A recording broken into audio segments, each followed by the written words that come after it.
Upon her untimely demise, Zhaozhao discovers that she is transmigrated into a novel. She is transformed into an unnamed character reminiscent of those in immortal cultivation tales and possesses an inherent flaw. However, this flaw seems to cast an exceedingly large shadow. It is not merely a chance encounter with the protagonist's golden finger. She inadvertently acquires the protagonist's fortuitous opportunities. She even possesses the rare and chaotic spiritual root, which leads to her being taken as a disciple by the most powerful sect leader. Just as Zhaozhao speculates about her remarkable identity, she is abruptly confronted with the truth. It turns out that she is, in fact, the child of destiny for the continent. But unfortunately, she has drawn the ire of several prominent families who have conspired to hunt her down. Zhaozhao feels utterly exasperated, sensing that her demise is imminent. In a bid to preserve her life, she can only endure the rigorous trials of the sect, akin to a special forces soldier in training. Engaging in artifact forging, swordsmanship, and talisman crafting, she diligently cultivates all three paths, ultimately becoming a renowned celestial prodigy across the continent. One day, as Zhaozhao evaluates her resources, a surge of confidence envelopes her. She has the soul of the upper realm as her strategist and the young master of the celestial realm as her mentor, supported by the mightiest sect. With countless opportunities at her disposal and the heavenly path to exploit, she finds herself in an enviable position. Given such a configuration, how could she possibly hide? Zhaozhao sharpens her resolve, growing stronger while dismantling her adversaries, using her fortunes to benefit the continent and simultaneously addressing its crises. Just as she contemplates retreating after her accomplishments, she turns around to discover an even larger pitfall awaiting her. Zhaozhao collapses in resignation, declaring that she can no longer endure this. Let fate take its course. Chapter 1. Transmigrated into a novel. Return, O soul. Return, O soul. Zhaozhao. Zhaozhao. In a state of confusion, Zhaozhao feels as though someone is incessantly calling her, akin to a soul summoning, which is quite bothersome. Truly, even in death, one is not granted peace. Zhaozhao suddenly jolts awake. Indeed, she has died. Why is someone calling her? Could it be the Soul Reaper? Is she about to be reincarnated? With this thought, Zhaozhao hastily follows the sound. After a moment of strong pulling, she gains a corporeal sensation, as if she has entered a certain body. She attempts to open her eyes or cry out, but lacks the strength to do either. At this moment, Zhaozhao gradually begins to hear other voices beyond the summoning call. Elder, why has my sister not yet awakened? The voice sounds clear and belongs to a young man. Zhaoyang, the effects of the medicine require time to manifest. Please exercise patience and wait a while longer, responds a voice with a touch of calmness. But it has already been a day. My master said that the soul-returning pill should take effect within a day at the latest. Zhaozhao has yet to cultivate and remains an ordinary mortal. Hence the slow efficacy is to be expected. But, Zhaoyang, let us wait a little longer. Another voice, imbued with captivating magnetism, interjected. Zhaozhao sensed an unsettling intuition. There were references to a resurrection elixir, cultivation, and mortals, leading her to believe this was not a mere reincarnation. Could it be that this was a hasty borrowing of a corpse? In such a situation of declining birth rates, were they resorting to such reckless measures? Zhaozhao felt a surge of urgency, which invigorated her, and she forcefully opened her eyes. She's awake. She's awake. Clan elder, great-grandfather, my sister has awakened. The young man exclaimed with exuberance. Upon opening her eyes, Zhaozhao was met with the visage of an exceptionally handsome youth. Shortly thereafter, two more individuals approached. One appeared to be in his 30s, while the other was older, both possessing commendable looks, albeit both being men. Zhaozhao's eyes darted around the room and found no women present, and she was not an infant. It was confirmed. This was indeed a borrowing of a corpse. This is a mistake. Zhaozhao could only utter these few words before her strength seemed to dissipate, and darkness enveloped her once more. Clan elder, what is happening? The young man inquired urgently. Zhaozhao felt a presence approaching to examine her, followed by the steady voice stating, the spirit has just been restored. The soul's energy is weak. She will recover in a few days. Why did my sister just say there was a mistake? A person just awakening may not adapt immediately and may speak nonsensically. Since she has awakened, there is no cause for concern. She should rest for 2 days. If we could procure some soul fruits for her, it would be even better, the steady voice suggested as he prepared to take his leave. Very well, thank you, Elder Yin. The magnetic voice expressed gratitude. The Grand Elder need not be so courteous. Accompanied by the sound of departing footsteps, Zhaozhao's consciousness sank back into darkness. Uncertain how long she had been in slumber, when Zhaozhao regained consciousness, a torrent of memories flooded her mind, akin to a film depicting the brief life of a little girl. The little girl, sharing her name, was also called Zhaozhao, born into the illustrious Mu family of Yunmu City, a prominent clan of cultivators, resembling her as a child by about 70 to 80%. The little girl was exceptionally intelligent from a young age and possessed an enchanting beauty, adored by her parents and cherished by her elder brother, with a great-grandfather serving as a high elder. Under such circumstances, one would expect her to live a life of immense happiness. Yet everything came to a sudden halt when she turned 3. That year, while out with her parents, they encountered vengeful enemies. Her parents were slain, but she was shielded by them, narrowly escaping death, only to be rescued later by her ancestor. However, she was gravely injured, and from that moment on, she became a fool. The little girl, now a fool, was devoid of consciousness, living like a living corpse, requiring assistance for eating, sleeping, and relieving herself. Thus, the little girl remained confined in a small courtyard, living in a daze for several years, until one day, her elder brother returned from his training with a pill, claiming it could cure her. At this point in the memory, it abruptly ceased, and Zhaozhao awoke. She sat up, casting her gaze upon the diminutive body that evidently did not belong to her. So, she had been reincarnated into the body of this little girl? According to the memories received, she was in the realm of cultivation. Would her reincarnation into this little girl's body go unnoticed? Reflecting upon the memories again, Zhaozhao felt a vague sense of familiarity with certain elements. Yin Tian continent, Yin Mu city, Mu family, Mu Zhaozhao, Mu Zhaoyang. Yes, Mu Zhaoyang. The last novel she read before her death featured a protagonist named Mu Zhaoyang, also hailing from the Mu family of Yunmu City, and the continent in the book was likewise named Yin Tian continent. Thus, had she traversed into the narrative? However, had not Mu Zhaoyang's sister perished alongside their parents at the age of 3?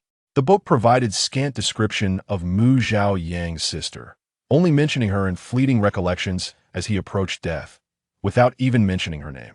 Had it not been for her own transmigration, she would have remained oblivious to their shared name. So, what was her current situation? According to the memories she received, Mu Zhaozhao was already 10 years old. At that moment, Mu Zhaoyang entered through the door and upon seeing Mu Zhaozhao awake, joyfully rushed over.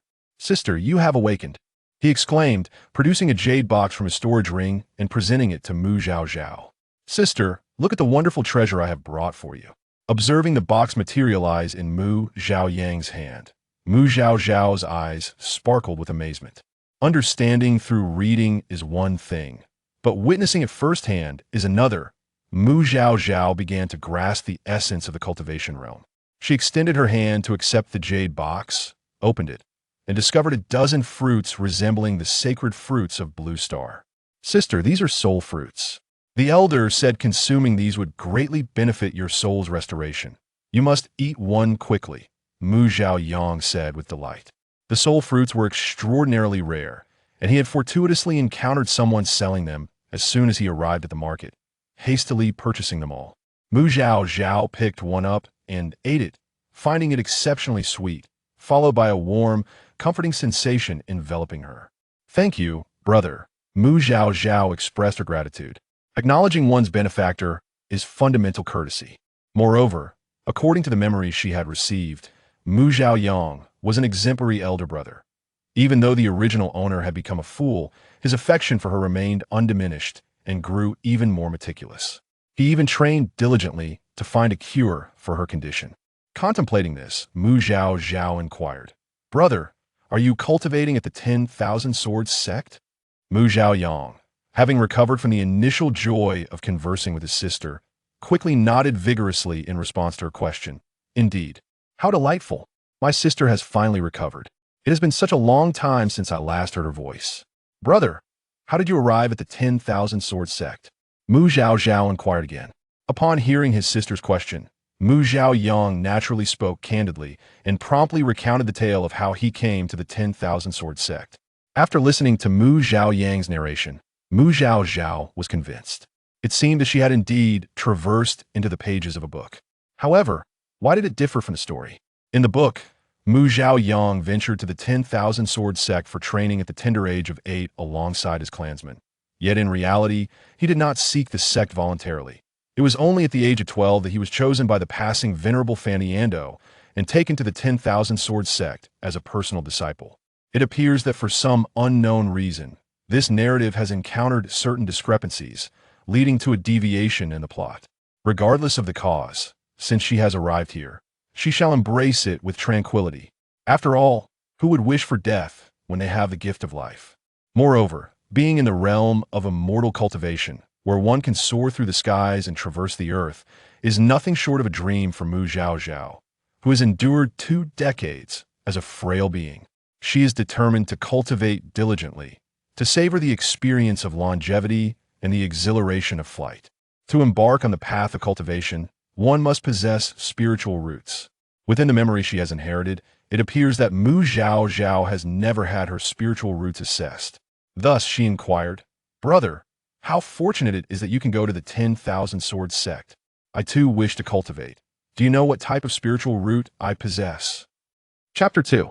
Testing the spiritual root. Mu Zhaoyang shook his head. Sister, you have yet to test your spiritual root, and I am unaware of when that might occur. When will I be able to test it? Once you have fully recuperated, I shall take you. Mu Zhaozhao stretched her limbs. I feel as though I am already well. Mu Zhaoyang chuckled softly, pondering that after his sister's prolonged stay in the courtyard, it was indeed time to take her out for a stroll. He recalled how much she adored playing outside during her childhood. Very well, I shall take you to see our great-grandfather. It is merely a test of your spiritual root, requiring little exertion. As they made their way, Mu Zhaoyang reflected on how his sister had remained in ignorance for so many years. To prevent her from being deceived in the future, he began to enlighten her about their family situation. The sparse details in books regarding the Mu family made his explanations a timely revelation for Mu Zhaozhao. The Mu family was an ancient clan of cultivators, with a history spanning millennia, affiliated with the Wanjian sect and governing Yunqing. Their family possessed moderate strength, with a grand ancestor in the ascendant stage overseeing affairs, alongside 2 in the fusion stage and 8 in the refining void stage. These ancestors typically remained in the ancestral grounds for cultivation, only emerging when family matters arose.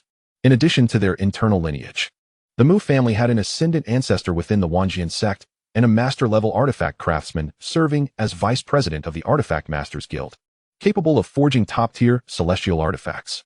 Consequently, the younger generation of the Mu family, not retained within the clan, predominantly sought opportunities within the Wanjian sect and the Artifact Masters Guild. Every decade, the Mu family dispatched a cohort of eligible descendants to the Wanjian sect for training. Upon achieving success, these descendants could choose whether to remain in the sect or return to the family, although direct disciples were obliged to stay within the sect.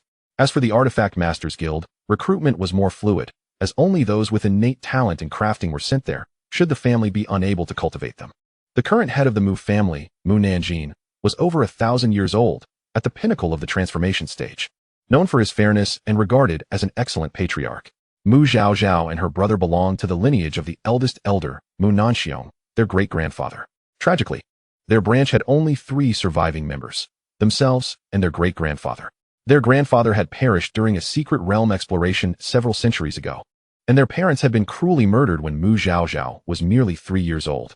Now over 900 years old, Mu Nanxiong had reached the peak of the transformation stage, with a promising chance to break through to the refining void stage and ascend to the ranks of the ancestors within a century.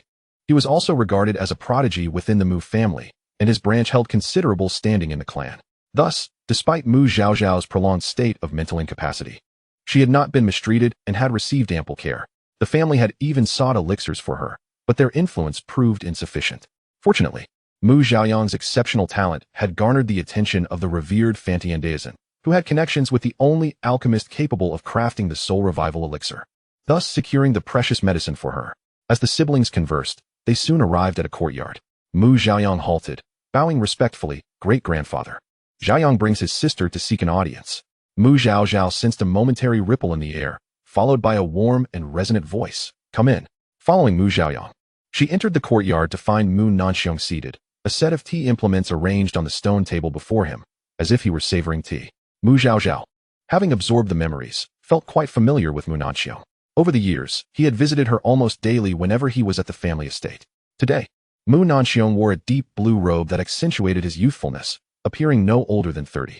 As Mu Zhaozhao approached with her brother, she emulated his bow. Greetings, great-grandfather. Mu Nanxiong nodded. Is Zhaozhao feeling better? Yes, I am completely fine now. Take a seat. He gestured toward the stone bench. Once they were seated, Mu Nanxiong poured Mu Zhaoyang a cup of tea, then presented Mu Zhaozhao with a plate of low-grade spiritual fruits. This tea is spiritual tea. As you have yet to cultivate, it is unsuitable for you. Enjoy some fruits instead. Thank you, great-grandfather. What brings you two to me? I wish to take my sister to test her spiritual root. I kindly ask you to inform the family head. The Mu family's spiritual root testing apparatus was a top-tier celestial artifact capable of measuring spiritual root values, typically found only in large sects and first-rate families. The Mu family possessed one, thanks to their master-level artifact craftsmen. Thus, the device remained at the ancestral grounds, only brought out during the annual testing for the younger generation. Naturally, it was not feasible to retrieve it solely for Zhaozhao, necessitating their visit to the ancestral grounds for the test. However, the ancestral grounds were reserved for the ancestors' cultivation, and descendants were not permitted to approach unless there was a pressing matter. It is indeed time to test her spiritual root, Mu Nanxiong nodded. You may wait here. I shall return shortly. With that, Mu Nanxiong vanished in a flash. Mu Zhaozhao was left in awe, her heart racing with excitement. Although she had seen similar spectacles on television and in her memories, nothing could compare to witnessing it in person. The sheer magnitude of the scene was utterly breathtaking. So this was the world of cultivation. Mu Zhaozhao's understanding of the realm deepened significantly. Seeing her astonishment, Mu Zhaoyang smiled. Sister, once you begin your cultivation, you too shall be able to perform such feats as our great-grandfather. Really? Of course, Mu Zhaoyang replied with unwavering confidence. Their lineage was known for its strong aptitude, and he believed his sister would be no exception. With diligence, achieving the transformation stage should pose no challenge. Mu Zhaozhao felt a surge of enthusiasm, eager to discover what kind of spiritual root she possessed. By the way, brother, where exactly will we be testing the spiritual root? It should be at the ancestral grounds. The ancestral grounds? Mu Zhaozhao gasped. Those grounds were inhabited by the family's powerful ancestors, who often possessed remarkable abilities. Would they discern any abnormalities about her? In truth, she had harbored some trepidation about Mu Zhaoyang and Mu Nanxiong uncovering that she was a soul from another realm. Brother, do you think if I suddenly regained my consciousness, the ancestors might suspect I was possessed? Mu Zhaozhao asked hesitantly. Mu Zhaoyang was taken aback. Sister, how could you entertain such thoughts? You did not suddenly awaken. It was my master who sought the elixir from Su Danxian, which restored you. If you ever go to the Wanjian sect, you must personally thank my master. He owes Su Danxian a significant favor. Furthermore, our family's bloodline is unique and cannot be possessed, so such suspicions are unfounded. Cannot be possessed? Why is that? I am not entirely sure, but there have been several cases. In the past, a few elders were possessed by powerful entities when they were young. However, regardless of their strength, once they entered our bodies, they would be obliterated by our bloodline. It seems our ancestors had some notable background, though the specifics escape me. Nevertheless, it is well known throughout the Yuntian continent that the Mu family cannot be possessed. Moreover, those who seek possession typically target individuals of significant cultivation. Not a young girl who has yet to cultivate, Mu Zhaoyang chuckled. Oh, I see. But what about me? Could it be based on her years of reading novels? She speculated that perhaps she was indeed Mu Zhaozhao, who, after suffering a soul injury, had forgotten her past. Now, having consumed the soul revival elixir, not only had her soul been mended, but her memories of her previous life had also returned. As Mu Zhaozhao pondered this, she found it highly plausible. Otherwise, why would she have happened to read that particular novel just before her demise? All coincidences, in truth, are the inevitable results of cause and effect. With this thought, Mu Zhaozhao's heart settled. Before long, Mu Nanxiong reappeared. The family head has granted permission. We shall now proceed to the ancestral grounds. With that, Mu Nanxiong swiftly grasped the collars of the two siblings and vanished in an instant. Mu Zhaozhao felt as if a myriad of blossoms had unfurled before her, a dizzying array of transformations overwhelming her senses. After a few minutes, they came to a halt before a grand hall at the ancestral estate. Just as they steadied themselves, another figure materialized in the open space before them. Mu Zhaoyang bowed respectfully. Family head, Mu Zhaozhao quickly followed suit. Mu Nanjing waved his hand dismissively, urging them not to stand on ceremony. Zhaozhao, how have you been feeling these past few days? I feel quite well. Thank you for your concern, clan leader, she replied, recognizing Mu Nanjing from her memories. Mu Nanjing laughed heartily. That's wonderful. You needn't be nervous. Simply place your hand in the groove and focus your mind. Understood. Mu Zhaozhao nodded. After giving his instructions, Mu Nanjing entered the Great Hall and shortly emerged with a cylindrical object. Upon channeling a surge of spiritual energy into it, the object rapidly enlarged, standing proudly before Mu Zhaozhao.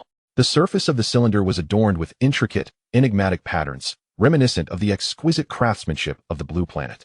Emanating an awe-inspiring aura, Mu Zhaozhao was profoundly astonished, imagining it was one thing, but witnessing it was an entirely different experience. Sister, place your hand into the groove of the spiritual measuring instrument. Remember, there's no need to feel anxious. Just concentrate and remain calm. Mu Zhaoyang reminded her as he noticed she had yet to move. Mu Zhaozhao nodded, took a deep breath, and stepped forward, placing her hand into the groove. Chapter 3. Chaotic Spiritual Roots. As Mu Zhaozhao placed her hand inside, Mu Nanjing felt a twinge of nervousness as well. This was primarily because Mu Nanxiong's lineage had exhibited remarkable talents, particularly with the emergence of Mu Zhaoyang, a prodigy. Mu Nanxiong was a genius with a root value of 90 in a singular wind spiritual root, while both his son and grandson possessed heavenly spiritual roots, each with values exceeding 85. Mu Zhaoyang was even more exceptional, boasting a root value of 93 in a singular gold spiritual root, coupled with an innate sword body constitution. Following Mu Nanxiong, he was the next pride of the Mu family, and should all go smoothly, he had a fair chance of breaking through to the illusory void stage before millennium. Perhaps, he might even reach the tribulation stage, thereby enabling the Mu family to regain its status among the elite families. As Mu Zhaozhao placed her hand in the groove, she felt a warm current flowing from her hand to her lower abdomen. Almost immediately, the measuring instrument began to illuminate in 5 colors: gold, green, blue, red, and brown. Upon witnessing the emergence of these 5 hues, Mu Nanjing felt a wave of disappointment wash over him. This indicated the lowest quality of mixed spiritual roots. Had this been a millennium ago, during the era of abundant spiritual energy, the family might have managed to provide sufficient resources for her to barely succeed.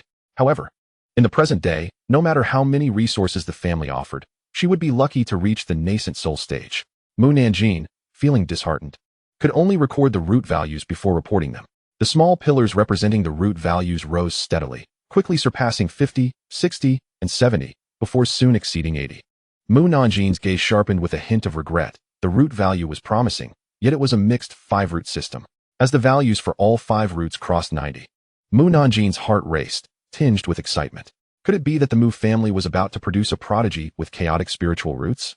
While 5 spiritual roots were challenging to cultivate, if all 5 roots shared the same value and exceeded 90, it would indeed signify the rarest of chaotic spiritual roots.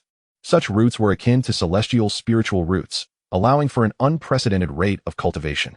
Moreover, chaotic spiritual roots could harness the power of all 5 elemental techniques, bestowing formidable combat prowess. Mu Nanjing remained fixated, first witnessing the gold pillar halt at 95. Subsequently, the green pillar also rested at 95. Following suit, the red and brown pillars too settled at 95. His intense gaze was locked on the blue pillar, which represented the water spiritual root, yet despite his fervent focus, it stubbornly remained at 93, showing no signs of ascending further. Mu Nanjing was filled with frustration, cursing under his breath. Damn it, just 2 points short. If only we had those 2 points, our family could have produced a celestial spiritual root. Mu Nanxiong, observing the outcome, felt a pang of disappointment. Though he quickly regained his composure, it was merely a 2-point deficit. Perhaps a solution could be found. Although the Cloud Heaven continent had not seen any miraculous herbs to repair spiritual roots for thousands of years, some prominent families might still possess hidden treasures. He recalled that the heavenly water sacred lotus could enhance the value of a water spiritual root. It was said that a single petal could elevate the root value by 1 point. 2 petals might be obtainable. Once he broke through to the illusory void stage, he would seek these for the young girl. Mu Zhaozhao waited anxiously, sensing the silence, and finally asked softly, "Is it done?" She could surmise that she likely possessed 5 spiritual roots and estimated her root value to be considerable, yet she could not decipher the exact numbers inscribed. As they appeared to be some form of ancient script she could not understand. Mu Zhaoyang quickly spoke up, "It's all right, sister." He too felt a sense of regret. Although her root value exceeded his, it was unfortunate that she had 5 spiritual roots, making cultivation more arduous. At just 15 years of age, his knowledge was still limited, and he was unaware of the existence of chaotic spiritual roots.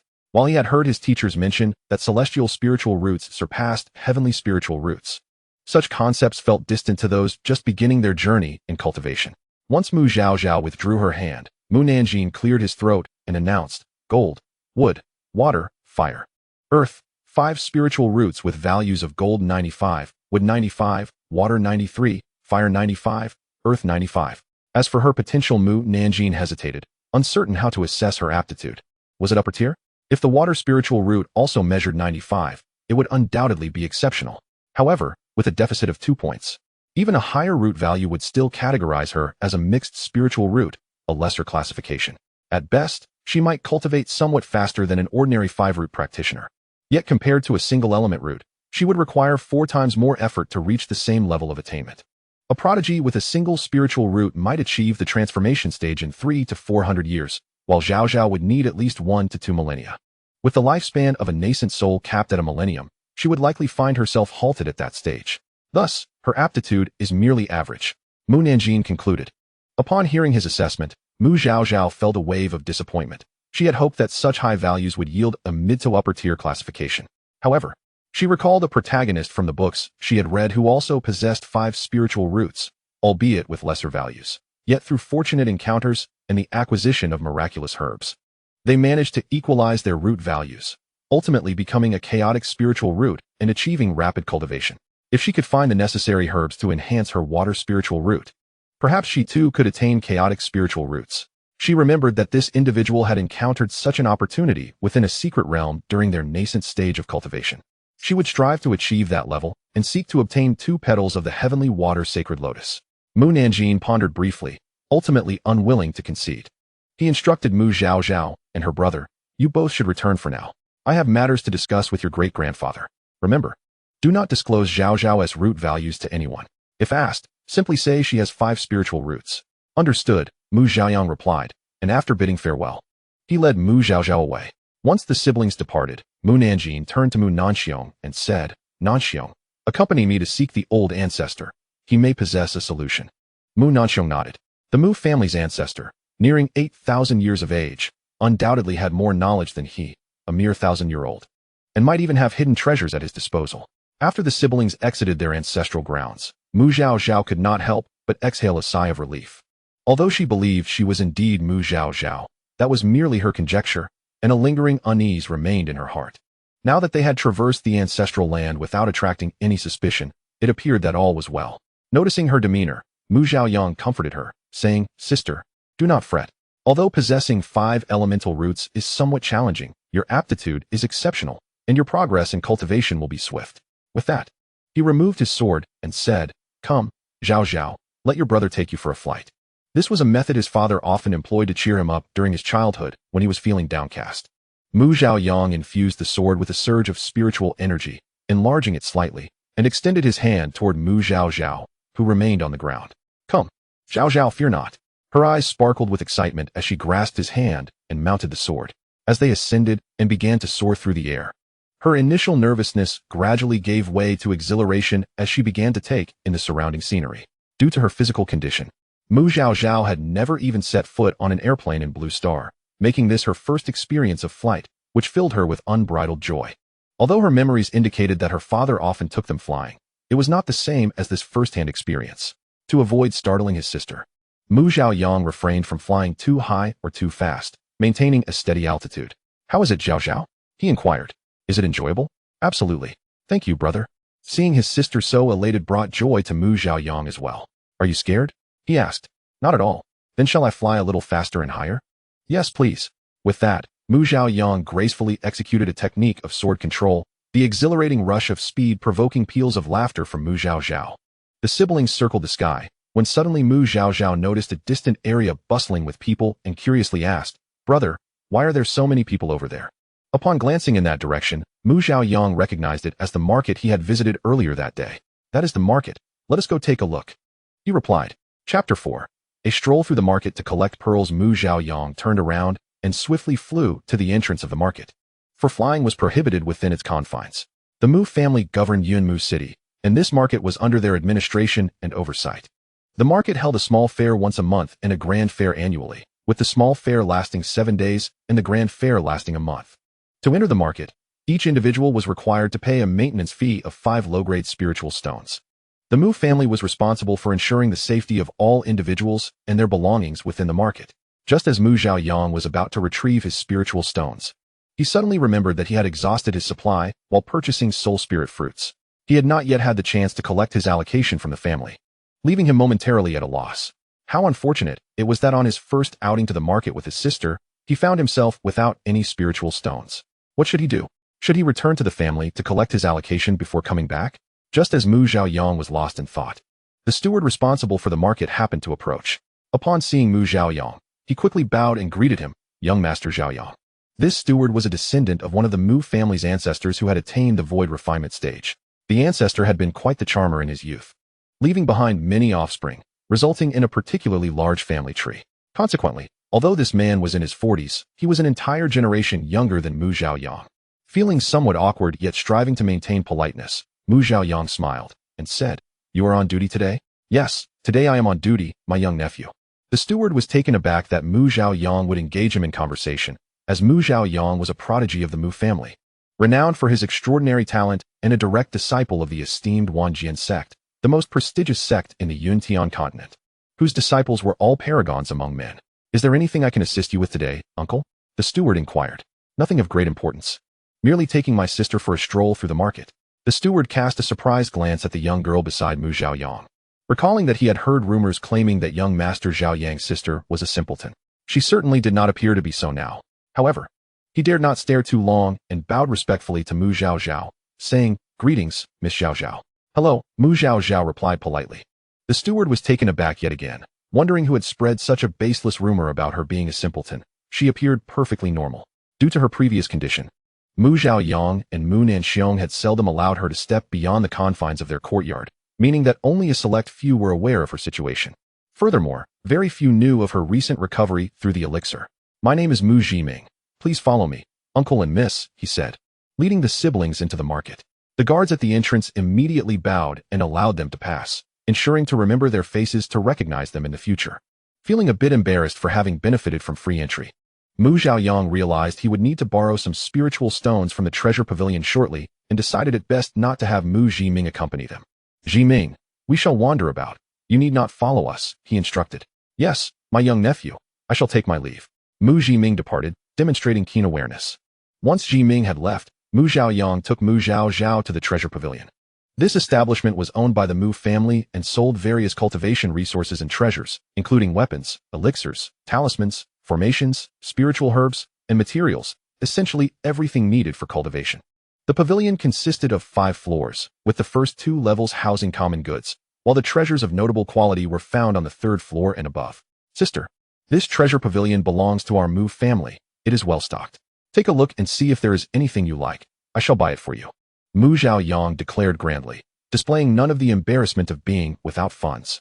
Hearing such a generous statement, the steward on the 1st floor assumed a significant customer had arrived. Upon turning to take a look, he recognized Mu Zhaoyang and quickly approached, exclaiming, "Young Master Zhaoyang." Prior to Mu Zhaoyang's entrance into the Wanjian sect, he had often visited the market and purchased many items from the treasure pavilion, so the steward was familiar with him. As for the guards at the entrance, they did not recognize him because their posts rotated every 10 years, and the current personnel were all newly assigned. The steward on the 1st floor, a cultivator at the golden core stage, immediately discerned that Mu Zhaoyang had successfully established his foundation, secretly acknowledging his outstanding talent. He had only managed to establish his foundation at nearly 50 years of age. He quickly bowed again, "Congratulations on establishing your foundation, young master. At such a young age, you have already taken that crucial first step on the path to immortality. Your future is boundless." "Thank you."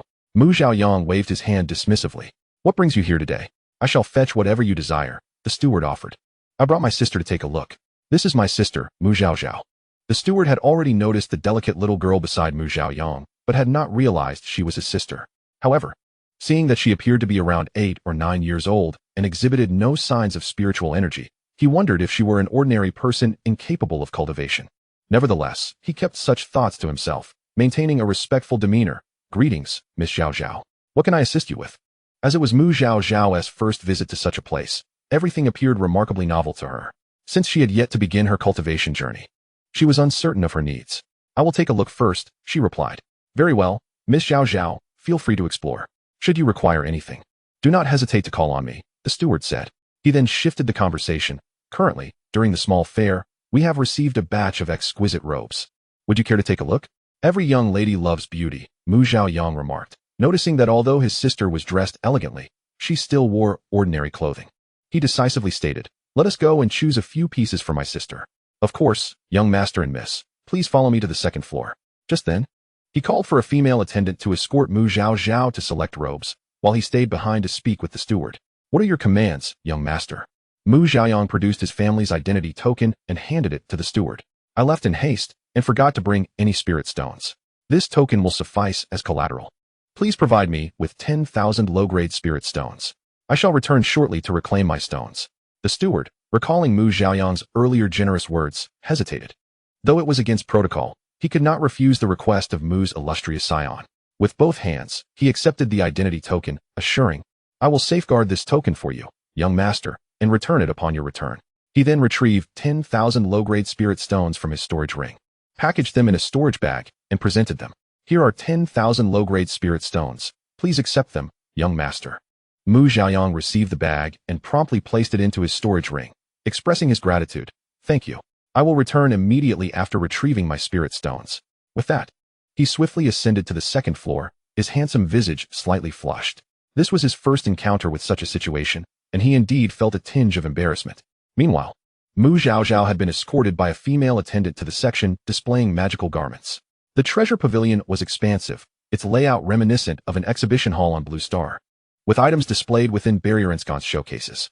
The steward here was adept in sales. To better showcase the merchandise, the pathways were designed like a maze.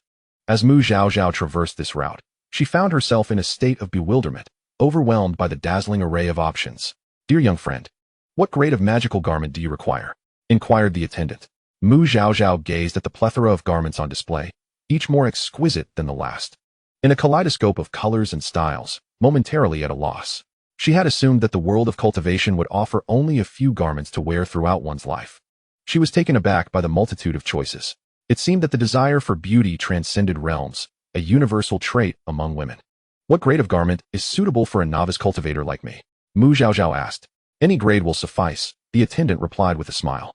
However, if you frequently venture outdoors, a regular grade garment would be advisable.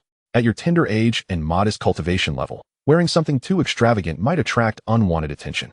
Just then, Mu Zhaoyang arrived, his own countenance reflecting uncertainty amidst the vast selection of garments. The robes he wore were either bestowed by his sect or his family, and he had never personally selected any. Eventually, under the attendant's guidance, the siblings chose 2 regular grade garments, one in a soft yellow and the other in a gentle pink, both suitable for a young girl like Mu Zhaozhao. The regular grade garments were reasonably priced, totaling 1,000 low-grade spirit stones for the pair. Mu Zhaoyang contemplated taking Mu Zhaozhao to select some accessories, but she declined, expressing a desire to explore the outdoor market stalls instead. The protagonist group often stumbled upon opportunities at such markets, and she was eager to see if fortune would favor her as well. Upon exiting the treasure pavilion, the siblings made their way to the market area. As they walked, Mu Zhaoyang imparted tips on how to spot hidden treasures, cautioning his sister against naivety that could lead to being deceived. Mu Zhaozhao listened attentively, but suddenly, her foot slipped, and she fell down awkwardly. Mu Zhaoyang was startled and quickly helped her up, anxiously asking, Sister, are you all right? What happened? She waved her hand dismissively. I'm fine. I must have stepped on something. Mu Zhaoyang looked closely at the spot where she had fallen and discovered a small, dull gray bead. He picked it up and examined it, finding nothing remarkable about it. This appears to be an ordinary trinket, likely discarded by someone, he mused. Mu Zhaozhao took the bead, which resembled a steel ball from Blue Star, and, finding nothing noteworthy, casually tucked it into her sleeve pocket. Chapter 5 Mu Mao. This incident was soon forgotten by the siblings as they arrived at the heart of the market, the gathering of stalls. It was a vast open space, reminiscent of a plaza on Blue Star. Those wishing to trade or sell merely set up their wares on any available patch of ground and awaited potential buyers. Unlike the orderly stalls of Blue Star, the market here was rather casual. Vendors set up wherever they found space, creating a somewhat chaotic atmosphere. Mu Zhaozhao estimated there were at least hundreds of stalls. The vendors exhibited various attitudes. Some called out eagerly to attract customers, while others sat quietly, waiting for fate to intervene. The market bustled with cultivators, and the square was likely home to nearly 10,000 people. Yunmu City was a medium-sized cultivation city, with a resident population exceeding 1 million. As Mu Xiaoyang guided Mu Zhaozhao through the market, he diligently introduced her to familiar spiritual plants and materials. Meanwhile, Mu Nanjing and Mu Nanxiong finally received the summons from their ancestor. The Mu family elder, Mu Mao, was a mid-stage ascendant, over 7,800 years of age. Ascendant cultivators typically live for a mere 10,000 years, and unless he could break through to the tribulation stage within the next 2,000 years, he faced the inevitable conclusion of his life. Upon entering, they bowed respectfully, addressing him as ancestor. Mu Mao acknowledged them. Nanjing, Nanxiong, what brings you here? Unless there's a significant matter concerning the family? Ordinarily, minor issues would not warrant such an interruption of his cultivation. Mu Nanjing bowed again. The younger generation has a matter of significance to discuss with you, ancestor. Though it may not seem substantial, it is crucial for the family's future. There is a junior who has manifested 5 spiritual roots, with exceptionally high root values. Apart from the water root at 93, the others are all at 95. If we could acquire rare treasures to enhance the water root's value, it could transform into a chaotic spiritual root. I am uncertain whether to employ the family's resources to seek these rare treasures, Mu Nanjing confessed. To do so would require considerable effort. Should we gamble the entire family for an uncertain future? The pressing concern lay in the fact that, over the past few centuries, the family's younger generation had exhibited diminishing potential. Not only were single-rooted cultivators rare, but even those with dual roots were scarce. As the family leader, Mu Nanjing was deeply troubled about the family's future. Thankfully, Mu Xiaoyang's emergence offered a flicker of hope. However, relying solely on him was insufficient to sustain the family, especially considering he was a direct disciple of the Sword Sect, bound by the rules to serve the sect. This dilemma left Mu Nanjing conflicted about whether to invest significant resources into cultivating Mu Zhaozhao. After centuries of lackluster successors, he wished for at least 1 or 2 promising talents to emerge. Oh, which child are you speaking of? Mu Mao inquired, intrigued. He remembered hearing tales of chaotic spiritual roots from the elders during his youth. The renowned figure who possessed such roots ascended to the celestial realm at merely 3,000 years of age, a prodigy beyond compare. It is Nanxiong's great-granddaughter. Oh, wasn't she already healed? The venerable Fantiando procured elixirs from Shudan Immortal for her, after the murder of Mu Zhaozhao's parents. The official investigation pointed to a vendetta against the Mu family. However, both Mu Nanjing and Mu Nanxiong doubted this conclusion, believing it implausible that an old enmity would suddenly manifest in the assassination of a young family member. Both had previously reported these concerns to their ancestors, so Mu Mao was well aware of the situation. After a moment of contemplation, he remarked, 2,000 years ago, I had a close friend who, in order to procure a treasure to enhance his descendants' golden root value, sacrificed a divine artifact and 1,000,000 high-grade spirit stones. The Cloud Sky continent has not witnessed the emergence of any spiritual roots or rare treasures for thousands of years, relying solely on the dwindling inventory left by predecessors. As these resources become increasingly scarce, their value ascends correspondingly. 2 millennia ago, such items already commanded a high price, and in today's age, their worth has only escalated, with the added complication that others may not even be willing to trade. Upon hearing this, Mu Nanjing fell into silence. The family, after many years, still possessed some savings. 1,000,000 high-grade spirit stones could be afforded, and even 2 million might be possible. However, the family only owned a singular artifact, the treasured heirloom of their clan, which was utterly inconceivable to part with for such a trade. This matter, therefore, was to be laid to rest. It seemed imprudent to invest so heavily in a girl who had yet to even begin her cultivation. Mu Mao remarked, "Why not to worry about scarcity, but about inequity? Investing excessively in someone who has not yet contributed to the family is bound to breed discontent. The more grievances arise, the more the hearts of the people will disperse, leading to the family's demise. I understand you are concerned for the family and recognize the challenges of managing it. You need not involve yourself in this matter," Mu Mao continued. "I have some connections and a few private reserves. I shall inquire myself, and whether it bears fruit will depend upon the girl's fortune." Hearing this, Mu Nanxiong quickly bowed in gratitude. "Thank you, ancestor." Mu Mao waved his hand dismissively. I, too, cannot bear to see such a promising seedling squandered. He wished to witness the grand spectacle of the emergence of the chaotic spiritual root within his lifetime, especially since it was a descendant of his own clan. If this chaotic spiritual root were to manifest, the stagnant situation of no ascensions for millennia might finally be shattered. Upon exiting Mu Mao's chamber, Mu Nanxiong solemnly bowed to Mu Nanjing. expressing his gratitude as the family head. Had it not been for Mu Nanjin's suggestion to seek the ancestor, he feared he would have expended much effort and time merely to gather information. Mu Nanjin waved his hand. We are brothers. There is no need for such formalities. Although we cannot ascertain the outcome yet, it is imperative to emphasize the importance of nurturing her.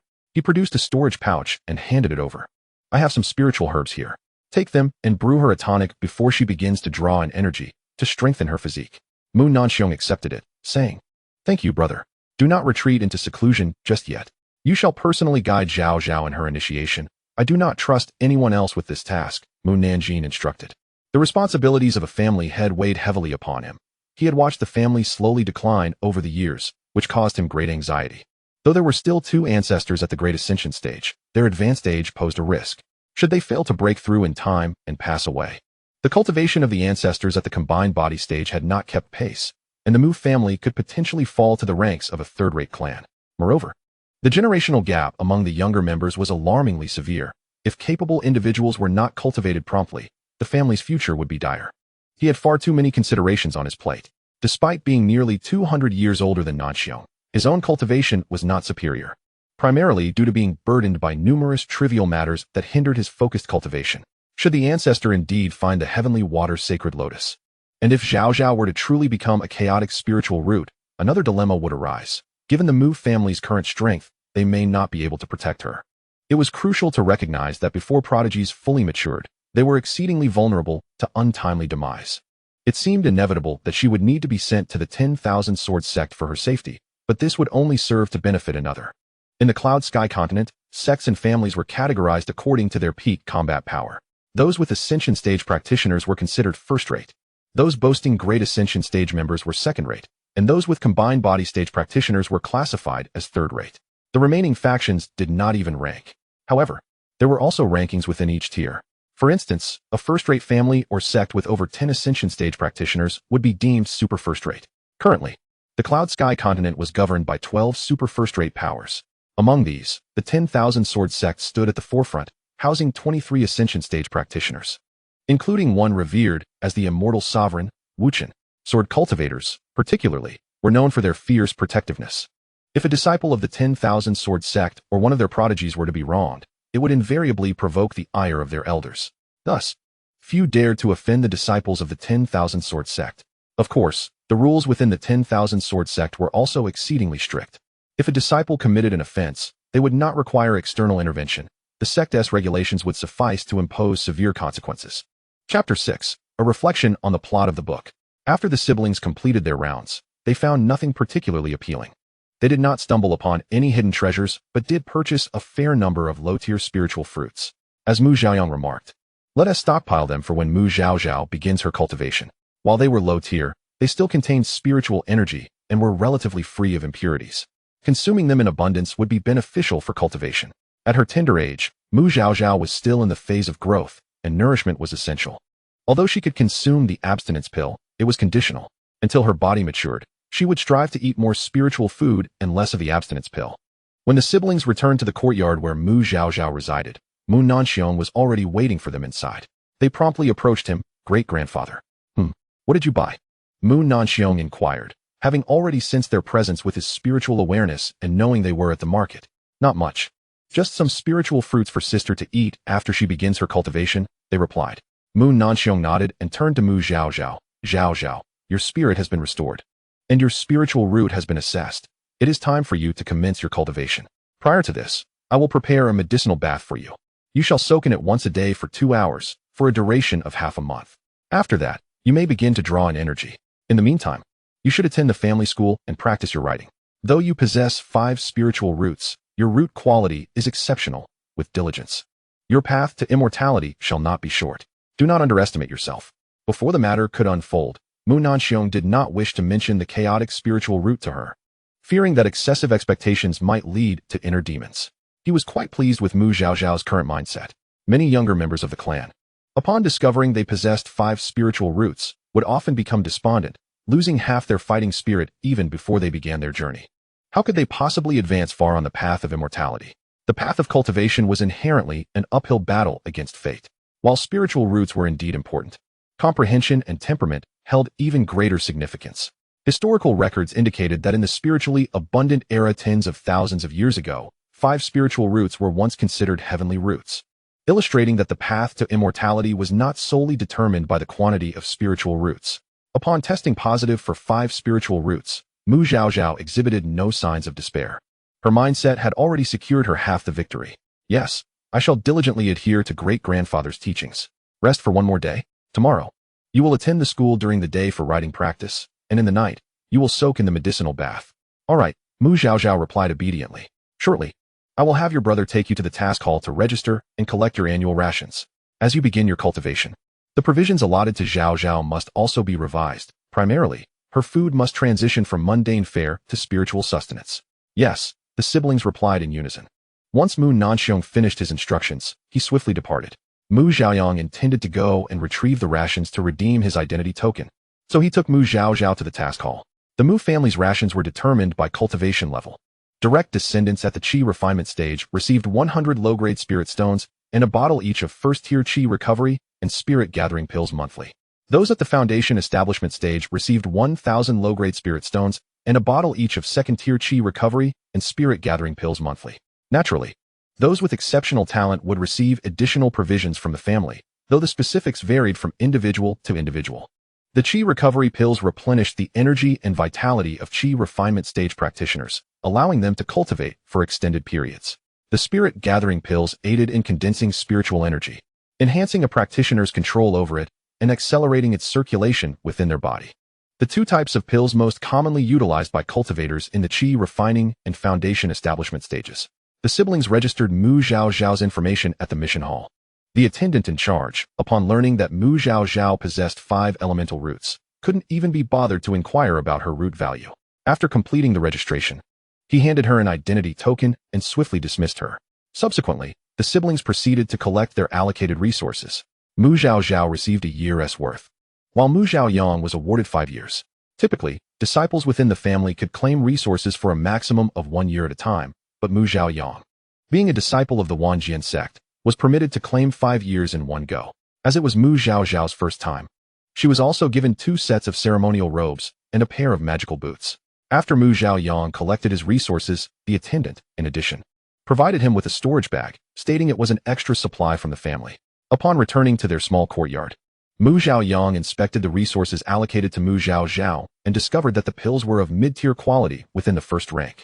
He remarked, "Sister, these pills are mid-tier first rank. They contain a lot of pill toxins. Do not consume them. Use mine instead." As he spoke, he transferred his high-grade second-rank Qi recovery pills and spirit gathering pills into Mu Zhaozhao's storage bag, along with half of his spirit stones. "But if you give me yours, what will you use?" Mu Zhaoyang shook another storage bag. "Isn't there still the extra supplies? Moreover, I have resources from the Wanjian sect. The resources from the Wanjian sect are certainly superior to those of a second-rate family. However, he had exhausted his own pills during cultivation. Otherwise, he would have given her the ones provided by the sect. It seemed he would need to economize in the future and undertake more missions to gather resources to support his sister's cultivation. After all, she possessed 5 elemental roots, and without sufficient resources, her progress would be impeded.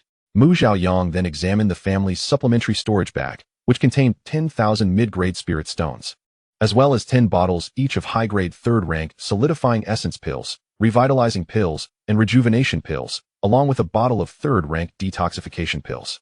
Compared to the fixed allocation, this extra supply was indeed a significant gesture, reflecting the family's esteem for Mu Zhaoyang. Since Mu Zhaozhao wouldn't need these pills for the time being, and with Mu Zhaoyang preparing to venture out for missions after establishing his foundation, he decided not to give them to her. He was also in a hurry to redeem the family token. After ensuring Mu Zhaozhao was settled, he left once again. Having spent the day outside, Mu Zhaozhao felt somewhat fatigued. After enjoying a meal sent by a maid, she lay down. As she rested, she began to recall the plot of the book, seeking any insights or points of caution.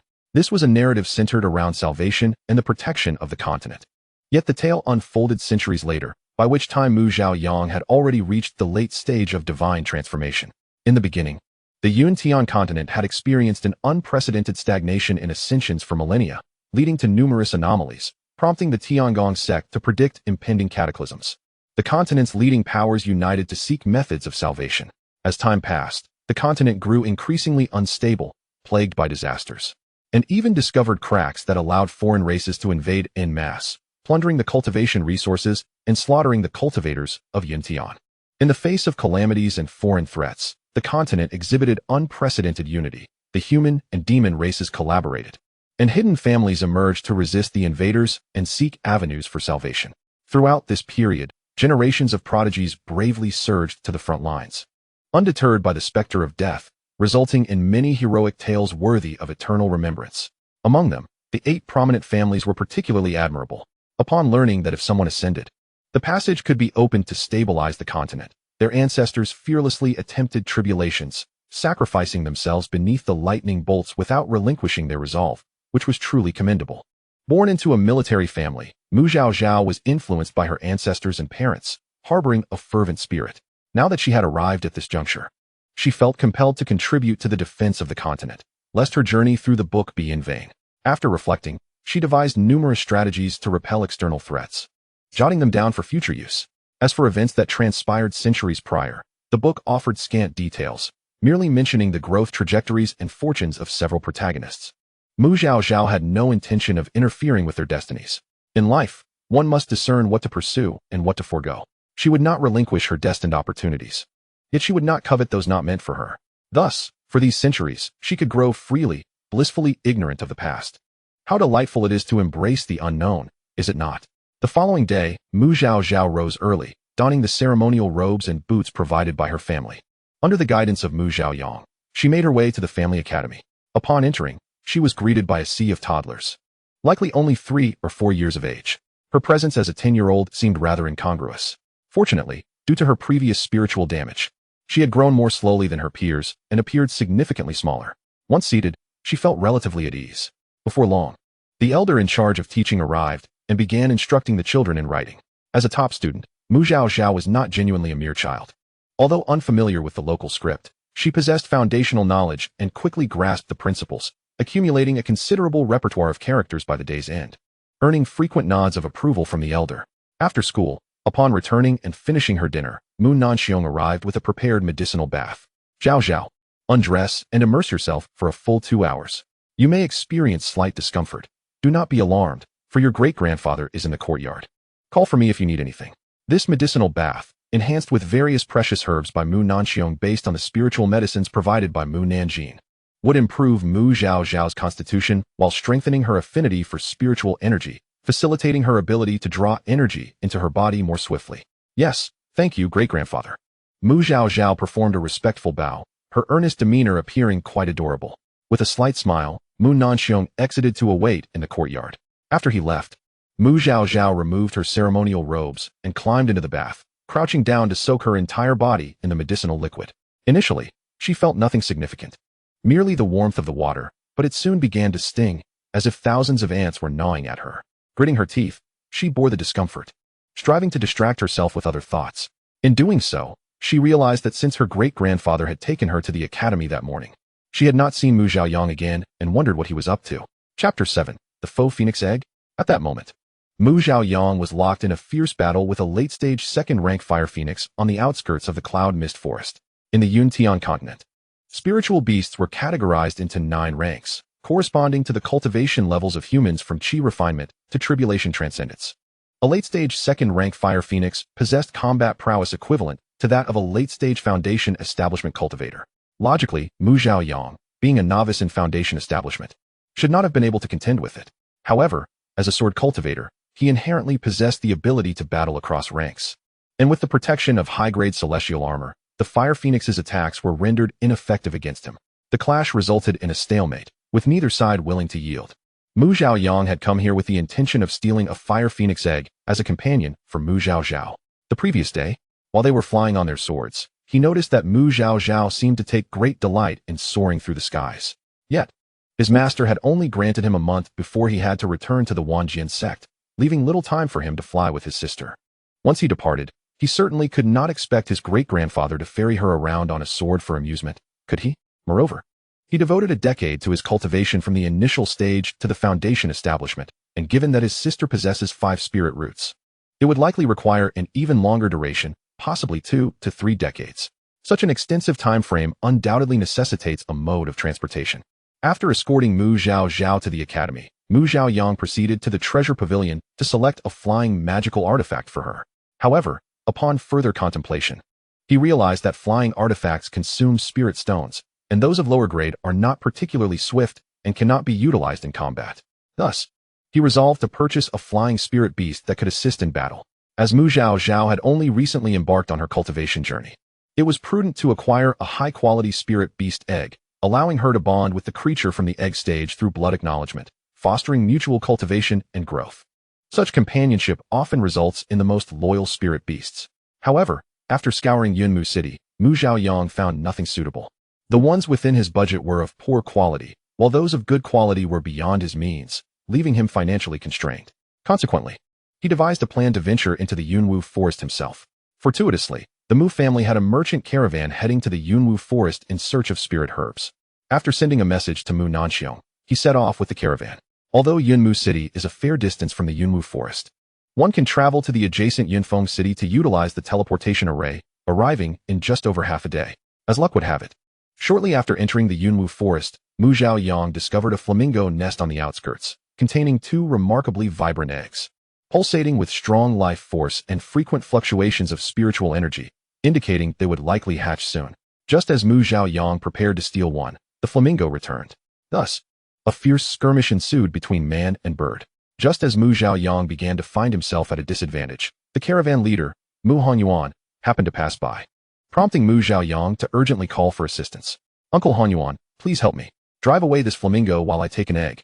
Mu Hanyuan, a cultivator at the nascent soul stage, was on a mission to procure specific spirit herbs for customers and had no intention of wasting time on spirit beasts.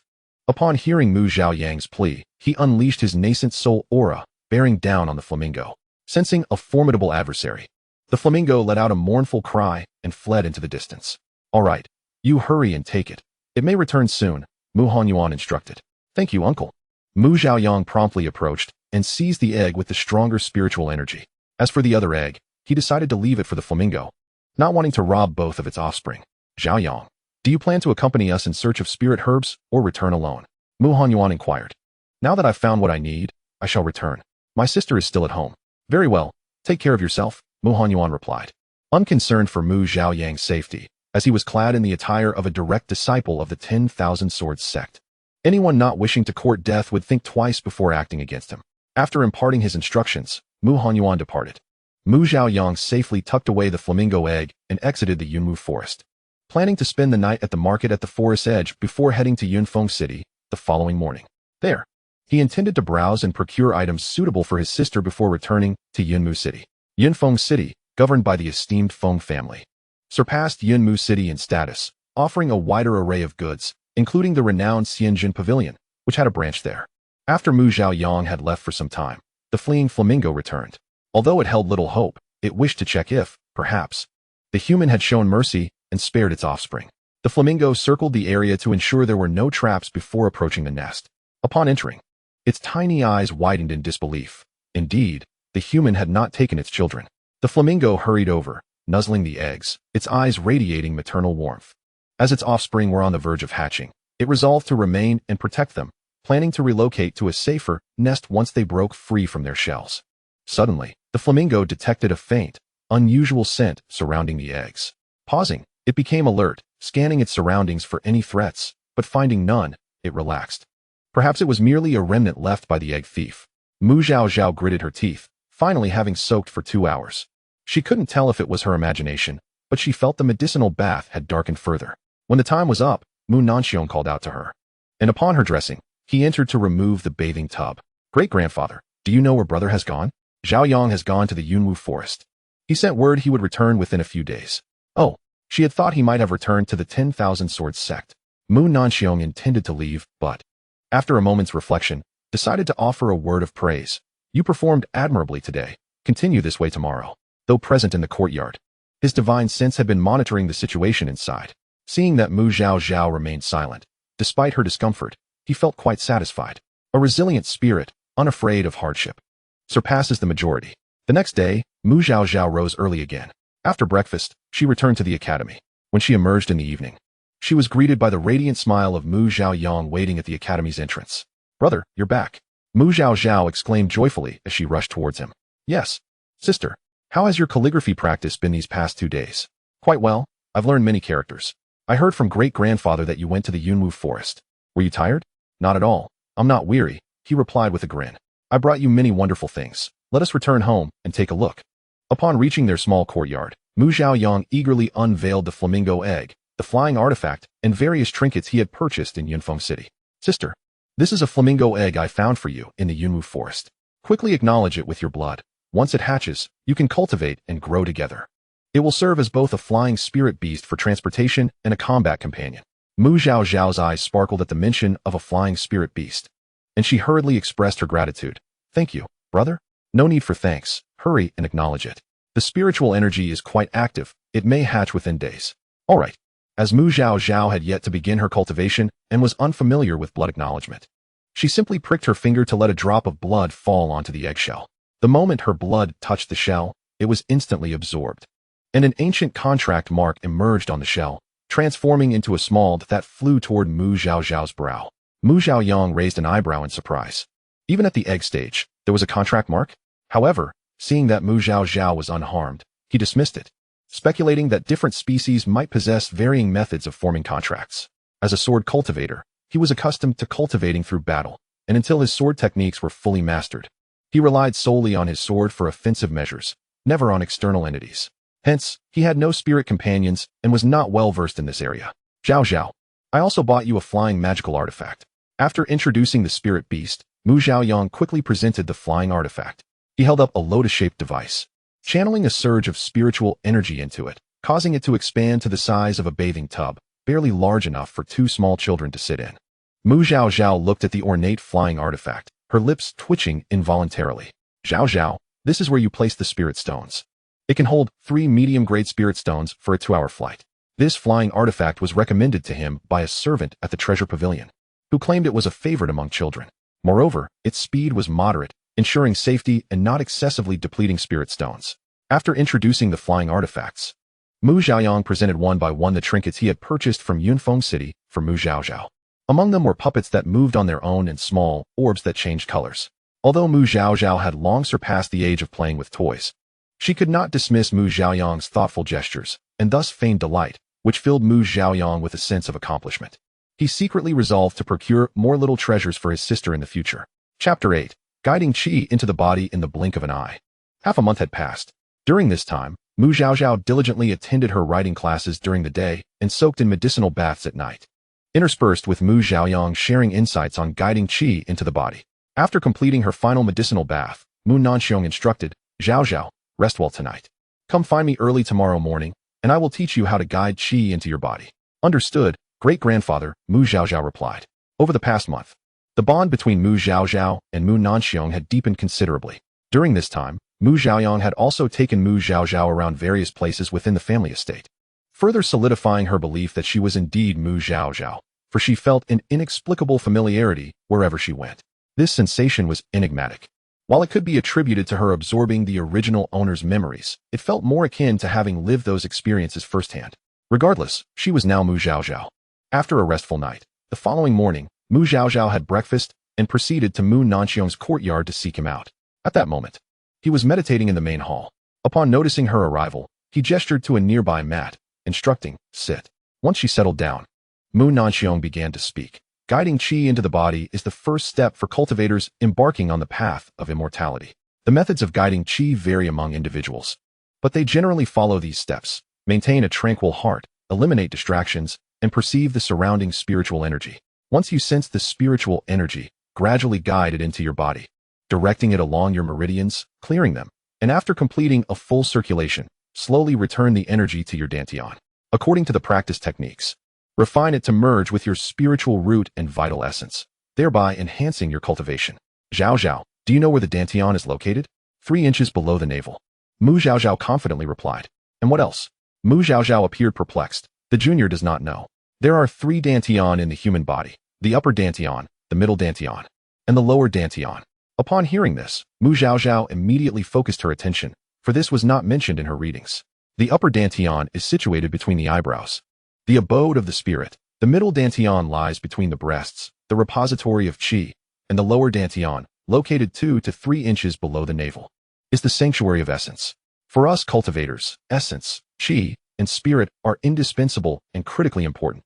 They are also our most vulnerable points. At all times, we must safeguard these 3 areas. Injury to any of them could lead to severe consequences, ranging from demise to diminished talent and stagnation in cultivation. The dantian referred to when guiding qi into the body is specifically the lower dantian, where our spiritual root resides. To guide spiritual energy into the body means directing it to the lower dantian, allowing it to nourish the spiritual root, and then using the learned techniques to refine the energy stored in the dantian. In addition to the spiritual root, the meridians and acupoints can also store spiritual power. We possess a total of 12 primary meridians, 28 secondary meridians, and 720 acupoints. Mu Nanxiong retrieved a manual, meticulously imparting foundational knowledge to Mu Zhaozhao. The circulation formed by these primary meridians is what we refer to as the Zhou Tian in cultivation. After guiding the qi into the body, it is essential for the energy to circulate through the primary meridians for at least one complete Zhou Tian before returning to the dantian. Hearing these concepts for the first time, Mu Zhaozhao was entranced, absorbing the information with rapt attention. By the time Mu Nanxiong concluded his teachings, it was already midday. He presented a plate of spiritual fruits, gesturing for her to eat. Satisfy your hunger first, and then follow me to the cultivation chamber.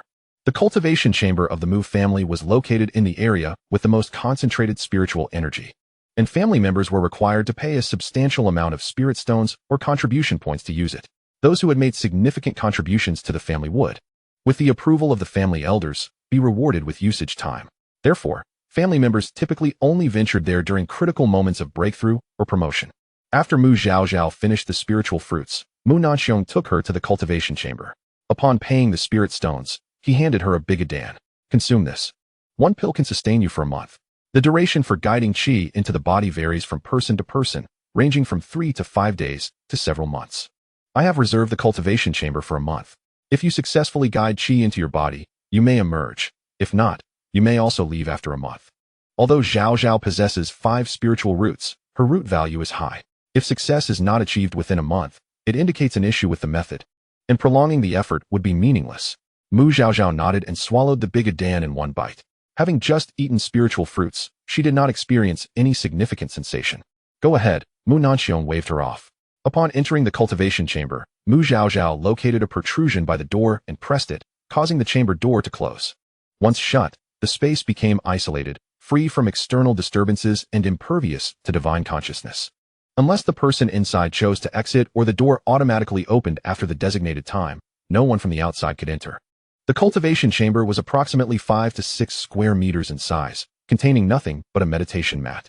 The floor bore numerous marked lines, which Mu Zhaozhao surmised formed a gathering array for spiritual energy. She dragged the mat to the center and began to meditate, following the method Mu Nanxiong had taught her for guiding qi into the body. Initially, her thoughts were somewhat chaotic, but gradually, they began to dissipate as she emptied her mind. After some time, Mu Zhaozhao felt her senses sharpening, as if her eyes could see through her eyelids to the outside world. She observed a multitude of colorful light dots densely filling the entire chamber. She silently lamented her fortune in lacking a fear of clusters. Otherwise, she might have gone mad. Continuing to relax, Mu Zhaozhao embraced the small light dots, beckoning them to gather into her bowl. Perhaps her call had an effect, as golden light dots began to enter her body, followed closely by green, red, brown, and finally blue. Initially, the influx of these light dots was slow, but gradually, they quickened, and soon they flocked in without her beckoning. Elated, Mu Zhaozhao began to guide the unusual sensations that arose in her body, following Mu Nanxiong's instructions to cleanse her primary meridians. Although invisible, she could perceive the process from the tingling sensations in her meridians. After completing one full circulation, she cautiously directed that sensation into her dantian. Instantly, a warm feeling radiated from her lower abdomen. I did it. Mu Zhaozhao rejoiced. She then began to guide the other sensations to cleanse her meridians. And after completing 5 circulations, she felt a tremor within her body, as if something had changed. The surrounding spiritual energy also trembled and surged into Mu Zhaozhao's body at a pace several times faster than before. Without time to ponder further, she hastily followed her previous method, guiding the spiritual energy to cleanse her meridians repeatedly before returning it to her dantian. As Mu Zhaozhao continuously absorbed spiritual energy and circulated it throughout her meridians, dirt began to ooze from her body. The once exquisitely sculpted child had transformed into a rather grimy figure. Chapter 9. Second Layer of Qi Refinement. Mu Zhaozhao was awakened by a commotion. She had been tirelessly guiding the spiritual energy to cleanse her meridians and consolidate it into her dantian when she sensed someone nearby conversing. After completing a full cycle of energy circulation, she halted her meditation and emerged from her trance. At that moment, the grime on her body had completely dried, rendering her hands and face, exposed beyond her ceremonial robes, seemingly coated in a layer of mud. As she stirred upon waking, the hardened layer of filth cracked and fissured. Confused, Mu Zhaozhao pondered the nature of this substance. Recalling that impurities are expelled after absorbing energy, she deduced that this must be the expelled dirt. Feeling a wave of embarrassment wash over her, she must be quite dirty, which explained the strange odor that had assaulted her senses earlier. Turning her head, she noticed that the door to the training chamber was ajar, and there stood Mu Nanxiong and the steward at the entrance, who had likely been the one speaking. Hastily, she rose to her feet and bowed. Great-grandfather. Steward. With her movement, more of the grime cascaded down, creating a rather distressing sight, prompting Mu Zhaozhao to awkwardly scratch her foot. Observing this, Mu Nanxiong performed a cleansing spell. An invigorating breeze swept over her, whisking away the falling debris, banishing the unpleasant smell, and leaving her feeling refreshingly clean. Is this the power of magic? Truly remarkable. Thank you, great-grandfather, Mu Zhaozhao expressed with a deep bow. Congratulations on reaching the second layer of Qi refinement, Mu Nanxiong praised. As the month-long period concluded, Mu Nanxiong had assumed that she had failed to absorb the energy, only to discover that she had been diligently cultivating within, achieving the second layer of Qi refinement. While it is said that the first 3 layers of Qi refinement are the easiest to cultivate, requiring merely the accumulation of sufficient spiritual power without any barriers, it must be noted that for Zhaozhao, possessing 5 spiritual roots, to accomplish such a feat within a month required considerable diligence. Indeed, she is a descendant of Mu Nanxiong, one of the 5 spiritual roots.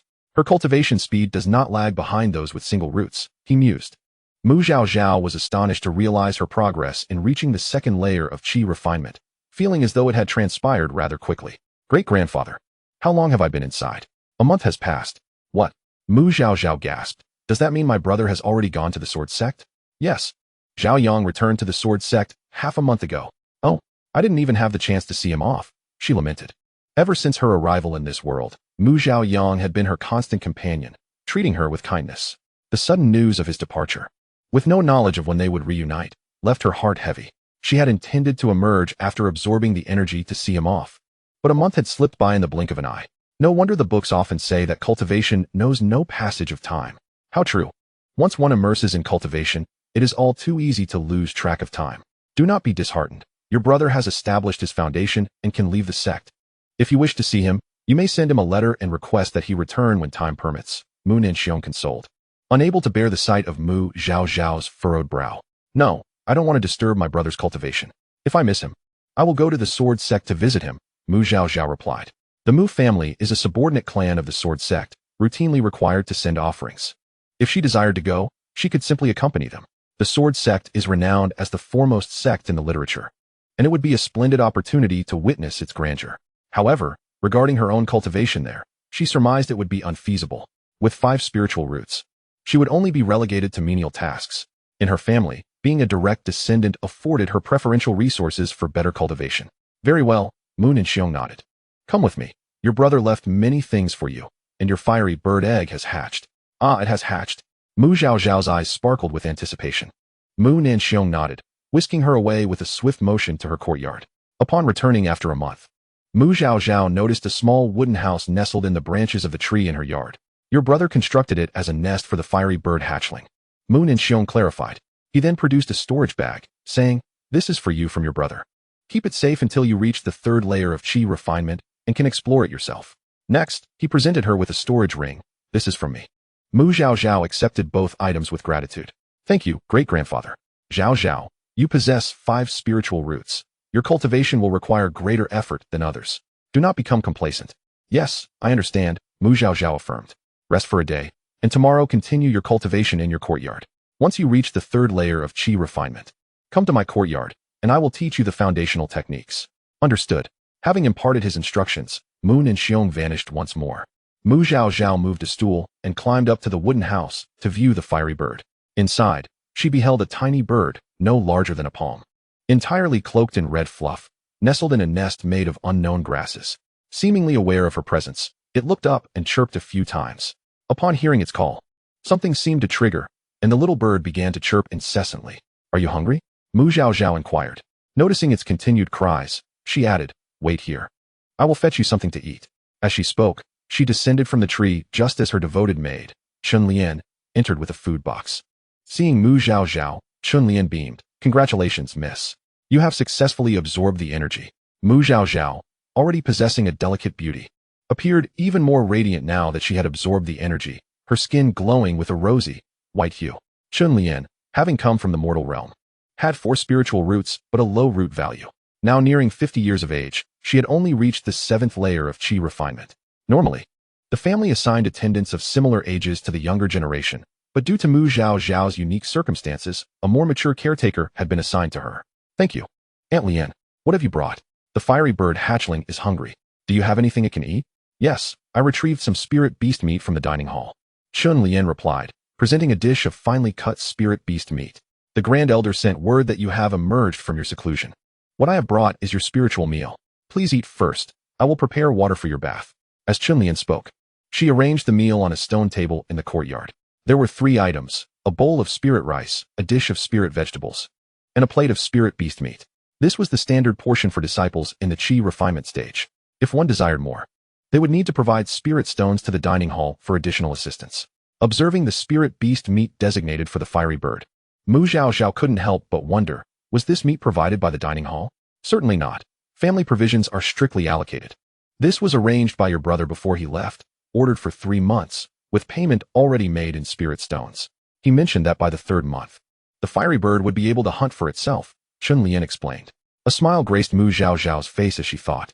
Mu Zhaoyang is such a wonderful brother, meticulously planning everything.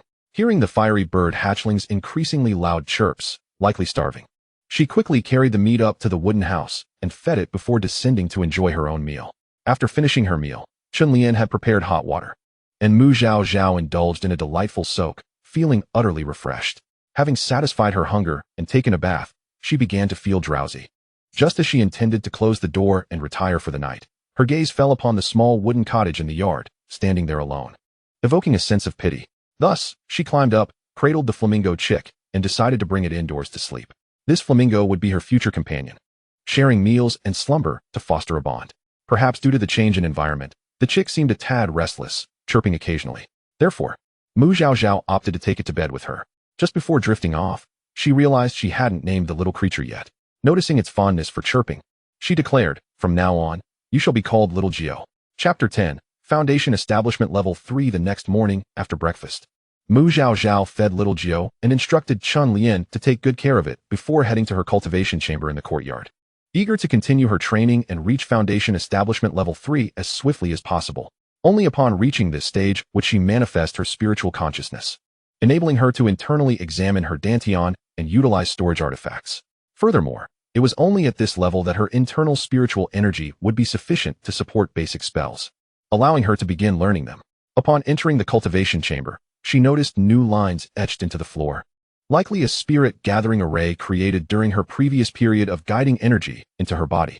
Closing the door, Mu Zhaozhao began to meditate, entering a state of tranquility where she once again perceived various small specks of light.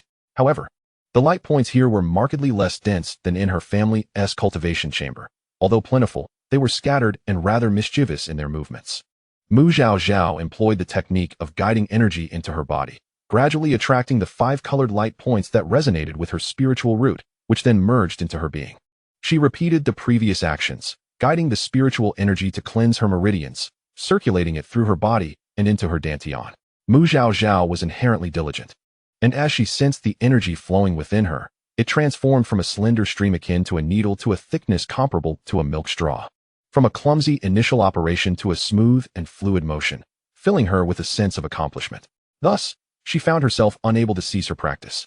Aside from pausing occasionally to consume some spirit fruits, she dedicated herself entirely to cultivation.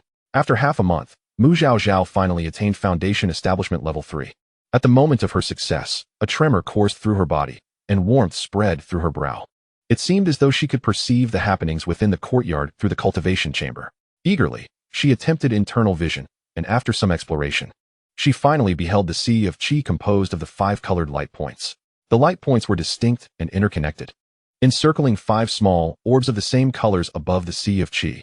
Zhaozhao was taken aback. She had anticipated her spiritual root to be pillar-shaped, akin to the dragon horn seen in fantasy tales, but instead, they were spherical. The 5 differently colored orbs nestled together, forming a circle, though the blue orb appeared slightly smaller than the others, rendering the circle somewhat uneven. Once her water spiritual root value was replenished, this circle would become perfectly round. After completing another circulation of qi, Zhaozhao ceased her training, exited the chamber, and prepared to wash up before heading to Mu Nanxiong's quarters to study basic spell techniques with him. The moment she emerged from the cultivation chamber, Mu Nanxiong sensed her presence. Upon probing with his spiritual consciousness, he discovered she had reached Foundation Establishment Level 3, prompting a smile to grace his lips. In just over a month, from guiding energy into her body to reaching Foundation Establishment Level 3, even a prodigy with a singular spiritual root would find it challenging to match her pace.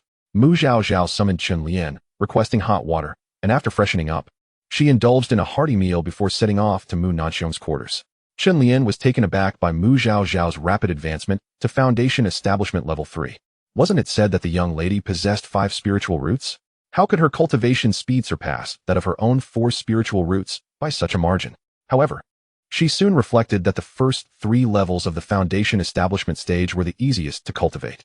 As long as one had sufficient resources and consumed a few high-tier elixirs, progress would be swift. With only 2 juniors under the Great Elder's tutelage and her young master at the 10,000 Sword Sect, resources were scarce for the young lady. Unbeknownst to her, Mu Zhaozhao's cultivation was entirely self-driven, having absorbed spiritual energy without relying on even a single elixir. Upon arriving at Mu Nanxiong's courtyard, Mu Zhaozhao called out, "Great-grandfather, Zhaozhao has arrived. Come in," came Mu Nanxiong's warm voice from within. "All right." Mu Zhaozhao hurriedly entered. She found Mu Nanxiong had set up a small long table in the main hall and instinctively took a seat on the cushion before the table. "Great-grandfather, Zhaozhao has reached Foundation Establishment Level 3, she said, blinking her eyes, eager for praise. Mu Nanxiong chuckled, "Very well. However, do not become complacent. Continue to strive for improvement." "Yes, Zhaozhao will heed great-grandfather's teachings," she replied obediently. Mu Nanxiong nodded. "I will first teach you the technique for imprinting spiritual consciousness." After imparting the technique, he demonstrated how to imprint it onto a storage bag. As a diligent learner, Mu Zhaozhao quickly grasped the concept. Having mastered it after just 2 attempts, successfully imprinting her spiritual consciousness onto the storage bag, Mu Nanxiong was pleased with her aptitude. While it is essential to imprint, one must also learn how to erase the imprint. Generally, cultivators can erase their own imprints and those of individuals with lower cultivation levels. I shall now teach you the technique for erasing spiritual imprints. Erasing imprints proved more challenging than creating them. Mu Zhaozhao required 4 or 5 attempts before she succeeded. Noticing her mastery, Mu Nanxiong inquired, "Have you brought the items your brother and I gave you?" "Yes," replied Mu Zhaozhao, promptly retrieving 2 storage bags and a storage ring from her sleeve. The storage ring was a gift from Mu Nanxiong, while one bag was issued by the family and the other from Mu Zhaoyang. "All have been imprinted with spiritual consciousness," she affirmed. Following the earlier method, Mu Zhaozhao meticulously imprinted each item, each successful imprint deepening her connection with them. The family-issued storage bag was modest in size, approximately 2 to 3 cubic feet, containing not only elixirs, but also a sizable number of spirit stones, presumably those given to her by Mu Zhaoyang. The storage bag from Mu Zhaoyang was slightly larger, akin to a small room, filled with various items that Mu Zhaozhao had yet to examine closely. The storage ring from Mu Nanxiong, however, was considerably spacious, akin to a large apartment, filled to the brim with heaps of spirit stones and an assortment of treasures. "The storage ring I gave you is a low-grade treasure. Treasures possess spiritual awareness, and once you recognize it with your blood, unless you perish or are confronted by a cultivator 2 or 3 realms above you, no one can erase your imprint. Now, I will teach you the technique for blood recognition." After explaining, Mu Nanxiong demonstrated, quickly producing a drop of blood from his fingertip. Following his instructions, Mu Zhaozhao attempted several times before successfully drawing a drop of blood herself. She promptly dripped it onto the storage ring, and in an instant, her connection with the ring deepened, allowing her to perceive its contents with clarity by merely directing her spiritual consciousness. Mu Zhaozhao was filled with wonder. As her consciousness moved, a silken ribbon materialized in her hand. This ribbon was a favored artifact among female cultivators in the Yuntian continent, known for its graceful movement and formidable attack capabilities. Chapter 11, Striking Rich. This ribbon is a low-grade spiritual artifact. Now, take out the middle-grade spiritual sword and show it to me, Mu Nanxiong instructed. In the realm of Yintian continent, weapons are categorized into several grades: mundane weapons, magical implements, spiritual artifacts, treasured items, celestial weapons, divine artifacts, and sacred tools. As the name implies, mundane weapons are ordinary and devoid of any special spiritual essence or power, primarily utilized within the mortal realm. Practitioners of cultivation, on the other hand, wield weapons that are at least magical implements or higher. Thus, they generally refer to their weapons as magical implements. Once a weapon reaches the level of a spiritual artifact, it possesses a certain degree of sentience. After a blood oath binds the weapon to its master, it resonates with the wielder, enhancing usability and amplifying its might. Families with resources typically allow their descendants to directly utilize spiritual artifacts. Indeed, Mu Zhaozhao's consciousness swept through her storage ring, quickly alighting upon a remarkably translucent thin sword. With a mere flick of her mind, she extracted it. This sword, slender and not overly long, was light in the hand, making it perfectly suited for a girl of her age. Most notably, its crystalline clarity rendered it extraordinarily beautiful. The kind of exquisite piece that would undoubtedly enchant a young girl. It was evident that Mu Nanxiong had put considerable thought into selecting this sword. Thank you, great-grandfather. Zhaozhao adores it. Mu Zhaozhao gazed at the sword, unable to contain her affection. Let us bind it with a blood oath. Seeing his great-granddaughter's delight filled Mu Nanxiong with quiet joy, though he maintained a composed exterior. Mu Zhaozhao drew a drop of blood and, after a moment's contemplation, decided to bind the sword to herself first. With her energy limited, she opted to focus on mastering one weapon at a time. Compared to a ribbon, she favored the sword for its superior offensive capabilities and the awe it inspired, qualities that were difficult for other weapons of the same tier to rival. Observing that Mu Zhaozhao was not overly ambitious and understood the importance of choosing what suited her best, Mu Nanxiong felt even more content. Zhaozhao, as you have just begun your cultivation journey, utilizing a spiritual artifact will suffice for now. When your cultivation level rises, I shall procure something even more exceptional for you. All right, thank you, great-grandfather. Being a descendant of a cultivation lineage was indeed delightful. Everything was prepared for her, allowing her to focus solely on her training. In contrast to the solitary cultivators who relied solely on themselves, she felt immensely fortunate. Zhaozhao, do you have any thoughts regarding your future cultivation path? Mu Nanxiong inquired once more. At this moment, Mu Zhaozhao found herself devoid of any concrete ideas. Although she had perused novels, they primarily depicted narratives rather than imparting foundational knowledge about the cultivation realm. Having arrived in this world merely 2 months ago, she had been preoccupied with learning characters and practicing cultivation, leaving her with scant understanding of common knowledge. Thus, she could not yet formulate a plan. Great-grandfather, I currently do not comprehend much, so I have no specific thoughts at the moment. Then there is no rush. Spend time at the library, and when you have formulated your ideas, we can discuss them further. Mu Nanxiong did not intend to dictate Mu Zhaozhao's cultivation direction. Each individual must carve their own path. Until she developed her own aspirations, he preferred she acquire some foundational knowledge. The Qi refinement stage primarily serves as a foundation-building period. For the time being, focus on cultivation while also learning basic techniques. The clan possesses a library and a hall for passing down teachings. Make sure to visit them whenever possible. Understood. Subsequently, Mu Nanxiong imparted to Mu Zhaozhao the Qi refinement technique and several commonly used spells, such as the cleansing spell, sound transmission spell, and lightness technique. The Qi refinement technique is primarily designed to refine spiritual energy, enabling its effective conversion into spiritual power, which is stored within the spiritual roots and meridians. After contemplating for some time, guided by Mu Nanxiong, Mu Zhaozhao began to grasp the intricacies of the technique, attempting to refine the spiritual energy in her dantian into her spiritual root. However, after a short while, the spiritual energy in her dantian was completely depleted, prompting her to immediately enter meditation and resume her training. Initially, she had been quite satisfied with the robust spiritual energy she perceived within her dantian. However, she now realized it was far from sufficient. Once her dantian was replenished, Mu Zhaozhao paused to learn the commonly used spells from Mu Nanxiong. The cleansing spell and sound transmission spell were relatively simple, and Mu Zhaozhao learned them swiftly. The lightness technique proved somewhat more challenging, requiring a considerable amount of time before she mastered it. The lightness technique employs spiritual power to elevate the body, rendering it lighter and allowing the practitioner to move swiftly, akin to the lightness skills described in Blue Star.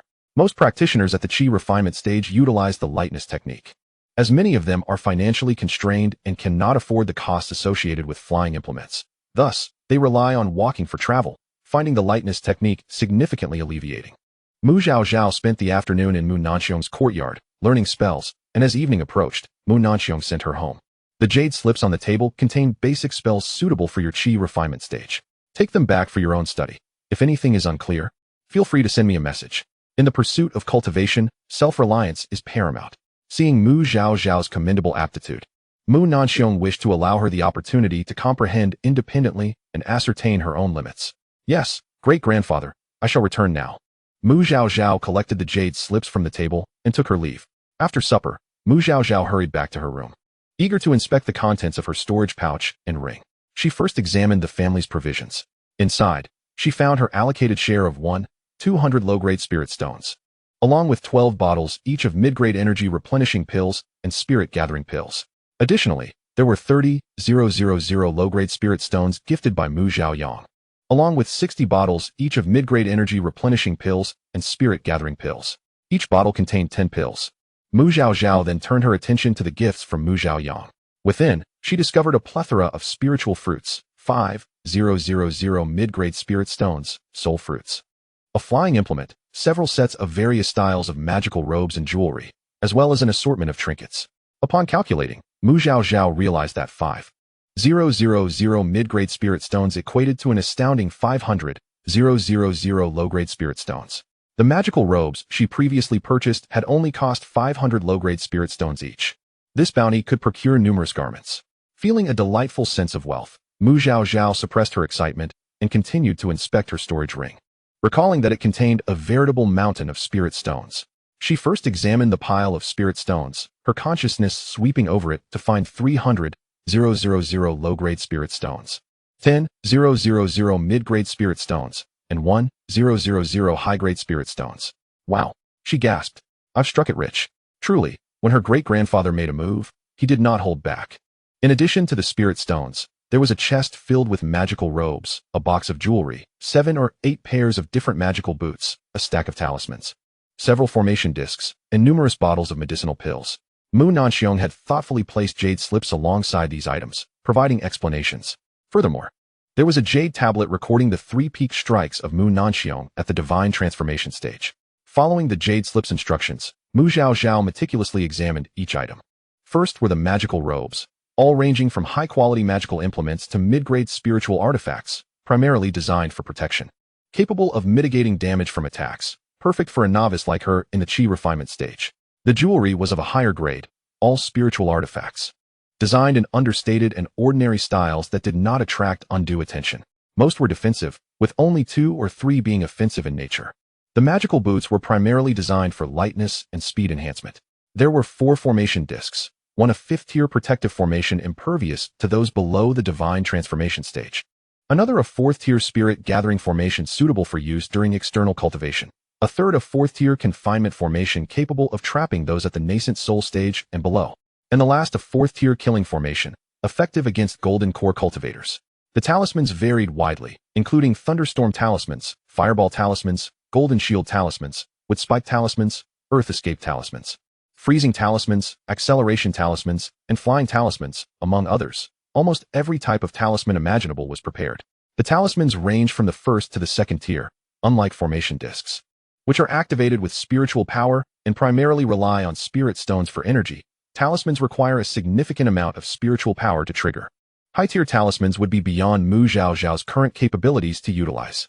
The variety of medicinal pills is indeed extensive, including the revitalizing pill for rapid restoration of spiritual energy, the rejuvenation pill for treating injuries, the disenchantment pill for dispelling illusions, the foundation pill for solidifying one's cultivation after a breakthrough, as well as the detoxification pill, the vein protection pill, the marrow cleansing pill, and the dietary restriction pill. All these pills are of the 3rd grade high quality, making them exceptionally beneficial for Mu Zhaozhao at her level of cultivation. In that moment, Mu Zhaozhao felt an invigorating sense of confidence. As long as she refrained from provoking those formidable individuals, her safety in the outside world was assured. Her great-grandfather truly embodied a cold exterior with a warm heart. Though he appeared aloof and indifferent, his meticulous attention to detail was remarkable. Chapter 12, Chunlian's Departure and Planning. Mu Zhaozhao transferred the contents of the 2 storage bags into her storage ring, and after some contemplation, She also moved a portion of spirit stones and a few first-grade middle-quality pills into the storage bag gifted to her by Mu Zhaoyang. Subsequently, she hung that storage bag on her person while attaching the storage ring to a cord around her neck. To avoid attracting unwanted attention, she, a mere young girl, was cautious about displaying such a high-tier storage ring, which could easily make her a target for robbery. Having organized her belongings, Mu Zhaozhao sifted through the assortment of trinkets given by Mu Zhaoyang and discovered a spirit beast pouch. After imprinting it with her blood and spiritual consciousness, she attempted to absorb the little creature inside. To her delight, it worked splendidly. Mu Zhaozhao was elated. For now she could take the little creature with her wherever she went, no longer needing to leave it in the courtyard. Now that she could utilize the storage artifact, it seemed she could visit the dining hall the following day to collect meals for both herself and the little creature all at once, saving her from daily trips that could interfere with Aunt Lian's training. The next day, Mu Zhaozhao rose early to retrieve food for herself and the little creature from the family dining hall. The steward managing the hall was taken aback upon seeing her, as she was an unfamiliar face, and inquired, "Which family do you belong to?" Mu Zhaozhao performed a polite bow, replying, "I am from the Mu family, Mu Nanxiong's great-granddaughter." The steward paused, suddenly adopting a much more respectful demeanor. "Miss Zhaozhao." This steward was not a member of the Mu family, but had been recruited from the mortal realm for training, and thus was required to address the direct lineage members with titles such as young master or young lady. "Why has Miss Zhaozhao come here alone today? Is it not usually Aunt Chen who collects the meals?" The steward asked. "I wish to collect a month's worth of provisions at once to avoid daily interruptions to my training. May I inquire how many days' worth can be taken at most?" Upon hearing her request, the steward quickly assessed her cultivation level, discovering that her spiritual energy fluctuation had already reached the 3rd layer of qi refinement. It had only been a short while. It seemed that the elder branch was about to produce another prodigy. The steward's attitude became even more respectful. According to family regulations, one may collect meals for a maximum of 1 month at a time. The cultivation of spirit rice and spirit vegetables requires time. If everyone were to claim provisions for a year or 2 at once, the dining hall would undoubtedly be unable to supply. "Very well. Then I shall collect a month's worth." "Thank you for your hard work," she replied. The steward promptly instructed the attendants in the dining hall to prepare the items. And once everything was ready, Mu Zhaozhao directly stored it in her storage ring. Given its high tier, the storage ring would ensure that the spirit-rich food would not lose its vitality. "Steward, some time ago, my elder brother arranged for spirit beast meat for feeding spirit pets. Might I receive that first?" "Certainly. Miss Zhaozhao, please wait a moment," the steward said as he retrieved 2 large pieces of spirit beast meat from his storage ring, estimating them to weigh over 1,000 pounds. After employing a spell to cut them into smaller portions, he handed them to Mu Zhaozhao. Having collected her items, Mu Zhaozhao returned, garnering numerous curious glances along the way. During her 2 months in this world, she had seldom engaged with her family. Although Mu Zhaoyang had taken her around the family estate for a brief period, she had encountered relatively few people. Consequently, many in the family had yet to see Mu Zhaozhao. Her charmingly delicate appearance naturally drew attention, making passers-by curious about her. Upon returning to her courtyard, Mu Zhaozhao sought out Aunt Chun to inform her that there was no longer a need for her to fetch meals from the dining hall. As she entered Chun Lian's quarters, she found the room devoid of personal belongings. "Aunt Lian, what is the meaning of this?" "Miss, I was just looking for you to bid farewell. The elder has informed me that you have recovered and no longer require my care, and has instructed me to assist at the treasure pavilion instead." Chun Lian's expression was one of joy, as the treatment at the treasure pavilion was far superior to her role as Mu Zhaozhao's maid. It could be considered a promotion. Mu Zhaozhao, having heard from Mu Zhaoyang about the family's affairs, knew that the conditions at the treasure pavilion were significantly better. At nearly 50, Chun Lian had only reached the 7th layer of qi refinement and needed to seize the opportunity to acquire cultivation resources for foundation building. Otherwise, she would stagnate at her current level. Although Mu Zhaozhao had not spent much time with Chun Lian and was not one to require constant care, she naturally wished her well in finding a better opportunity. "Congratulations, Aunt Lian." "Thanks to the elder," Chun Lian acknowledged, fully aware of how coveted positions at the treasure pavilion were. Had it not been for the elder's intervention, she would not have had such a chance. "Aunt Lian, I am grateful for your diligent care over the years. Please accept this small token of my appreciation." Mu Zhaozhao presented her with a bottle of 2nd-grade, high-quality spirit-gathering pills. Although Chun Lian had been compensated by the family, Mu Zhaozhao remembered the unwavering dedication with which Chun Lian had looked after her, without ever mistreating her. In a world where strength reigns supreme, even in Blue Star, cases of abuse against the vulnerable abound. While Mu Nanxiong kept a watchful eye, he could not always be present during his cultivation or family duties, and thus, Chun Lian's character warranted recognition. Chun-Lian initially intended to decline, noting that the family had compensated her adequately. But upon seeing the second-grade high-quality spirit-gathering pills, an item she desperately needed at her current stage, she graciously accepted it with a bow, saying, "Thank you, Mississippi." The second-grade high-quality spirit-gathering pills cost 300 low-grade spirit stones each, and their scarcity made them exceedingly valuable. One could not simply purchase them even with spirit stones, as there were few alchemists capable of producing high-quality pills, with most circulating pills being of middle to low quality. Chun-Lian's remuneration for caring for Mu Zhaozhao was 100 low-grade spirit stones per month, along with half a bottle each of first-grade low-quality chi replenishing and spirit-gathering pills. Thus, this single second-grade high-quality spirit-gathering pill represented 3 months of her salary. After bidding farewell to Chun-Lian, Mu Zhaozhao released the little creature from its pouch. It seemed that the little one was not particularly fond of being confined, as it chirped incessantly upon emerging. To soothe it, Mu Zhaozhao offered it some spirit beast meat, and once it was satiated, she gently patted its little head, saying, "Little Zhao, from now on, this courtyard will belong to us. You must grow quickly so that we can venture out together." Mu Zhaozhao had already begun to envision herself soaring through the skies on a flaming bird. "I am diligently cultivating. You must also strive to improve and refrain from sleeping all the time." The little creature, having eaten, promptly fell back to sleep. In the future, she resolved that when she practiced her cultivation, it would be by her side, engaged in its own cultivation as well. Little Zhao, however, seemed either too young or unable to comprehend human speech, as the phenomenon of spirit beasts communicating with their masters, often depicted in novels, did not manifest in her case. The little creature merely chirped a couple of half-hearted replies before curling up and continuing its nap. Sighing, Mu Zhaozhao decided to visit the family library to find some books to guide the little creature's training. After retrieving a meal to fill her stomach, she contemplated and took out a soul fruit to stabilize her spiritual consciousness. After nourishing herself, Mu Zhaozhao pulled out paper and a pen, preparing to set a small goal for her cultivation. The paper and pen were among the trinkets that Mu Zhaoyang had prepared. Reflecting on her thoughts, Mu Zhaozhao recalled that Mu Zhaoyang, with a root value of 93 and a single spiritual root, had taken 10 years to cultivate from the beginning to foundation establishment, discounting the time wasted due to her young age and lack of focus. She surmised that the time genuinely dedicated to cultivation must have been at least 5 years. Thus, with her 5 spiritual roots, it would take her at least 20 years to reach the foundation establishment stage. As one ascends, the challenges become increasingly formidable, and the passage of time extends. In the realm of Yuntian, achieving the golden core at 50 and the nascent soul at a century signifies a genius. If she multiplies that by 4, it implies that with sufficient diligence, she could attain the nascent soul around the age of 400. However, to partake in the efforts to save the continent centuries hence, merely reaching the nascent soul would be inadequate. She must attain the divine transformation stage. Time is indeed not on her side. Should she succeed in acquiring the sacred water lotus, it would be advantageous. Otherwise, relying solely on traditional arduous cultivation may prove futile. Alternatively, she ought to contemplate other methods to facilitate her training and enhance her cultivation level. She recalled that the 4 arts of cultivation, if mastered to their zenith, would invoke a phenomenon where the heavens and earth bestow spiritual energy upon the practitioner, allowing them to elevate their cultivation through this spiritual feedback. Chapter 13. The family's library. The 4 arts of cultivation encompass alchemy, artifact forging, formations, and talismans. Although she had long suffered ailments on Blue Star, she had not mastered the medical arts, and here she could not even recognize spiritual herbs, indicating a lack of talent in alchemy.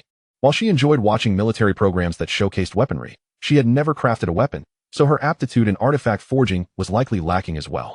In formations, her drawing skills were commendable, and her proficiency in the sciences might enable her to experiment. Talismans, however, seemed to be the most suitable for her. She had consistently excelled in drawing on Blue Star and had even won awards. Therefore, she could major in talismans while minoring in formations. Though talismans and formations may not garner as much admiration as alchemy and artifact forging, few attain high levels in these disciplines, and those who do are held in high esteem. Mu Zhaozhao took up her pen and drafted a short-term plan. 1. Within 3 months, elevate her cultivation to the 4th layer of qi refinement and learn applicable elemental techniques. 2.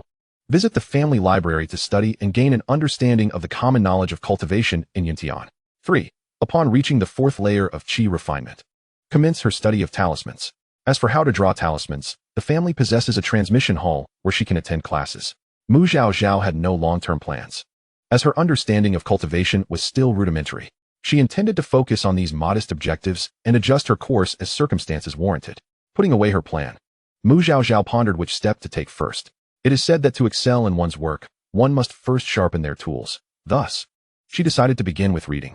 She would spend 3 days in the library before returning to her cultivation.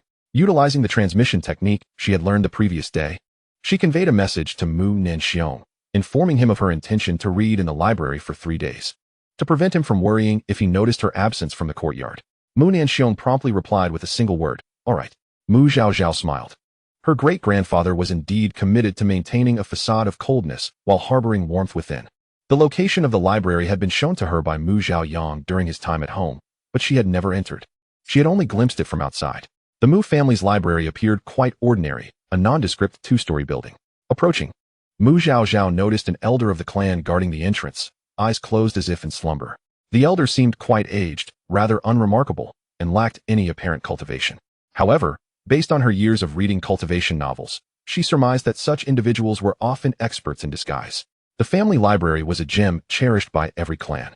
Not just anyone could serve as its guardian. Mu Zhaozhao stepped forward and respectfully bowed. "Esteemed elder, greetings. I am Mu Zhaozhao, and I wish to enter the library to read." The elder did not open his eyes, but merely raised a hand, gesturing for her to enter. Mu Zhaozhao was somewhat taken aback. Was it not customary to swipe a token to gain entry? She retrieved her family token and looked around, but found no place to swipe it. Just then, someone entered the library, and seeing that they proceeded without swiping a token, she bowed again to the elder and followed suit. Once inside, the elder, Mu Mao, finally opened his eyes. This great-granddaughter of Mu Nanxiong was indeed polite, though he noted that she appeared somewhat dim-witted. However, given her years of confusion, it was understandable. This elder was Mu Mao, the great ancestor of the Mu family at the Mahayana stage. After hearing about the plight of the younger generation from Mu Nanjing, he felt increasingly uneasy and disguised himself to guard the library. He had been stationed there for nearly 2 months and noticed that very few of the family's younger members were inclined to read and study in the library. Those who did come rarely stayed long. Most left after a few hours, and the longest stay was merely a few days. It was not like their youth, when they would have gladly immersed themselves in the library. Back then, entry to the library required contributing merit points, but now the family had waived that requirement. Yet the younger generation still refrained from reading. Of course, many chose to copy books to study at home. But the library only allowed for the copying of less valuable texts. The more precious tomes could only be read within its confines. He also observed that the younger generation, particularly the direct descendants, often displayed arrogance. Although Mu Zhaozhao perceived Mu Mao as lacking cultivation, that was merely due to her low level. In reality, Mu Mao possessed mid-golden core stage cultivation. The library had a unique characteristic, serving as both the clan's treasured artifact and the heart of the protective formation. As long as it remained, even those at the peak of tribulation could not breach the Mu family's defenses, providing them with great confidence. Because it was a divine artifact, it could perform many tasks automatically. For instance, it could detect whether an entrant possessed a family token. If not, they would be expelled. The copying of books also had designated areas on each floor, requiring sufficient family merit points to utilize. Thus, the role of guarding the library was somewhat of a nominal position, akin to retirement, existing mainly to assist younger individuals who might encounter unfamiliar characters while reading. There was no real necessity for someone to stand guard. During his time as the guardian, very few had come to pay their respects. Mu Zhaozhao was the first among the direct descendants. Observing that the young girl had already reached the 3rd layer of qi refinement in just 2 months, he mused that if Mu Nanxiong had not used any growth-enhancing pills on her, her aptitude might not be inferior to that of a single spiritual root. He resolved to observe her further. If her disposition proved commendable, he would seize the opportunity to inquire. That day, after his conversation with Mu Nanjing and the others, Mu Mao sent a message to an old friend, inquiring whether they had any knowledge of the sacred water lotus. Unfortunately, his friend had yet to reply. He surmised that they were likely in seclusion, so he refrained from pressing further, trusting that they would respond once they emerged. Upon entering the library, Mu Zhaozhao discovered an unexpected expanse within. The space was remarkably vast. She quickly realized that this must be the so-called folded space. Gazing at the neatly arranged rows of bookshelves, she momentarily found herself at a loss regarding where to begin. At that moment, a languid voice echoed in her ear. Disciples in the qi refinement stage may only read on the 1st floor. Mu Zhaozhao startled and glanced around, searching for the source of the voice. Do not look around so aimlessly, as if you have never seen the world. I am the spirit of this library. Mu Zhaozhao felt a sense of embarrassment akin to that of a country bumpkin ridiculed in the city. However, Mu Zhaozhao still bowed to the air and said, "Yes, thank you for your reminder, esteemed spirit of the instrument. May I inquire where the Continental Chronicles and the books on spirit beast cultivation are located?" The spirit paused for a moment, taken aback by the audacity of this young girl. "The Continental Chronicles are on your right, in the 37th row, while the books related to spirit beasts are on your left, in the 69th row." It was a leisurely day for him. He had noticed a new arrival who was quite adorable and thought to tease her a bit. To his surprise, this little girl was rather unreserved, directly asking for his assistance in locating books. "Thank you, esteemed spirit of the instrument." Mu Zhaozhao expressed her gratitude to the air before heading off to find the books, starting with the Continental Chronicles. She felt no sense of impropriety in her actions. In the Blue Star Library, one must first utilize the query machine to search for books before embarking on a search. Otherwise, with such an abundance of books, one might as well wait until the next century. Thus, in Mu Zhaozhao's mind, the query machine of the Spirit Library was perfectly justified. In Chapter 14, titled The Human Race and the Demon Race, Mu Zhaozhao nestled in the library for 3 days, reading diligently and subsisting on spirit fruits to stave off hunger. When she finally departed, she felt a lingering sense of insatiable curiosity. These 3 days of reading had been immensely beneficial, deepening her understanding of the cultivation world of Yuntian continent. According to the Continental Chronicles, the Yuntian continent was originally a world formed within the body of a certain deity. Through the passage of time, this miniature world birthed living beings. Out of compassion, the deity severed this small world from its body, placing it into the void and casting a spell to allow it to exist independently, enabling the beings within to thrive and flourish. After countless years, the Yuntian continent evolved into its present form. The Yuntian continent is vast, inhabited by 2 primary races, the human race and the demon race. The human race governs the cities, while the demon race oversees the forests. Currently, the human forces are managed by 7 supreme sects and 5 prominent noble families. The 7 sects are Wanjian Sect, Wanfo Sect, Qingyang Sect, Dan Alliance, Mo Palace, Shengtian Gate, and Xiantian Sect. The 5 noble families are Helan family, Lu family, Su family, Wenrin family, and Weiqi family.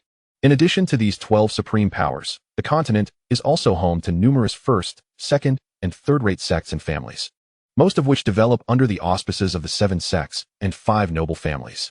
Furthermore, there are also guilds for alchemists, artifact masters, rogue cultivators, and mercenaries.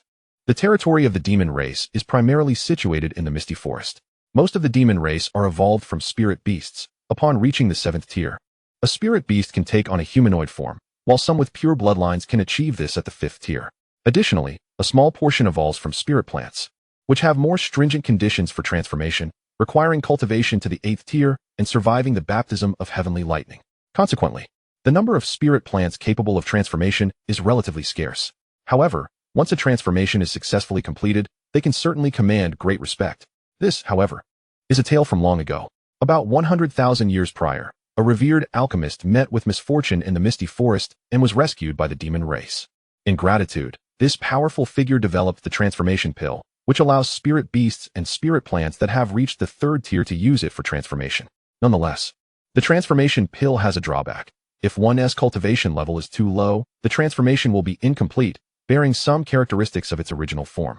Although these traits will gradually fade after reaching the 5th tier, thanks to the transformation pill, the number of spirit beasts and spirit plants capable of transformation within the demon race increased, leading to the establishment of several cities in the center of the Misty Forest, each governed by different factions of the demon race.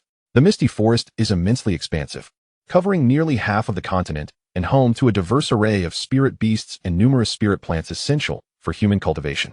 Naturally, the human race could not relinquish the treasure trove that is the Misty Forest entirely to the demon race. Thus, after thousands of years of conflict, the 2 races reached a consensus, demarcating a boundary within the Misty Forest. Resources beyond this boundary are shared, with each race relying on their own capabilities to acquire them, while the resources within the boundary are acknowledged to belong to the demon race. Of course, if a powerful human cultivator ventures into the boundary and manages to leave safely, the demon race would not raise any objections. In the cultivation world, strength reigns supreme. These circumstances largely align with what Mu Zhaozhao had encountered in her readings of the novels, save for the discrepancies concerning the 5 noble families. In a few hundred years, the present 5 noble families, namely the Su family and Wenren family, will no longer exist, replaced by the Nangong family and Qin family. Mu Zhaozhao was unaware of the events that had transpired to bring about the simultaneous decline of two supreme noble families, leading to their replacement by new ones. However, in the Blue Star, dynastic changes are commonplace, and in the fiercely competitive cultivation world, Mu Zhaozhao did not dwell on this matter too heavily. Upon returning from the library, Mu Zhaozhao entered the cultivation chamber, preparing to practice. Before beginning her training, she released Xiaozhao from the spirit beast pouch. Xiaozhao was still sleeping, but it had devoured all the meat she had placed in the pouch before entering the library. Mu Zhaozhao set it aside and placed a generous portion of spirit fruits and spirit beast meat in front of it, ensuring it would have sustenance upon waking. Having reviewed the relevant literature, she understood that spirit beasts in their juvenile stage rely primarily on sleep for growth and cultivation. They should be placed in areas rich in spiritual energy and fed food abundant in spiritual essence to promote their development. In her small courtyard, the cultivation chamber was the place with the most concentrated spiritual energy. Having settled Xiaozhao, Mu Zhaozhao began to meditate and cultivate. She soon realized that the speed at which she absorbed spiritual energy was exceedingly slow. The energy entering her dantian was quickly refined and stored within her spiritual roots. Yet her dantian remained in a state of insufficiency. Feeling a sense of urgency, she pondered how to address this predicament. She had exerted her utmost effort to absorb spiritual energy. Suddenly, Mu Zhaozhao recalled the elixirs she had overlooked. She hastily retrieved a gathering spirit pill and swallowed it. Once the pill entered her system, she felt an immense suction force emanating from her body, drawing in the corresponding spiritual elements of her spiritual roots with fervor. Mu Zhaozhao concentrated and guided the spiritual energy to circulate through her body, returning to her dantian, while simultaneously operating her cultivation technique to refine the energy for her spiritual roots. With the gathering spirit pill, her dantian finally ceased to be in a state of deficit. However, the influx of spiritual energy was so overwhelming that even with her circulation at its peak, the excess energy still caused her meridians to ache. With no other option, Mu Zhaozhao directed the surplus spiritual energy into her auxiliary meridians and acupoints. It was akin to a traffic jam, with the road being so narrow and the vehicles too numerous to prevent a complete congestion. The excess had to be diverted to other paths or parked temporarily. The effects of the gathering spirit pill were remarkably pronounced. Mu Zhaozhao cultivated uninterrupted for an entire day until her spiritual roots reached saturation, and her dantian could no longer refine any additional energy. At which point she finally ceased her practice. This session of cultivation yielded significant results. She had thoroughly cleansed 8 of her 28 auxiliary meridians and illuminated 3 of her 720 acupoints. Upon halting her cultivation, Mu Zhaozhao became acutely aware of a profound soreness throughout her meridians and quickly consumed a chi-replenishing pill. Still feeling insufficiently restored, she subsequently ingested a meridian-protecting pill.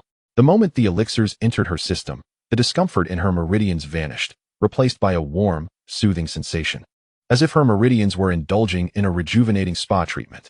The chi-replenishing pill replenished the cultivator's vitality and endurance, while the meridian-protecting pill fortified and safeguarded the meridians. Together, they complemented each other, one reinforcing the body, the other protecting the channels. In Chapter 15, titled Learning Techniques and Cultivating Qi at the 4th Layer, after concluding her cultivation, Mu Zhaozhao ventured into the courtyard and retrieved the jade slips containing the various techniques given to her by Mu Nanxiong a few days prior. The recordings made by Mu Nanxiong were exceedingly detailed, thoughtfully accompanied by visual representations of the hand gestures for casting the techniques. Mu Zhaozhao, after thorough contemplation, resolved to first master the rain summoning technique and the fireball technique. With Chun Lian's departure, she found even the simplest act of bathing to be a cumbersome endeavor. Once she had acquired these 2 techniques, she could independently procure her own bathing water. Commencing with the rain summoning technique, the most rudimentary of spells, she learned to manipulate the spiritual energy from her dantian, employing hand seals to influence the water elements present in the atmosphere, thereby condensing them into rain. This technique, relatively uncomplicated, could be utilized even by cultivators lacking a water affinity, though the efficacy paled in comparison to those with a water spiritual root. Despite her water root being weaker than the others, with a commendable value of 93, her exceptional comprehension allowed her to swiftly grasp the technique. Initially, her ability to summon rain was limited to a mere bowl-sized area. However, through relentless practice, her hand seals became increasingly adept, her speed heightened, and her control over spiritual energy more refined, resulting in an expanded area of rainfall. Mu Zhaozhao practiced diligently throughout the day, exhausting her internal reservoir of spiritual energy before finally pausing. By then, She had managed to increase the rain's coverage from the size of a bowl to encompass the entire courtyard. Satisfied with her progress, she took a brief respite, consumed a portion of spiritual food to satiate her hunger, and then returned to the training room for further cultivation. With insufficient aptitude, she knew that steadfast effort was her only recourse. To catch up with her peers, she resolved to study diligently. After all, cultivation never felt tiresome, and she could forego sleep without consequence. Upon meditating, she noted that while her absorption of spiritual energy was not as rapid as immediately after consuming a spirit-gathering pill, it was significantly swifter than before. Estimating that the pill's effects had not yet waned, she refrained from consuming another and commenced her cultivation directly. Perhaps due to her incessant practice of spellcasting, Zhaozhao's command over spiritual energy improved markedly in just one night. She filled both her spiritual roots and dantian to capacity. Realizing she could no longer absorb more spiritual energy, Zhaozhao ventured into the courtyard to study the fireball technique. This technique, being a notch above the rain summoning technique, possessed a degree of offensive capability and could only be practiced by those with a fire affinity. Given her current cultivation level of the third stage of qi refining, she estimated she could execute the spell 3 or 4 times at most. However, as a cultivator with 5 elemental roots, her 4 equally strong roots allowed for the transmutation of spiritual energy among them. Once the fire energy was depleted, wood would give rise to fire, if wood was exhausted. Water would nourish wood. If water was gone, metal would generate water, and should metal vanish, earth would yield metal. Through this cyclical process, she dedicated an entire morning to her studies. Initially, she could conjure only a fireball the size of a peanut, but soon she was capable of producing fireballs the size of her fist. Exhaustion set in, as her spiritual energy was entirely depleted, prompting her to take a meal before returning to the training room. By evening, Zhaozhao paused her cultivation. After dinner, she utilized the rain summoning technique and the fireball technique to prepare a basin of hot water for a thorough bath.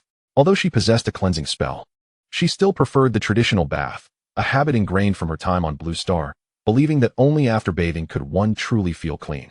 After her bath, she resumed her cultivation, followed by practicing her spells in the courtyard. This cycle continued for an entire week, during which Zhaozhao diligently honed the rain summoning and fireball techniques. She could now control both the range and intensity of the rainfall with precision. The fireball technique allowed her to unleash 3 fist-sized fireballs simultaneously, each possessing considerable destructive power, capable of creating sizable craters upon impact. As a result, her courtyard bore the scars of her training, pockmarked and charred, and frequently muddied from the intermittent rainfall. Observing the disarray of her courtyard, Zhaozhao felt a twinge of embarrassment as she pondered whether anyone in her clan possessed the skills to repair it. After mastering these 2 techniques, she turned her attention to other spells. Thus, for 3 uninterrupted months, Zhaozhao remained ensconced in her courtyard, alternating between cultivation and spell practice, relying solely on the sustenance of spiritual fruit without venturing outside to collect spiritual food. Her perseverance bore fruit. After 3 months, she ascended to the 4th stage of qi refining. Not only had she elevated her cultivation, but she had also successfully cleared all 28 meridians and illuminated 20 acupoints. A discerning observer would note that her reservoir of spiritual energy rivaled that of an average cultivator at the 7th stage of qi refining. Furthermore, Zhaozhao had acquired mastery over various techniques, including the golden shield technique, sharpness technique, soil turning technique, planting technique, earth sink technique, and water ball technique, all of which she could employ with remarkable proficiency. Zhaozhao's motivation to learn these diverse techniques stemmed from her discovery that acquiring printed texts in the library required family contribution points. Given that her great-grandfather had already bestowed upon her a wealth of resources, it would be unseemly to burden him further. With her current low cultivation level, she was unable to venture out to hunt spirit beasts or gather spiritual plants for sale to earn contribution points. Thus, the only recourse was to assist in the family's spiritual fields to earn a modicum of contribution points. Having reached her cultivation goal within the planned time frame, Zhaozhao felt elated. After refreshing herself, she indulged in a sumptuous meal at the dining hall, collecting a month's worth of spiritual food. Subsequently, she purchased enough spiritual beast meat for 3 months to feed her pet, Xiaozhao. The cost of the spiritual beast meat was not insignificant, amounting to 1,500 low-grade spiritual stones for 3 months. Zhaozhao couldn't help but marvel at the expense, grateful for the financial support from her brother and great-grandfather. Otherwise, her own rations would scarcely suffice to sustain a spirit beast. Over the course of 3 months, Xiaozhao had not grown much. Its coat had merely brightened, and it continued its routine of eating and sleeping, showing no signs of independent hunting.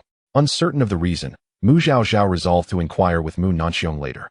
Exiting the dining hall, she made her way to Mu Nanxiong's courtyard.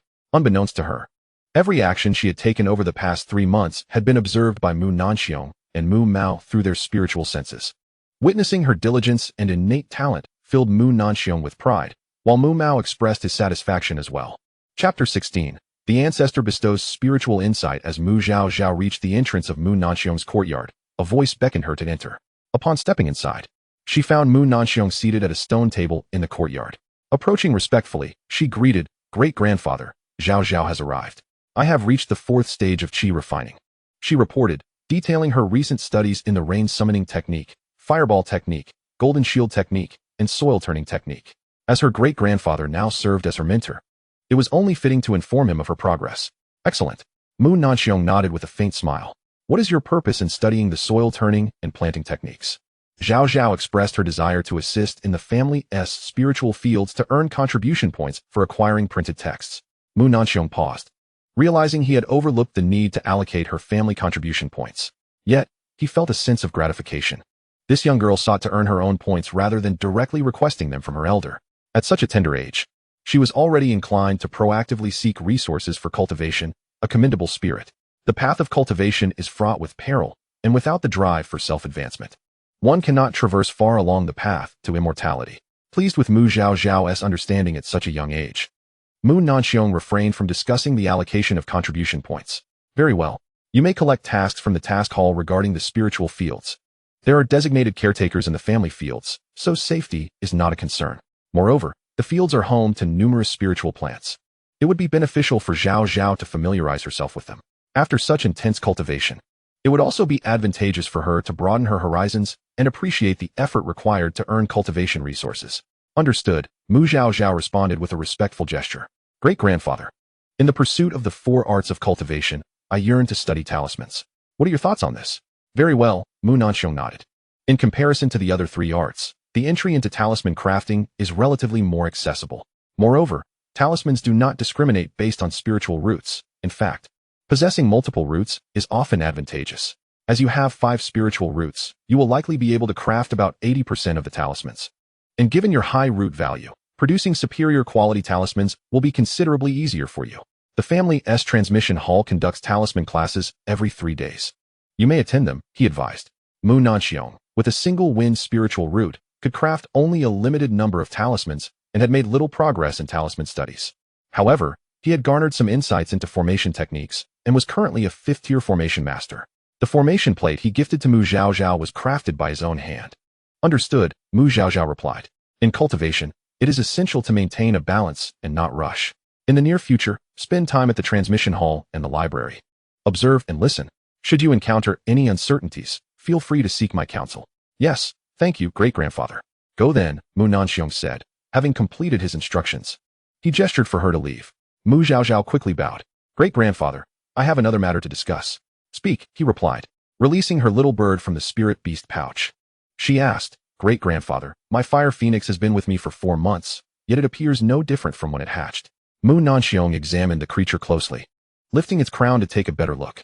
"Your fire phoenix hatchling possesses an extraordinary bloodline, which accounts for its prolonged juvenile stage. Zhaoyang has fortuitously acquired a spirit beast of notable lineage. Nurture it well, it will serve as a valuable ally in the future. If you find yourself short on spirit stones, do not hesitate to inform me." Spirit beasts with bloodlines typically possess innate talents, their abilities far surpassing those of ordinary spirit beasts. "Indeed," Mu Zhaozhao exclaimed joyfully, astonished at her good fortune in acquiring a bloodline spirit beast. She recalled a protagonist from a book who had a fire phoenix with phoenix blood, ultimately achieving ancestral return and obtaining the phoenix's legacy. That protagonist, aided by the fire phoenix, ranked among the top 5 in power among the younger generation. Also, I am unsure if there is anyone in the clan who can repair my courtyard?" Mu Zhaozhao asked, feeling a bit bashful. Mu Nanxiong waved his hand dismissively. "Go on. I will arrange for it to be repaired." "Yes, thank you, great-grandfather." Her voice brimmed with excitement, her face lighting up with a broad smile. Having a powerful ally certainly made a difference. Mu Nanxiong chuckled, observing that the little girl had made a mess of her courtyard and was likely concerned about receiving a scolding, which prompted her to seek him out immediately after her training. After parting from Mu Nanxiong, Mu Zhaozhao hurried to the library. Having been preoccupied with her cultivation for the past 2 months, She was eager to relax and immerse herself in reading. Upon reaching the library, she noticed Mu Mao still seated with his eyes closed. Approaching him, she bowed respectfully. "Elder, I hope you are well." After greeting him, Mu Zhaozhao intended to proceed deeper into the library, but Mu Mao called her back. "Come here, little one." Taken aback, Mu Zhaozhao hadn't anticipated being called, but she approached nonetheless. "Elder, do you have any instructions? Extend your hand." Confused, she complied, reasoning that as a clan elder, he wouldn't harm her. Mu Mao placed his hand on her wrist, and, upon probing her spiritual energy, was somewhat astonished. This little girl is quite remarkable. Her meridians are well developed, her acupoints illuminated, and her internal spiritual energy is substantial, comparable to that of an average 7th-tier Qi refinement practitioner. Mu Mao nodded approvingly, withdrew his hand, and then with a flick of his wrist, a strand of divine consciousness entered Mu Zhaozhao's brow. It would automatically activate to shield her in times of peril. Mu Zhaozhao felt a warmth at her brow, followed by a sense of calm, but was left puzzled. "Elder, this I have left you a protective talisman. Now, go and read your books," he instructed. "Yes, thank you, Elder." Mu Zhaozhao was somewhat dazed, not expecting to receive such a powerful protective charm. She felt incredibly fortunate. Once inside, she found a secluded corner and began to read.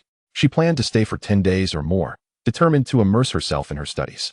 To facilitate the reading of the younger practitioners in the Qi refinement stage, all books on the first floor were either paper or leather-bound. After all, jade slips required spiritual consciousness to read, and those in the Qi refinement stage typically had weaker spiritual awareness, leading to discomfort from prolonged reading. However, Mu Zhaozhao had not been reading for long when the library's spirit came to greet her. "Ah, it's been a while since you last visited. Master Spirit."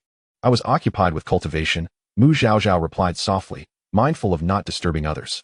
"TSK, after 3 months of cultivation, you've only advanced 1 level? Your aptitude appears rather mediocre." The spirit remarked. "Indeed, I possess 5 spiritual roots, which slows my progress compared to others." "Oh dear, 5 spiritual roots? Such a misfortune. Had it been several millennia ago, you would have been considered a genius." "How pitiable," the spirit lamented. Mu Zhaozhao replied, "That's rather disheartening." "Are you a descendant of Mu Mao?" the spirit inquired. "Mu Mao? Who is that?" "The one who just sent you divine consciousness at the entrance." "Oh, the elder? I do not know him well. I have only seen him at the library in trance a couple of times." "If you do not know him, why did he send you divine consciousness?" "Mu Mao has always been rather proud. He is not known for his kindness. Perhaps he found me cute and took a liking to me?" Mu Zhaozhao speculated, as she indeed considered herself quite adorable. The spirit chuckled. "You certainly have a thick skin. Come closer." "Huh? Closer to where?" "Lean against the wall, quickly." Since he had sent her divine consciousness, the spirit suspected she possessed some extraordinary trait. Mu Zhaozhao shuffled to the wall and leaned against it. As soon as she did, a warm current enveloped her, and the spirit remarked, "No wonder. Though you have 5 spiritual roots, if you manage to complete your water spiritual root, you will attain a chaotic spiritual root. Mu Mao intends to nurture you. It seems he is planning to seek the rare materials to supplement your spiritual roots." "Really?" Mu Zhaozhao exclaimed with delight. If her family could procure those materials for her, she wouldn't have to wait for that secret realm, which would save her considerable time. "That's my guess. Whether it's true or not will be revealed in due time," the spirit replied, with what sounded like a yawn. "Now, get back to your reading. Should you truly become a chaotic spiritual root, come find me, and I shall present you with a grand gift." "Yes, thank you, Master Spirit. How should I find you then?"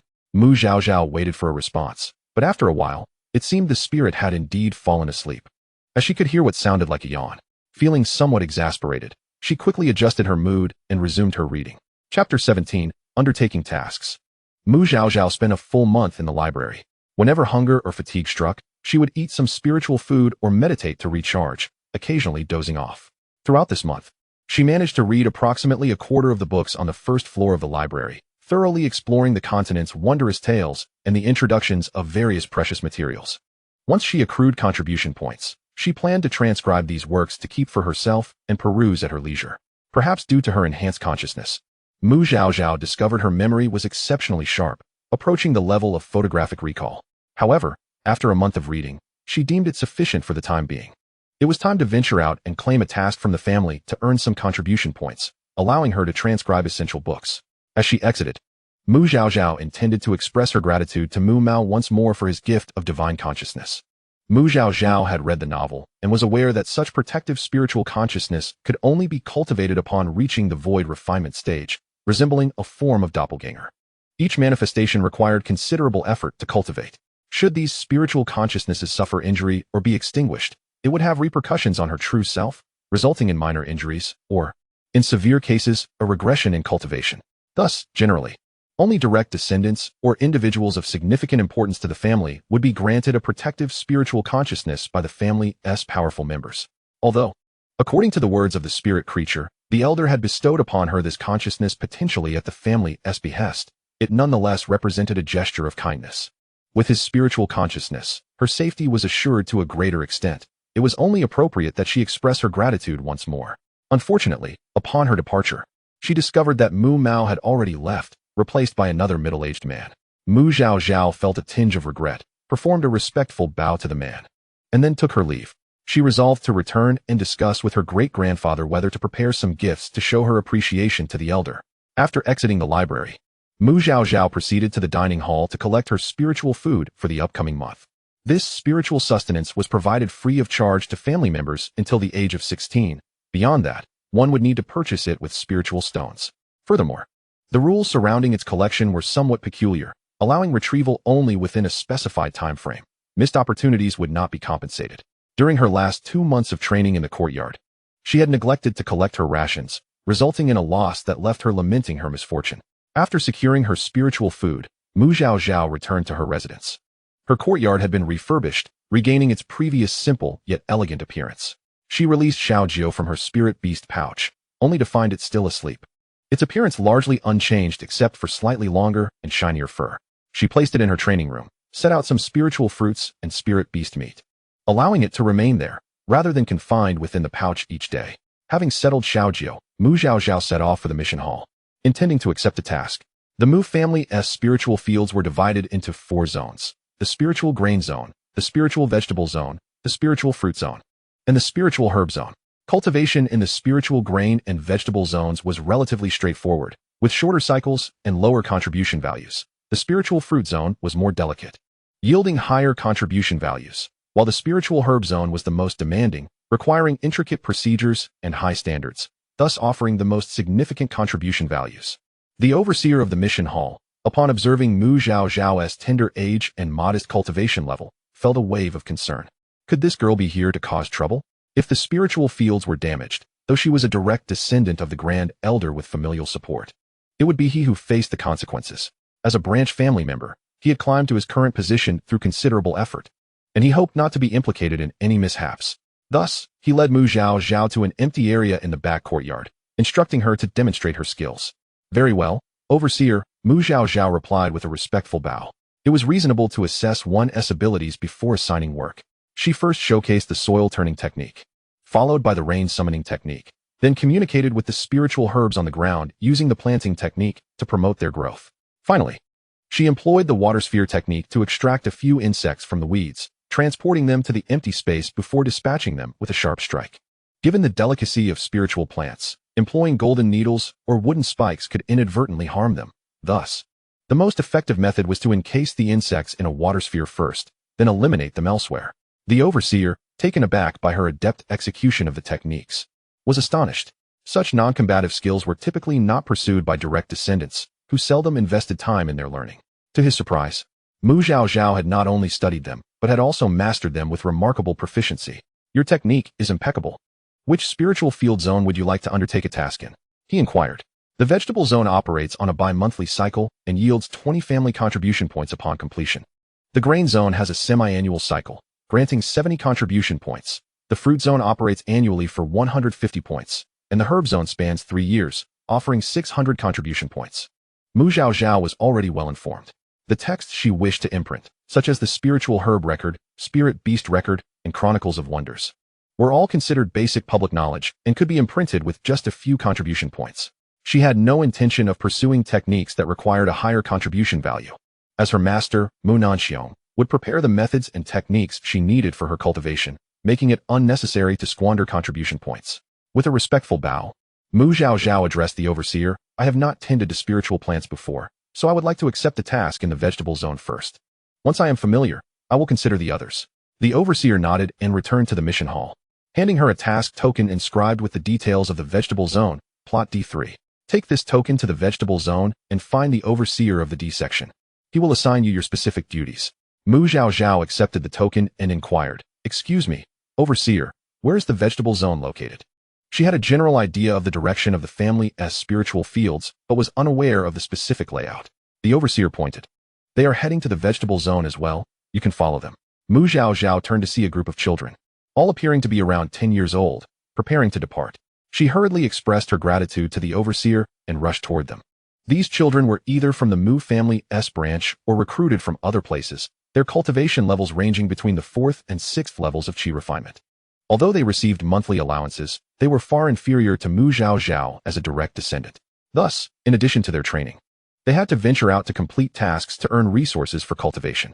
As Mu Zhaozhao approached, she noticed they were already preparing to set off with their paper cranes. She quickly called out to a familiar-looking older girl. "Excuse me, fellow cultivator. I need to go to the vegetable D section. Since it's my first time, could you kindly guide me?" The girl turned around to see a charming little girl of about 7 or 8 years old, with a qi refinement level of 4, and replied, "Sure, follow me, and I'll show you the way." "Thank you, fellow cultivator. My name is Mu Ruofeng, a branch member of the Mu family from the Tianshui kingdom." "Which branch do you hail from?" Noticing the girl's exceptional demeanor, she deduced that she was not merely a common recruit from the mortal realm, but rather a descendant sent from one of the Mu family's branches.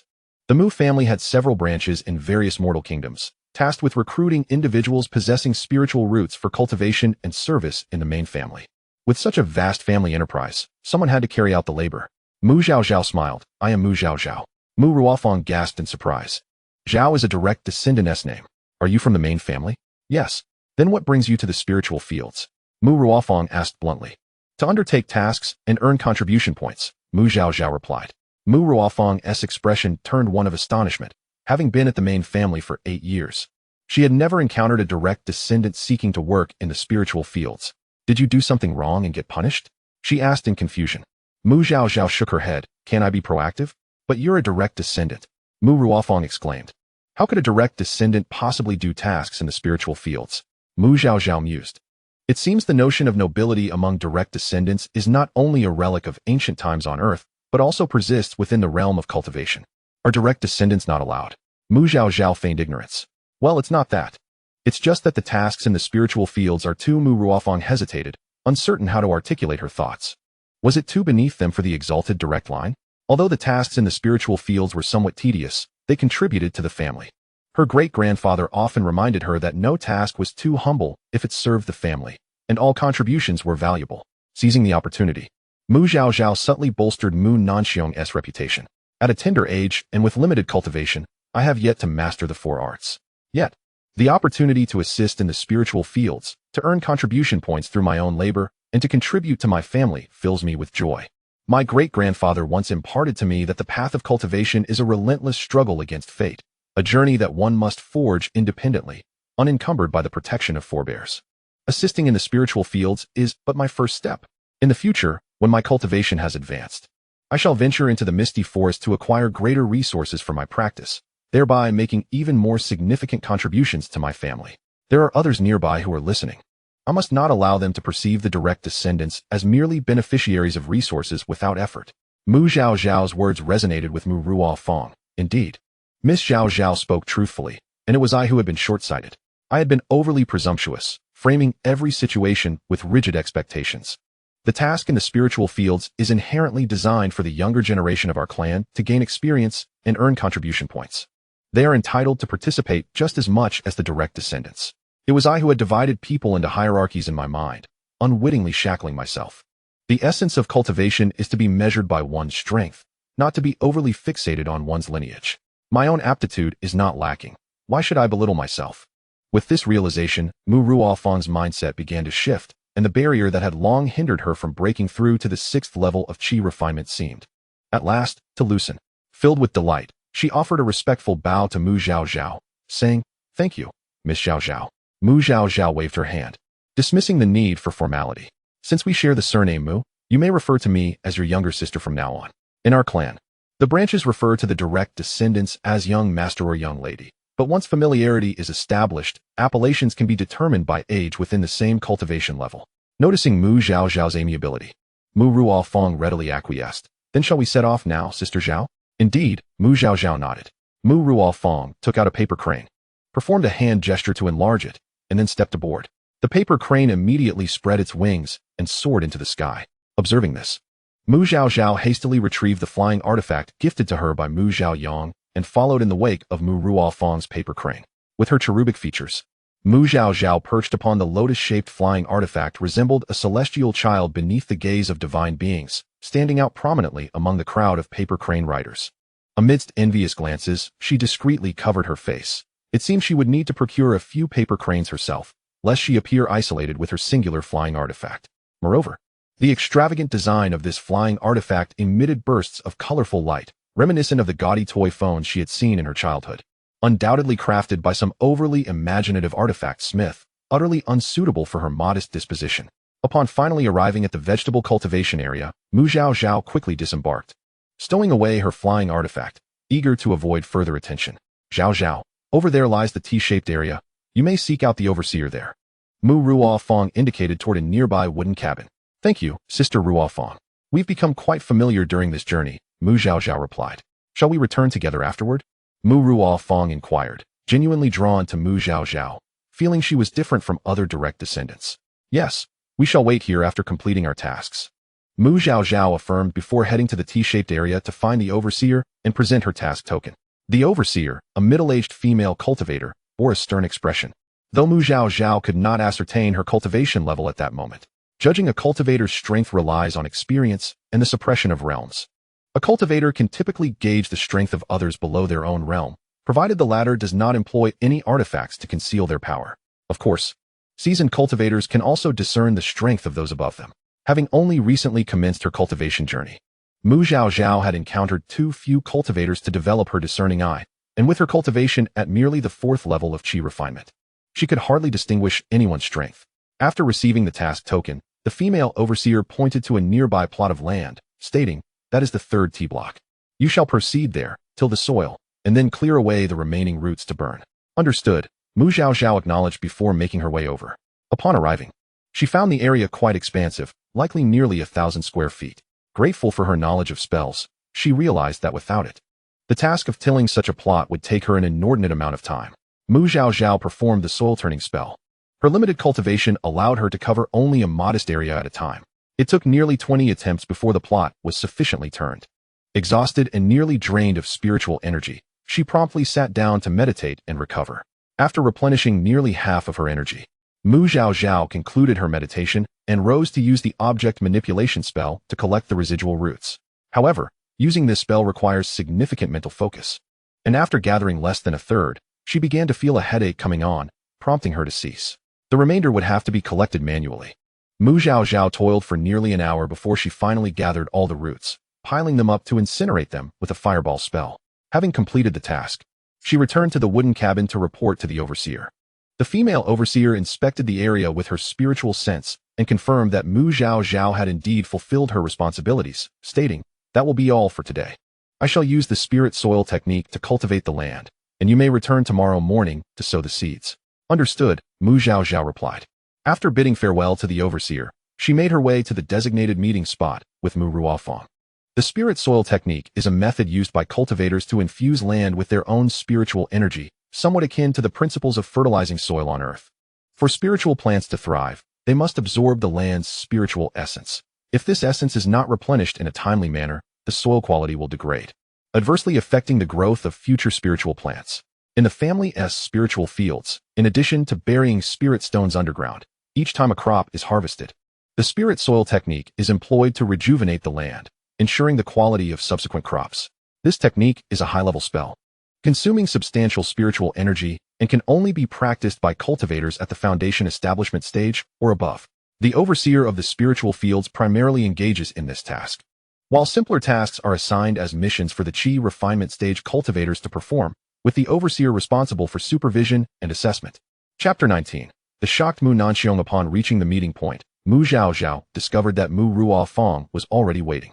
"Apologies, Sister Ruofeng, for making you wait," Mu Zhaozhao said, a touch of regret in her voice, as her meditation and subsequent root collection had taken considerable time.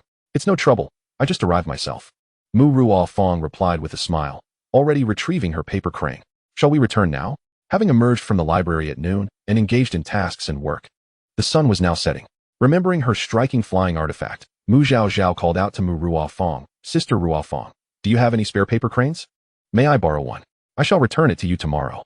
Of course, Mu Ruofang replied, producing a brand new paper crane and handing it to Mu Zhaozhao. Do you know how to use it? Mu Zhaozhao shook her head. I do not. I would appreciate your guidance, Sister Ruofang. Mu Ruofang taught Mu Zhaozhao the incantation for using the paper crane, and once Mu Zhaozhao had mastered it, the two of them mounted their paper cranes and departed. The paper crane did not fly particularly quickly, as Mu Zhaozhao rode atop. She gazed at the sunset's hues and the vibrant colors of the spiritual fields below, feeling utterly content. Sister Ruofang, where did you purchase this paper crane? It's available at the family's task hall for 10 low-grade spirit stones each, and each can be used 10 times, Mu Ruofang explained. This is a benefit provided to the Qi refinement stage disciples, with each person allowed to purchase 3 per month. If bought outside, they would cost 20 low-grade spirit stones each. Oh, I see. Then I shall also go buy 3 when I have the chance. Mu Ruofang chuckled lightly. Zhaozhao, how is it that you seem to know more about the family matters than me, a mere branch member? I was injured previously and have only recently recovered. Mu Zhaozhao explained. Ah, that makes sense. I wondered why I hadn't seen you in the transmission hall. By the way, which main branch do you belong to? My great-grandfather is the Grand Elder Mu Nanxiong. Mu Ruofang was taken aback. Then your elder brother must be young Master Zhaoyang? Indeed. I'm truly envious of you for having a remarkable brother like young Master Zhaoyang, Mu Ruofang remarked. Young Master Mu Zhaoyang, being a paragon of the Mu family, held considerable esteem among the younger generation. Suddenly, Mu Ruofang looked puzzled and said, Wait, isn't young Master Zhaoyang's sister supposed to be around 10 years old? But you. Meeting Mu Ruofang's skeptical gaze, Mu Zhaozhao smiled awkwardly. Hee, I grew slower than most due to my previous injury. I need to eat more to grow taller quickly. Otherwise, at 10 years old, I'll be stuck with the stature of a 6 or 7-year-old, looking overly juvenile. And people might mistake me for a little child. Oh, no worries. Just consume more spirit food, and you'll grow in no time, Mu Ruofang quickly reassured. Realizing her prior comment might have been insensitive. By the way, Zhaozhao, what kind of spiritual root do you possess? With young Master Zhaoyang being so exceptional, your abilities must be impressive too. Oh, I have a 5-element root, Mu Zhaozhao replied without hesitation. What? Mu Ruofang exclaimed in astonishment, almost causing her paper crane to tumble to the ground. Be careful, Mu Ruofang gasped, hastily steadying the paper crane, still in disbelief. How can that be? My family has traditionally passed down a single lineage, and with my addition in this generation, perhaps it has mutated, Mu Zhaozhao joked lightly. Zhaozhao. Mu Ruofang suddenly found herself at a loss for words on how to console Mu Zhaozhao. After a moment, she said, It's all right, Zhaozhao. As long as you are willing to put in the effort, a 5-element root can still lead you far. That's fine, Ruofang, you don't need to comfort me. I don't think having a 5-element root is a disadvantage. On the contrary, possessing a 5-element root allows for a broader range of spells. And my combat strength surpasses that of others at the same level, Mu Zhaozhao replied. Mu Nanjing had instructed her not to disclose her root quality, so she naturally refrained from boasting about her higher root quality. Otherwise, if certain ill-intentioned individuals learned of it, it could lead to troublesome consequences. Yes, exactly. It's great that you think that way. Don't belittle yourself, Mu Ruofang encouraged. I once read in ancient texts that many with 5-element roots have ascended. Taking a breath of relief, she added, if anyone bullies you in the transmission hall, just let me know, and I'll help you deal with them. At 13 years old, with a dual-element root of wood and earth, Mu Ruofang was at the 6th level of Qi refining and was soon to reach the 7th level, making her quite talented within the family. She was diligent as well. Typically, individuals with dual-element roots hesitated to assist in the spirit fields, viewing it as menial labor. However, Mu Ruofang not only willingly helped out, but often volunteered. Thus, others regarded Mu Ruofang as an anomaly, just as she viewed Mu Zhaozhao. While Mu Zhaozhao was an exception among the direct line, Mu Ruofang was an exceptional talent in her own right. As the two chatted casually, they soon returned to the family courtyard. After parting ways, Mu Zhaozhao headed to the task hall to purchase 3 paper cranes, remembering her need to study talismans. She also acquired a high-grade talisman brush, 10 stacks of talisman paper, and a portion of vermilion. The high-grade talisman brush cost 1,800 low-grade spirit stones and could draw 1st and 2nd-tier talismans, as well as a few weaker 3rd-tier talismans. The talisman paper was priced at 20 low-grade spirit stones per stack, with each stack containing 100 sheets. The vermilion, costing 200 low-grade spirit stones, could produce around 1,000 sheets. This was the price for ordinary vermilion. If infused with high-tier beast blood, the cost would skyrocket. After settling the payment, Mu Zhaozhao couldn't help but click her tongue. She had already spent 2 200 low-grade spirit stones before even learning the talismans. And with her monthly allowance of 100 low-grade spirit stones, it would take her 2 years to save up. No wonder they say the path to immortality is fraught with challenges. If one relies solely on oneself without any resources, it truly is a difficult journey. Upon returning from the task hall and after dinner, Mu Zhaozhao sent a message to Mu Nanxiong, informing him about the matter regarding Mu Mao's spiritual consciousness. As for whether to prepare a gift to express her gratitude, that decision was left to Mu Nanxiong. Not long after Mu Zhaozhao sent the message, Mu Nanxiong appeared in Mu Zhaozhao's small courtyard with a swish. "Zhaozhao, you mentioned that our ancestor granted you a piece of spiritual consciousness?" His tone seemed somewhat urgent. Seeing Mu Nanxiong's demeanor, Mu Zhaozhao couldn't help but feel a twinge of concern. "Yes, what's wrong? Is something amiss? How did you find out? Did the ancestor personally inform you?" Given the ancestor's usual conduct, it wouldn't be typical for them to specifically tell a junior about their identity. "No, it was the artifact spirit who informed me," Mu Zhaozhao replied, then recounted the events of that day in detail. "The artifact spirit also mentioned that our ancestor Mu Mao granted me spiritual consciousness because I might become a chaos spiritual root, and the family wishes to cultivate me." Upon hearing this, Mu Nanxiong was nearly petrified. How could the artifact spirit of the library awaken? Only the core members of the family were aware that the library was an artifact. Most believed it was merely a spatial artifact of immortal grade. Moreover, the artifact spirit had been dormant for thousands of years, so how could it suddenly awaken? It hadn't even been mentioned by the family head. The library possessed a token that could sense the artifact spirit held by successive family heads. If the artifact spirit awakened, the token would react. However, the family head had not mentioned anything. So was it an issue with the token, or how do you know it is the artifact spirit? "It told me. When I first visited the library, it informed me. It also said that if I truly become a chaos spiritual root, I should come find it. And it would grant me a great gift." Mu Nanxiong's expression nearly cracked. His great-granddaughter was indeed a master of keeping secrets. Such significant news, if he hadn't inquired, she likely would have kept it to herself. "Wait, Zhaozhao, you know you might become a chaos spiritual root?" "Of course. I've read about it in the books at the library.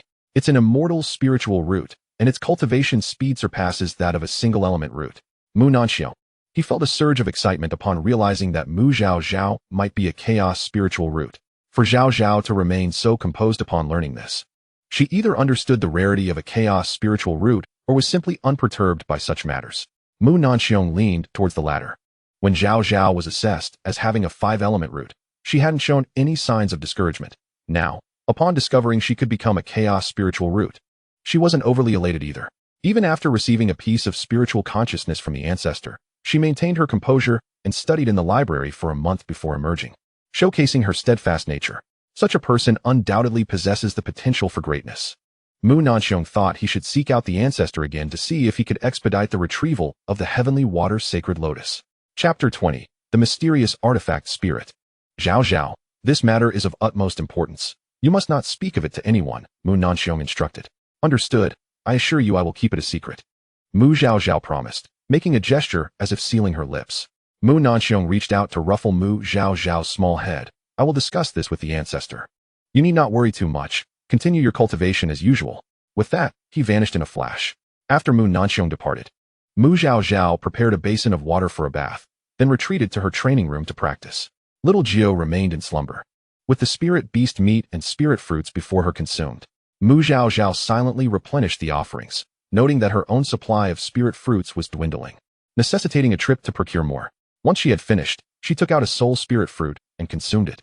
Having expended considerable mental energy while gathering roots in the afternoon, seeking to nourish herself, Mu Zhaozhao felt her spiritual awareness was still too feeble and pondered whether there existed any techniques to cultivate it. She resolved to inquire when she next encountered her great-grandfather. After consuming the soul spirit fruit, Mu Zhaozhao took a qi recovery pill and a spirit gathering pill. Swallowing them before commencing her meditation, she discovered that the second-grade superior spirit gathering pill had effects lasting about a week for her current cultivation level. Thus, she typically consumed one weekly. The pills gifted to her by Mu Zhaoyang, if used judiciously, could last her 7 to 8 years without issue. After Mu Nanxiong departed, he sought out Mu Nanjin, and together they proceeded to the clan grounds to request an audience with Mu Mao. Mu Mao had just returned from outside, after probing Mu Zhaozhao's meridians in the library a few days prior. He had ventured out to personally visit an old friend to gather information. His old friend was indeed in seclusion, and after waiting for over half a month without any sign of his emergence, it seemed prudent to leave a note and return. Their relationship was exceptionally close. and they would typically emerge from their respective meditations to meet unless circumstances were critical. Mu Mao ushered the two inside and spoke first. My old friend remains in seclusion. Even my personal visit has not coaxed him out, so we must wait a while longer. Such a retreat at their level typically spans several years. It is best that as few people as possible are privy to this matter, and it would not be wise to inquire too broadly. Thus, I prefer to wait until my old friend concludes his retreat before questioning him. The younger generations had not come solely for this reason. There was another matter to report to the ancestor. The spirit of the library may have awakened, Mu Nenshiong announced. What? Mu Mao exclaimed, taken aback. What unusual occurrences have transpired? Are many aware? He had only been away from the clan for half a month. How could such a significant event have unfolded? The spirit of the library spent most of its time in slumber. In all his years, Mu Mao had only witnessed the spirit awaken twice. Once was during his childhood, an encounter that greatly aided his progress, and the second occurred when he was 5,000 years old, lasting only a few days before it returned to slumber. When did it awaken? How long has it been awake? Mu Mao inquired of Mu Nanjin. Mu Nanjin produced a command token and passed it over. His expression grave. Ancestor, the token has not registered any response. Initially, he had suspected that someone from the clan had played a prank on Mu Zhaozhao, teasing the young girl. After all, the Mu clan had existed for over 30,000 years, and the spirit had awakened less than a handful of times. In the millennium since his birth, he had never witnessed such an event. However, Mu Mao's vigil over the library was known only to him. Even the elders, including Mu Nanxiong, were unaware. Moreover, he had kept Mu Zhaozhao's spiritual root a closely guarded secret, and aside from them, only a few elders in the clan were likely privy to it. Surely, the ancestors would not be so bored as to visit the library to tease a junior ancestor. The situation is as follows. Mu Nanxiong recounted Mu Zhaozhao's words verbatim. Are you saying that Zhaozhao encountered the spirit during her first visit to the library 4 months ago? Mu Mao queried, astonished. Zhaozhao stated as much. Mu Nanjin affirmed. The command token has not registered a single response. None at all. Mu Nanjin insisted. The token is of utmost importance. The younger generation has kept it close, so there is no possibility of missing any signals, unless the token is malfunctioning. Mu Mao furrowed his brow. The library was a divine artifact, and it was inconceivable that it would be contaminated by any wandering souls. Let us proceed to the library, Mu Mao declared, swiftly departing. Mu Nanjin and Mu Nanxiong hurriedly followed. In no time, the three arrived at the 8th level of the library. This library comprised 9 levels, but the 9th had never been ascended. Only those possessing the command token could reach the 8th level. Mu Mao bowed respectfully into the air, Great Spirit of the library. I am Mu Mao. Might you grant me an audience? Among the three, only Mu Mao had encountered the spirit once in his youth. If Zhaozhao's claims were true, the spirit would undoubtedly remember him. After a prolonged wait without response, Mu Mao bowed again. Great Spirit, I am Mu Mao. Might you grant me an audience? They waited for yet another long interval, still receiving no acknowledgement. The command token remained unresponsive. Nanxiong, go fetch Zhaozhao, Mu Mao instructed. Understood, Mu Nanxiong replied, immediately vanishing from sight. At that moment, Mu Zhaozhao was deep in meditation when she heard Mu Nanxiong calling for her. After completing her cycle of energy, she paused. Zhaozhao, accompany your great-grandfather to the library, Mu Nanxiong instructed, lifting her by the collar and vanishing once more. Mu Zhaozhao thought to herself. Although she was of diminutive stature, she was a 10-year-old girl, and such treatment was rather unbecoming. Moments later, the two appeared on the 8th level of the library. The instant they entered, Mu Zhaozhao felt an overwhelming pressure, making it difficult for her to breathe. Mu Mao waved his hand, casting a protective barrier around Mu Zhaozhao. The 8th level was accessible only to those at the Great Ascension stage. As a mere Qi refinement novice, Mu Zhaozhao was ill-suited to remain there. Mu Nanjin and Mu Nanxiong could ascend because they had infused their own energy signatures into the command token, but even they could only remain for an hour. Upon seeing Mu Mao, Mu Zhaozhao promptly approached and bowed respectfully. Thank you, esteemed ancestor, for granting me protective spiritual awareness. Mu Mao waved his hand dismissively. No need for formalities. Now, Zhaozhao, tell me how you encountered the Great Spirit. Mu Zhaozhao, filled with trepidation, considered whether there was something amiss with the spirit. She recounted the entire incident in meticulous detail, ensuring it aligned with what she had shared with Mu Nanxiong. Mu Mao pondered for a moment before saying, Zhaozhao, see if you can summon the Great Spirit for an audience. Yes, Mu Zhaozhao replied, bowing once more before the air. Great Spirit, I seek an audience. The four held their breath, awaiting a response, yet none came. After a long pause, Mu Zhaozhao repeated her request, uttering it 3 times, but still received no reply. Disappointment was evident on Mu Mao's face as he waved his hand. It appears the Great Spirit may have returned to slumber.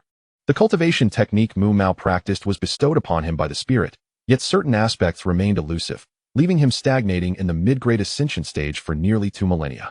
He had hoped to seek the Spirit's guidance, but it seemed that fortune had not favored him. Observing the despondence on Mu Mao's face, Mu Zhaozhao had a sudden inspiration. She bowed again and called out, "Great Spirit, I seek an audience. You once promised that if I were to attain a chaos spiritual root, you would bestow upon me a grand gift." As her 3 elders stood momentarily stunned, Mu Zhaozhao repeated her plea twice more. Realizing what was happening, Mu Nanxiong hurriedly intervened. "Zhaozhao, do not." But it was too late. A languid voice suddenly resonated through the 8th level. "You little one, have you already achieved a chaos spiritual root?" Replying to the Great Spirit, "Not yet." Mu Zhaozhao bowed respectfully toward the source of the voice. The Spirit scoffed, seemingly irate. "Oh, you bold little one, how dare you deceive me?" "Nay, esteemed one, I have not deceived you," Mu Zhaozhao quickly clarified. "I merely sought to speak, yet you did not respond." The younger generation couldn't help but ponder if the elders' earlier words were merely a ruse to tease them, hence the trial. To their astonishment, the elder proved to be a person of their word, appearing instantaneously. It seems the younger generation was indeed narrow-minded, misjudging the elder's intentions. "Oh, esteemed elder, you possess such magnanimity. Please forgive my impudence this once." Mu Zhaozhao blinked her eyes, striving to appear endearing. The artifact spirit let out a scoff, remarking on her eloquence. "It is not mere eloquence. I speak the truth. On that day, you did not indicate how I might find you, leaving me quite uncertain. However, there are many fallacies to discuss. Pray tell, what brings you and your companions to seek this humble servant?" As the words fell, a man adorned in resplendent crimson, possessing an unparalleled beauty, materialized before Mu Zhaozhao. Her eyes, already wide with the intent to be adorable, grew even larger at the sight of such a magnificent figure, her mouth forming annoying astonishment. Observing her reaction, the artifact spirit felt a wave of satisfaction wash over his earlier irritation. "What expression is this?" he asked, a hint of disdain in his tone. Mu Zhaozhao raised her hand to wipe away non-existent drool. "Esteemed artifact spirit, you are truly breathtaking. You are the most handsome person I have ever encountered. If you were in the blue star, you would undoubtedly captivate the globe. The so-called international beauties would pale in comparison." The artifact spirit huffed in response. "That goes without saying. My appearance is beyond what mere mortals can compare. Indeed, esteemed elder, your celestial beauty surpasses even that of the upper realms.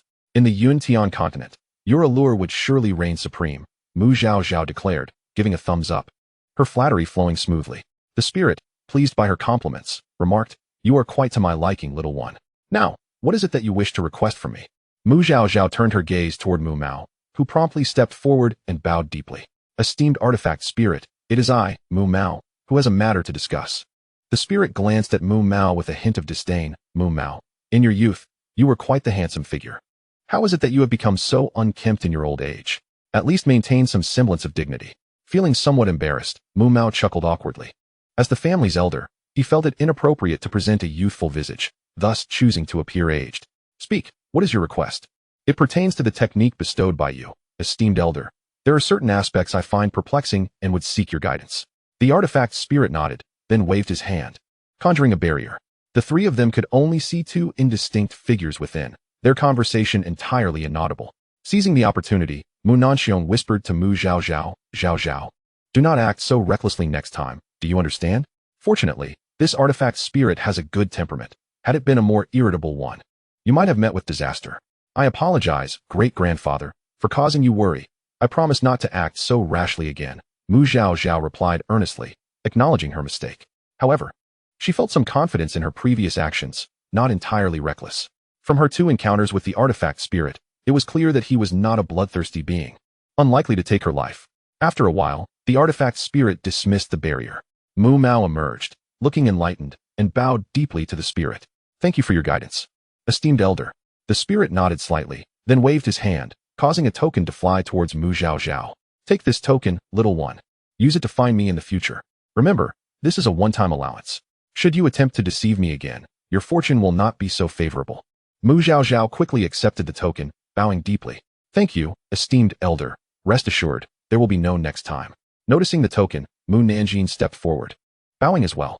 "Esteemed artifact spirit, why did the family token not alert us upon your awakening? Could it be damaged?"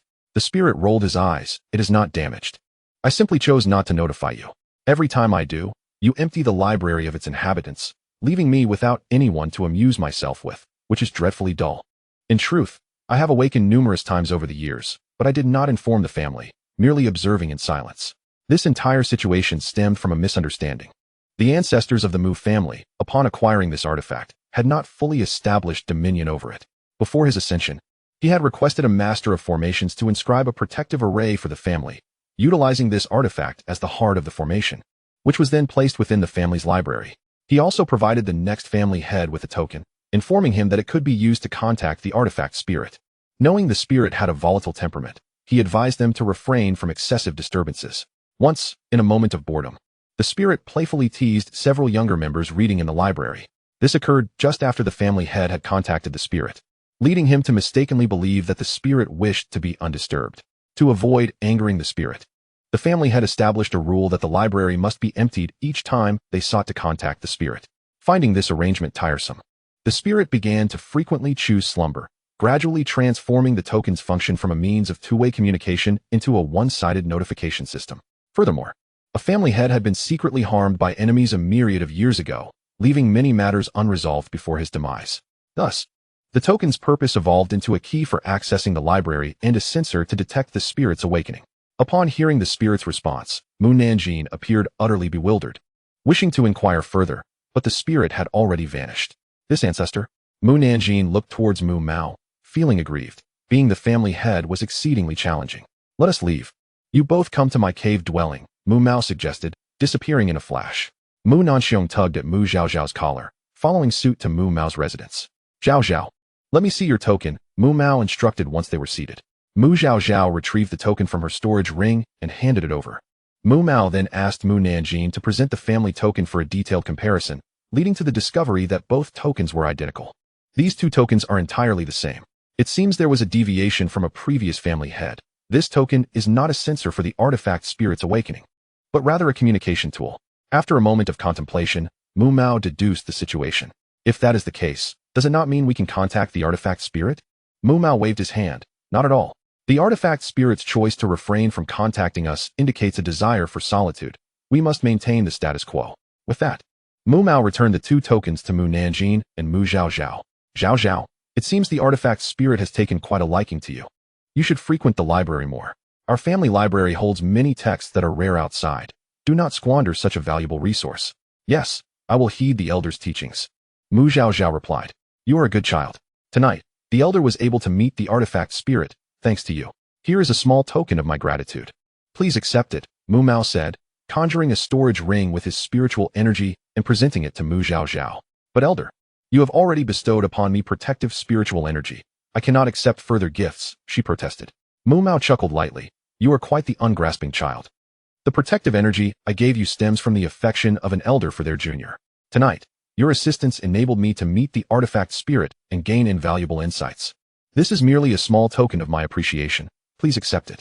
Indeed, elder, I shall not be rude and will accept it, Mu Zhaozhao said, grinning as she accepted the storage ring. Whatever the offering from a powerful being in the Great Ascension stage, even if it were a mere token, would surely hold great value.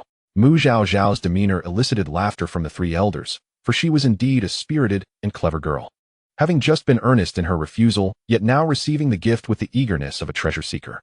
After handing over the items to Mu Zhaozhao, Mu Mao turned to Mu Nanjing and Mu Nanxiong, saying, just now, with the guidance of the esteemed Spirit Lord, I have gained profound insights. I intend to enter seclusion for a few months. During this time, I ask that you do not disturb me. As for Zhaozhao's matters, I shall attend to them upon my emergence from seclusion. Your sole responsibility is to ensure the child's safety. Hearing this, both men were overjoyed, as it indicated that Mu Mao was confident in breaking through to the late stage of the Great Ascension. The ancestor still has over 2,000 years of lifespan remaining, making a breakthrough to the tribulation stage during this period quite probable. They bowed respectfully. Thereafter, they led Mu Zhaozhao back. Chapter 22. Honoring the Great-Grandfather. The two directly escorted Mu Zhaozhao to her small courtyard. Before departing, Mu Nanjing specifically urged Mu Zhaozhao not to disclose the events of the day. Mu Zhaozhao immediately vowed with a heartful pledge, assuring that she would remain tight-lipped. Once the two had left, Mu Zhaozhao noted that dawn was approaching, and she would need to tend to the spirit fields shortly. So she refrained from further cultivation and returned to her room to examine the storage ring given to her by Mu Mao. This storage ring, while a spiritual artifact, was of a lower grade than the one bestowed by Mu Nanxiong and had a smaller capacity. Inside, there were not many items. Besides 5,000 high-grade spirit stones, there were only 4 scant possessions. However, given the source, these items were undoubtedly extraordinary, and Mu Zhaozhao would not underestimate them. First, she retrieved a jade box and opened it to find a seemingly unremarkable piece of wood. As she brought it closer, a wave of comfort enveloped her entire being. Realizing that this must be the soul-nourishing wood mentioned in her readings, she understood its remarkable efficacy in nurturing the soul, particularly beneficial for those who had suffered spiritual injuries. For her current state, it was indeed most suitable. Next, she took out a small porcelain vial. As she opened it just a crack, a dense aura of spiritual energy surged forth, startling Mu Zhaozhao, who quickly closed it. Upon carefully sensing the energy, she noted its similarity to the spiritual milk described in her texts. This substance was reputed to elevate a nascent soul by a small tier with just a single drop. Far too formidable for someone of her meager cultivation level to handle. With a sense of gravity, she stored the item away, resolving to honor her great-grandfather with it. Then, she uncovered a larger jade vial, which also contained potent spiritual energy, though not as overwhelming as the previous vial, remaining within her threshold of acceptance. Observing that it appeared to hold liquid, she cautiously poured a small amount into a cup. After taking a sip, she felt the rich spiritual energy flow through the sweet liquid and into her body. Promptly, she sat cross-legged, channeling her cultivation technique to absorb the energy. It took her nearly half an hour to fully assimilate it, and that was merely from a tiny sip. Had she consumed an entire cup, she would likely need to meditate for an entire night to process it. Drawing upon her month of study, Mu Zhaozhao quickly identified this substance as spiritual origin water. Rich in spiritual energy, it was particularly effective for cultivators in the qi refinement and foundation establishment stages, precisely what she urgently needed. As a 5-element root cultivator, her progress was slower than others. With spiritual origin water, her cultivation speed could rival that of single-element root practitioners. By bypassing the steps of absorbing and refining spiritual energy, she could directly assimilate it, potentially having her cultivation time, if not more.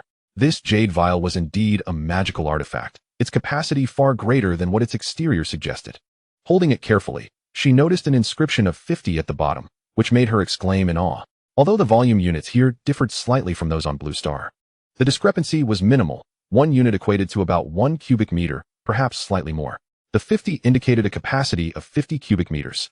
Having observed earlier that the vial was filled to the brim, it meant she possessed a full 50 cubic meters of spiritual origin water. Based on her earlier calculations, 1 cubic meter could yield 10,000 cups. Thus, 50 cubic meters equated to 500,000 cups. If she were to cultivate tirelessly, not accounting for the increase in consumption due to her advancement, she could feasibly sustain her cultivation for over 1,000 years. Mu Zhaozhao gasped, overwhelmed by the sheer volume. There was simply no way she could exhaust it all. The ancestor's generosity was truly remarkable. Soon, she planned to visit her great-grandfather, requesting another jade vial to share half of it with him, as he had provided her with so much. Now that she possessed such treasures, it was only fitting that she share a portion with him. Lastly, she retrieved a wooden box and opened it to reveal a piece of armor crafted from siren silk. Delicate as paper, yet strikingly beautiful, with exceptional defensive capabilities. It could withstand most magical attacks and mitigate pressure from higher realms. Given that the aquatic regions of Yuntian continent were not well developed, siren silk was exceedingly rare and precious. This armor could fetch a handsome price at auction. Not only this armor, but the other 3 items would also incite a frenzy among buyers. Thus, what seemed like a modest gift from a powerful being was something that ordinary cultivators could scarcely hope to attain in a lifetime. Mu Zhaozhao immediately recognized the armor, using her blood to bind it to herself, enhancing her safety and further fortifying the protective measures over her 2 energy centers. As she wore the magical attire, no one would dare to strip her of her clothing to inspect what lay beneath, thereby preserving her wealth discreetly. Regarding the soul-nourishing wood, she had yet to devise a plan and intended to consult Mu Nanxiong later. By this time, the sky was beginning to brighten. After consuming a portion of spirit food, Mu Zhaozhao sent a message to Mu Nanxiong to inquire if he was in the courtyard. Shortly, she received a reply inviting her to come over. Upon entering, she quickly presented the small porcelain vial to him, eagerly stating, "Great-grandfather, this is a token of respect from Zhaozhao." Mu Nanxiong chuckled, "What do you have to offer me, little girl?" As he took the vial and opened it, he immediately closed it again. "Zhaozhao, where did you acquire this spiritual milk?" "Last night, it was gifted by the ancestor," since Zhaozhao cannot utilize it. I wish to honor you with it, she replied. Mu Nanxiong paused, realizing the value of the spiritual milk, and admonished. Since it was bestowed upon you by the ancestor, you should keep it. Remember, it must only be used once you reach the nascent soul stage. Otherwise, your meridians may not withstand it, leading to catastrophic consequences. He was astonished that the ancestor had gifted such a precious item to Zhaozhao, having sensed that there were as many as 5 droplets within. Great-grandfather, I do not know when I will reach the nascent soul stage. Keeping this will simply be a waste. You are now at the peak of the God transformation stage. Using this spiritual milk could help you break through to the void refinement stage. You are my pillar of support. If you ascend to the void refinement stage, I will be able to move freely within the family. While spiritual milk was indeed rare, it was not entirely non-existent. Once you reach the void refinement stage, you could seek out more for me. Furthermore, it is not safe for me to keep this now. Should anyone discover that I possess spiritual milk, it could lead to dire consequences. Upon hearing this, Mu Nanxiong's aura surged forth. Let them dare.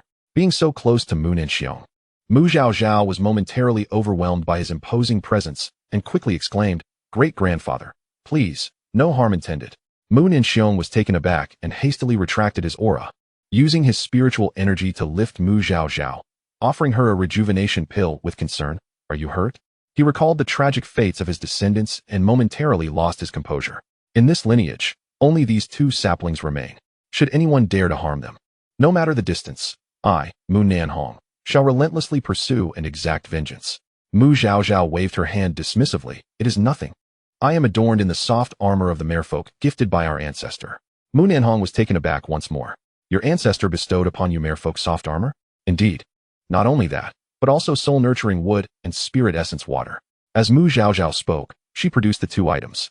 Great-grandfather, could you assist me in determining how to craft the soul-nurturing wood into something suitable for daily wear? I would like to share half of this spirit essence water with my brother. Please have someone deliver it to him. Mu Nanhong was momentarily stunned, not anticipating that the ancestor had gifted Zhaozhao such valuable items. He had assumed the ancestor would only provide a few spirit stones, magical tools, or pills. Clearly, the ancestor held Zhaozhao in high regard. Zhaozhao is indeed an exceptional child. She does not hoard her treasures, but willingly shares what can be of use to her brother and Zhaoyang.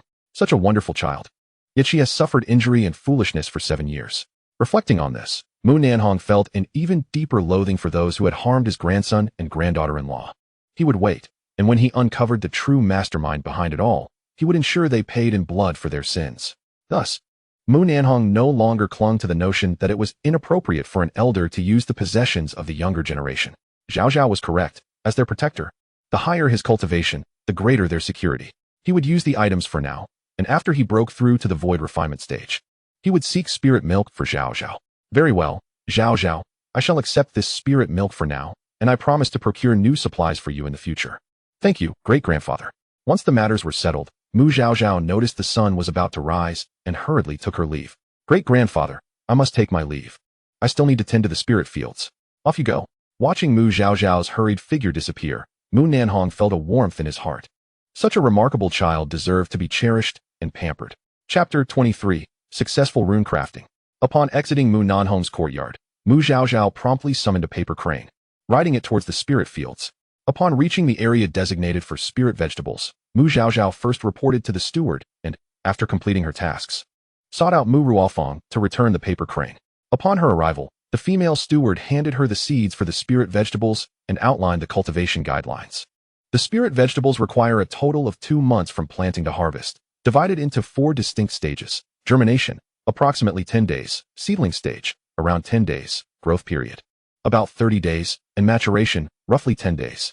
During the germination stage, it is crucial that Mu Zhaozhao waters the seeds twice daily with light rain and utilizes the planting technique to nurture them, ensuring they sprout healthily. In the seedling stage, she must also water them daily with light rain and apply the planting technique every other day while keeping weeds at bay.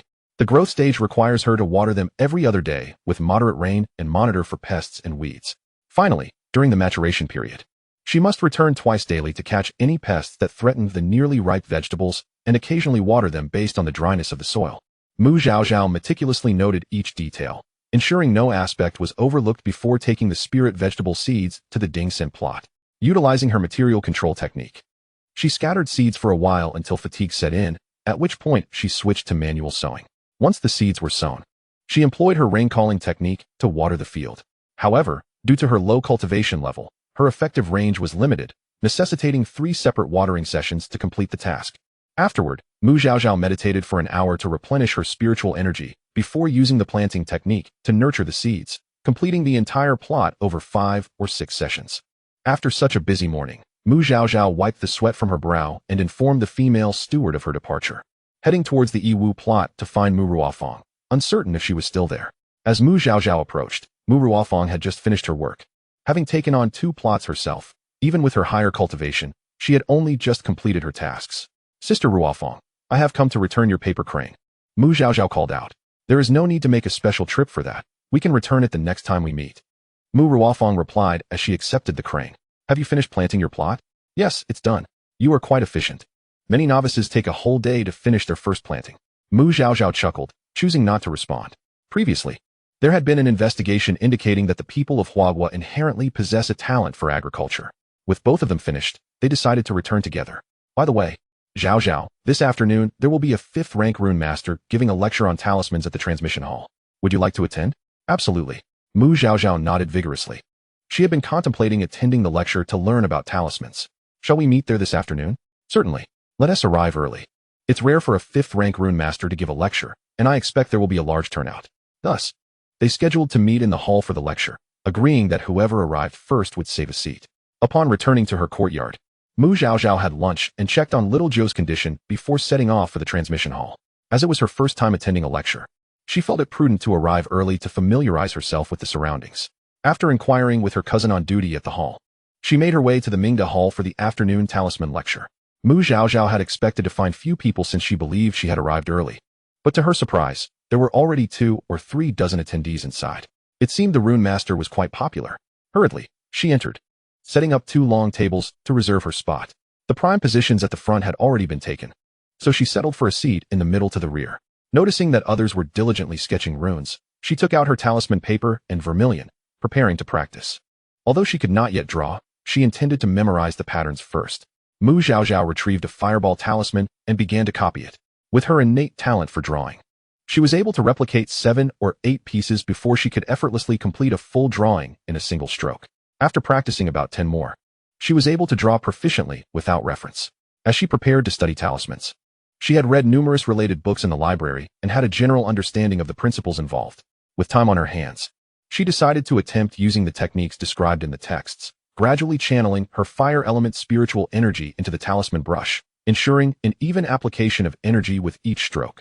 This process, seemingly straightforward, was in fact quite challenging, testing the practitioner's control over their spiritual energy. For a talisman to succeed, the energy applied at every point along the rune's lines must be consistent, achieving a delicate balance. Should any single point receive either too much or too little energy, the talisman would fail. As Zhaozhao practiced, she noticed the young man at the adjacent table had already failed several attempts. He appeared to be drawing fire element talismans as well, and each failure resulted in the talisman paper spontaneously igniting, leaving his face slightly singed. Zhaozhao focused her mind and began to craft the talisman. Following the rhythm she had established during her previous attempts, her brush danced fluidly across the paper, completing the intricate design in one continuous motion. She believed that maintaining a harmonious flow of spiritual energy was essential. The faster she worked, the more effortless it became. If she took her time, the energy would become uneven. As Zhaozhao finished the final stroke, the talisman paper emitted a faint golden glow, which soon faded into silence. Success! She was overjoyed, astonished that her very first attempt had yielded results. Although it was merely a low-grade first-tier talisman, the sense of achievement was palpable. It appeared she possessed a certain talent for talisman crafting. With her confidence bolstered, Zhaozhao retrieved more talisman paper and proceeded to create 7 or 8 more, all of which succeeded, though they remained at the same low-grade tier. Upon completing her 9th talisman, she paused momentarily, and the golden light emanating from the paper became noticeably brighter, a middle-grade first-tier talisman. Chapter 24, The Talisman Prodigy. Just as Mu Ruofang arrived, Zhaozhao was intently examining her newly created middle-grade first-tier talisman, reflecting on what had distinguished this attempt from her earlier ones. Seated beside her, Mu Ruofang noticed Zhaozhao's intense scrutiny of the talisman and inquired, "What troubles you, Zhaozhao?" Returning to the present, Zhaozhao recalled Mu Ruofang's expertise in talismans, and, assuming she must be a talisman master, asked, "Sister Ruofang, What grade of talismans can you create? Most of my creations are middle grade first tier, though occasionally, I can produce high grade first tier ones. Crafting talismans requires channeling the spiritual energy from one's dantian. Thus, few talisman masters can transcend tiers. Most chi refining stage cultivators can only produce first-tier talismans. However, on rare occasions, those with exceptional talent may manage to create second-tier talismans at the 9th or 10th layers of chi refining. Naturally, this is merely the norm. Should one possess high-tier talisman brushes or obtain ancient talisman legacies, the situation would be altogether different. In the Yuntian continent, there exists a newly established talisman clan, the Zhaozhao family. Their members, during the chi refining stage, can generally produce second-tier talismans, which possess greater power than ordinary talismans, thus monopolizing nearly half of the continent's talisman market. The Zhaozhao family rose to prominence merely 10,000 years ago when they were once an obscure clan. Their ancestor fortuitously acquired an ancient talisman legacy, which propelled the family's ascent. Consequently, the Zhaozhao family places immense value on this legacy. Only direct descendants or those who have made significant contributions to the clan are permitted to learn it. Furthermore, before anyone studies it, they must swear a solemn oath. Any thought of leaking this legacy would result in immediate demise. Over the millennia, many talisman experts have attempted to decipher this legacy, but to no avail. Please, Sister Ruofeng, enlighten me on how you ensure the quality of your talismans remains above middle grade, Mu Zhaozhao respectfully inquired. Despite crafting several first-tier low-grade talismans, this one unexpectedly turned out to be of middle grade. Yet, I felt no difference in my approach compared to the previous attempts. Mu Ruofeng, having pondered this very question before, was well equipped to answer.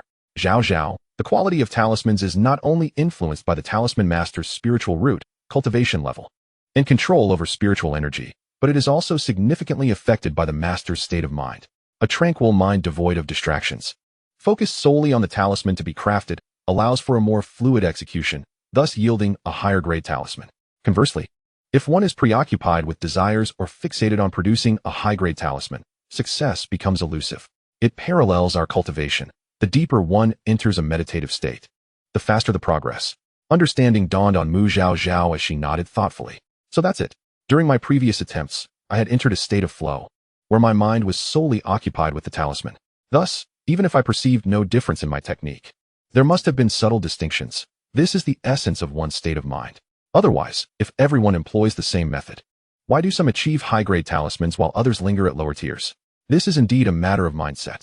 Yet, achieving a pure state of mind is the most challenging aspect. While everyone comprehends the principle, few can attain a state devoid of distractions. I understand now. Thank you. Sister Ruofeng, Mu Zhaozhao expressed with a bow. No need for such formality. By the way, Zhaozhao, how long have you been studying talismans? Not long. I have just begun to learn. To produce a middle-grade talisman so soon is quite impressive. Mu Ruofeng praised. How long did you practice before your first successful attempt? Surprisingly, I succeeded on my very first try, Mu Zhaozhao admitted, feeling a touch of pride. What? You succeeded on your first attempt? Mu Ruofeng exclaimed, her astonishment causing her voice to rise, drawing the attention of those nearby. Hush, let's keep a low profile, Mu Ruofeng quickly admonished, realizing her breach of decorum. So, how many talismans did you create before producing this middle-grade one? Mu Zhaozhao reflected for a moment, recalling that the middle-grade talisman was indeed her 10th creation. I made 9 prior attempts, but there were no failures. Wow, Mu Ruofeng gasped. To succeed on your first attempt without any failures and to elevate to middle grade after just a few creations.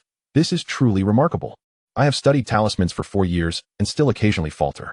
Zhaozhao, try crafting another talisman, Mu Ruofeng urged, her interest piqued. If you possess a talent for talisman crafting, you might pursue the path of talismans, which would greatly facilitate your cultivation, especially considering you have 5 spiritual roots and may find advancement challenging. Mu Zhaozhao took her brush, centering herself to recapture the previous sensation, and crafted another talisman. Success. A middle-grade first-tier talisman. Mu Ruofeng was elated. Zhaozhao, you have a remarkable talent for talisman crafting. You should pursue this path. The 5th-tier talisman master arriving shortly was also one who had followed the path of talismans. A 3 spiritual-rooted individual, under 400 years of age, had already attained mid-stage nascent soul and could even create 5th-tier talismans. You might inform your great-grandfather and ask him to recommend you for apprenticeship, Mu Ruofeng suggested. Certainly. Thank you for the advice. Having exchanged all necessary information, Mu Ruofeng ceased to interrupt the others and began crafting talismans herself. Mu Zhaozhao continued her talisman work as well. After some time, the 5th-tier talisman master arrived. By then, the Mingda Hall was filled to capacity, with even the outer corridor crowded with eager listeners. Curious, Mu Zhaozhao observed as the fifth-tier talisman master, clad in a pristine white robe, entered. His youthful visage suggested he was in his 20s, radiating an aura of elegance. Upon reaching the podium, he sat cross-legged, cleared his throat, and, once all activity ceased, began to speak. He shared insights from his own talisman crafting experiences, highlighting important considerations when crafting various talismans. The master appeared to be a man of action, speaking concisely and without superfluous words, swiftly concluding his discourse. He then invited everyone to create talismans on the spot, encouraging questions for clarification. The audience eagerly began to draw, and soon, inquiries arose, all of which the talisman master addressed in detail. Though his words were few, they were profoundly insightful, leaving each questioner with an enlightened expression. Eventually, after addressing another individual's query, the fifth-tier talisman master approached Mu Zhaozhao. "Young friend, do you have any questions?" Mu Zhaozhao's gaze had been fixed intently upon him since his entrance, driven by curiosity.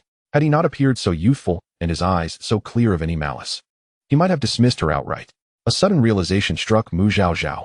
She had been overly inquisitive during her first experience in such a cultivation class and had momentarily lost her composure. Quickly rising to her feet, she bowed respectfully. Addressing the teacher, "Esteemed mentor, as a novice in the art of talismans, I find myself beset with numerous questions. The uncertainties of my esteemed predecessors resonate deeply within my own heart, which is why I have remained attentive." "Indeed," the teacher replied. "However, the path of talisman crafting is ever-changing, and the challenges each individual faces are unique. For now, focus on creating your own talismans. Should any doubts arise, feel free to inquire on the spot." With another deep bow, Mu Zhaozhao took her seat, ceasing her wandering gaze to draw out talisman paper. Immersing herself in her work, as she began to draw, she swiftly entered a focused state, her speed increasing while the quality of her creations gradually improved. After completing a dozen mid-grade fireball talismans, with the final stroke, the talisman erupted into a radiant golden light. A superior talisman.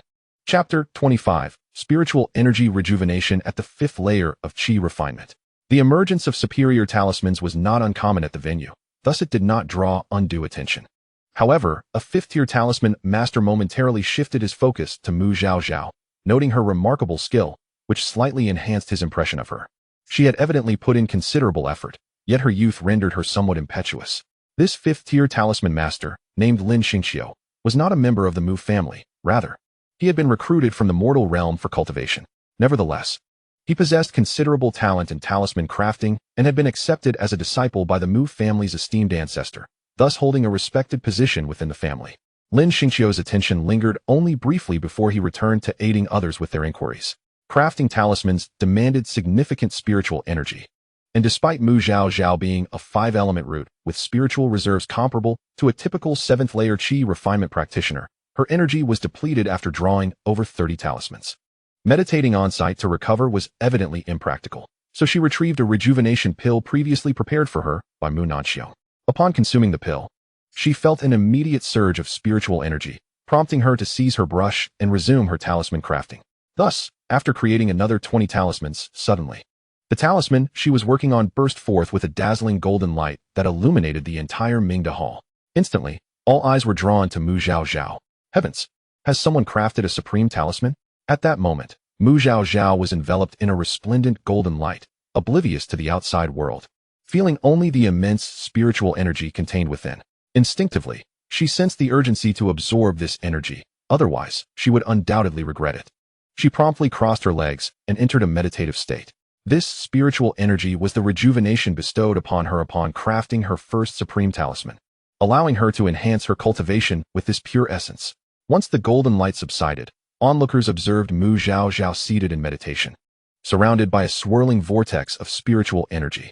"Step back, do not disturb her," Lin Xianxiao reminded, providing on-site instruction. This is the rejuvenation of spiritual energy. There are 2 types of rejuvenation associated with talismans. One occurs upon the first successful crafting of a supreme talisman, and the other during ascension, dependent on the quality of the upgraded talisman crafted initially. Inferior-grade talismans do not provide rejuvenation. Only mid-grade or higher do, with the purity and richness of the rejuvenation increasing with the talisman grade. Therefore, when facing ascension, do not rush. Prepare thoroughly before proceeding, aiming to craft a mid-grade talisman or above on your first attempt, lest you waste the opportunity for rejuvenation. Understood, The crowd responded in unison. Now, do not focus too much on her. Continue your own talisman crafting, Lin Xianxiao instructed. The rejuvenation of spiritual energy is only beneficial to the individual involved. Others cannot absorb it. Zhaozhao, completely absorbed in her practice, felt this energy was unlike any she had encountered before, as if it had been tailor-made for her. And it was effortlessly assimilated into her spiritual roots. As the energy refined within her roots increased, her cultivation steadily advanced. Eventually, she encountered a barrier that seemed to obstruct her progress. However, with the growing influx of refined energy, she attempted to guide her spiritual power to collide against this barrier. After a concerted effort, she felt a tremor throughout her body as the barrier shattered. Instantly, the amount of absorbed energy doubled. Regaining her composure, she continued to circulate her energy, refining it. At this point, Zhaozhao's cultivation officially ascended to the 5th layer of qi refinement. The qi refinement stage is divided into 10 layers.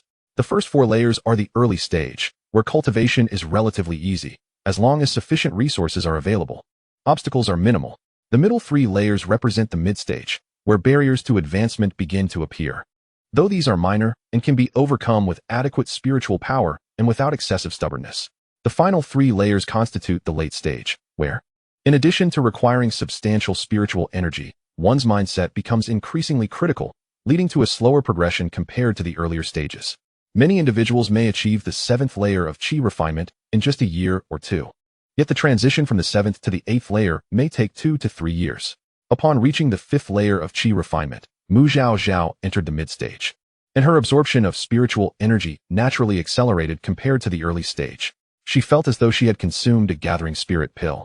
As spiritual energy surged into her body, the energy she could not refine immediately was utilized to cleanse her meridians and impact her acupoints.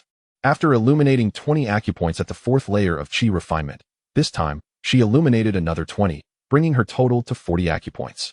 As a 5-element root with expansive meridians, the rejuvenated energy did not allow her to ascend to the next small stage, leaving her cultivation at the 5th layer of qi refinement. Nevertheless, she had brushed against the threshold of the 6th layer, and with further cultivation, she would undoubtedly break through. When Zhaozhao concluded her meditation, she found herself alone in the classroom, accompanied only by Ruofang and Lin Xianxiao, who remained to protect her. As she opened her eyes, she noticed Ruofang gazing at her with palpable excitement, prompting her to inquire, "What is it?" "Zhaozhao, you are truly a genius. You have crafted a supreme talisman and received spiritual rejuvenation. Your cultivation has now reached the 5th layer of qi refinement." Zhaozhao paused, realizing that this was indeed the rejuvenation she had experienced, which explained why she felt the energy seemed tailor-made for her. "I have already informed Master Lin about your achievement today being your first attempt at talisman crafting. He mentioned he would recommend you to his master." While Zhaozhao was cultivating, Ruofang had shared her situation with Lin Xianxiao. Upon learning that Zhaozhao was a direct descendant, Lin Xianxiao felt compelled to recommend her to his master. His master was also of the Mu family lineage, and surely, he would wish to personally mentor a promising descendant with talent in talisman crafting.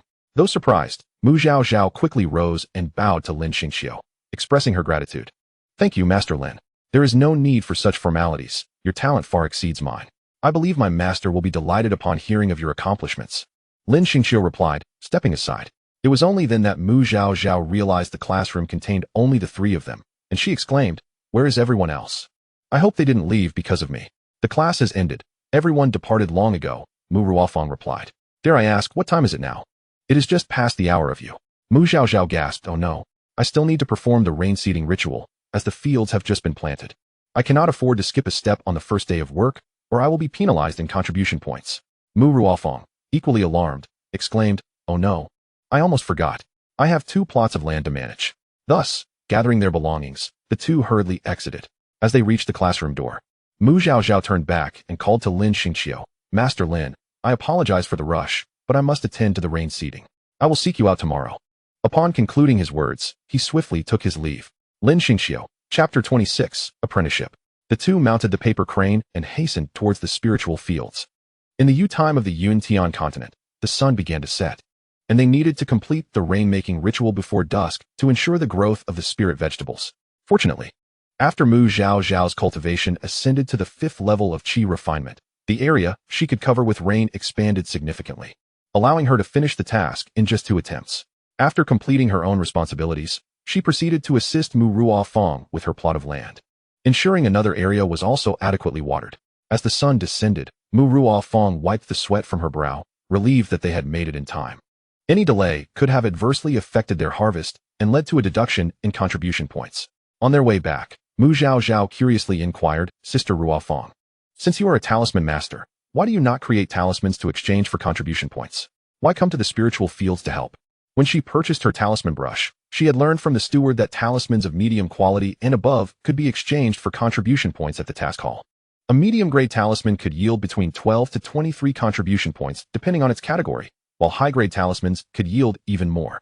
Given that Mu Ruofeng could craft medium to high-grade talismans, exchanging them for contribution points would certainly be swifter than cultivating in the spiritual fields. With a bittersweet smile, Mu Ruofeng replied, the talismans I create must be exchanged for spirit stones to procure cultivation resources for my mother and brother. Isn't there a share for the collateral branches? There is, but my mother is a concubine, and my brother and I are born of a secondary line. So our share is minuscule, Mu Ruofeng explained. In the past, she had been reluctant to mention her status as a child of a concubine. But after hearing Mu Zhaozhao's words yesterday, she realized she had been overly fixated on her lineage. Only by facing it with composure could she prevent the growth of inner demons. Their mother and the two children had once faced dire circumstances in the Tianshui kingdom, often suppressed by the legitimate wife. It was only after she was discovered to possess dual spirit roots and brought to the main family for cultivation that their situation improved somewhat. My mother and brother both have 5 spirit roots, which are of poor quality, rendering them unqualified to cultivate in the main family. The spiritual energy in the mortal realm is exceedingly scarce. If I do not bring back some cultivation resources for them, they may struggle to even establish their foundation. Mu Zhaozhao expressed her sympathy, realizing that despite her youth, Mu Ruofeng bore the burden of providing for her family's cultivation needs. You truly have it tough. Hearing this from Mu Zhaozhao, Mu Ruofeng's eyes welled with tears, touched by the rare understanding of her struggles. The years had indeed been arduous for her, with every resource for cultivation feeling as though it needed to be split in two. Wiping away her tears, Mu Ruofeng smiled. It's nothing. I just need to endure a bit longer. Once my mother and brother improve their cultivation, they will be able to earn resources on their own. And things will get better. Yes, keep it up. Mu Zhaozhao encouraged with a gesture of support. At present, she herself relied on others for sustenance and had no thoughts of assisting anyone else. Upon returning to the Mu residence, as soon as Mu Zhaozhao reached her small courtyard, she received a message from Mu Nanxiong, requesting her presence. At that moment, Lin Xingqiu and his master, Mu Boku, were in Mu Nanxiong's courtyard. Mu Boku, slightly older than Mu Nanxiong, was over 3,000 years old, a 7th-level talisman master, and at the peak of the virtual refinement stage, with hopes of breaking through to the integration stage within a century. After Mu Zhaozhao and the others departed, Lin Xingqiu hurriedly informed Mu Boku of the situation. As a direct descendant of the family, Mu Boku naturally wished for someone in the family to inherit his legacy. Although Lin Xingqiu was excellent, he did not share the Mu surname. Upon hearing of such a talented junior in the family, Mu Boku could hardly contain his excitement, especially after learning that Mu Zhaozhao was in the spiritual fields making rain. He promptly redirected himself to Mu Nanxiong's courtyard to await her arrival. Mu Nanxiong was astonished when Mu Boku expressed his desire to take Mu Zhaozhao as a disciple. His astonishment turned to shock as Lin Xingqiu recounted the events. He had not anticipated that Zhaozhao possessed such talent in the art of talismans. After a series of events, Mu Nanxiong felt a surge of pride for his granddaughter, who appeared to be favored by fortune. Surviving adversity, though she had been somewhat foolish for a time, she quickly recovered, despite being a 5-spirit root. Her root attributes were exceptionally high and closely aligned, indicating the possibility of evolving into a chaotic spirit root. Moreover, she demonstrated a keen understanding in her cultivation, which had garnered the favor of both the ancestor and the spirit of a divine artifact. Now, she also displayed extraordinary talent in talismans. It seemed that this lineage was destined to produce another prodigy. Following his elation, Mu Nanxiong felt the weight of responsibility pressing upon him. It was imperative that he break through to the virtual refinement stage soon to better protect Zhaozhao. The news also reached Mu Nanjing, who came to Mu Nanxiong's courtyard. A myriad of emotions swirled within him.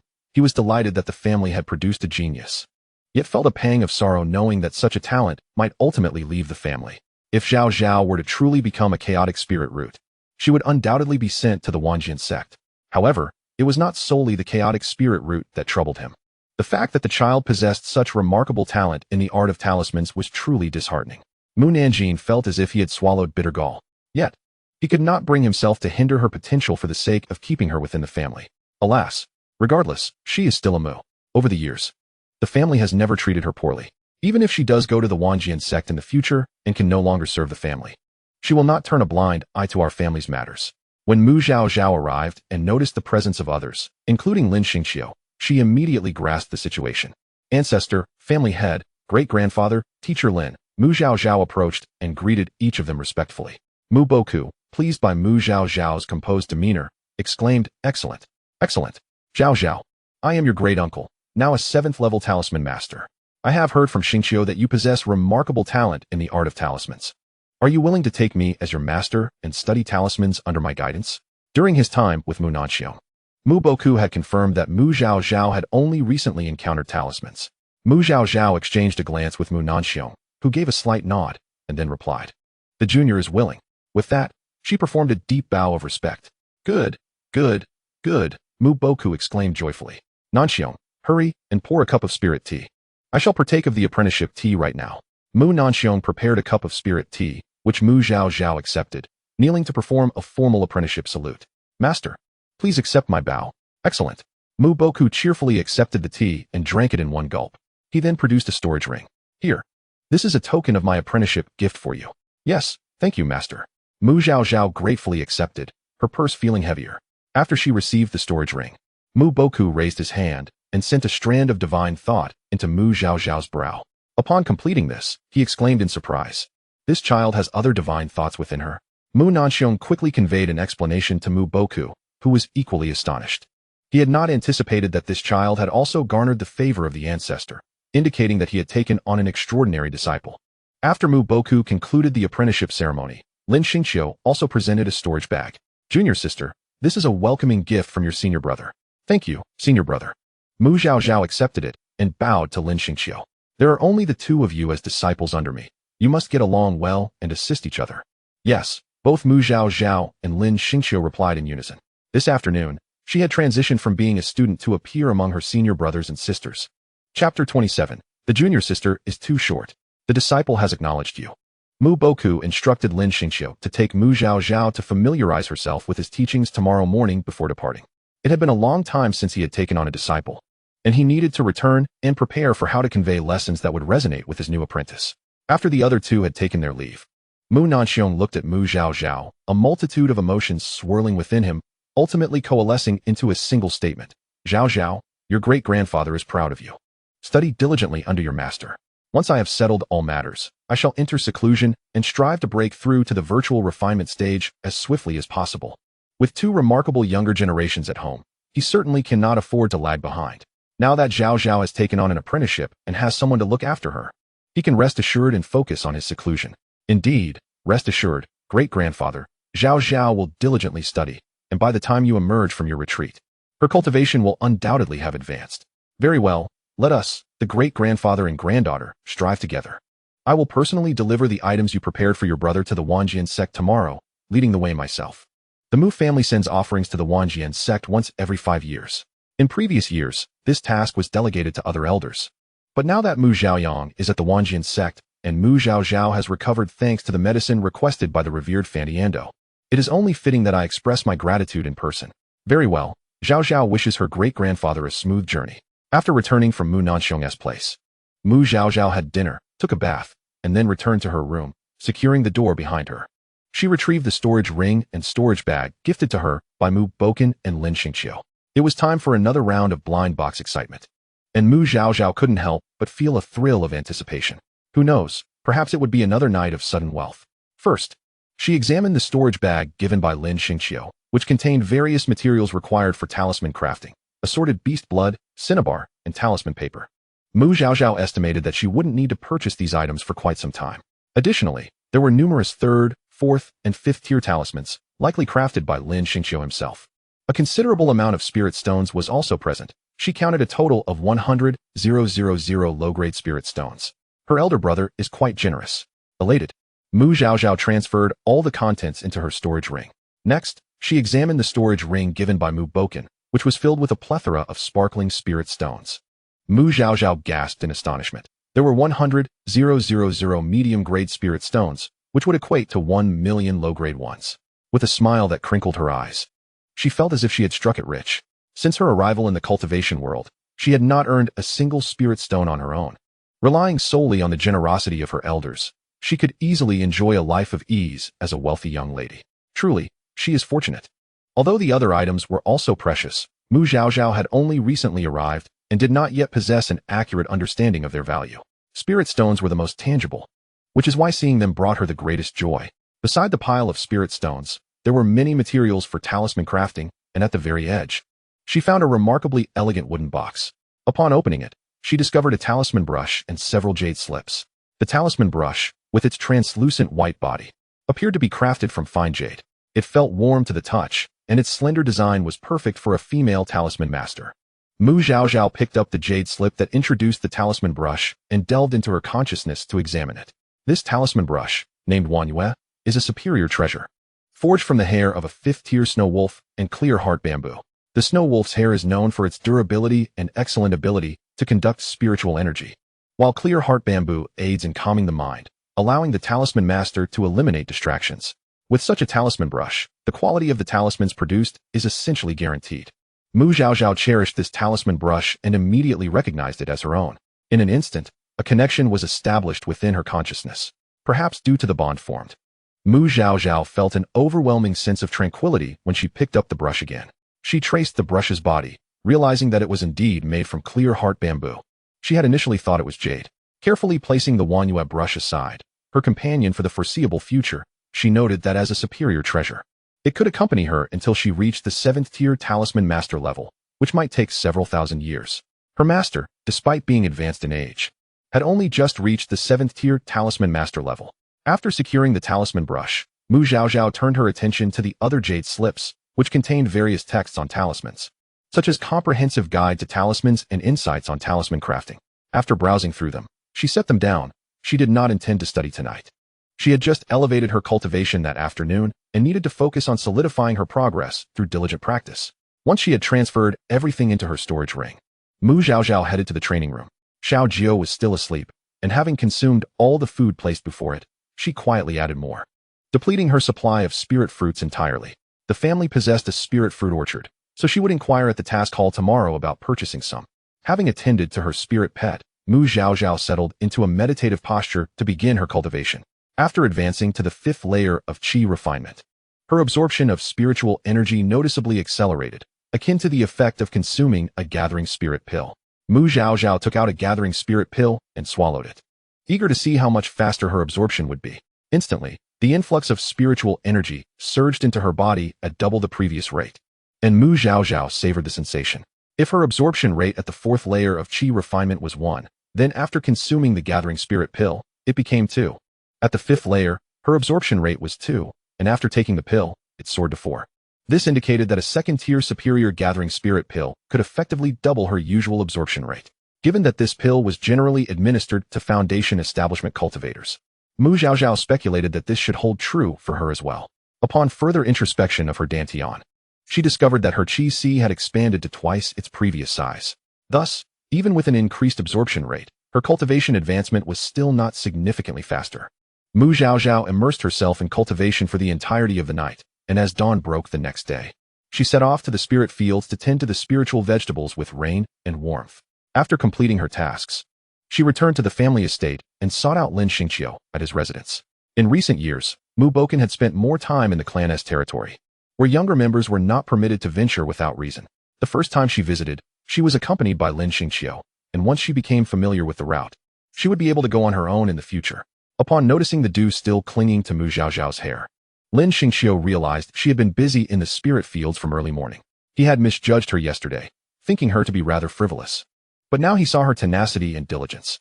As a direct descendant, she willingly undertook tasks in the spirit fields, and even after becoming an apprentice to the family elder, she did not abandon her responsibilities, rising early to complete her chores. She was indeed a person of commitment. Impressive. Lin Xianxiao's affection for Zhaozhao soared. Junior sister, I am ready. Please lead me to our master. Very well, Lin Xianxiao replied, then inquired, have you had breakfast? I have, senior brother. Was it the family's provisions? Zhaozhao nodded. Lin Xianxiao retrieved a basket of buns from his storage ring and handed it to her. The spirit food from the dining hall is rather mediocre, so I made some spirit buns for you. Go ahead and eat a few. We can leave afterward. Considering Mu Zhaozhao's age, she was rather petite, and it would be beneficial for her to eat more. Having come from the mortal realm, Lin Xingqiu had a hearty appetite, and even at the nascent soul stage, he still occasionally prepared his own meals. Thank you, senior brother. Mu Zhaozhao noticed that the buns were still warm. After expressing her gratitude, she took one and bit into it. Her eyes widened in delight, sparkling like diamonds, reminiscent of a popular streamer from her previous life. Without hesitation, she devoured the bun in a few bites, and upon finishing, she enthusiastically exclaimed, "Senior brother, these buns are simply exquisite. You are an exceptional cook. This is the best bun I have ever had."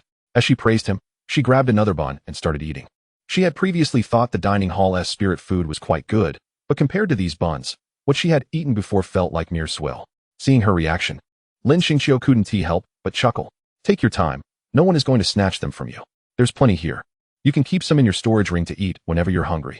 No wonder the child is so small. It appears she has never tasted good food. Even a single bun nearly brought her to tears. It seems I must prepare more delightful dishes for my junior sister in the future. Chapter 28. This master she admires. Mu Zhaozhao devoured several buns and received a basket of treasures from Lin Xingqiu, feeling quite satisfied as she accompanied him to find Mu Bokun. Mu Zhaozhao realized she needed to seize an opportunity to try the delicacies at the Lingshan building. The difference was astounding. The spiritual food was remarkably delicious. The ingredients infused with spiritual energy far surpassed those from Blue Star, making even the rudimentary preparations at the dining hall quite palatable to Mu Zhaozhao. Lin Xingqiu, who had an affinity for such flavors, had studied under a spiritual chef for a time. The dishes he crafted were naturally incomparable to those from the dining hall, leaving Mu Zhaozhao utterly amazed. Unlike Mu Nanxiong, who would simply drag Mu Zhaozhao by her collar, Lin Xingqiu allowed her to hold onto his sleeve as they soared through the winds together.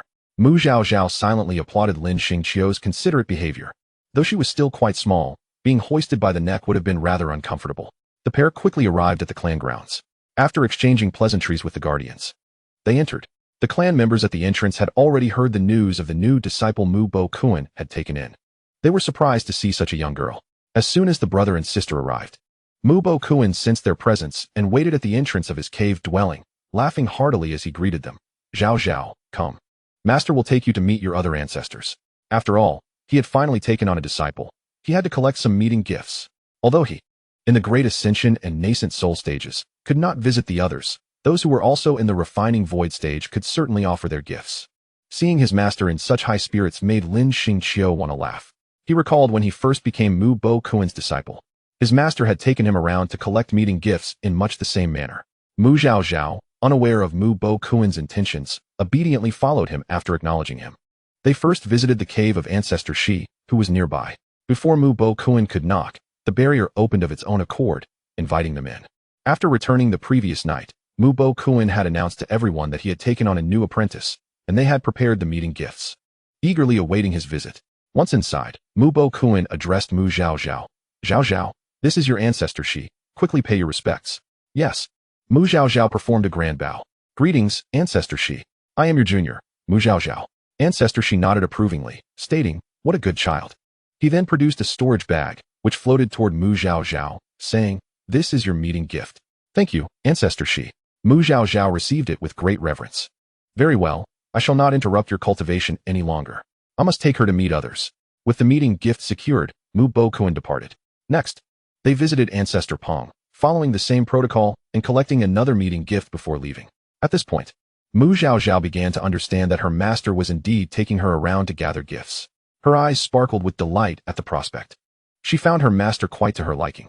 Thus, when they encountered the remaining ancestors, Mu Zhaozhao's demeanor became exceedingly sweet, and the master-disciple duo successfully gathered gifts from each of the 7 refining void stage ancestors. On their way back to the cave, Mu Bokun, amused by his disciple's beaming smile, cheerfully inquired, "My dear disciple, are you happy?" "Very happy." Mu Zhaozhao nodded vigorously. Mu Bokun had not anticipated that this new little disciple would harmonize with him so well. He had initially thought she would be shy due to her age, but she held her own remarkably. Indeed, she was his disciple. Lin Xingqiu was not as lively as his junior sister. When he had taken him to collect meeting gifts, Lin Xingqiu had been quite bashful. What is there to be shy about? As elders, we should give gifts to the younger generation, no? Those ancestors had often benefited from him, taking talismans for their juniors. Since he had no juniors himself, he was only fulfilling his duty by bringing his disciple to collect them. Upon returning to the cave, Mu Bo Kuan dismissed Lin Xingqiu.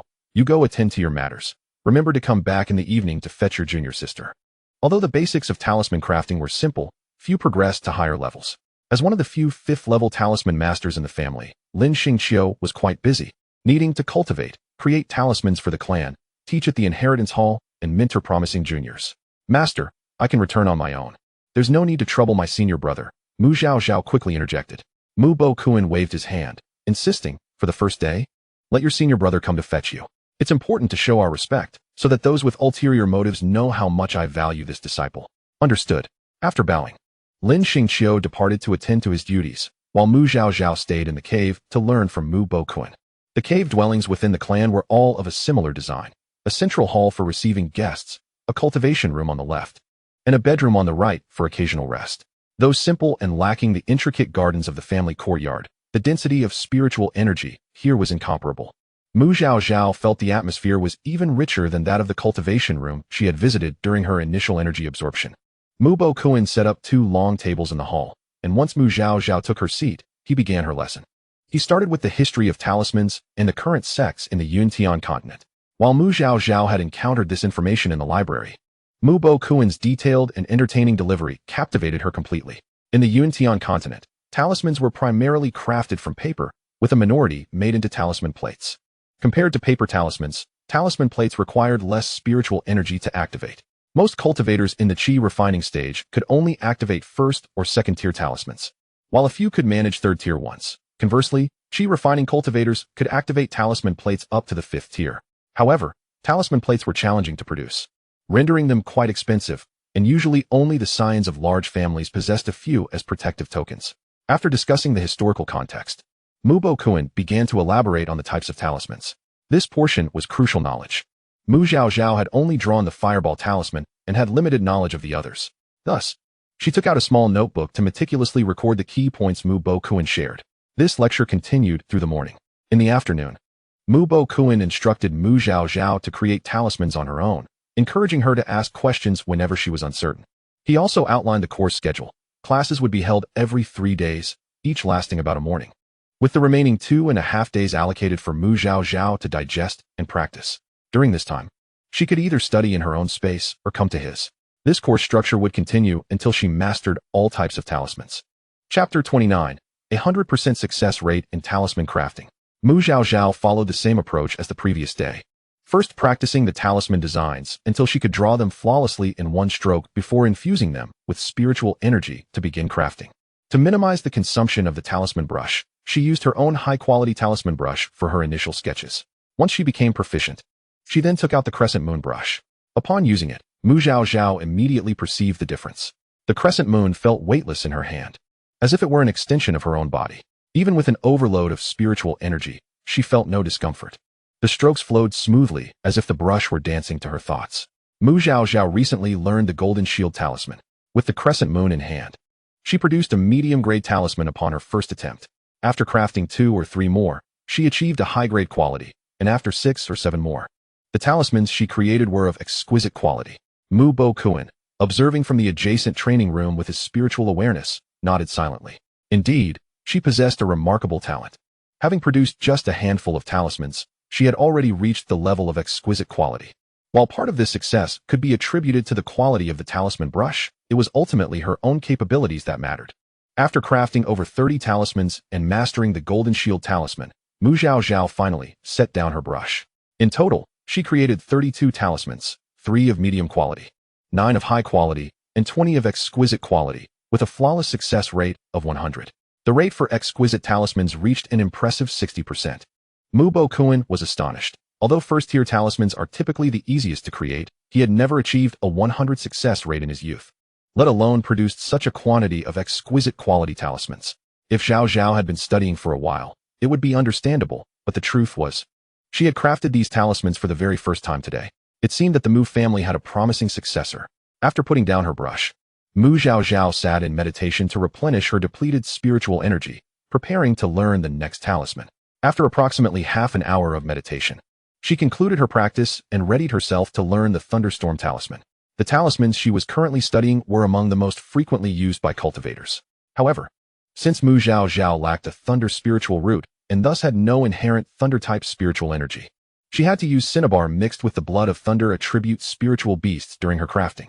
Once proficient in her imitation, she began to attempt drawing the talisman. Given the affinity between metal and thunder, Zhaozhao infused metal-type spiritual energy into her talisman brush, thereby increasing her chances of success.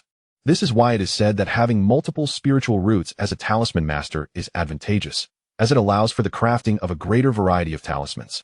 With her 5 spiritual roots, if she possessed sufficient talent, she could essentially create any type of talisman. However, thunder-based spiritual energy is known for its formidable yet unstable power, making thunder-type talismans among the most challenging to successfully craft, especially considering Zhaozhao's lack of a thunder spiritual root. After 3 unsuccessful attempts, she barely succeeded on her 4th try, but the quality was merely that of the lowest tier. Gradually, she discerned certain patterns and proceeded to create over 30 more. Though she faced no further failures, the quality remained subpar. In total, she produced 40 thunderstorm talismans, with 3 failures, 10 of low quality, 16 of medium quality, 10 of high quality, and 1 of exquisite quality. Eager to continue, she found her spiritual energy entirely depleted and had to pause to meditate and recover. After another half-hour of meditation, Zhaozhao emerged to find it was already evening, with tasks awaiting her in the spiritual fields. She gathered her belongings and approached Mu Bokuan to take her leave. Master, Zhaozhao must attend to tasks in the spiritual fields and will return shortly. I will practice in my courtyard over the next couple of days and shall not disturb you. I will come back on the 3rd day. Very well, go ahead. Your senior brother will arrive shortly. If you have any uncertainties, feel free to ask at any time or consult your senior brother. Mu Bokuan waved his hand. Yes. Zhaozhao takes her leave. As Mu Zhaozhao reached the edge of the clan grounds, Lin Xianxiao arrived promptly. How did your studies go today, junior sister? Quite well. I learned 2 new talismans. However, the thunderstorm talisman is not easy to craft, Mu Zhaozhao replied, summarizing her experiences. That's impressive, Lin Xianxiao smiled. When I first attempted the thunderstorm talisman, I needed to draw it several times before succeeding. This thunder-type talisman. He then shared insights from his own experiences with crafting thunder-type talismans, leaving Mu Zhaozhao enlightened. Thank you, senior brother. There's no need for formalities. Let us hurry back. Otherwise, you will be late for your work in the spiritual fields, Lin Xianxiao said, extending his sleeve toward her. Upon returning to the clan's courtyard, Mu Zhaozhao rode a paper crane to the spiritual fields. After her return, she visited the task hall to purchase some spiritual fruits. The clan cultivated spiritual fruits primarily for profit, naturally avoiding low-tier varieties that could be found abundantly in the misty forest. The task hall did not offer the kind she and her companions had bought at the market last time. The lowest tier fruits available were 2nd tier, priced at 1 low-grade spiritual stone each, and that was the internal clan price. Having recently become a disciple and received a substantial sum of spiritual stones, Mu Zhaozhao was not frugal. With a wave of her hand, she spent 2,000 low-grade spiritual stones to acquire various beneficial fruits, ensuring she had enough for both herself and little Gio, who could consume 3 or 4 fruits daily. Given her own consumption, this supply would likely last only 2 or 3 months. Once back in her courtyard, Mu Zhaozhao tasted one of the fruits and confirmed that the quality was indeed superior to what she had previously purchased, rich in spiritual energy. After enjoying the buns made by Lin Xianxiao, she lost her appetite for the meals provided in the dining hall and opted for a dinner of spiritual fruits and buns instead, later returning to her room to open her blind boxes. Today, she had collected 7 storage bags, each containing an array of items, magical tools, formation plates, medicinal pills, and various rare materials useful for cultivation, high-tier treasures that would be eagerly sought after outside. However, there were no spiritual stones, likely reserved for closer disciples. Overjoyed, Mu Zhaozhao carefully stored her treasures before resuming her cultivation. Thus began her routine of tending to the spiritual fields by day, learning to craft talismans, and practicing her cultivation by night. This lifestyle continued for 2 months. The spiritual vegetables she tended yielded successful results, earning her 20 contribution points. She had mastered the basic talismans, although some more complex ones still lacked quality. Her next step was to continue crafting to refine her skills and enhance the quality. During this time, Mu Nanxiong returned from the Wanjian Sect, bringing back various trinkets prepared for her by Mu Zhaoyang, along with a soul-nurturing wooden hairpin he had crafted. The hairpin appeared unremarkable at first glance, resembling an ordinary jade pin, making it difficult to discern its true nature as a soul-nurturing item. To complement the hairpin, Mu Zhaozhao altered her hairstyle from twin buns to a Taoist style. At her petite stature, this new look made her appear irresistibly adorable. After Mu Nanxiong returned from the Wanjian Sect and ensured the clan's affairs were in order, He entered seclusion. After 2 months of diligent effort, Mu Zhaozhao decided to grant herself a few days of respite to explore the city. Since the day Mu Zhaoyang took her to the market, she had not ventured out again. Coincidentally, it was the time of the grand market in Yunmu City, bustling with traders, and she hoped to find some hidden treasures. Mu Zhaozhao requested leave from Mu Bo Kuan and set out with Mu Ruofang. Chapter 30. Dining at the Lingshan building and purchasing monkey wine. After an 8-month hiatus, stepping out again felt surreal for Mu Zhaozhao. 8 months prior, she was merely an ordinary person without cultivation skills. Now she had ascended to the 5th level of qi refinement. Mu Ruofang had also made significant progress during these 2 months, now reaching the 7th level of qi refinement. Rather than heading straight to the market, the two first visited the commercial street of Yunmu City. The grand market lasted for a month, attracting many visitors, while the market itself focused solely on stalls. Necessities such as food and shelter could still be found on the commercial street. With the influx of people, unique items occasionally appeared on the commercial street. Particularly in terms of food, rare delicacies not typically available would often surface during this time. As she gazed at the bustling commercial street, Mu Zhaozhao eagerly pulled Mu Ruofang towards the Lingshan Lu. Sister Ruofang, let us go. I shall treat you to a meal at the Fu Man Lingshan Lu. Over the past 2 months, Mu Zhaozhao had become quite spoiled by Lin Xingqiu's culinary skills and had longed to try the offerings of the Lingshan Lu. This establishment, recommended by Lin Xingqiu, was said to boast exceptionally skilled spirit chefs. The Fu Man Lingshan Lu was quite renowned in Yunmu City, featuring an impressive facade and 3 spacious floors. As they entered, a cheerful waiter approached them. Welcome, esteemed fairies. Would you prefer a table in the hall or a private room? The hall, please, replied Mu Zhaozhao. Her senior brother had informed her that if they chose a private room, they would need to pay a usage fee of 20 low-grade spirit stones. Although her purse was currently full, she had yet to earn a single spirit stone herself, so she preferred to be frugal where possible. Very well, please follow me, said the waiter, leading them to a lovely window-side table. The ambience of the Fu Man Lingshan Lu was exquisitely refined, despite being in the main hall. Each table was separated by tasteful decorations. The window-side tables provided a semblance of privacy, creating a cozy atmosphere. What would you like to eat, esteemed fairies? The waiter inquired once they were seated. What is fresh today?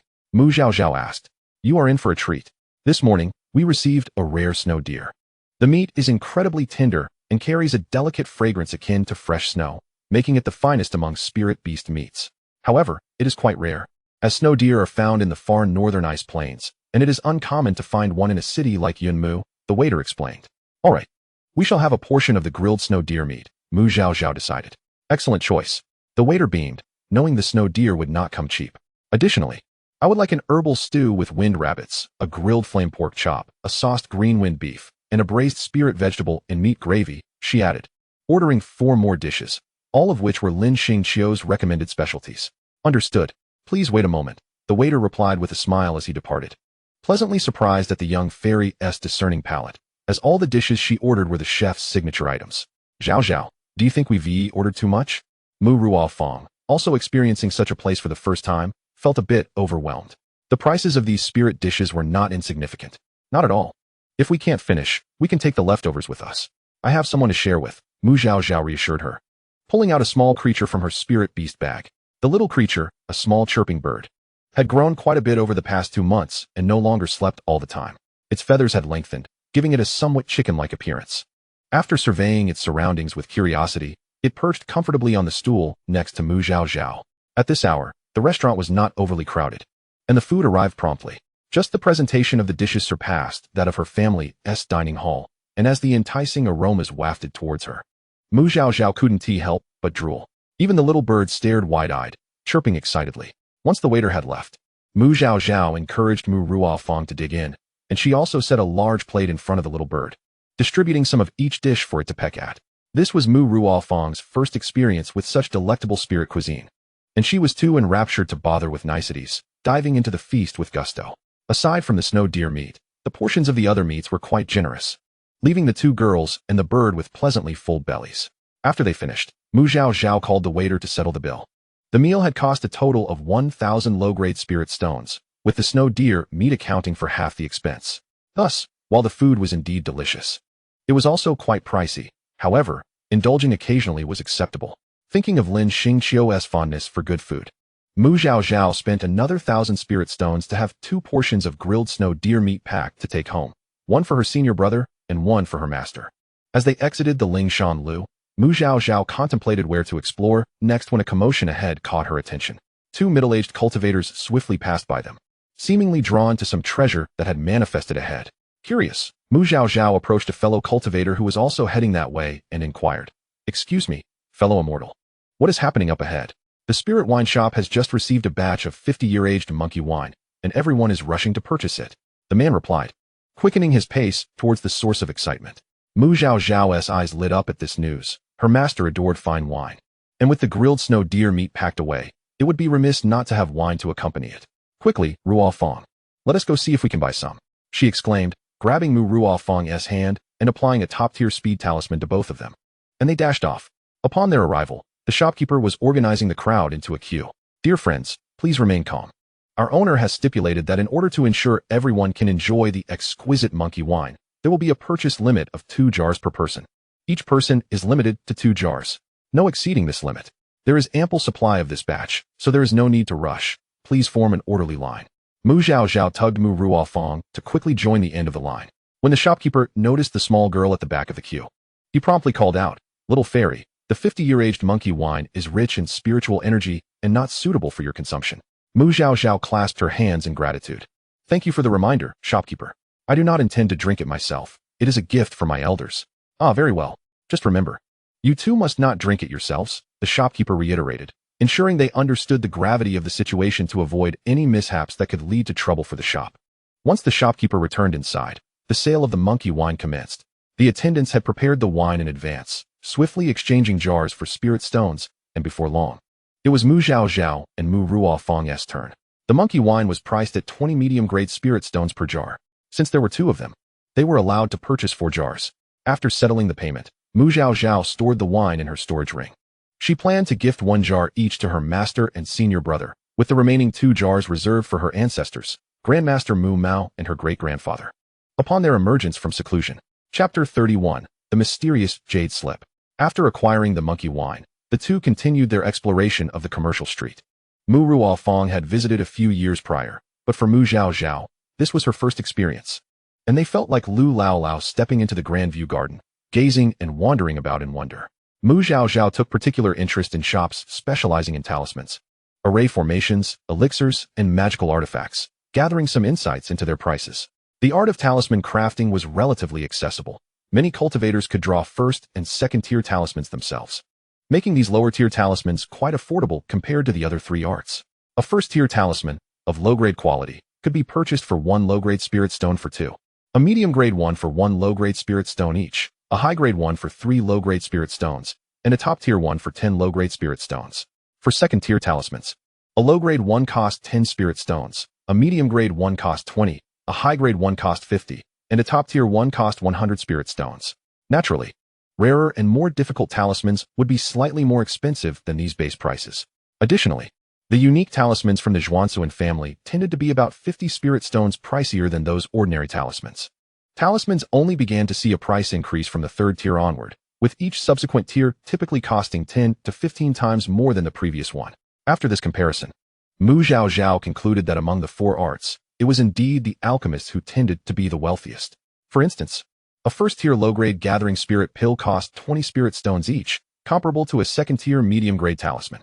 Thus, first- and second-tier talisman crafters often found themselves relatively impoverished, only accumulating wealth once they reached the 3rd tier or higher. Mu Zhaozhao initially envisioned a future where she could sell talismans to amass wealth, but it appears that her aspirations may not yield substantial profits. She must create 1,000 exquisite talismans to earn merely 10,000 low-grade spirit stones. At her current pace, she can only produce around 40 exquisite talismans per day. Thus, diligently toiling day after day, it would take her a month to reach that goal. After a month of tireless effort, she would only earn 10,000 low-grade spirit stones.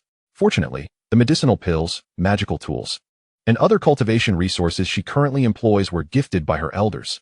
Had she to purchase these with her own spirit stones, her earnings would dwindle significantly. It seems that achieving financial freedom with spirit stones is still a distant dream. To others, earning 10,000 spirit stones in a month might seem commendable. But for Mu Zhaozhao, who has a high starting point due to the generous gifts from her elders, such an amount lacks significance. After their excursion, the 2 friends made their way to the market. At the entrance, as Mu Ruofeng was about to pull out spirit stones to pay the entrance fee. The cultivator guarding the entrance recognized Mu Zhaozhao and promptly bowed in respect. Miss Zhaozhao, you have arrived. He stepped aside, inviting them in, appreciative of his courtesy. Mu Zhaozhao graciously thanked him before taking Mu Ruofeng inside. They headed straight to the bustling square filled with vendors. Compared to Mu Zhaozhao's last visit, the place was teeming with people, the air alive with the sounds of haggling and selling. As they wandered, Mu Zhaozhao purchased a considerable amount of spirit fruits and spirit beast meat to stock up for Xiaojiao, believing that with its current growth rate, it would need at least another 6 months before it could forage for food independently. Mu Ruofeng bought 2 bottles of first-grade low-grade gathering pills, likely intended for her mother and younger brother back in the mortal realm. These were sold by novice alchemists, priced slightly lower than in stores at 15 low-grade spirit stones each. However, the quality was not guaranteed, relying solely on one's discerning eye. A poor choice could lead to acquiring worthless pills. Yet, Mu Ruofeng demonstrated considerable experience from frequent market visits, meticulously inspecting each pill despite the alchemist's disdain until she confirmed their quality. The 2 girls roamed the stalls for an entire afternoon, only deciding to return as dusk approached and vendors began to pack up, planning to return the next day to continue their exploration. Just as they were about to leave, Mu Zhaozhao turned and noticed a peculiar old man not far off, clad in black and wrapped tightly. Before him lay a tattered stall with a few shabby items displayed. Intrigued, Mu Zhaozhao approached. On the stall were 6 items: a cracked bowl, an ancient small cauldron, a small iron tower, a yellow jade slip, a broken sword, and a chipped curved dagger. These objects appeared quite old, suggesting a considerable age. The old man, noticing Mu Zhaozhao's approach, spoke. Dear little friend, do any of these items catch your eye? All these treasures were painstakingly retrieved from a remote ancient secret realm. They may conceal extraordinary legacies, yet I lack the fortune to unveil them. Hence my presence here to await a fated individual. Really? Mu Zhaozhao expressed keen interest. Her curiosity piqued. In that instant, an impulsive urge to approach him surged within her, leading her to take the step forward. Having read numerous cultivation novels, she surmised that this might be what was referred to as an opportunity calling. She contained her excitement and feigned indifference as she inspected the items. Upon seeing the yellow jade slip, she realized it was the one. Naturally, the old man never deceives, especially not such an adorable little friend as yourself. But how am I to discern which of these 6 items is my fortune? Mu Zhaozhao blinked innocently, adopting the demeanor of a naive child. This fortune is subjective. A matter of serendipity, the old man replied. Choose whichever resonates with you. But they all seem rather similar, she observed. Why not take them all? He suggested. Since our meeting is destined, I shall offer a fateful price, 1 high-grade spirit stone for each. You may have all 6 for merely 6 high-grade spirit stones. Perhaps all these items hold the opportunity that suits you best. With such fortune, in due time, you shall surely soar to great heights. The old man encouraged her, having scrutinized her for some time. Though her attire was unremarkable, her expression showed no signs of regret when she produced spirit stones, making her appear to be a member of a prominent family. Such individuals were often the easiest to deceive, especially when the price was not exorbitant, ensuring they would not cause trouble.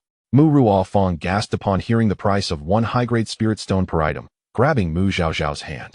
Zhaozhao, the light is fading. It's easy to misjudge these items. Shall we come back tomorrow instead?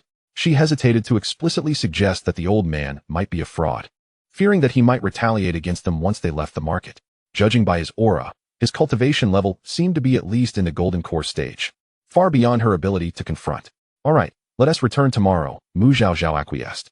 To her, aside from the jade slip, the rest of the items appeared to be mere scrap metal, and to demand a single high-grade spirit stone for each was rather presumptuous.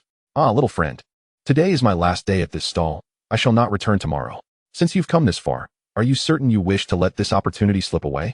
Feigning a conflicted and regretful expression, Mu Zhaozhao replied, but I only have 10 medium-grade spirit stones left. Why not return tomorrow? I could ask my ancestor for spirit stones tonight and come back to buy, she proposed. The old man, realizing that if she consulted her ancestor, she might not return, considered that he had acquired these items for just a few low-grade spirit stones. Selling them for 10 medium-grade spirit stones would be quite advantageous. Alas, I am a kind-hearted old man. I cannot bear to see you miss this chance.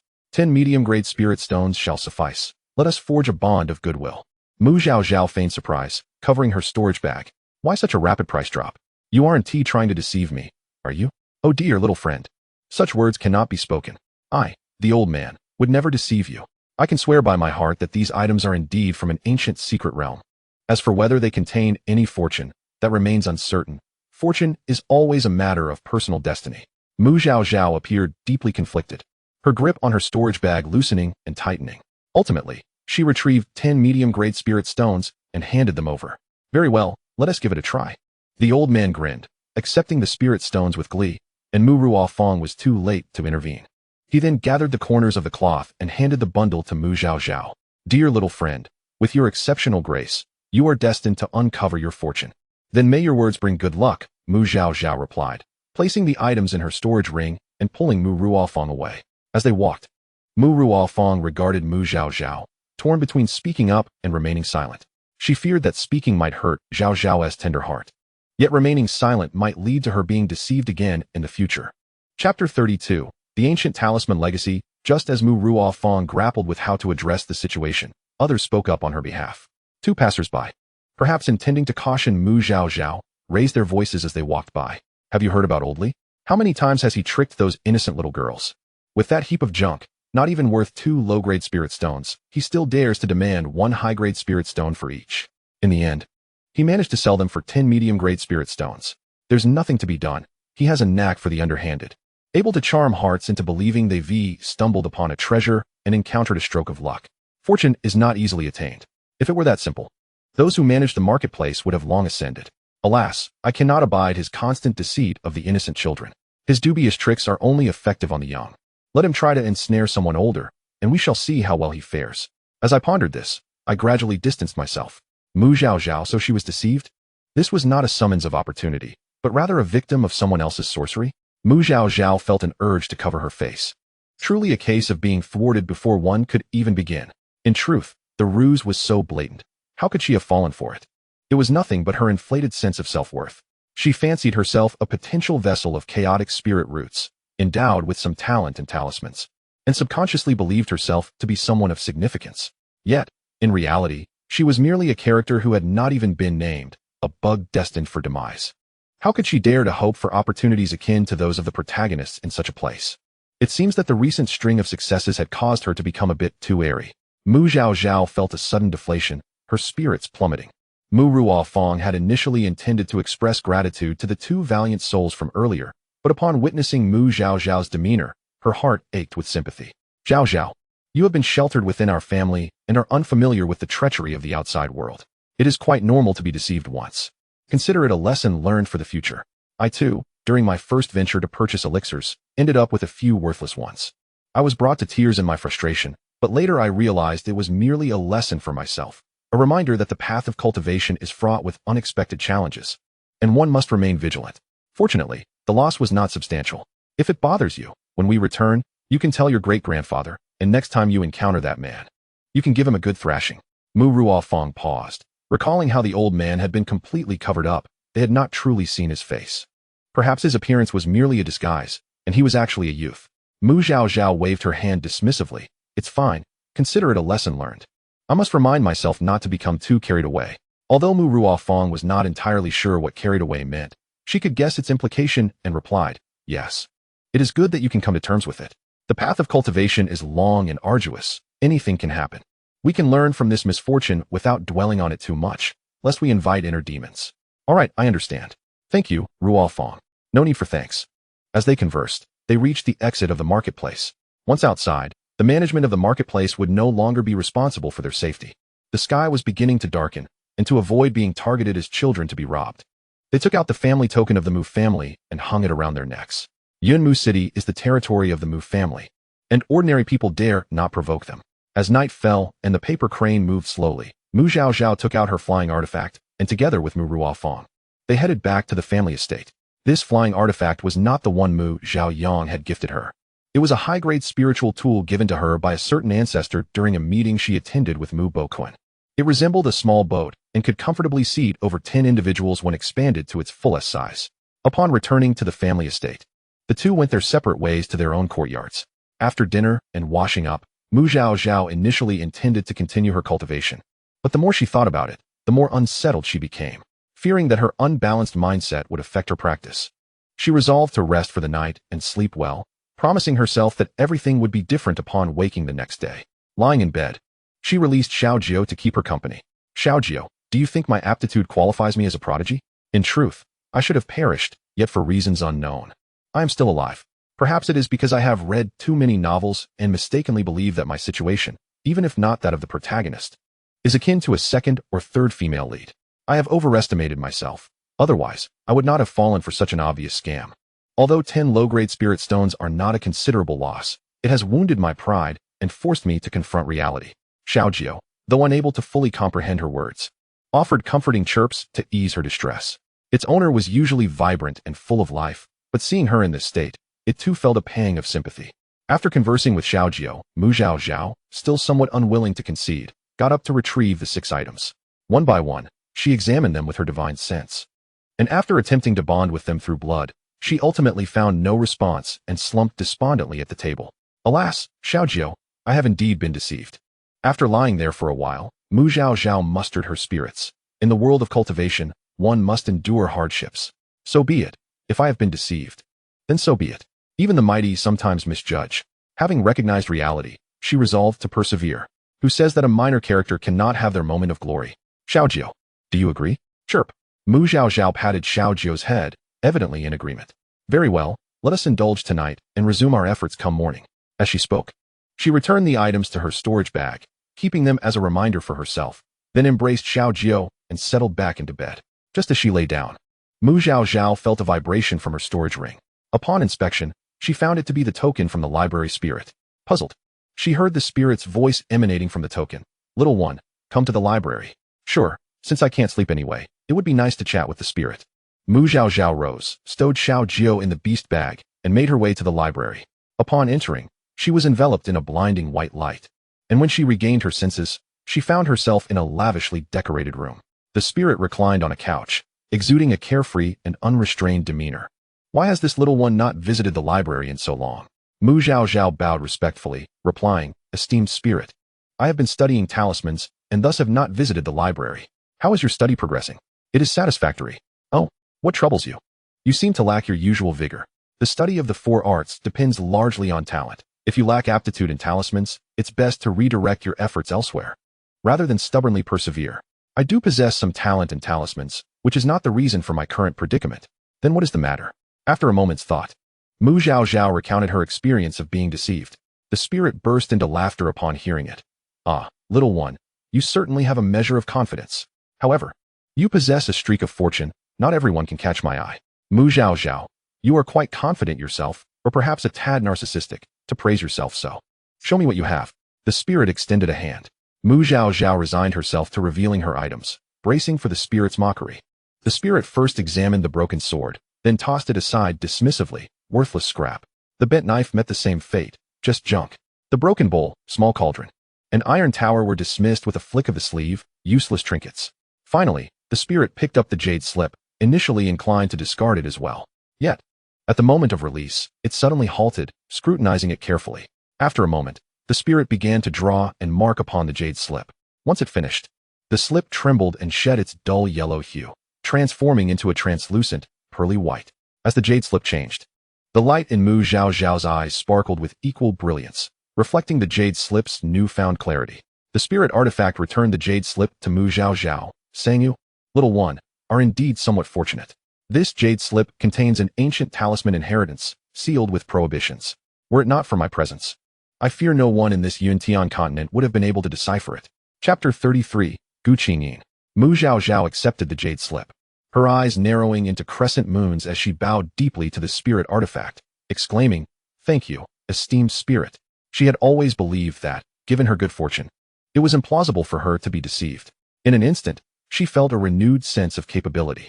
Seeing her radiance, the spirit artifact, now invigorated, inexplicably felt a surge of joy as well and waved dismissively. Enough of this esteemed spirit business. I do not take pleasure in being referred to as such. I am merely ensnared by the machinations of a petty individual, confined here for an indeterminate period, perhaps for several millennia. Initially, I harbored resentment, contemplating the destruction of this object to escape. Yet, after countless efforts spanning millennia, I have failed to succeed. Instead, this tower that confines me has downgraded from a supreme artifact to merely a divine one due to my attempts at destruction, leaving my soul energy diminished to a mere fraction, and should I persist, I fear I may perish. Thus, I have resigned myself to recuperate within this tower. patiently awaiting the opportunity for liberation. I am Gu Qingyin. From now on, you shall refer to me as esteemed Qingyin. After so many years, I nearly forgot my own name. Yes, esteemed Qingyin, Mu Zhaozhao replied. The spirit artifact had rendered her significant assistance, thus any request was well warranted. Then, esteemed Qingyin, may I first examine the jade slip? Gu Qingyin nodded, permitting her to proceed. Mu Zhaozhao pressed the jade slip to her forehead, attempting to inspect it with her consciousness, only to discover that she could not decipher a single character. Esteemed Qingyin, I cannot comprehend a single word. That is ancient script. It is only natural that you cannot read it, Gu Qingyin remarked, waving his hand to conjure several books before her. Take these and study. Certainly. Thank you, esteemed Qingyin. Esteemed one enjoys wine and meat. I happen to have just acquired some monkey wine and roasted snow deer meat, Mu Zhaozhao said, producing a flask of monkey wine and a portion of roasted snow deer meat. Having rendered her such immense assistance, she felt it appropriate to prioritize his enjoyment. Although a soul body typically does not partake in food, Gu Qingyin had been conserving his energy for so many years that his soul had begun to take on a tangible form. Thus consuming some spiritual food was of no consequence. Moreover, he had not tasted such delights in millennia and had long forgotten their flavors. He sat up, gesturing for Mu Zhaozhao to present the offerings. Bring them forth, I shall partake. With eagerness, Mu Zhaozhao approached, thoughtfully setting up a small table to place the items before Gu Qingyin. She also produced a jade cup, filling it with monkey wine. Esteemed Qingyin, please. Gu Qingyin first picked up a piece of snow deer meat, tasting it before commenting, not bad. He then sipped the monkey wine, wrinkling his brow as he remarked, it tastes akin to water, the wine is far too weak. With that, he disregarded the monkey wine, focusing solely on the snow deer meat. Mu Zhaozhao chuckled awkwardly. As I am still young and my possessions are humble, I apologize for any shortcomings. She promised to procure better wine in the future. You are quite considerate. Gu Qingyin replied, a hint of amusement in his voice. After sampling only a few pieces, he stated, put it away. The food of your Yuntian continent is of too low a grade to suit my palate. Mu Zhaozhao complied, hastily gathering the items. After a moment's thought, she inquired, esteemed one, do you consume spiritual fruits? Gu Qingyin looked at her with a bemused expression. Her eagerness to please was so blatant. She made no effort to conceal it, yet it was endearingly candid. Very well, let us see what you have. Initially intending to offer a second-tier spiritual fruit purchased from the task hall, Mu Zhaozhao reconsidered upon recalling that even the 50-year-old monkey wine had been deemed too bland.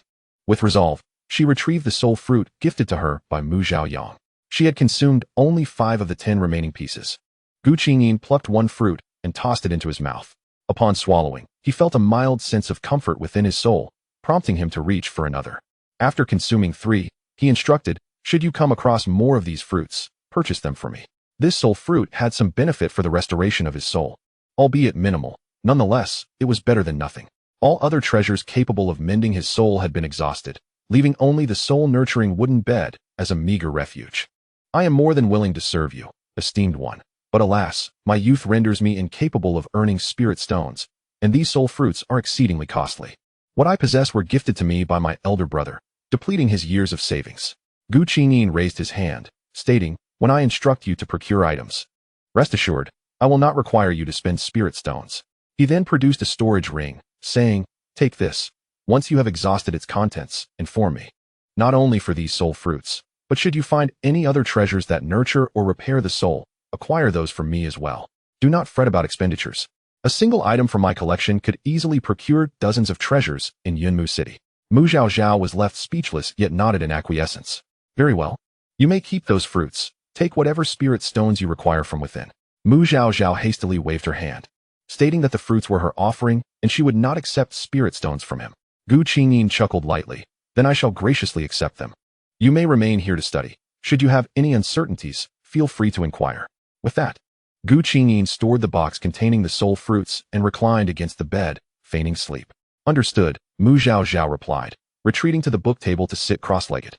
Before delving into her studies, she inspected the storage ring, discovering it brimming with high-grade spirit stones that nearly dazzled her eyes. After a rough count, she realized there were over 10 million, and she widened her eyes in astonishment at the wealth of the spirit artifact.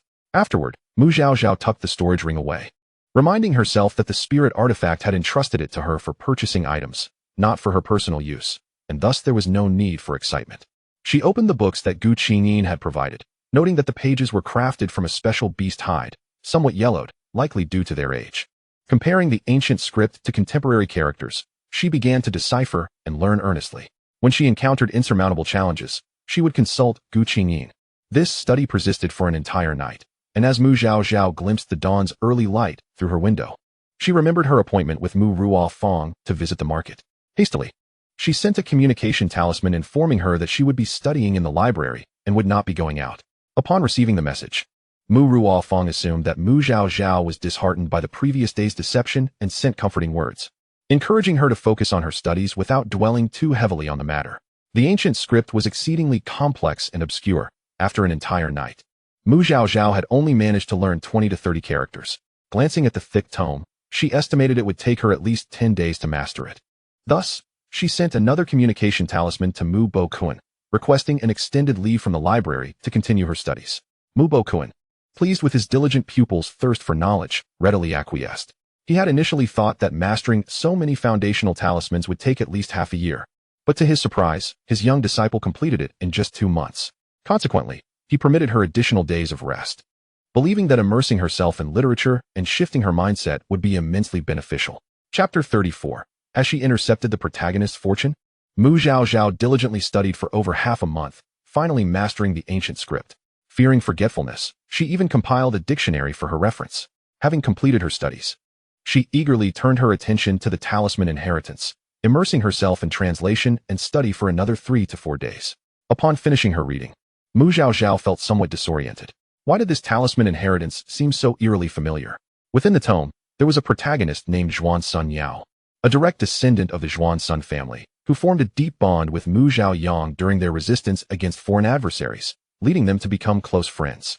Zhuan Yao possessed extraordinary talent in talisman crafting, making him a favored disciple within the Zhuan family. At the age of 100, he inadvertently acquired an ancient talisman inheritance that nearly revolutionized the talisman arts across the Yuntian continent. Currently, the talismans in Yuntian continent, particularly paper talismans, consumed a considerable amount of spiritual energy both in their creation and application, thus imposing significant limitations based on one's cultivation level. Although talisman plates required less spiritual energy during use, their production was exceedingly challenging.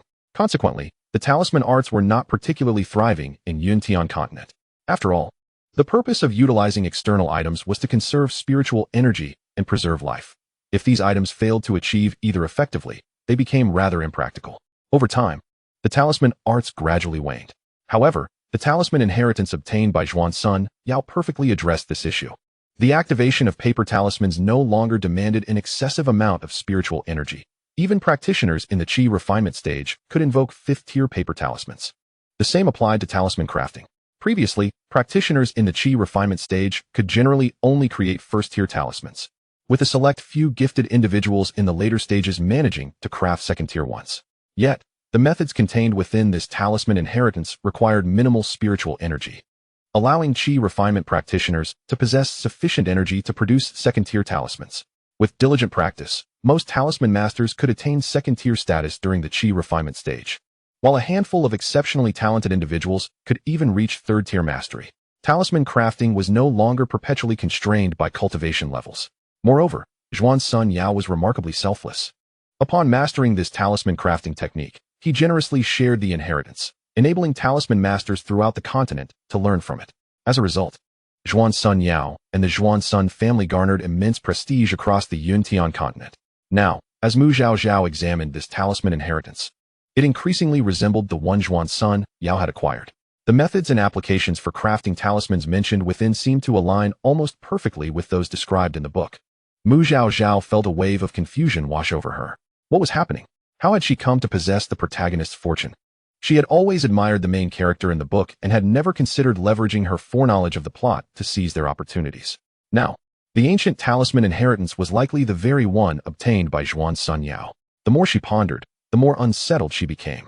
She turned to Gu Qingyin and inquired, "My lord, do you think a minor character could intercept the fortune of a major character?" Gu Qingyin did not even open her eyes, scoffing. "Do you truly believe a minor character would have the chance to intercept the fortune of a major character? What are you thinking? But what if? For instance, what if this fortune is destined for a significant figure in the future, yet it is inadvertently seized by a minor character in the present? The minor character wouldn't even be aware of the fortune's true owner prior to obtaining it. What then? Would they face divine retribution? Heaven forbid that the laws of this world detect such a flaw and eliminate her. After all, protagonists are typically favored by the heavenly will, receiving its assistance. Gu Qingyin's perplexity at Mu Zhaozhao's musings prompted her to open her eyes in surprise, remarking, "What a peculiar notion you possess. Fortune is not predetermined. Whoever acquires it possesses it. If you assert that the minor character encountered this fortune before the major character and successfully claimed it, it indicates that the fortune was indeed meant for the minor character." Mu Zhaozhao felt a moment of clarity. Indeed, in the book, the character Mu Zhaozhao had perished at the age of 3, and without her, the fortune subsequently fell to Zhuan's son Yao a century later. Since she was still present, it was only natural that the fortune belonged to her. Gu Qingyin's words were like a refreshing breeze dispelling the fog, bringing clarity to her mind. She smiled. "Yes, it is precisely as you say. This fortune rightfully belongs to the minor character. Thank you, my lord, for enlightening me." She offered a respectful bow to Gu Qingyin. Gu Qingyin chuckled softly. "You little one, why do you always have so many strange thoughts?" Hee, as a child, it is only natural to have a few eccentric ideas. "My lord, may I request a copy of these ancient texts for my own study?" She had heard that not every book in the library could be reproduced. With a wave of her hand, Gu Qingyin replied, "Take it with you." "But if I take it away, won't the library be left empty? What you possess is the original. The library has jade slips for reproduction." "Ah!" Mu Zhaozhao exclaimed with delight, not expecting Gu Qingyin to be so generous as to give her the original. She vowed to cherish it and ensure it remained undamaged. Primarily, she wished to share this inheritance with Mu Bo Kuan, fearing he might not recognize the ancient script. So she wanted to be prepared. These talismans had played a crucial role in repelling invading foes, and now that she had come this far, she felt a sense of responsibility to protect the continent. If Zhuan's son Yao could achieve it, so could she. The sooner this talisman inheritance was disseminated, the sooner it would benefit the talisman arts of Yuntian continent. However, as a mere qi refinement novice, she realized that promoting this inheritance would require considerable assistance from her family or other powerful factions, given her own limitations and the potential risks involved. After spending 2 months with Mu Bo Kuan, Mu Zhaozhao had developed a firm trust in her mentor's character. "My lord, I shall take my leave now. Should you require anything, please do not hesitate to contact me, and I will come immediately." Gu Qingyin waved her hand dismissively. "Go on, then I bid you farewell." As soon as Mu Zhaozhao spoke, a burst of white light enveloped her, and she found herself back on the first floor in an instant. Fortunately, there was no one around. Otherwise, her sudden appearance would have startled anyone nearby. Upon exiting the library, Mu Zhaozhao immediately released Xiaozhao. Having been confined in the spirit beast pouch for over 20 days, Xiaozhao was restless and began chirping incessantly upon its release. "I had no choice. Your noise disturbed my lord Gu Qingyin," Mu Zhaozhao lamented. Initially, she had intended to let Xiaozhao out, but Gu Qingyin had found the creature too noisy and insisted she return it to the pouch. Xiaozhao flapped its tiny wings and chirped again, sounding as if it were scolding Gu Qingyin. "Be careful now. We are not far from the library. If my lord hears you, she might just eliminate you with a wave of her hand." At her words, Xiaozhao immediately fell silent. Mu Zhaozhao first went to the dining hall to collect her meal, paying the processing fee of 100 low-grade spirit stones to ensure her spiritual food was prepared to her liking. She had only recently discovered that the spiritual food at the dining hall was not all unpalatable. As long as one provided enough spirit stones, it could be quite delicious. Each creature has its own way of thriving, and everyone strives for resources to cultivate. The dining hall's practices seemed to go unregulated by the family, suggesting tacit approval. For the sake of her own culinary desires, Mu Zhaozhao had no choice but to quietly expend her spirit stones for convenience. After collecting the spirit stones, the dining hall manager promptly directed the spiritual chefs to prepare Mu Zhaozhao's meal, and she did not have to wait long. Upon returning, she eagerly shared a portion of the spiritual food with Xiaozhao. For the past 20 days in the library, she had subsisted solely on spirit fruits, leaving her palate craving something flavorful. Once finished, she took out the skewered snow deer meat that Gu Qingyin had previously enjoyed. Since it had already been handled, it was no longer suitable for sharing, but she resolved to pack a delicious portion for her senior brother during her next visit to the spiritual dining hall.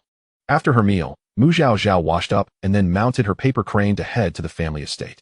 Little Joe stubbornly refused to return to the spirit beast pouch, flapping its wings and following closely beside the paper crane. Mu Zhaozhao watched the little creature's awkward flight with amusement and teased, "Little Joe, are you still a flying spirit beast? You seem to be less steady than the paper crane." Provoked, Little Joe squawked in indignation and vehemently flapped its tiny wings, striving to prove its capabilities. At that moment, an adult flamingo swooped in from a distance, carrying a young boy clad in blue upon its back. The The pair soon encountered Zhaozhao in the air, and upon seeing her riding the paper crane alongside the unsteady little Zhao, the boy in blue and his flamingo exchanged disdainful glances. The flamingo even flapped its wings forcefully, sending Zhaozhao and little Zhao veering off course. Zhaozhao, bemused, did not take the matter to heart, and after stabilizing the paper crane, she continued on her way back to the clan's territory. Little Zhao, feeling slighted yet unable to match the flamingo's strength, could only lower its head and fervently flap its wings. Chapter 35. The astonished Mu Bo Kuan. As Zhaozhao arrived at the entrance of Mu Bo Kuan's cave, he emerged from his meditation chamber with a cheerful smile. "My dear disciple, have you finished your reading?" "Yes, master," Zhaozhao replied, smiling brightly. A master who loved to laugh naturally inspired joy in his disciple. The two entered the chamber together, and Zhaozhao, with a flourish, produced a flask of monkey wine. "Master, I brought back a delightful gift for you from my outing." Mu Bo Kuan's eyes sparkled with delight. "Ah, my good disciple. You thought of me even during your brief excursion."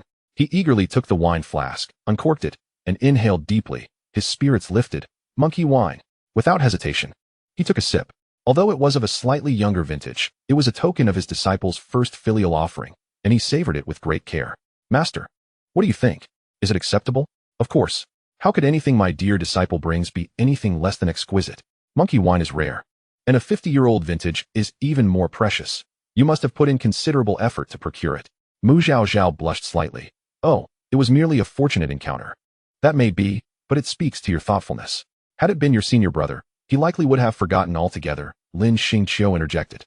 "Return to me the 200-year-old monkey wine I presented last month." Zhaozhao chuckled. "Well, my senior brother is a man, and he tends to overlook the finer details. But his heart is in the right place. Master, I also brought back a portion of roasted snow deer meat for you to sample." She produced the delicacy with a flourish. "Ah, my good disciple truly excels." Mu Bo Kuan grinned widely as he eagerly tasted a skewer. "Delicious. The remainder I shall save for tonight's gathering with your ancestor Pong," allowing him to envy this fine meal. After securing the items, Mu Bo Kuan inquired about Zhaozhao's recent experiences. "My dear disciple, having spent nearly a month in the library, what have you gleaned?" Zhaozhao's demeanor shifted as she replied, "Master, I have something to report." Noticing her serious expression, Mu Bo Kuan waved his hand to seal the cave's barrier. "Master, during my outing to the marketplace, I inadvertently acquired a legacy of ancient talismans." As she spoke, she presented a jade slip to Mu Bo Kuan. He took it, probing it with his spiritual sense. "Ah, this is ancient script, which I happen to be well versed in. I shall explain it to you shortly." Mu Bo Kuan initially assumed Zhaozhao was seeking his guidance due to her lack of understanding. He was skeptical about her claim of obtaining a talisman legacy, as discovering such treasures in a marketplace was a rare occurrence, and contemporary fraudsters often crafted items that appeared convincingly authentic, inscribing them with ancient script. In his youth, he had been deceived and had since learned all the ancient texts to avoid falling victim again. As Zhaozhao heard Mu Bo Kuan mention his knowledge of ancient script, she breathed a sigh of relief. Had he been unfamiliar, she would have had to reference ancient texts for him. However, she recalled Gu Qingyin's warning not to disclose any encounters with him, lest she have to concoct an excuse regarding the source of the ancient texts. Mu Bo Kuan continued to examine the jade slip, his expression gradually growing serious, eventually taking on a grave demeanor. This information could potentially revolutionize the talisman legacy of the Yuntian continent, and if verified, it would undoubtedly herald a monumental advancement for the development of talisman arts in the realm. After approximately an hour, Mu Bo Kuan had perused the legacy. "My dear disciple, I must verify the authenticity of this legacy. Please be patient." He then retrieved talisman paper and brush, selecting a 5th-tier talisman to begin the crafting process. Given the distinct drawing techniques and lines compared to what he had learned, even Mu Bo Kuan, a 7th-tier talisman master, struggled through 30 to 40 attempts before achieving success with a standard 5th-tier talisman. At the moment the talisman was completed, Mu Bo Kuan himself was taken aback. He had not anticipated that it would actually succeed. Although it was merely a low-grade 5th-tier talisman, its successful creation indicated that the information contained within the jade slip was indeed genuine. Furthermore, the method he employed consumed less than 1/3 of the spiritual energy compared to their usual techniques. He crafted another talisman, which also succeeded, and its quality reached the mid-grade 5th tier. After gathering his materials, Mu Bo Kuan took Zhaozhao and swiftly traversed to a mountain peak. It was time for further verification. "Zhaozhao, here are 2 5th-tier talismans. Try to see if you can activate them. Do not fear, your master is here, and I will protect you from any danger." He handed her the 2 newly crafted 5th-tier fire dragon talismans. Zhaozhao accepted them, first activating the lower-grade talisman. She channeled her spiritual energy and released it. In approximately 2 seconds, the talisman transformed into a fire dragon that charged fiercely toward a nearby large tree, which was instantly severed in half, engulfed in roaring flames. Mu Bokuin was astounded, taking a moment to react before casting a water-based talisman to extinguish the fire. Zhaozhao, how is your spiritual energy now? I still have about half remaining. Can you activate the other one? Mu Zhaozhao nodded. I should be able to. As she attempted it, she indeed succeeded once more. After Mu Bokuin extinguished the flames again, he transported Mu Zhaozhao back to his cave. Upon returning, Mu Bokuin not only sealed the cave's barrier, but also added a 7th-tier isolation array for good measure. Zhaozhao, does anyone else know about your acquisition of this legacy? He asked sternly. Mu Zhaozhao shook her head. No one knows aside from you, master. Lord Qingyin is, after all, not human. This matter must remain confidential. Do you understand? This legacy has the potential to overturn the entire talisman arts of the Yuntian continent. If it were to be discovered, you would be in grave danger, and even your family might not be able to protect you. The threat of murder and theft is one thing, but the first to seek your demise would likely be the Zhuangsun family. After all, should this legacy become known, their very foundation in talisman crafting would be rendered obsolete, and they would certainly not allow anything to threaten their survival. The Zhuangsun family was a first-rate clan, far beyond the reach of the second-rate Mu family. If mishandled, it could spell disaster for the Mu family itself. Master, Zhaozhao understands. In truth, during this time, I have been studying ancient script in the library and have gained some insight into the content of the Jade Slip's legacy. That is why I came to seek your counsel. Master, this talisman inheritance holds immense value for the development of talismanic arts in the Cloud Heaven continent. I, Zhaozhao, wish to offer it so that more individuals may practice and thus propel the advancement of talismanic arts across the continent. She refrained from directly mentioning the impending threat of foreign invaders, and that certain talismans within this inheritance are formidable weapons against such foes. Mu Bokuin, upon hearing this, was taken aback, astonished that his obedient disciple, so young, could possess such noble intentions. He realized his own narrow-mindedness. Rising, Mu Bokuin bowed to Mu Zhaozhao, stating, Zhaozhao, I extend gratitude on behalf of the entire talismanic community of the Cloud Heaven continent. Chapter 36. Mu Mao emerges from seclusion for discussion. Mu Zhaozhao stepped aside, saying, Master, as a humble disciple, I lack the authority to pursue this matter. Moreover, I believe it would be unwise for our Mu family to take the lead. We must seek a more formidable force, one that the Zhuangsun family cannot undermine. In my humble opinion, the 10,000 Sword Sect is quite suitable. We can present this inheritance to them in exchange for benefits, such as exemption from tributes for a century or even a millennium. Mu Bokuin was astonished that Mu Zhaozhao, at such a tender age, could conceive of this. He regarded her with newfound respect. Indeed, Zhaozhao, should we truly hand this inheritance over to the 10,000 Sword Sect, your name may never surface in the grand narrative of talismanic reform. You must consider this carefully. Alternatively, we could keep this matter under wraps, study it privately, and once you possess sufficient strength, you could champion its promotion. Mu Bokuin suggested, harboring a desire for his disciple to leave a significant mark on the talismanic arts, one that could be remembered by countless generations. Mu Zhaozhao bowed. Master, I do not covet fame or fortune. By the time I have the power to confront the Zhuangsun family, it may be hundreds or even thousands of years later. That would be far too long to delay. Furthermore, I harbor a small personal wish. When our family negotiates with the 10,000 Sword Sect, I hope to acquire 2 petals of the heavenly water sacred lotus. Mu Zhaozhao understood the critical importance of this talisman inheritance in repelling foreign adversaries. To postpone its emergence for personal gain was a burden she could not bear. Lacking sufficient strength, possessing such an inheritance would be akin to holding a ticking time bomb. It would be wiser to exchange it for benefits. The sooner she could become a chaos spiritual root, the more advantageous it would be for her cultivation. After a moment of contemplation, Mu Bokuin replied, Very well. In that case, I shall summon Nanjing to discuss this matter. I will strive to secure the greatest benefits for you. However, there is no rush. Let me first thoroughly research this inheritance and create a copy for our family study. The item can be submitted, but we must retain a copy for our own learning. Understood, Master. I leave everything in your capable hands. Before Mu Zhaozhao could finish, a powerful wave of spiritual pressure surged forth, threatening to overwhelm her. Had it not been for Mu Bokuin's timely intervention, she would have been pinned to the ground. Which ancestor has ascended? She wondered. Such formidable spiritual pressure must belong to someone at least in the integration stage. Could it be Ancestor Mao? Several months ago, Ancestor Mu Mao received guidance from a spirit of weaponry and mentioned entering seclusion. It is possible. Let us go and see, Mu Bokuan responded. If Ancestor Mu Mao has indeed emerged, we might seek his counsel, as he values you highly and could better advocate for your interests. The master and disciple exited the cave, spotting several luminous points in the sky heading in a specific direction. Mu Bokuan hurriedly took Mu Zhaozhao along to follow. The spiritual pressure did indeed emanate from Ancestor Mu Mao's cave, which was already crowded with people, including the clan's elders and Mu Ninjin. After exchanging greetings, everyone eagerly awaited the emergence of Mu Mao. Eventually, the cave door opened, and Mu Mao stepped out, brimming with vitality.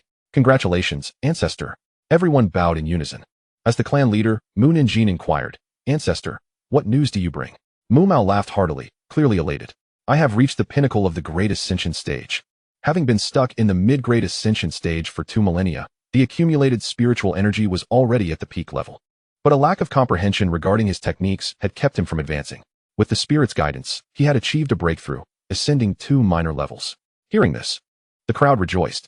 Given time, should Ancestor Mu Mao break through to the tribulation stage, the Mu family might once again reclaim its status among the elite families. As congratulations poured in, Mu Zhaozhao, the little sprout among them, stood out particularly. Zhaozhao, what brings you to the clan grounds?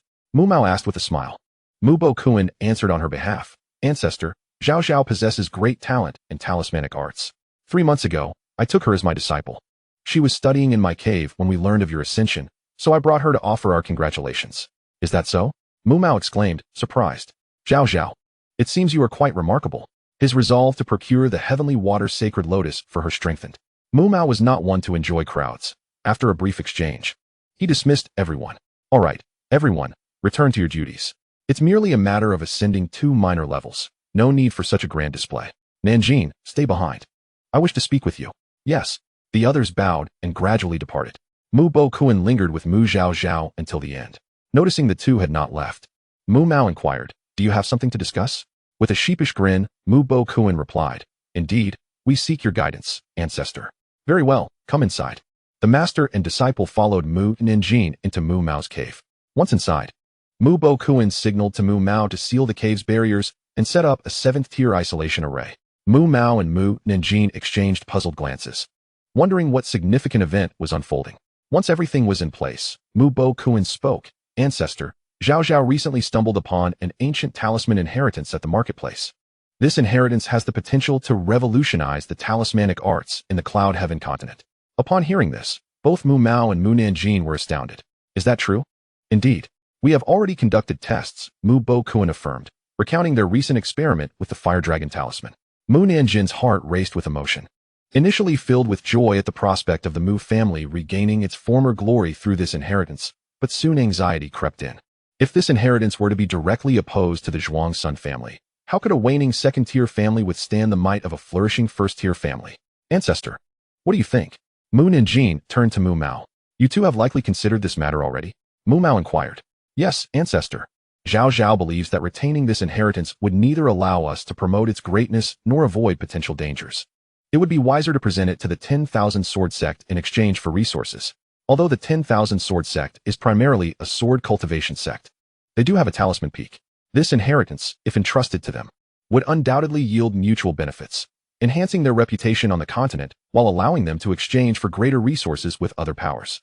Mu Mao nodded in agreement. Zhaozhao, your perspective is commendable.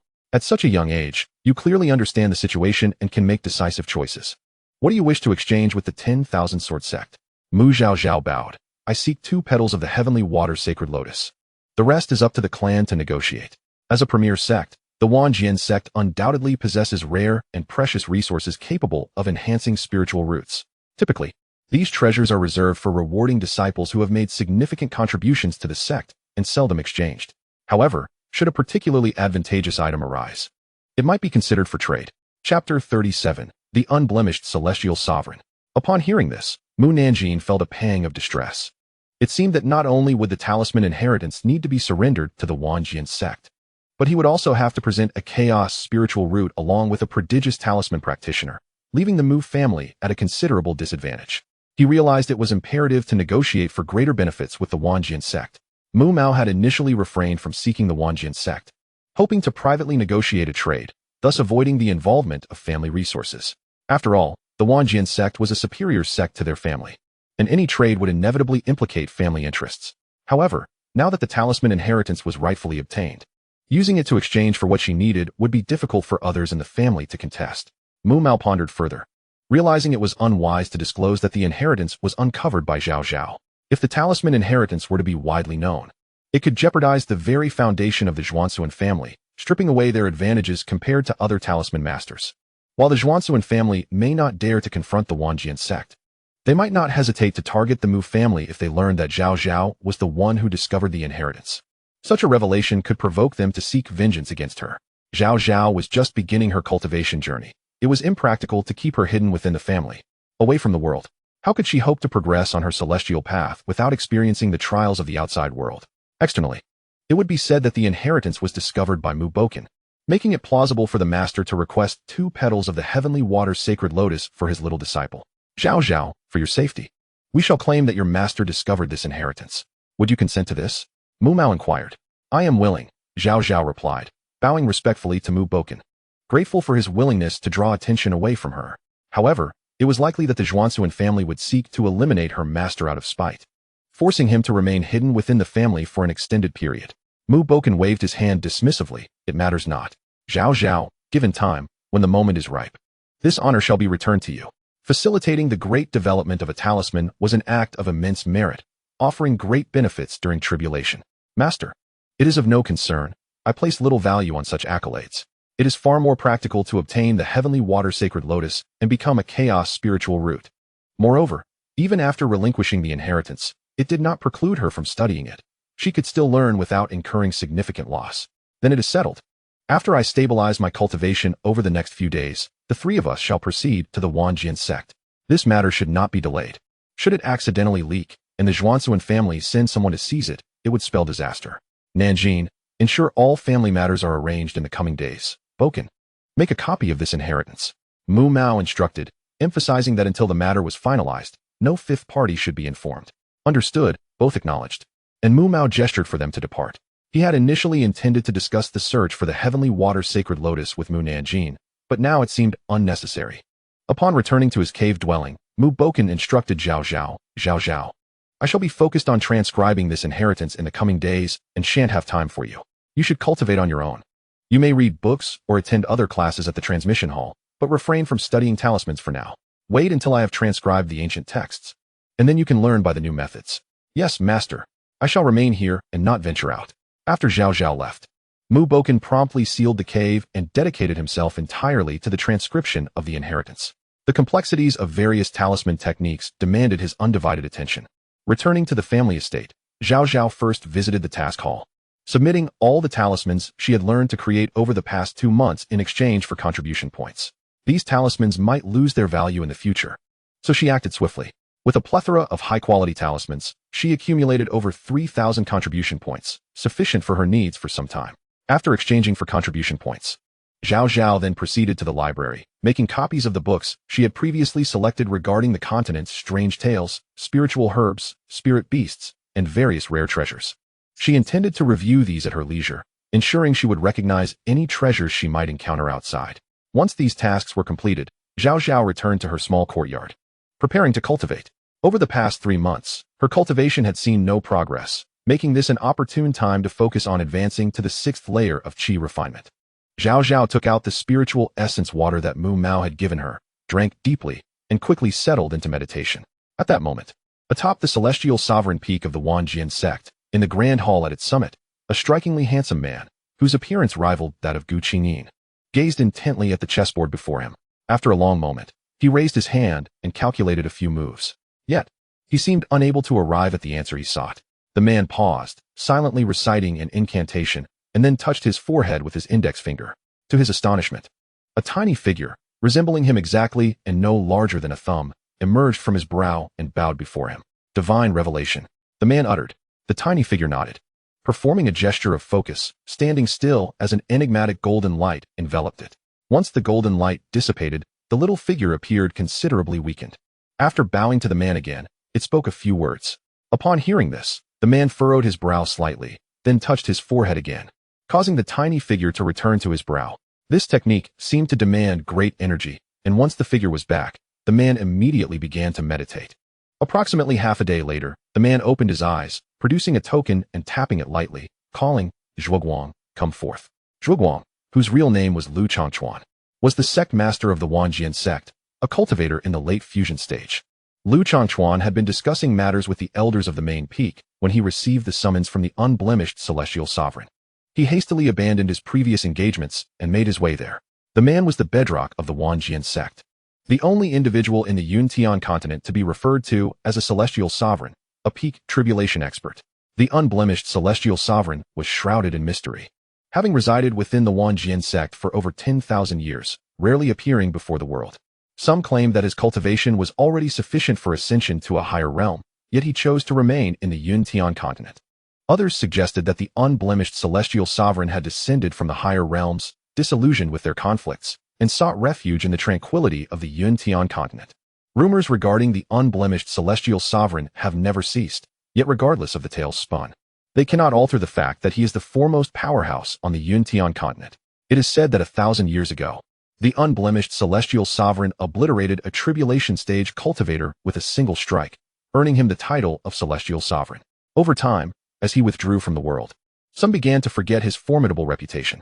Several thousand years ago, two peak tribulation cultivators approached the Wanjian sect, seeking to challenge the unblemished celestial sovereign to establish their own prestige. The unblemished celestial sovereign was initially disinclined to engage, but the persistent provocations from the two eventually irked him. With a single move, he severely injured them, bringing them to the brink of death.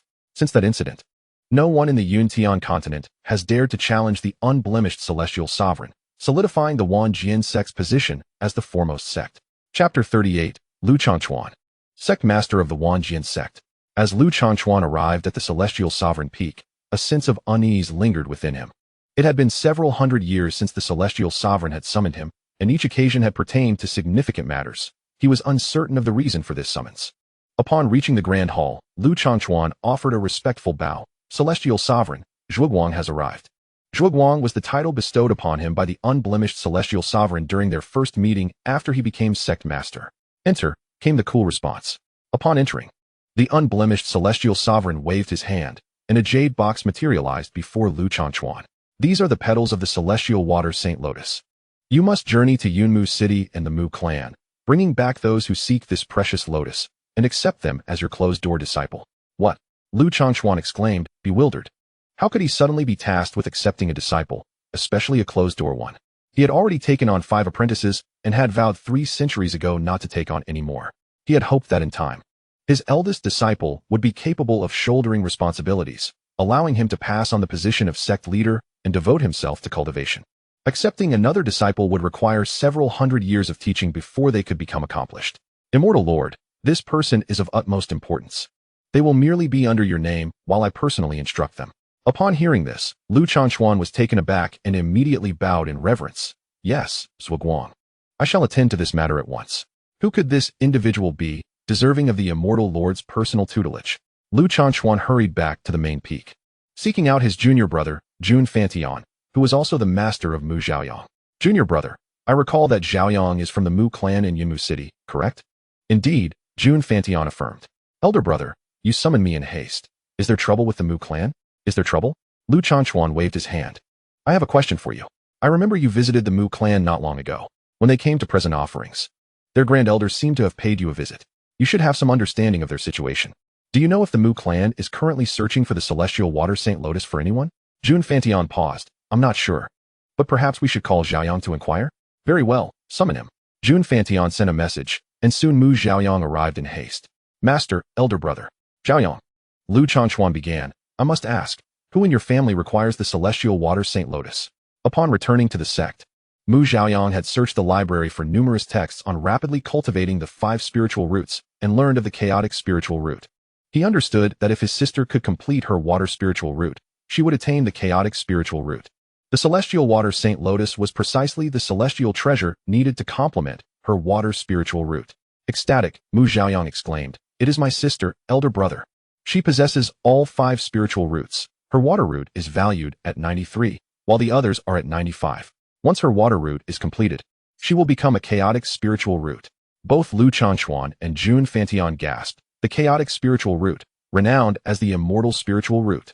How long has it been since one appeared in the Cloud Heaven continent? Who would have thought that such a small family as the Mu clan could produce a near-chaotic spiritual root? Our Wanjian sect, a top-tier sect, has not a single one among its tens of thousands of disciples. No wonder immortal Wuchen sought to personally instruct her. This was not merely a matter of an immortal spiritual root, it pertained to the ascension dynamics of the continent. The last ascendant from the continent a myriad of years ago was a chaotic spiritual root. Now, with another emerging, it might break the millennia-long stagnation of ascension. Lu Chanchuan's heart ignited with fervor. What cultivator would not desire to ascend to higher realms? Those who could not ascend were doomed to languish in the Cloud Heaven continent until their lifespans expired, ultimately facing dissolution. Should one successfully ascend, they could embark on a more profound path of immortality, living alongside heaven and earth. Zhaozhao, prepare yourself. We shall visit your Mu clan shortly. Mu Zhaoyang was startled. Elder brother, why do you intend to visit my Mu clan? The sect leader wishes to accept your sister as my closed-door disciple. Lu Chanchuan gritted his teeth. Not expecting her to be a girl. What? Both Mu Zhaoyang and Jun Fantian were taken aback. Everyone in the Wanjian sect knew that in his youth, Lu Chanchuan had nearly been captured by a seductress to become a furnace, resulting in a lingering fear of women. Whenever a female cultivator approached within a 10-foot radius, his instinctive reaction would send them flying with a single strike. Consequently, all disciples at the main peak were male, and even the spirit beasts were male. Elder brother, is this truly necessary? If you cherish talent, you could allow the peak master of the talismans to take her in. I heard that Zhaoyang's sister possesses remarkable talent in talisman crafting. If you were to accept her as your personal disciple, and someone inadvertently drew near, then what if she were to be harmed by your hand? I fear your foolish apprentice would rebel against the sect and confront you. Indeed, elder brother.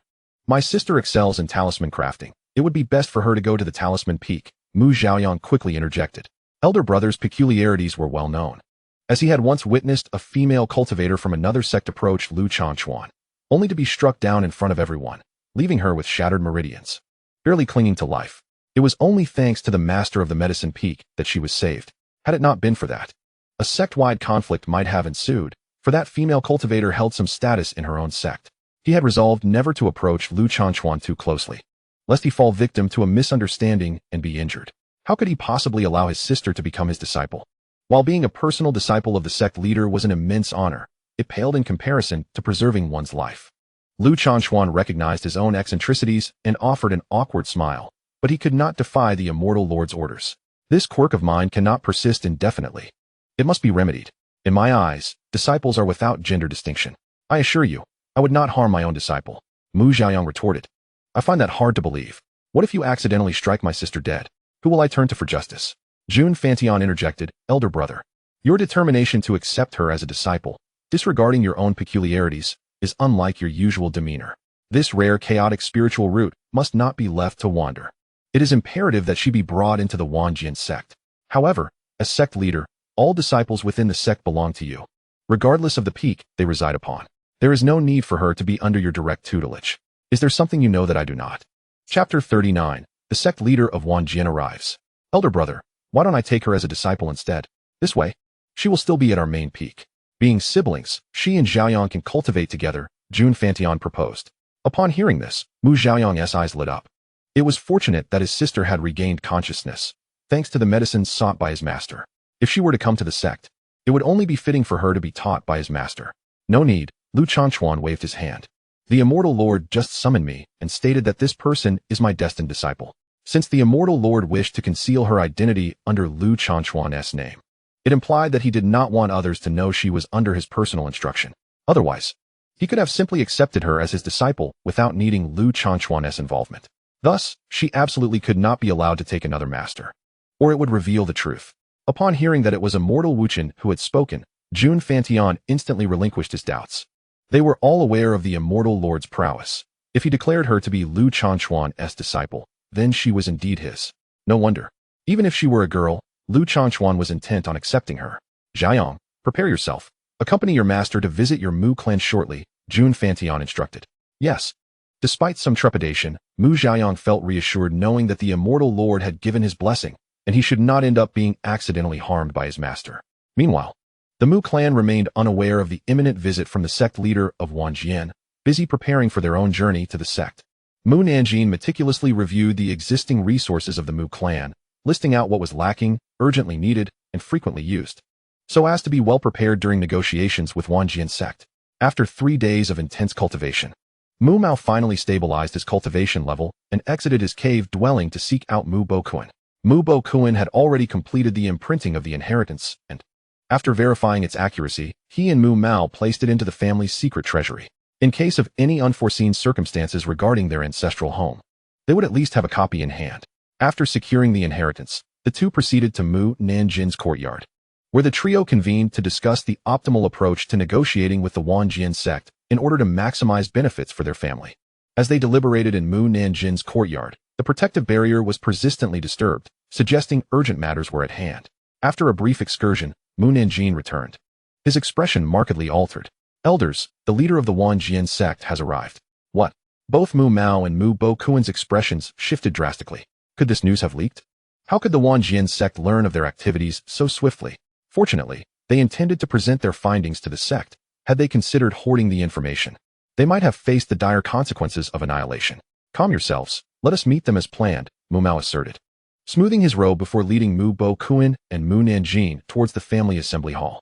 Inside the assembly hall, Lu Changchuan occupied the high seat, while the 2, 5, and 6 elders, who were not currently in seclusion, sat at the lower seats, nervously accompanying him. Sect Master Lu, our family head is certainly delayed due to pressing matters, but he will arrive shortly. Please bear with us, Elder Tu said, feeling a tinge of apprehension about the purpose of Lu's visit. Yet, observing Mu Xiaoyang's calm demeanor suggested that the situation was not dire. Lu Changchuan raised his hand dismissively, conveying that there was no need for concern.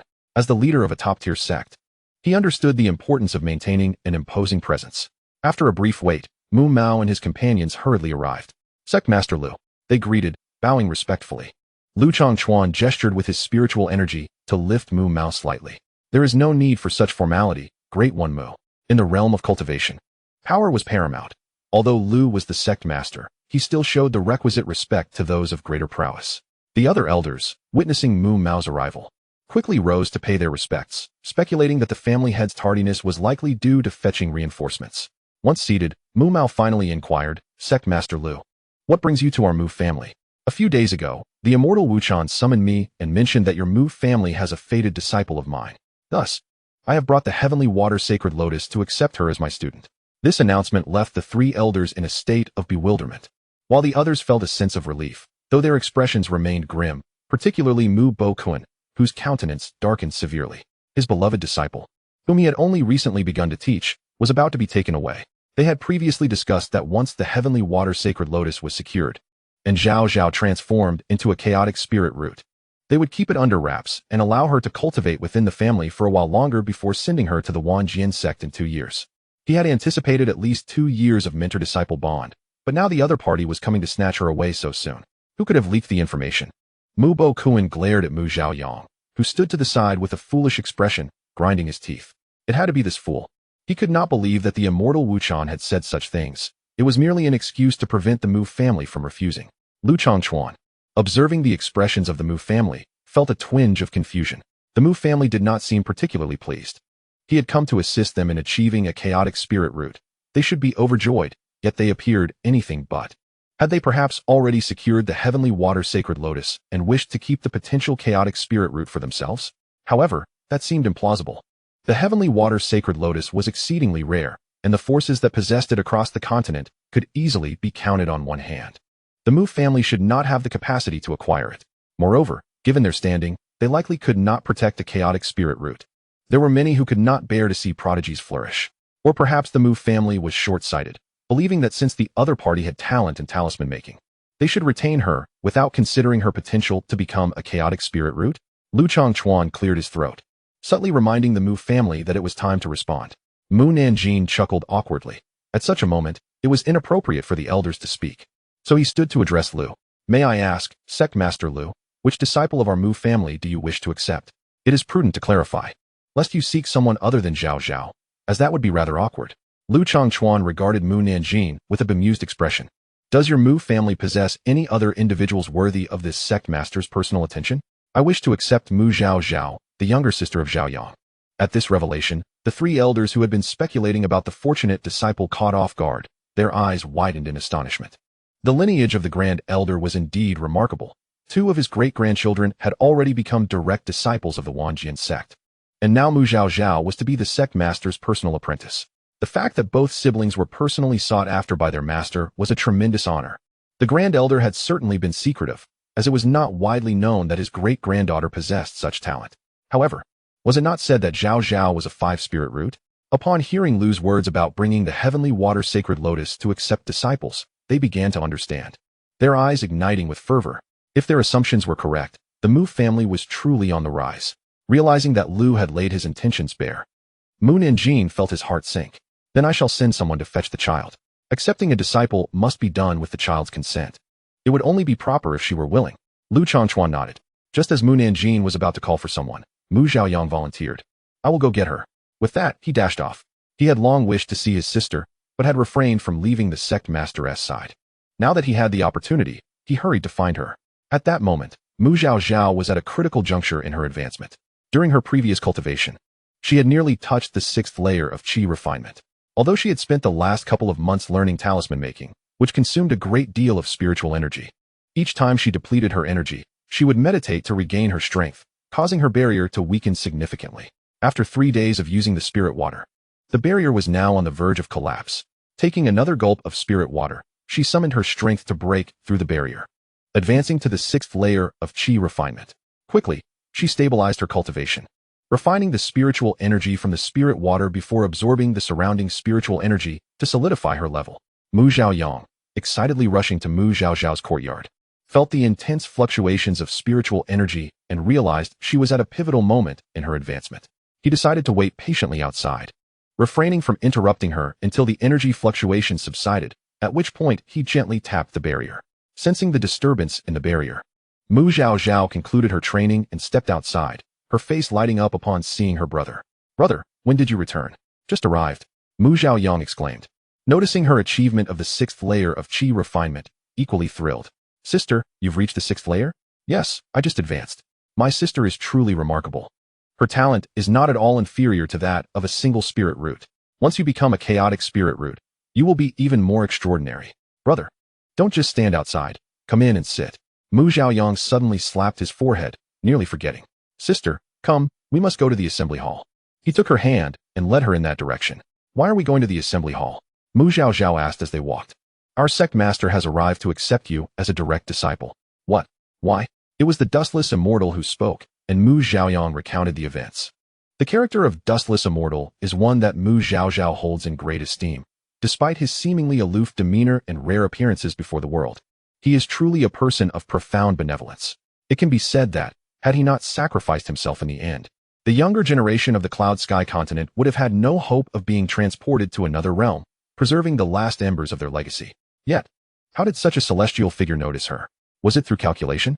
Did he ascertain her uniqueness, prompting him to include her in the Wand Sword sect to keep her under close watch? Mu Zhaozhao felt a slight unrest within her. The Wand Sword sect, while admirable, was not a destination she had envisioned for herself. Firstly, she had already taken Mu Boku as her master, a mentor she cherished deeply, and she did not wish to cause him heartbreak by switching allegiances. Secondly, she still had duties to fulfill for Lord Gu Qingyin. If she were to join the Wand Sword sect, it would complicate her obligations. Moreover, she found Lord Gu Qingyin to be exceedingly enigmatic, possessing considerable abilities. Remaining by his side to assist him and seek guidance would likely prove as beneficial as joining the Wand Sword sect. The group had been seated in the conference hall for quite some time, having consumed 2 cups of spirit tea, yet Mu Zhaoyang had yet to arrive with his companions. Mu Nanjing, feeling helpless, was about to rise and fetch them himself when he noticed the siblings hurriedly entering through the door. Upon entering, Mu Zhaozhao bowed respectfully. Addressing Master Lu, the ancestor, her mentor, the family head, and the elders, imploring their forgiveness for her tardiness due to a critical moment in her ascension. Naturally, Mu Boku would not allow anyone to reproach his precious disciple and quickly interjected, No matter. You've reached the 6th level of qi refinement. Splendid. Thank you, Master. Lu Changchuan cleared his throat, feeling somewhat like a villain in a tale of snatching away a disciple, yet certain matters needed addressing. Mu Zhaozhao, I am Lu Changchuan, the master of the Wand Sword sect, and I wish to take you as my personal disciple. Would you consent? Thank you for your kind offer, Sect Master Lu. But I have already pledged myself to another master. That is of no consequence. The mentor in your family is merely a guiding figure. Taking me as your master would not negate your previous commitment, Lu Changquan replied dismissively. Typically, members of prominent families have a guiding mentor within their clan. And if they depart for a higher sect, they can take on another master without conflict. Mu Zhaozhao then bowed, maintaining her composure, and stated, however, I have no intention of leaving my family to cultivate in a sect. Upon hearing this, Mu Boku was elated, his heart swelling with pride for his disciples' steadfastness and loyalty, while Mu Mao and Mu Nanjing also felt a sense of satisfaction, appreciating the child's consideration for her family. Lu Changquan, however, was taken aback. Today, the Mu family had truly opened his eyes. First, the elder exhibited reluctance, and now the younger generation was also unwilling. When had the Wand Sword sect fallen to such a state? Typically, when a family has a disciple who could become a direct disciple, they celebrate joyously. Why was it that even now, as the sect master, he couldn't secure such a disciple? Lu Changquan produced a jade box containing the heavenly water sacred lotus and presented it before Mu Zhaozhao, saying, "This is a token of my acceptance, 2 petals of the heavenly water sacred lotus. Take your time to consider." Mu Zhaozhao bowed once more, affirming, "I have given it considerable thought. Are you not aware of the use of the heavenly water sacred lotus?" "I am well aware, and I understand completely." This implied that she knew that possessing these 2 petals would enable her to become a chaos spiritual root. And yet you still refuse? Lu Changquan bypassed formalities. "Yes, I share a profound bond with my current master and do not wish to take another." Upon hearing this, Mu Boku was nearly moved to tears. His disciple had declined the sect master of the Wand Sword sect for his sake. Lu Changquan was intrigued, now scrutinizing Mu Zhaozhao with renewed respect. Initially, he had approached with the intent of fulfilling the immortal's directive, but now he regarded Mu Zhaozhao with admiration. A mere 10-year-old child, faced with such temptation, could maintain her principles. This was commendable. With such resolve, she was indeed a promising candidate for sword cultivation. Even if she lacked a chaos spiritual root, he would still welcome such a person into the Wand Sword sect. Lu Changquan retracted the jade box. Noticing that Mu Zhaozhao displayed no sign of regret, he nodded slightly. However, the task entrusted by the immortal still needed attention. So he turned to Mu Boku. She is still young and perhaps unaware of the gravity of the situation. As her master, you should counsel her. He anticipated that news of his visit to the Mu family would soon circulate, and the matter of this child being a potential chaos spiritual root would soon be impossible to conceal. Given the Mu family's standing, they might not be able to protect her for long, unless she remained hidden within the family. The Mu family had endured for millennia, yet they had amassed enemies. The parents of these 2 children had been slain by their foes. Should their enemies discover that the Mu family had a potential chaos spiritual root, they would undoubtedly seek to eliminate this prodigy before her strength could fully develop. However, if Mu Zhaozhao were to become his personal disciple, the situation would change. Each direct disciple of the Wand Sword sect is shielded by the formidable spiritual essence of a tribulation phase powerhouse. Furthermore, if they were to be slain without cause, even if their assailant fled to the ends of the earth, the Wand Sword sect would pursue them relentlessly until they had avenged their disciple and annihilated their entire clan. Thus, direct disciples of the Wand Sword sect are seldom harmed, for most cannot bear the repercussions of such retaliation. Chapter 41. The Helplessness of a Second-Tier Family. Having concluded his remarks, Lu Changquan stood to leave, and Mu Nanjing promptly stepped forward to escort him to the courtyard designated for hosting esteemed guests. Before departing, Lu Changquan called Mu Zhaoyang aside, cautioning everyone that today's events must remain confidential. Poor Mu Zhaoyang, not comprehending why his sister had declined, had a plethora of questions he wished to pose to her, but he was left with no choice. Once they had departed, Mu Mao turned to the 3 elders, instructing them, "You may go as well. Remember, this matter must not be disclosed to anyone." Understood. The 3 elders complied and withdrew, astonished that Mu Zhaozhao had refused the offer. This was either a lack of insight or an audacity born of recklessness. They hoped that Sect Master Lu's ire would not lead to repercussions for the Mu family. The Mu family, already teetering on the brink of being a second-tier clan, could ill afford further suppression by the Wand Sword sect. Such circumstances could render them worse off than third-tier families. Once they had departed, Mu Mao finally inquired of Mu Zhaozhao, "Zhaozhao, why did you refuse?" "Ancestor, everything I possess now is due to my master and the elders. I have heard that becoming a direct disciple would require me to remain within the sect, and I wish to stay within my family to serve." Mu Zhaozhao articulated her reasoning beautifully. Upon hearing this, Mu Mao felt a deep sense of contentment. "Zhaozhao, you are a wonderful child. The family is fortunate to have a descendant like you. The ancestor is greatly pleased. However, Zhaozhao, I hope you will consider joining the Wand Sword sect, as does your master." "Why?" Observing Mu Zhaozhao's astonished expression, Mu Mao felt a pang of sorrow, while Mu Boku averted his gaze, unable to meet her eyes. His disciple had rejected Sect Master Lu for his sake and for the family, yet now they were compelled to encourage her to go. Zhaozhao, you are still young and have yet to experience the vastness of the world, Mu Mao sighed. To you, the family may seem sufficient.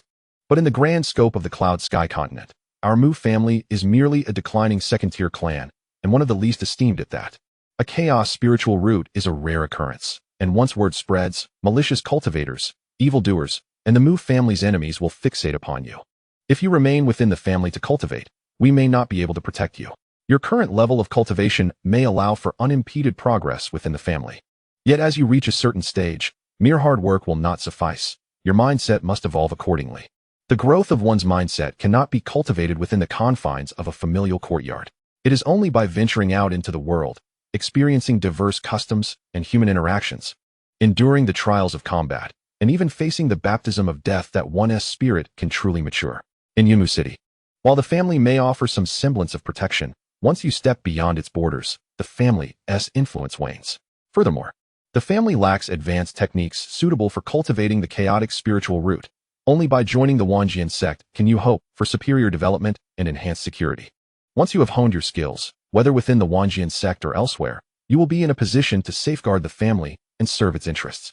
Our Mu family boasts an ancestor at the ascension stage within the Wanjian sect. Although he resides there, he wields his influence to protect us, just as the elder from the Artifact Refiners Guild does. Their contributions to the Mu family are no less significant than those who remain within the family, and the younger generations hold them in deep respect. Zhaozhao, such is the nature of the cultivation world. Strength reigns supreme, and the weak must bow to the powerful. It is a regret that the ancestors have denied you the right to choose, forcing you to decide between remaining with the family or pursuing the sect. Mu Mao's tone was laden with bitterness. If only the Mu family were strong enough, the younger generation would not be faced with such dilemmas. Even wishing to stay within the family. Ancestor, do not speak thus. It is Zhaozhao's own stubbornness that has led her to the Wanjian sect. Mu Zhaozhao interjected quickly with a bow. It seemed that she had no choice but to go to the Wanjian sect. Otherwise, her life could be at risk. She contemplated her situation, still somewhat influenced by her blue star mindset, underestimating the cruelty of the cultivation world. This misconception must be corrected promptly, or she might pay for it dearly during her future trials. She also needed to find a suitable moment to explain her departure to Lord Qinin, lest he assume she had absconded with funds. Just as she had begun to grasp the dynamics of the Mu family, she was now faced with the necessity of relocating. This is the helplessness of the weak. In any place, insufficient strength invites suffering, and she must strive diligently to grow stronger. Mu Borkin also felt a surge of emotion, lamenting, "Dear disciple, it is my inadequacy that has led to this. Had I been a 9th-rank talisman master, I would have ensured your safety." Enough, let us compose ourselves. We must soon seek out sect leader Lu, Mu Mao stated. The personal visit from sect leader Lu signifies his regard for Zhaozhao's talent. Henceforth, he shall be her mentor. It is essential to avoid any misunderstandings that could hinder her future development. Yes, thank you for the reminder, ancestor. Mu Borkin quickly adjusted his demeanor, striving to appear more relaxed. Since they were already entrusting Zhaozhao to another, he should refrain from actions that might cause her further concern. If he were to displease sect leader Lu, it would not bode well for Zhaozhao. The esteem of one's master is of utmost importance to a disciple. Soon, Mu Borkin donned a smile. Zhaozhao, fret not. The Wanjian sect is not too distant from our Yumu city. A journey by flying vessel takes merely 2 days, and if we utilize the teleportation array, it will be even swifter. Once you establish your foundation, should you wish to return to visit us old bones, you may do so at any time. I will also make an effort to visit you at the Wanjian sect. Moreover, the inheritance you received must be submitted. Perhaps I shall be required to stay at the Wanjian sect for a while. Chapter 42. Acquiring a Celestial Disciple. After calming their spirits, the trio proceeded to the courtyard where Lu Changquan was resting. The courtyard designated for receiving esteemed guests was nothing short of extraordinary, adorned with jade stones and embedded with spirit stones beneath the ground. Upon entering, one could immediately sense the abundant spiritual energy, rivaling even the caves where the ancestors practiced their cultivation. Upon seeing Lu Changquan, Mu Zhaozhao immediately knelt and bowed. Sect leader Lu, it was unwise of me to act so thoughtlessly. I beg your forgiveness for my earlier rudeness. Having taken liberties earlier, it was only fitting to grant him the respect he deserved, allowing him an honorable exit. Have you made up your mind? Yes. Zhaozhao wishes to take you as her master. Lu Changquan, not one to harbor pettiness, saw no reason to complicate matters upon hearing Mu Zhaozhao's declaration, replying, "Then let us proceed with the apprenticeship." He held a certain admiration for her resilience against temptation and her ability to adapt swiftly upon recognizing reality, demonstrating a flexibility that many lack. Mu Zhaozhao immediately bowed thrice. "Master, please accept your disciple's 3 prostrations." Subsequently, as she accepted the spirit tea prepared by Mu Nanjing, she was poised to present it. Mu Zhaoyang quickly intervened, snatching the tea from her grasp. Sister, allow me to serve you. I forgot to tell you, do not stand too close to Master Lu. Otherwise, you might find yourself severely injured right after your apprenticeship. And that would be quite the tale indeed." Mu Zhaoyang handed the tea to Lu Changquan, leaving Mu Zhaozhao bewildered. Was this some kind of initiation? Mu Mao and the others had heard of Lu Changquan's peculiarities and realized they had been careless. Fortunately, Zhao Yang was attentive, otherwise, Zhaozhao might have faced an unfortunate fate. Mu Borkin quickly transmitted a warning. "Zhaozhao, remember to keep your distance from your Master Lu. He does not favor the close presence of women." Mu Zhaozhao. The texts never mentioned such eccentricities of the Wanjian sect's leader. Oh, but it is true that centuries later, the head of the Wanjian sect will no longer be Lu Changquan, but his top disciple, Nangong Lin. After drinking the apprenticeship tea, Lu Changquan waved a storage ring in front of Mu Zhaozhao, saying, "This is a gift for your apprenticeship. From now on, you must cultivate diligently and not disappoint the expectations I have for you." Mu Zhaozhao accepted the storage ring and nodded, "Understood. Having become my disciple, you have one day to bid farewell to your family. We shall depart for the Wanjian sect tomorrow. The rules of the Wanjian sect dictate that disciples cannot leave the sect until they reach the foundation establishment stage. Currently, Mu Zhaozhao is only at the 6th layer of qi refinement, and it is unlikely she will return for at least 5 years. Mu Zhaozhao quickly bowed again. "Master, my great-grandfather is still in seclusion. May I request a few more days to bid him farewell upon his emergence?" Mu Nanhun had informed her before entering seclusion that he would emerge in as little as 3 months or as long as half a year. And now nearly 3 months had passed. She wished to wait a little longer. In addition to bidding farewell to Mu Nanhun, she needed to reach out to Lord Qingyin. He was elusive, and she was uncertain if she would be able to contact him, so a few extra days would provide some leeway. Lu Changquan frowned, about to refuse. When Mu Mao interjected, "Sect leader Lu, in fact, our Mu family is also preparing to visit the Wanjian sect today. We have important matters to report to the sect. The child's desire to remain with her family cannot be fulfilled. Let us advocate for a few more days for her." "Oh, what matter is so pressing?" Mu Mao glanced at Mu Zhaozhao and Mu Zhaoyang. "Zhaozhao, you two may step outside for a moment." "Yes." The siblings bowed and prepared to leave. "Zhaozhao, the Tianshui sacred lotus must be consumed under specific conditions to achieve optimal effects. Once we return to the Wanjian sect, your master will ensure everything is prepared before you use it." Lu Changquan called out to Mu Zhaozhao. He had already placed the Tianshui sacred lotus into the storage ring given to her, to prevent her from becoming overly excited and consuming it prematurely, which could affect its efficacy. "Understood. Very well, go now." Lu Changquan waved his hand. Once the siblings exited, Mu Mao proceeded to report the matter regarding the talisman inheritance to Lu Changquan. Upon hearing it, Lu Changquan was taken aback, looking upon the Mu family with newfound respect. Although he was not a talisman master, he recognized the value of such an inheritance. If disseminated, it would undoubtedly cause a seismic shift in the realm of talismans, propelling its exponential advancement. This endeavor would greatly benefit the entire cultivation community and constitute an immense merit. The Mu family could leverage this inheritance to rise anew. Yet they chose to submit it to the Wanjian sect. Upon further contemplation, Lu Changquan understood that the Mu family's decision stemmed from their current inability to contend with the Zhuansuan family. Despite this, Lu Changquan held a profound admiration for the individual who made this decision. The Mu family could have easily chosen to conceal their knowledge, quietly honing their craft in secrecy, enduring a few millennia of patience until they had amassed a sufficient number of high-ranking talisman masters, at which point they could have revealed their findings to reap both fame and fortune. After all, the rise of the Zhuansuan family followed a similar trajectory. Yet, the Mu family willingly chose to forego this golden opportunity for their family's ascendance for the greater good of the entire talismanic discipline, entrusting their legacy to the Wanjian sect, which would take the lead in propagating this knowledge as swiftly as possible. For the Wanjian sect, spearheading such an initiative would be unequivocally beneficial. Although they stood at the pinnacle of first-rate powers, the sect was often criticized for its combative nature and harsh treatment of its disciples, resulting in a less-than-stellar reputation. However, their formidable strength silenced most dissenters. The promotion of ancient traditions would undoubtedly enhance the Wanjian sect's prestige.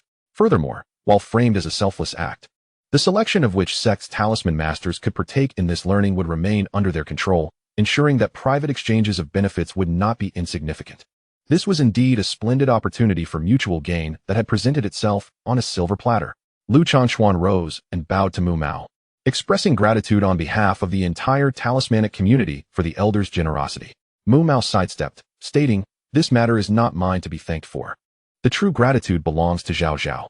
It is she who obtained this legacy and proposed its unreserved sharing." Earlier, as they approached, Mu Mao had communicated with Mu Boku.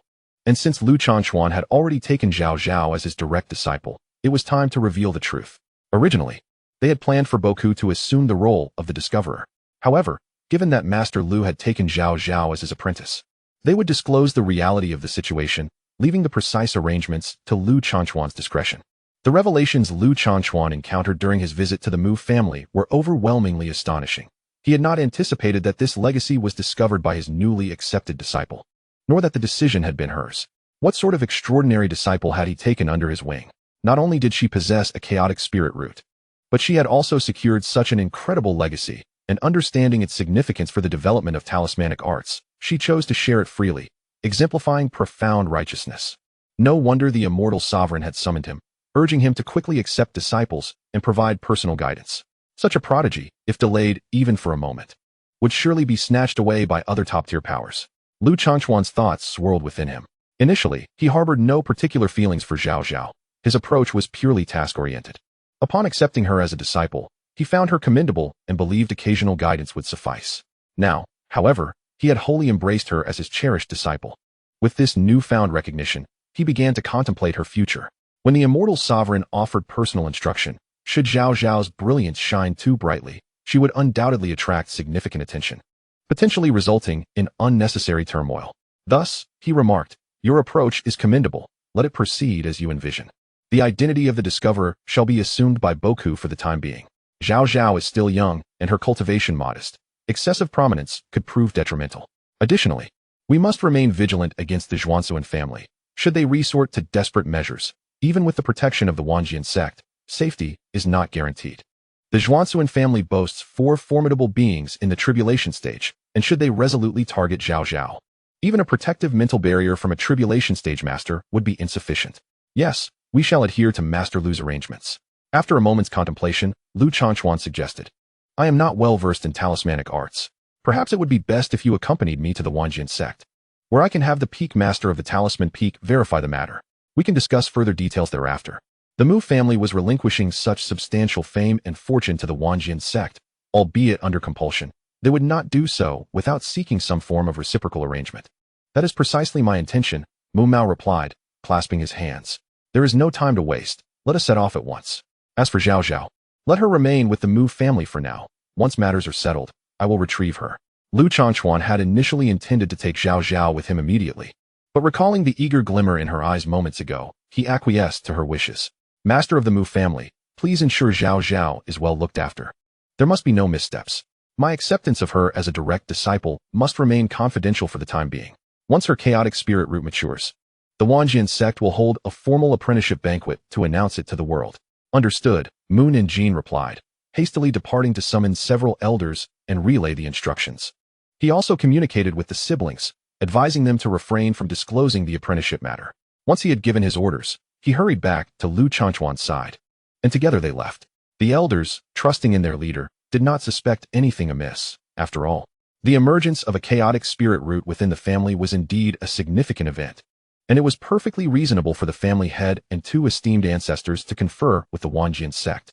Observers from other factions, seeing the hurried arrival and departure of the Wanjian sect's leader, especially with the Mu family head in tow, speculated that the Mu family was embroiled in momentous affairs and began to inquire further. The 3 elders, having received their orders, naturally kept their lips sealed, guarding the secret as tightly as clams, revealing nothing. As for Zhaozhao's visit, as she was led by Mu Zhaoyang and subsequently brought out by him, she was merely perceived as a child with some talent in talismanic arts, accompanying her brother to pay respects to Master Lu, which was thought to be a means of paving the way for her future training within the Wanjian sect. Meanwhile, the transition from the conference hall to the guest quarters remained undetected by prying eyes, thanks to the presence of the formidable Mu Mao. On another note, as the siblings exited the guest quarters and returned to Zhaozhao's small courtyard, Mu Zhaoyang cautioned. Sister, our master has a peculiar quirk. He does not permit women to approach him closely. You must maintain at least a yard's distance in the future, as proximity could lead to unintended harm. I have witnessed a female cultivator from the outer sect suffer severe injury after drawing near to our master. Is it truly that extreme? What if one of your female cultivators inadvertently approaches him? Zhaozhao inquired, astonished. The Wanjian sect is predominantly male, with very few female practitioners. Our main peak doesn't even have a single female cultivator. Even the spirit beasts we observe are all male. Moreover, the female cultivators are well aware of our master's habit. Whenever they see him, they keep their distance. Zhaozhao mused. Then if I go, wouldn't I become the only female at the main peak? Now that you have taken our master as your teacher, the Wanjian sect is your sect as well. You must refrain from speaking of your sect in such terms. You've already declined our master once. Fortunately, he is not a petty person, but do avoid uttering such external remarks again. Yes, I merely misspoke out of habit. Zhaozhao chuckled, changing the subject. By the way, brother, have you made any progress in your cultivation? You seem somewhat different from before. Mu Zhaoyang proudly puffed out his chest, proclaiming, I am now at the mid-stage of foundation establishment, thanks to the spirit essence water you provided. It typically takes an individual, without special opportunities, 2 to 3 years to progress from the early to mid-stage of foundation establishment. Subsequently, Zhaozhao sought to learn from Mu Zhaoyang about assessing others' cultivation levels, and he earnestly shared his insights. After their discussion, Zhaozhao summoned Xiaojiao to show her brother, who was pleasantly surprised to discover he had inadvertently found a flying spirit beast with lineage. The siblings engaged in light-hearted conversation for the better part of the day, and in the evening, they headed to the dining hall to enjoy a meal of spirit cuisine. Following that, Zhaozhao excused herself under the pretext of needing to consolidate her cultivation, and they returned to their respective quarters. In truth, Zhaozhao wished to see if she could establish contact with Gu Qingyin, uncertain of when Lu Changchuan would take her to the Wanjian sect, so she felt it imperative to reach out as soon as possible. Mu Zhaozhao closed the small courtyard's barrier and returned to her room to activate the isolation array. Only then did she produce the token given to her by Gu Qingyin, tapping here and touching there, calling out intermittently. However, after a prolonged effort, the token remained utterly unresponsive. Feeling somewhat disheartened, Mu Zhaozhao realized that this was indeed a one-way communication token. Having informed Mu Zhaoyang of her intent to cultivate, venturing to the library now would be inappropriate. Thus, she resolved to wait until tomorrow.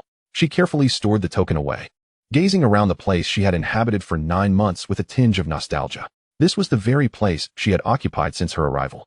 Akin to a home in her heart, the members of the Mu family she had encountered were all exceedingly kind, and the elders had treated her well. Contemplating the possibility of not returning for several years, Mu Zhaozhao rose, touching and examining various items around her. When she reached the wardrobe, she instinctively opened it, revealing a collection of exquisite, luxurious garments she had worn previously. At the very top hung the dress she had donned on her first trip to the market with Mu Zhaoyang. As she reached for it, she failed to notice a sharp wooden splinter at the edge of the wardrobe. Unbeknownst to her, having yet to begin her physical refinement, her delicate skin was easily cut, and a stream of blood immediately welled forth. Instinctively, she pressed a piece of clothing against the wound, and only after doing so did she realize that this was the realm of cultivation, where a medicinal pill could remedy her injury. Thus, she retrieved a small healing pill and swallowed it. The small healing pill was a remedy for pain, though not as potent as the higher-tier revival pills. For such superficial wounds, it sufficed. Once ingested, the wounds swiftly healed. Just as Mu Zhaozhao contemplated casting a cleansing spell to remove the bloodstains from her clothing, she observed the blood rapidly vanishing from the fabric. While she was still astonished by this phenomenon, a sudden burst of white light erupted from the stained area, followed by a bright point of light darting into her brow. Mu Zhaozhao was seized by a sharp pain in her head and then fell into unconsciousness. Chapter 44. Has she acquired another protagonist's golden finger? When Mu Zhaozhao awoke, she found herself lying on the grass and quickly scrambled to her feet. She was in an unfamiliar rural courtyard, modest in size, adorned with lush, soft grass, and enclosed by a bamboo fence. Behind her stood a quaint wooden house, exuding elegance. This courtyard was situated on a hillside, offering a splendid view, with verdant slopes dotted with colorful wildflowers and a gentle stream flowing in the distance. There were no other houses nearby, imparting a serene and tranquil ambience reminiscent of a picturesque rural desktop wallpaper. Had she not appeared here inexplicably, Mu Zhaozhao would have taken the time to appreciate the beauty surrounding her. Her last memory was of a white light penetrating her brow, after which she had lost consciousness. How had she come to be here? Where was this place? What was that white light? She was utterly in the dark. Mu Zhaozhao felt a sense of confusion, but knew she must first ascertain her location and then devise a way to return to the Mu family. Her sudden disappearance would surely prompt her brother, master, and ancestors to seek her out. "Hello, is anyone there?" She called toward the wooden house. After a prolonged silence with no response, she repeated her query, yet still, there was no reply.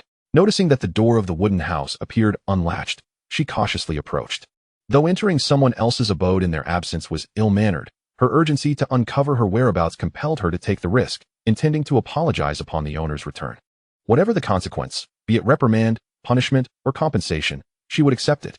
Mu Zhaozhao gingerly pushed open the door, revealing a study adorned with a writing desk by the window, complete with ink, paper, brushes, and numerous books. Diagonally across from the desk stood a low tea table adorned with tea utensils. The entire room was arranged simply yet elegantly, reflecting the taste of its occupant. She surmised that the owner was likely a recluse of refined character. "Is anyone there?" Mu Zhaozhao called again. Having noticed that this study living room had 2 closed doors on either side, it was quite possible that the owner was resting or otherwise occupied within. Still, no one responded. Approaching the door on the left, she knocked gently. "Senior, I am unaware of how I arrived here and seek a way back home." Having received no response after a prolonged inquiry, I shall boldly push the door to take a look. I hope you will forgive my intrusion. After speaking, Mu Zhaozhao opened the door. The room appeared to be a meditation chamber, containing only a meditation cushion with no other items. It seemed to be inscribed with a high-tier gathering spirit array, with spiritual energy markedly denser than outside. Seeing no one present, she moved to the right room, employing the same formalities of knocking and announcing her purpose before entering. This room seemed to serve as the owner's collection chamber, filled with shelves containing various jars, jade boxes, and books. Noticing the absence of any occupants, Mu Zhaozhao refrained from entering, wishing to avoid any potential misunderstandings should something go missing. Unable to locate anyone or find useful information, she turned her attention to the writing desk in hopes of uncovering a clue. Picking up a book, she discovered it was inscribed with ancient characters, many of which she did not recognize. Flipping through several others yielded the same result, save for one that bore a script she could comprehend, akin to that of the talisman inheritance. Taking out her homemade dictionary, she struggled to decipher it for a while, ultimately realizing it was a record of cultivation insights, dated roughly 200,000 years prior. Mu Zhaozhao mused to herself, uncertain whether this was penned by the home's owner or sourced from elsewhere for contemplation. Regardless, anyone capable of understanding such ancient scripts was unlikely to be an ordinary individual. The owner of this residence had likely either passed away or ascended. However, the house remained in excellent condition, suggesting that the individual still retained some form of spiritual consciousness here. It would be prudent for her to avoid reckless actions, lest she provoke a dire consequence. After neatly placing the book back, she murmured an apology for the disturbance and exited. Since answers eluded her in this place, she decided to venture outside, following the stream in hopes of discovering other inhabitants. Upon exiting the courtyard gate, she noticed a large stone at the entrance. Being of petite stature, she could not see far, so she contemplated climbing atop the stone for a better view, hoping to spot other homes. The moment her hand brushed the stone, it trembled violently, splitting down the middle and slowly sinking, while a mysterious object began to rise from within. Startled, Mu Zhaozhao quickly stepped back, wary of triggering a mechanism that could cost her life.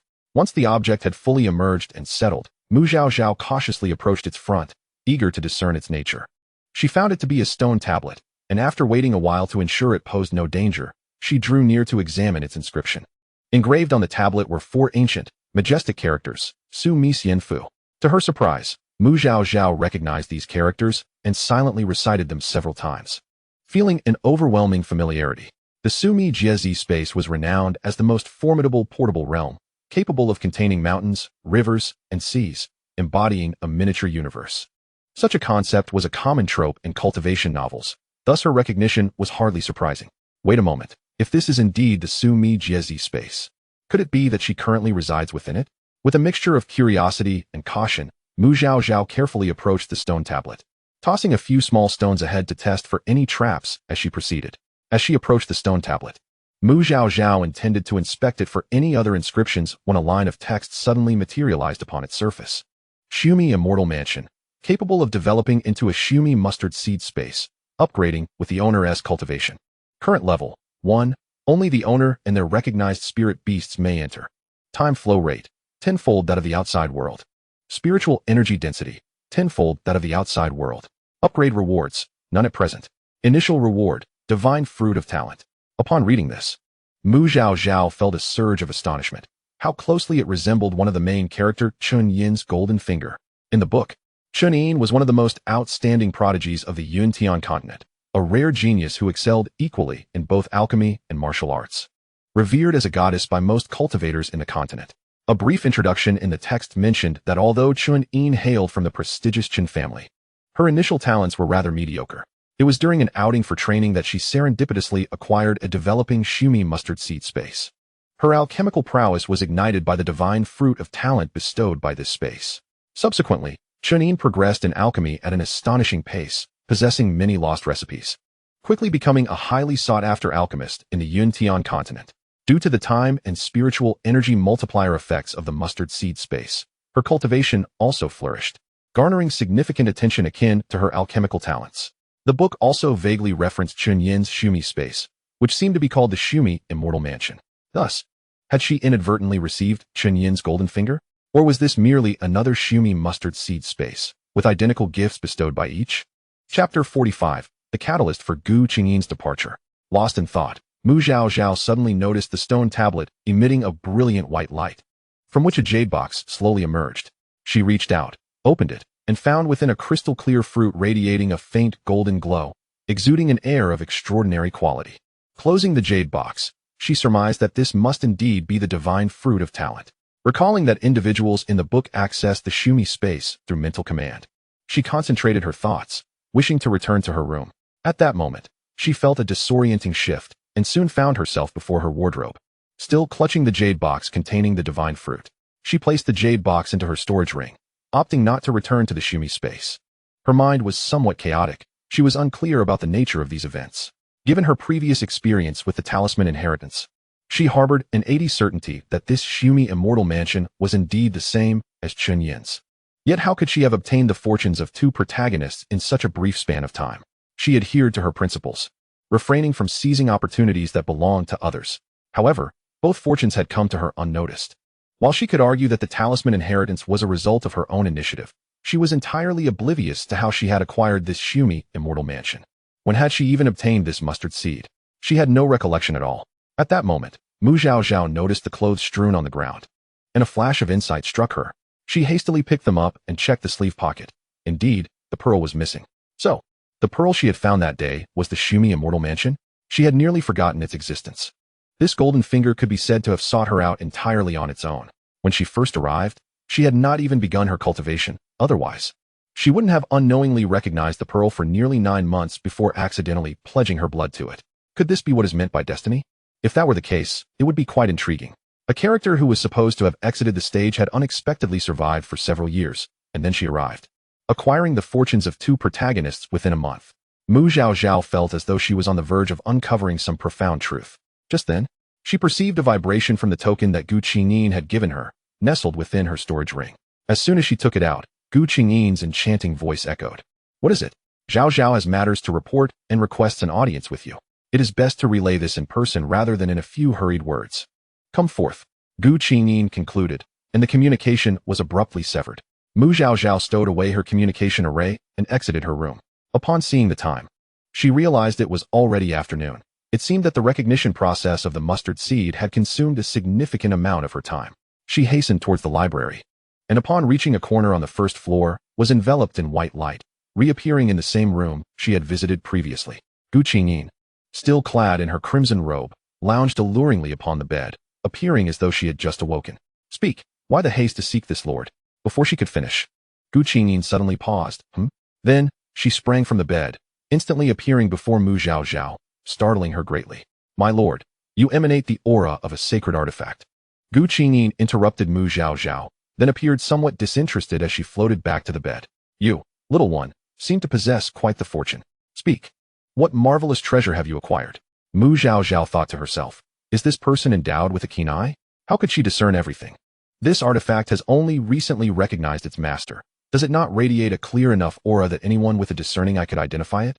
Gu Qingyin seemed to have guessed Zhaozhao's thoughts. Before you learn to conceal its aura, it is best not to venture out, lest you encounter some old monster who might covet your treasure. Zhaozhao was taken aback and immediately bowed. "I beseech you for guidance, my lord." "Enough. This lord rarely finds you agreeable. and I would rather not see you killed for your treasure." As she spoke, Gu Qingyin waved her hand, sending a jade slip towards her. "Learn well. Once mastered, no one in the Yuntian continent should be able to see through it." "Yes, thank you, my lord." Mu Zhaozhao joyfully accepted the jade slip. "Now what brings you here?" "My lord, the sect leader of the Wanjian sect visited yesterday, bringing the Tian Shui sacred lotus to take me as a disciple. I have agreed, and will soon depart my family for the Wanjian sect. So I fear I will no longer be able to serve you." As she spoke, Mu Zhaozhao retrieved the storage ring previously given to her by Gu Qingyin. "The spirit stones you provided, I shall return for now. Once I establish my foundation and leave the sect, I will return to serve you again." Gu Qingyin furrowed her brow. This little one possessed an opportunity to leave this place, and if she departed, it was uncertain when she would return. What if she were killed outside? After waiting for tens of thousands of years for even a sliver of opportunity, it could not be allowed to slip away. Gu Qingyin produced a tortoise shell and began to divine. The reason Gu Qingyin had been so at ease since the ancestor of the Mu family obtained this divine artifact was that he had foreseen a semblance of an opportunity to leave while within the Mu family. A month prior, during his divination, he had noticed a glimmer of opportunity on Mu Zhaozhao. This was the first occurrence in tens of thousands of years.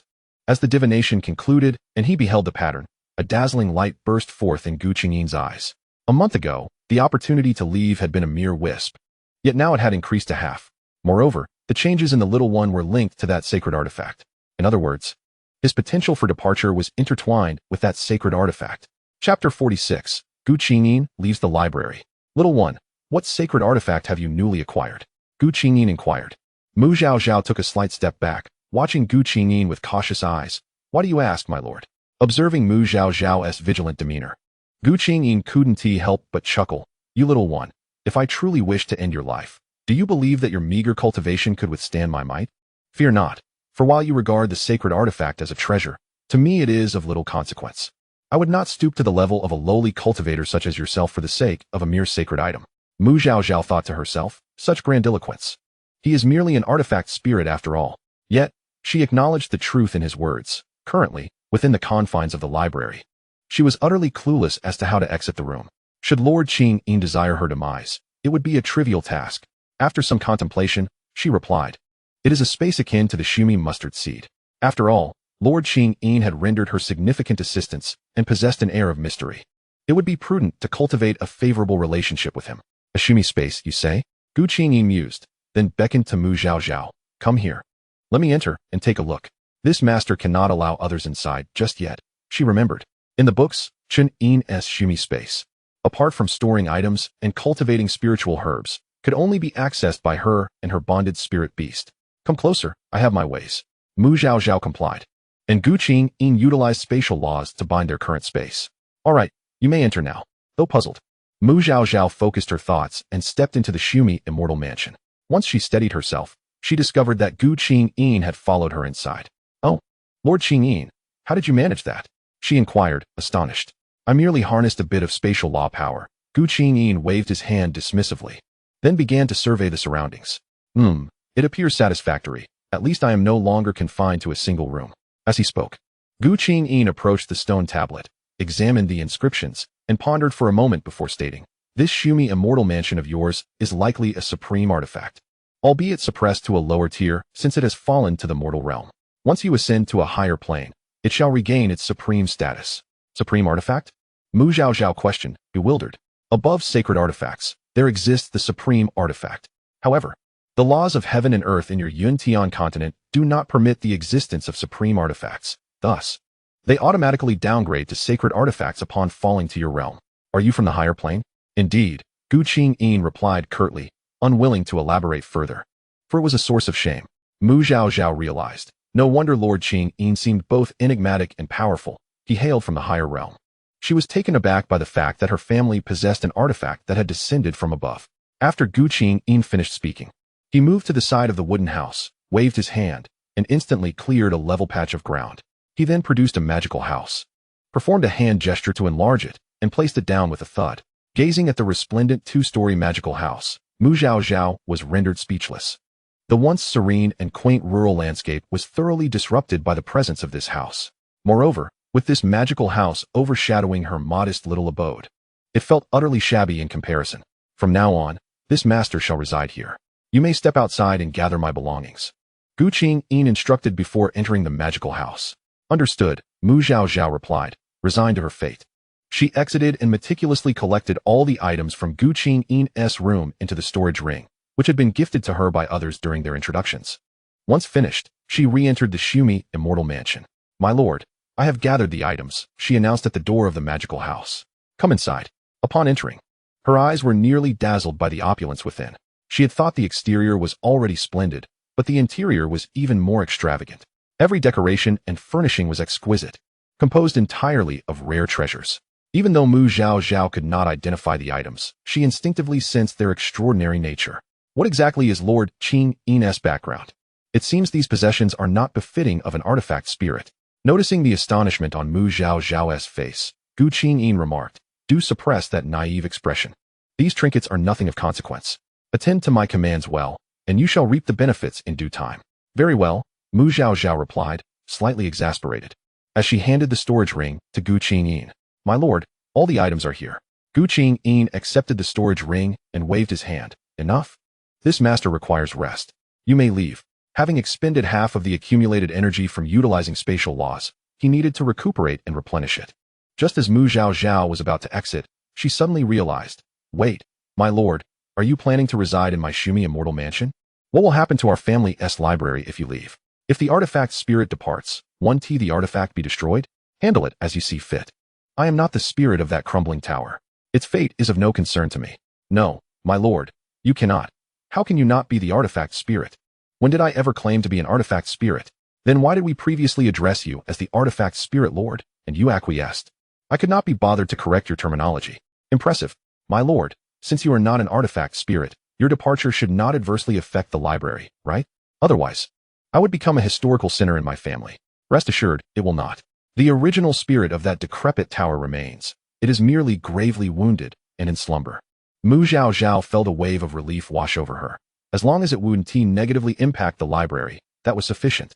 Gu Qingyin appeared to be quite capable, and aligning with him would also be beneficial for her. Thus, she performed a respectful bow. Then I shall take my leave. The spirit stones you provided earlier, I shall hold on to for now. Should I encounter anything you require, I shall procure it for you. Very well, go. Mu Zhaozhao exited the magical house and swiftly fled the immortal mansion. Upon stepping outside, she was instantly dumbfounded. With Gu Qingyin absent, how was she to leave? She hastily re-entered the immortal mansion. As Gu Qingyin ascended the stairs to retrieve the soul-nourishing wooden bed, preparing to rest, he heard Mu Zhaozhao's frantic voice from outside. My lord, how am I to leave the library without you here? Gu Qingyin tossed her a breaking formation spike. This is a breaking formation spike. Take it and proceed to the southeast corner of the house. With the token I have given you, you shall be able to descend. Mu Zhaozhao accepted the breaking formation spike and rushed outside again. Following Gu Qingyin's instructions, she took the spike to the southeast corner, where the wall instantly became transparent, revealing a glimpse of a staircase. Hastily, she grabbed the token and descended the stairs, arriving at the 8th floor, which she had previously visited with her ancestors. So that was why she couldn't access the 9th floor. It was because Lord Qingyin resided there. Now that he had departed, she wondered if she would ever be able to ascend again. However, since she had cleared out all the items, it would merely be an empty floor. Unbeknownst to Mu Zhaozhao, after her departure, the 9th floor underwent a transformation. What was once barren suddenly manifested 3 display platforms, each housing a radiant orb of light. Chapter 47. Little Gio's Upgrade. Inspecting the collection room upon exiting the library, Mu Zhaozhao hurried towards the small courtyard. Once back, she intended to re-enter the immortal mansion and explore what treasures lay within the collection room of her little wooden house. Just as she reached the entrance of the courtyard, she encountered Mu Zhaoyang returning from outside. Sister, you've emerged. Have you stabilized your cultivation? Where have you just come from? Mu Zhaoyang bombarded her with questions. For both the family head and the sect master had instructed him to ensure that she did not leave the family grounds. I was merely out for a short while. I had some insights during my cultivation and went to the library to copy some texts for further contemplation. Mu Zhaozhao fabricated an excuse. Very well. Then you should focus on your understanding. I shall not disturb you. Insights are elusive and should not be interrupted. By the way, elder brother just went to Lingshan Tower to pack some spiritual food. You can keep it for now. Eat it whenever you feel hungry, Mu Zhaoyang said. Retrieving a food box that he had just acquired from the Fumin Lingshan Tower, Mu Zhaozhao, surprised that her casual mention of the spiritual meal last night had prompted Mu Zhaoyang to buy it today, felt a surge of gratitude. Thank you, brother. Once I have comprehended it, I will seek you out. she replied as she accepted the spiritual food. All right, take your time, he replied. After Mu Zhaozhao entered the courtyard, Mu Zhaoyang departed. As soon as Mu Zhaozhao closed the barrier of the courtyard, she heard the slightly urgent chirping of Zhaozhao coming from the cultivation room. Ever since that adult fire phoenix had looked down upon Zhaozhao, it had been diligently training in the cultivation room. To her astonishment, Mu Zhaozhao noticed that Zhaozhao had grown significantly. Its feathers were shinier and longer, and its tail feathers had sprouted several more, resembling an impressively proud rooster. Wow! Zhaozhao, have you leveled up? Mu Zhaozhao exclaimed in surprise. Indeed, I am now a first-tier spirit beast, came a small, milky voice in her mind. This transformation was akin to a human drawing in Qi. Previously, it had been an unranked spirit beast, but now it had officially entered the ranks of first-tier spirit beasts. Wow! Zhaozhao, you can talk now? Mu Zhaozhao exclaimed joyfully. Yes, Zhaozhao replied, raising its head with a hint of pride, though its avian face turned slightly away, evoking a sense of bashfulness akin to a child seeking praise. Oh my, Zhaozhao, you are truly remarkable.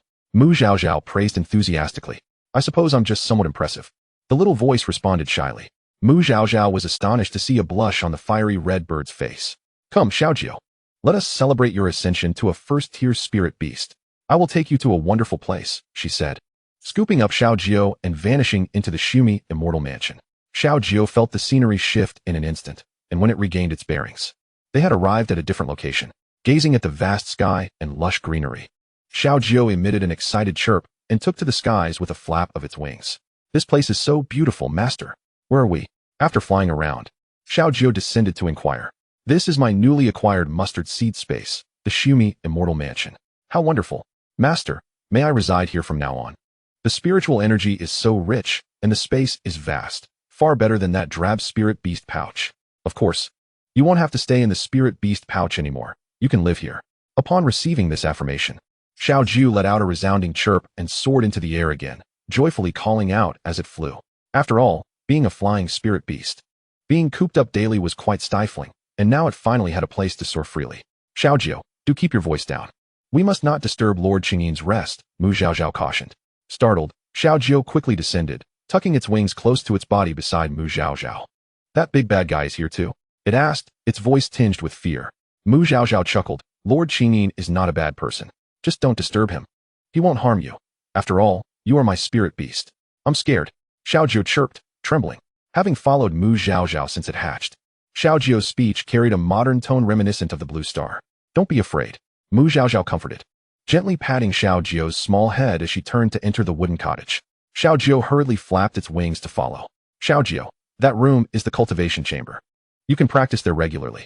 This room is the storage chamber. You mustn't tamper with the items inside, understood?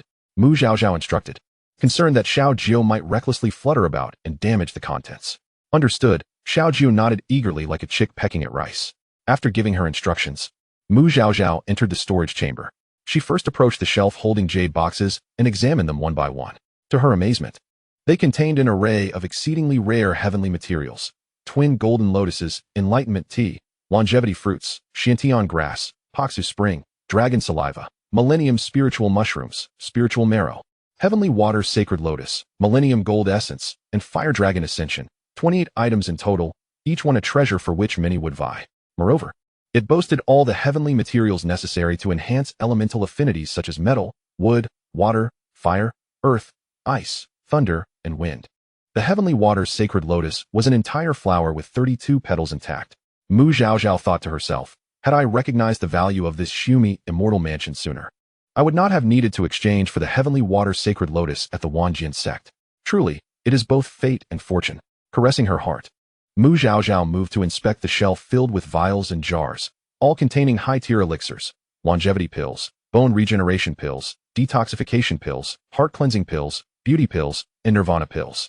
There were also gold molding pills, infant transformation pills, spirit transformation pills, and paksu pills, essentially every elixir required for ascending to a higher realm, all meticulously prepared. Most elixirs were of the 5th tier or above, with even 2 vials of 9th tier elixirs. One vial was the famed 9-soul returning pill, said to revive even those with the faintest trace of a soul, while the other was a tribulation pill that could help a Daluo stage practitioner break through to the tribulation stage or elevate a tribulation stage practitioner by a small tier. In the Yuntian continent, no alchemist remained capable of crafting 9th tier elixirs. All existing 9th-tier elixirs were relics of the past, making them especially precious. Once elixirs reached the 7th tier, they began to exhibit sentience, and the 8th tier and above could escape upon the vial being opened. So Zhaozhao dared not casually examine them, relying instead on the inscribed words on the vials for information. After inspecting the elixir shelf, Zhaozhao turned her attention to the shelf containing jade slips, which held various cultivation techniques, insights related to the 4 arts, formulae, blueprints, and a collection of intriguing anecdotes. Beside the jade slip shelf, there was another shelf holding numerous talismans, formation plates, and 4 magical artifacts. There was a mirror, an umbrella, a fan, and a bow with 3 arrows. Though not many, each item was a divine artifact. Zhaozhao was left in awe. Her family had prized a single divine artifact, yet she now possessed 4, making it all feel surreal. Not rushing to study the divine artifacts, Zhaozhao turned to inspect the final shelf. The last shelf contained several storage pouches, which she examined one by one. Inside were materials needed for alchemy, artifact forging, talisman crafting, and array engraving, as well as many seeds for spiritual herbs and fruits. Zhaozhao marveled at the completeness of the items in this Shumi immortal mansion. No wonder Qian had soared from an ordinary talent to a revered goddess in the Yuntian continent after acquiring it. Chapter 48, 4 Divine Artifacts. After thoroughly examining everything, Zhaozhao finally turned her attention to the 4 divine artifacts. Each artifact was accompanied by a jade slip that described its properties. The mirror, named the ice reflection, could rebound spell damage, unveil all disguises, rendering invisible foes visible, and collect and store pure yang energy, making it a supreme treasure against malevolent cultivators. The umbrella, called the Crimson Canopy, was a dual-purpose artifact of offense and defense. When used as a weapon, the ribs could detach to strike enemies. And once pierced by its tip, even those below the void refinement stage would find it nearly impossible to escape. Its defensive capabilities were equally astounding. When protecting a single person, even a tribulation stage practitioner might struggle to breach its barrier. However, the effect would diminish if it protected too many individuals. The fan, named the Silent Wind, could summon a hurricane with each flap, sending enemies flying. A superb area attack weapon, especially effective in the hands of a wind affinity practitioner. Zhaozhao thought that this Silent Wind would be perfect for Mu Nanxiong, and she resolved to present it to him when the opportunity arose. The bow, named Dragon Pursuit, could utilize spiritual energy as arrows, and the arrows were imbued with a tracking function, enabling them to lock onto enemies effectively. Should one utilize the 3 arrows that accompany it, the sound of the arrows piercing through the air resonates with the roar of a dragon. And as the arrows are released, a true dragon's phantom may appear, wielding immense destructive power. If employed appropriately, it is not far-fetched to say that 1 arrow could slay a being in the merging stage. However, what perplexes Zhaozhao is the fact that such extraordinary artifacts are not mentioned at all in the tome. Is it that Qian is reluctant to deploy them? Or is it possible that this Sumi space is not truly Qinyan's? The more Zhaozhao contemplates, the more she feels entangled in mystery.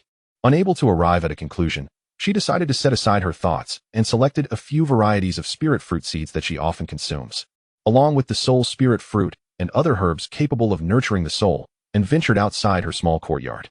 Since she now possessed a space suitable for cultivation, it was only natural to make use of it. In due course, she would achieve the freedom to harvest spirit fruits. She recalled that in most texts, the soil of Sumi space exhibits remarkable adaptability, allowing anything planted within it to flourish with minimal care. Not far from the small courtyard, Zhaozhao chose a slightly level patch of land and employed the soil-turning technique to prepare the ground, ready for planting those seeds. Fortunately, her prior studies in cultivation techniques proved invaluable at this moment. The ordinary spirit fruits were intended for herself and little Zhao, while the soul spirit fruits and other soul-nurturing herbs were meant for Gu Qingyin. If she could provide what Master Qingyin required, there would be no need to venture outside for purchases. Alas, the cultivation cycle for soul-nurturing fruits and herbs tends to be lengthy. Particularly, the soul spirit fruit takes 50 years to grow, another 50 to flower, 50 more to bear fruit, and yet another 50 to mature. The first harvest would not be possible until 200 years later. Even though the time within the immortal abode passes 10 times faster than outside, it would still require 20 years. It seems that to earn spiritual stones from Master Qingyin, she must wait several years. Zhaozhao busied herself throughout the day, ultimately planting a small hillside with all the seeds. Little Zhao followed behind, assisting, to the point where its wings could barely lift. Observing little Zhao with its drooping head, Zhaozhao offered reassurance. Little Zhao, just imagine the joy of eating spirit fruits in abundance across the mountains when the time comes. Little Zhao, in a faint voice, lamented, but that will be many years from now. With so many fruit trees, who will water them? And who will catch the pests? Having visited the spirit field with Mu Zhaozhao, little Zhao was aware of the need for watering and pest control. When the master is absent, it would inevitably be tasked with the labor. Chuckling awkwardly, Mu Zhaozhao acknowledged that she may have overplanted. This land is superior to that outside. Requiring little watering or pest control, occasional attention would suffice. She aspired to cultivate even more, but relying solely on herself and little Zhao would be overwhelming. Enlisting Master Qin Yin's help did not seem a feasible option either. Previously, she had read that some families, though small in number, would acquire spirit monkeys adept at tending to spirit fields. Perhaps, in due time, she could seek out a few and bring them in to help manage the spirit field. After completing the planting, Mu Zhaozhao returned to her wooden cabin, estimating her meditation time to be 2 days. She feared that staying away too long might cause Mu Zhaoyang to worry. This meant she could remain in the immortal abode for 20 days, having spent one already, leaving her with 19. During this remaining time, Mu Zhaozhao planned to learn the concealment technique given to her by Gu Qingyin. To avoid drawing attention when she eventually ventured outside, she entered the training room, meditated for a while, then took out the technique from Gu Qingyin to study.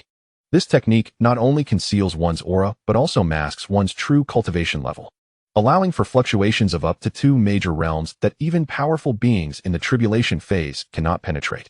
Currently at the mid-stage of qi refinement, Mu Zhaozhao could present herself as being at the mid-stage of golden core using this technique. Conversely, she could also suppress her level, displaying herself as at the mid-stage of qi refinement when at the mid-stage of golden core. Elated, Mu Zhaozhao recognized this as a veritable tool for deceit.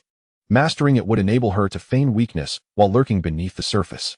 Fortunately, the technique was not overly challenging, and she fully grasped it within approximately 10 days. The spiritual energy expended while concealing her aura was minimal, as the technique autonomously absorbed spiritual energy to cover her true level. When suppressing her cultivation level, the energy cost was also low, but showcasing a higher level required more. Mu Zhaozhao tested the technique and found that, with her current cultivation, she could maintain the facade of being at the mid-stage of golden core for a maximum of 1 incense stick's duration. Yet, this was sufficient. Typically, such a display would cause anyone of normal caliber to flee in terror. Should she encounter a formidable opponent, she remained unperturbed, for she possessed numerous protective and offensive treasures. The outcome of their confrontation would remain uncertain. Having learned the technique, Mu Zhaozhao felt a wave of relief. Her safety was assured, and she need not fear being slain for her treasures. Contemplating verifying her newfound prowess with Gu Qingyin, she hurried to the door of the law house, calling out, but received no response, despite her persistent attempts. With a sigh, she noted how extraordinarily lazy Master Qingyin was, seemingly preferring to sleep all day. Since she was already out, Mu Zhaozhao decided to revisit the hillside where she had planted the spirit crops. To her delight, many had begun to sprout, appearing quite healthy. It seemed the novels had not misled her. The soil in Sumi space indeed possessed remarkable adaptability. She dedicated half a day's time to providing these spirit plants with a nourishing rain. Once finished, she returned to her wooden cabin, suppressing her excitement as she retrieved the jade box containing the innate divine fruit. It was time to unveil the ultimate blind box. This innate divine fruit would activate different talents based on individual circumstances. She pondered what talent she might awaken, hoping it would relate to the 4 arts. She certainly did not wish for something obscure, such as the talent for preparing spirit cuisine, as that would be a waste of the divine fruit. Ideally, it would be akin to Chun Yin's talent for alchemy, enabling her to concoct any necessary elixirs without the need to purchase them with spiritual stones. After bathing and changing, even lighting incense and offering 3 bows, she finally took the innate divine fruit and swallowed it whole. Chapter 49, Awakening the Talent for Artifact Refining. Upon ingesting the divine fruit, aside from the sweetness inherent to the fruit itself, Mu Zhaozhao did not experience any significant sensations. After waiting for a while, she felt a sudden warmth coursing through her body, as if her blood were boiling, yet it lasted only a brief moment before dissipating. What talent had she awakened? Mu Zhaozhao planned to head to the family's transmission hall after this to attend lessons on the other 3 arts, curious if she had awakened talents in those areas as well. Just then, a familiar call echoed in her mind from little Zhao. Zhaozhao, come quickly. Something has appeared on the stone tablet. Feeling awkward about being called master, she instructed little Zhao to use her name instead. Hastily, Mu Zhaozhao dashed outside, and upon arriving, she beheld a white light emanating from the center of the stone tablet, where a cauldron was suspended, roughly the size of a rice cooker. Is this an alchemy furnace? Overjoyed, Mu Zhaozhao wondered if she had indeed awakened the talent for alchemy. She reached out to grasp the cauldron, and upon contact with its surface, a surge of information flooded her mind. Tian Yuan Furnace, crafted from pure Tian Yuan gold, a top-tier cauldron capable of refining sacred artifacts. Mu Zhaozhao. So, I have awakened the talent for artifact refining? Why is this deviating from the norm? How could a delicate young girl like myself wield a hammer to forge iron? No wonder this cauldron lacks a lid. It is not an alchemy furnace, but rather a refining furnace. On that day, the Tianyuan furnace was exceedingly heavy. As Mu Zhaozhao took possession of it, she momentarily lost her grip, causing it to plummet to the ground. At that moment, Mu Zhaozhao discovered that within the furnace lay a small hammer and an ancient tome. The hammer, known as the Tianyuan hammer, was a complementary tool for the furnace. The book exuded an aura of mystery, appearing extraordinarily remarkable. Eager to peruse its contents, Mu Zhaozhao attempted to open it, but found herself unable to do so. It seemed that she needed to first shed blood to acknowledge her ownership. Thus, she drew a drop of blood and let it fall upon the cover of the book. Instantly, the tome erupted in a dazzling golden light, which then transformed into a golden speck that burrowed into the center of Mu Zhaozhao's brow. Before she could revel in her newfound discovery, a searing pain shot through her forehead, as though it were being cleaved in two. The agony was so intense that she collapsed to the ground, rolling in torment. Xiaozhao, startled, was about to inquire about Mu Zhaozhao's distress when she realized that the connection she felt with her had vanished. With piercing cries, Xiaozhao shed tears the size of pearls. "Zhaozhao, please don't die," she wailed, flitting anxiously around the writhing Mu Zhaozhao, helpless to alleviate her suffering. Her cries growing ever more mournful. Mu Zhaozhao's face contorted in agony, veins bulging, longing to scream to release her pain, yet though her mouth gaped wide, no sound emerged. It turns out that when one endures unbearable pain, they are rendered voiceless. Perhaps it was Xiaozhao's heart-wrenching cries that roused Gu Qingyin from his slumber. Struggling to contain his irritation, he pondered what calamity the wretched bird had encountered, warning it not to provoke his wrath. Xiaozhao, typically fearful of Gu Qingyin, cast aside her trepidation and, spotting him, cried out for help. Observing Mu Zhaozhao rolling on the ground in distress, Gu Qingyin furrowed his brow and inquired, "What happened?" In a frantic series of chirps, Xiaozhao attempted to explain. "Silence. You're deafening," Gu Qingyin snapped, causing Xiaozhao to instantly cease her clamor. Her eyes hopeful as she gazed at him, pleading for assistance for Mu Zhaozhao. Gu Qingyin raised his hand, channeling spiritual energy into Mu Zhaozhao, who abruptly ceased her struggles and lay still upon the ground. Chirp! Xiaozhao emitted a shrill cry of despair. Her eyes filled with animosity as she glared at Gu Qingyin, ready to confront him, believing he had fatally harmed Mu Zhaozhao. "Be quiet. If you wish for her to live, keep your distance from me," Gu Qingyin admonished. Having spoken, he knelt beside Mu Zhaozhao, feeling for her pulse. After a lengthy examination, he rose, using his spiritual energy to lift her and head towards the law house. At that moment, Gu Qingyin noticed the Tianyuan furnace on the ground, his gaze sharpening in curiosity. What extraordinary lineage did this girl possess? Her fortune was astonishingly potent. In such a short span, she had acquired ancient talismans, a space of Shumi, and now the Tianyuan furnace as well.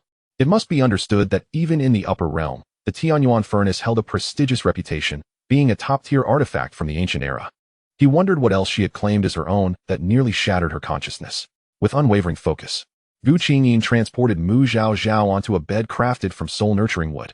Fortunately, she had encountered him. Otherwise, with such injuries to her consciousness, she might not have awakened for a decade or more.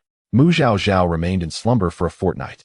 When she finally stirred, she found herself lying upon Gu Qingyin's bed, startled at the revelation.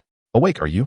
This esteemed one has saved you once. You must contemplate how to repay me," Gu Qingyin teased, reclining on a small couch in the room. "Speak. What have you done?" he continued. "Your cultivation has yet to reach the stage of opening your consciousness, and yet you forced it open. Had there been the slightest misstep, you would have become a fool." While cultivation begins to give rise to spiritual awareness at the third level of qi refinement, the consciousness cannot be attempted to be opened until the foundation establishment stage. Mu Zhaozhao paused, recalling her reckless actions and breaking into a cold sweat at the realization. She hastily bowed, expressing her gratitude.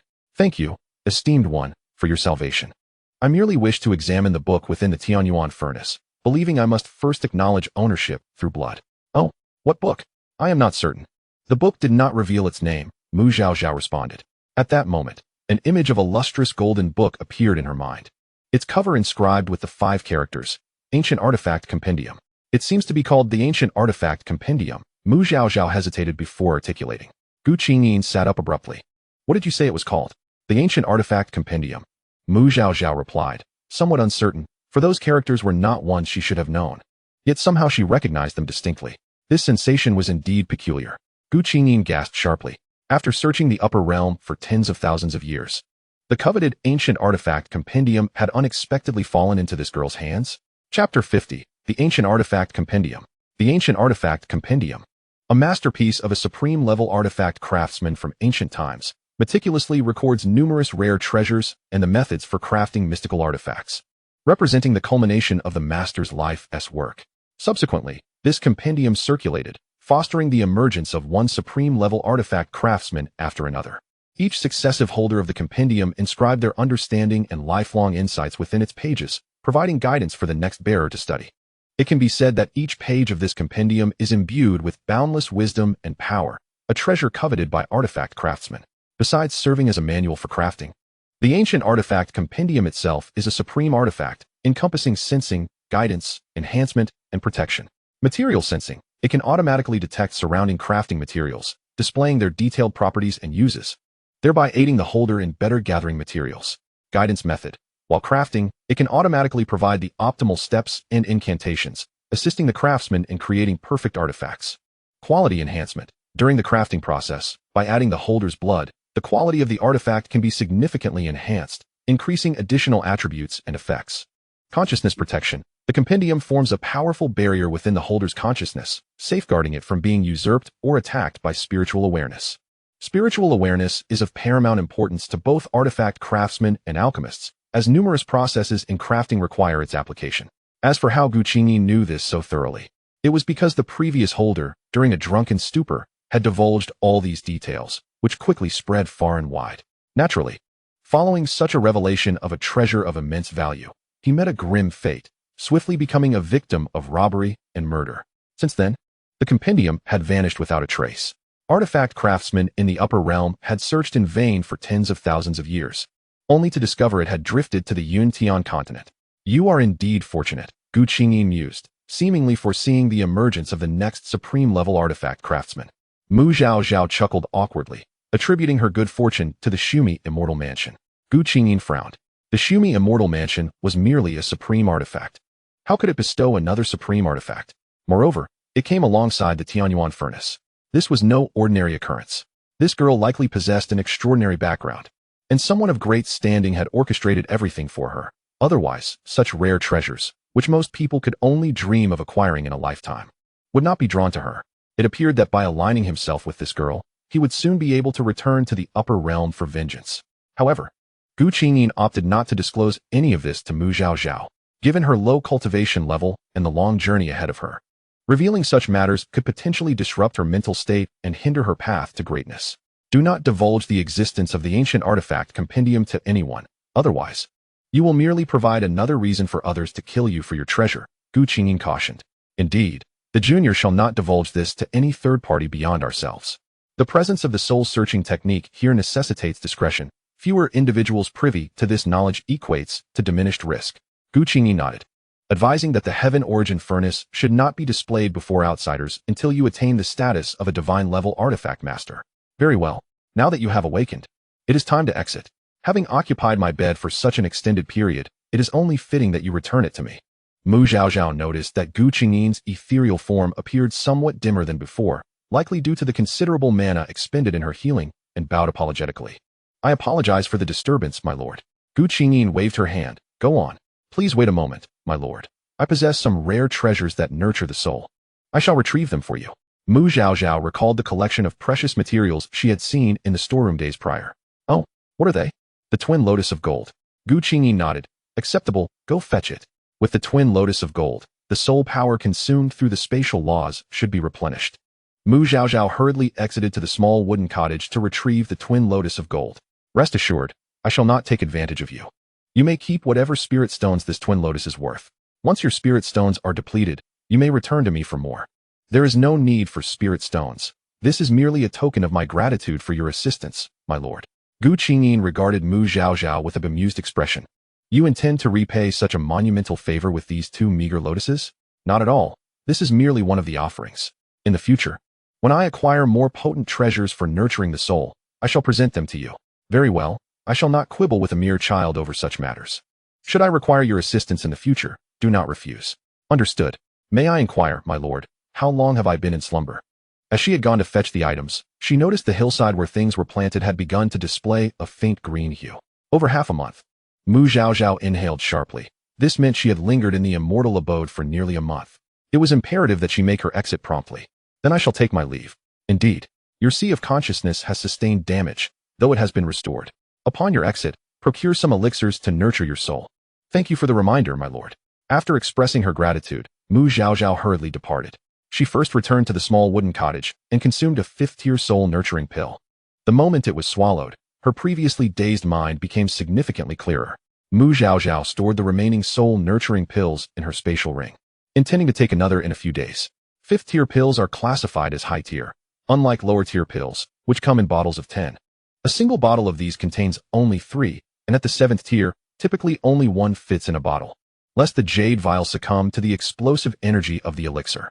Once she finished the elixir, Mu Zhaozhao quickly made her way to the spiritual field, where she found Zhaozhao using a spell to draw water from the stream to irrigate the saplings of the spiritual fruit trees. Upon seeing Mu Zhaozhao, Zhaozhao beamed. Zhaozhao, you're awake. You terrified me. I thought you were going to perish. Mu Zhaozhao replied, thank you. I am alive and well for the time being. Zhaozhao, when did you learn the water-gathering technique? Have you awakened some innate talent?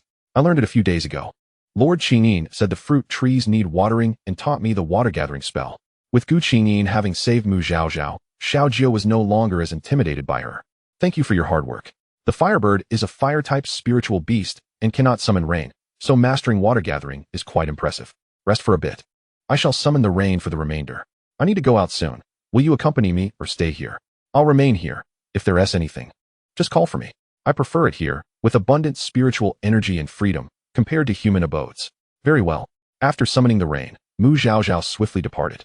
No sooner had she exited than she heard the ominous rumble of thunder, startling her greatly, as she feared it might strike her. Feeling somewhat anxious, she ventured out and beheld dark storm clouds looming over the Mu family estate, where several ancestral figures hovered, seemingly preparing to undergo tribulation. A wave of relief washed over Mu Zhaozhao, soon followed by elation. Great-grandfather. It appears he is about to break through. Chapter 51, Mu Nanxiong's Breakthrough. At that moment, Mu Zhaoyang flew overhead on his sword, and, noticing Mu Zhaozhao had emerged, gestured animatedly. Mu Zhaozhao hastily closed the barrier, hearing Mu Zhaoyang call out, sister. Great-grandfather is about to undergo the void refinement tribulation. Once Mu Zhaozhao had secured the barrier, Mu Zhaoyang descended into her courtyard, and the siblings took to the skies together to witness the event. Elder Peng approached them, cautioning, you two must not draw too close. Observe from here. As rising stars of the Mu family, it would be unwise for them to approach too closely, lest the tribulation lightning disturb their Tao hearts. This was, after all, a void refinement tribulation. Understood. The siblings complied and halted their advance. At that moment, a figure shot forth from Mu Nanxiong's courtyard, heading toward the mountain designated for the tribulation. Several protective elder ancestors hastily followed suit. As Mu Nanxiong moved, the thunderclouds enveloping the family estate shifted toward the mountain. Meanwhile, numerous transformation and nascent soul realms within the family also took to the skies, following the gathering storm to witness the tribulation. After all, the tribulation contained profound truths, and observing it could greatly aid in their own cultivation ascension. Many from Yunmu City had also gathered, drawn by the commotion. Before long, a crowd encircled the vicinity of the tribulation site. The protective elder ancestors stationed themselves at various points to prevent any disruptions. Due to the growing crowd, Mu Zhaoyang led Mu Zhaozhao slightly closer. Just then, a figure riding a firebird zipped past the siblings. Moments later, it turned back and soared in front of them. Taunting Mu Zhaoyang, is that all the courage you possess? Your great-grandfather is undergoing tribulation, and you stand so far away. If you move back any further, you'll be out of Yunmu City. Mu Zhaozhao leaned forward to see. Was that not the boy who had fanned her with his firebird the other day? Mu Zhaoyang did not let the provocation slide, retorting, if you're so brave, why not step in and take a blow for him when the time comes? The boy was momentarily taken aback, glaring at Mu Zhaoyang in irritation before riding off on his firebird, seemingly to prove his courage by positioning himself closer to the action, almost at the level of the nascent souls. Brother, who is he? Mu Zhaozhao inquired. He is the great-grandson of the second elder, Mu Zhaoya. It seemed there was some history between him and her brother, as he had evidently recognized her as Mu Zhaoyang's sister and thus intentionally provoked her. It was just childish play back then. He is rather petty. He possesses some talent in artifact forging and feels that the family favors me over him. So he tends to be competitive.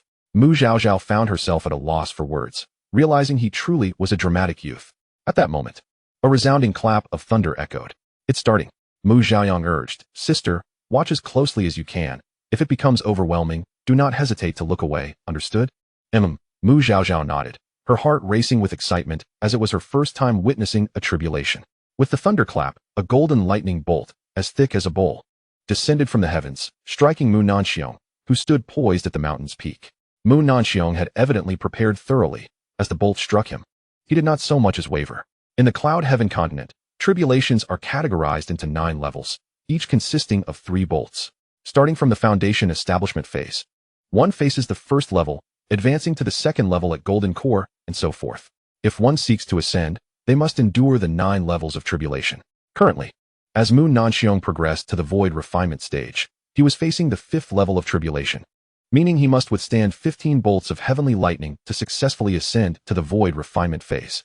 Once the tribulation descends, it occurs with astonishing swiftness, striking 6 times in the blink of an eye. By the time the 7th bolt approached, Mu Nanxiong's figure had begun to waver, losing the steadiness he had at the outset. Yet, the intensity of the lightning tribulation only escalated with each passing moment. Mu Zhaozhao felt a surge of anxiety, her concern for Mu Nanxiong's ability to withstand the onslaught growing. Should he falter, it would mean utter annihilation. Mu Zhaoyang noticed the tight grip of Mu Zhaozhao's hand and spoke gently, Sister, do not force yourself. If you feel uneasy, it is best not to watch. No, I am merely worried about our great-grandfather. There is no need for alarm. The fact that he dares to break through at this moment indicates he is fully prepared. We must have faith in him. Indeed, although the latter strikes of the tribulation were increasingly fierce and Mu Nanxiong had nearly been brought to the ground on numerous occasions, he managed to maintain his ground each time. At last, after the 15th bolt struck, the storm clouds began to dissipate, revealing a sky adorned with radiant hues. Sister, hold steady, Mu Zhaoyang instructed, as he soared forth on his sword, calling out loudly, Great-grandfather. Great-grandfather. The protective elder, upon recognizing the 2 siblings, did not hinder their advance. Once the sky was filled with the resplendent glow, a gentle, ethereal rain began to fall upon the mountaintop. Many who had gathered to witness the tribulation did so not only to comprehend its profound mysteries, but also for the precious spiritual rain that follows a successful crossing. This spiritual rain is an exceptional remedy for injuries and a means of replenishing one's spiritual energy. At this moment, Mu Nanxiong was enveloped in a golden radiance. And as the spiritual rain descended, the charred and deeply embedded wounds inflicted by the lightning began to heal rapidly, while his internal spiritual energy surged. With eyes closed in meditation, he accepted this divine gift from the heavens. The spiritual rain radiated most intensely around the tribulation survivor, gradually diminishing as it spread outward. Once Mu Zhaoyang reached a safe distance where he would not disturb Mu Nanxiong's recovery, he halted and produced 2 wide-mouthed vials, handing one to Mu Zhaozhao.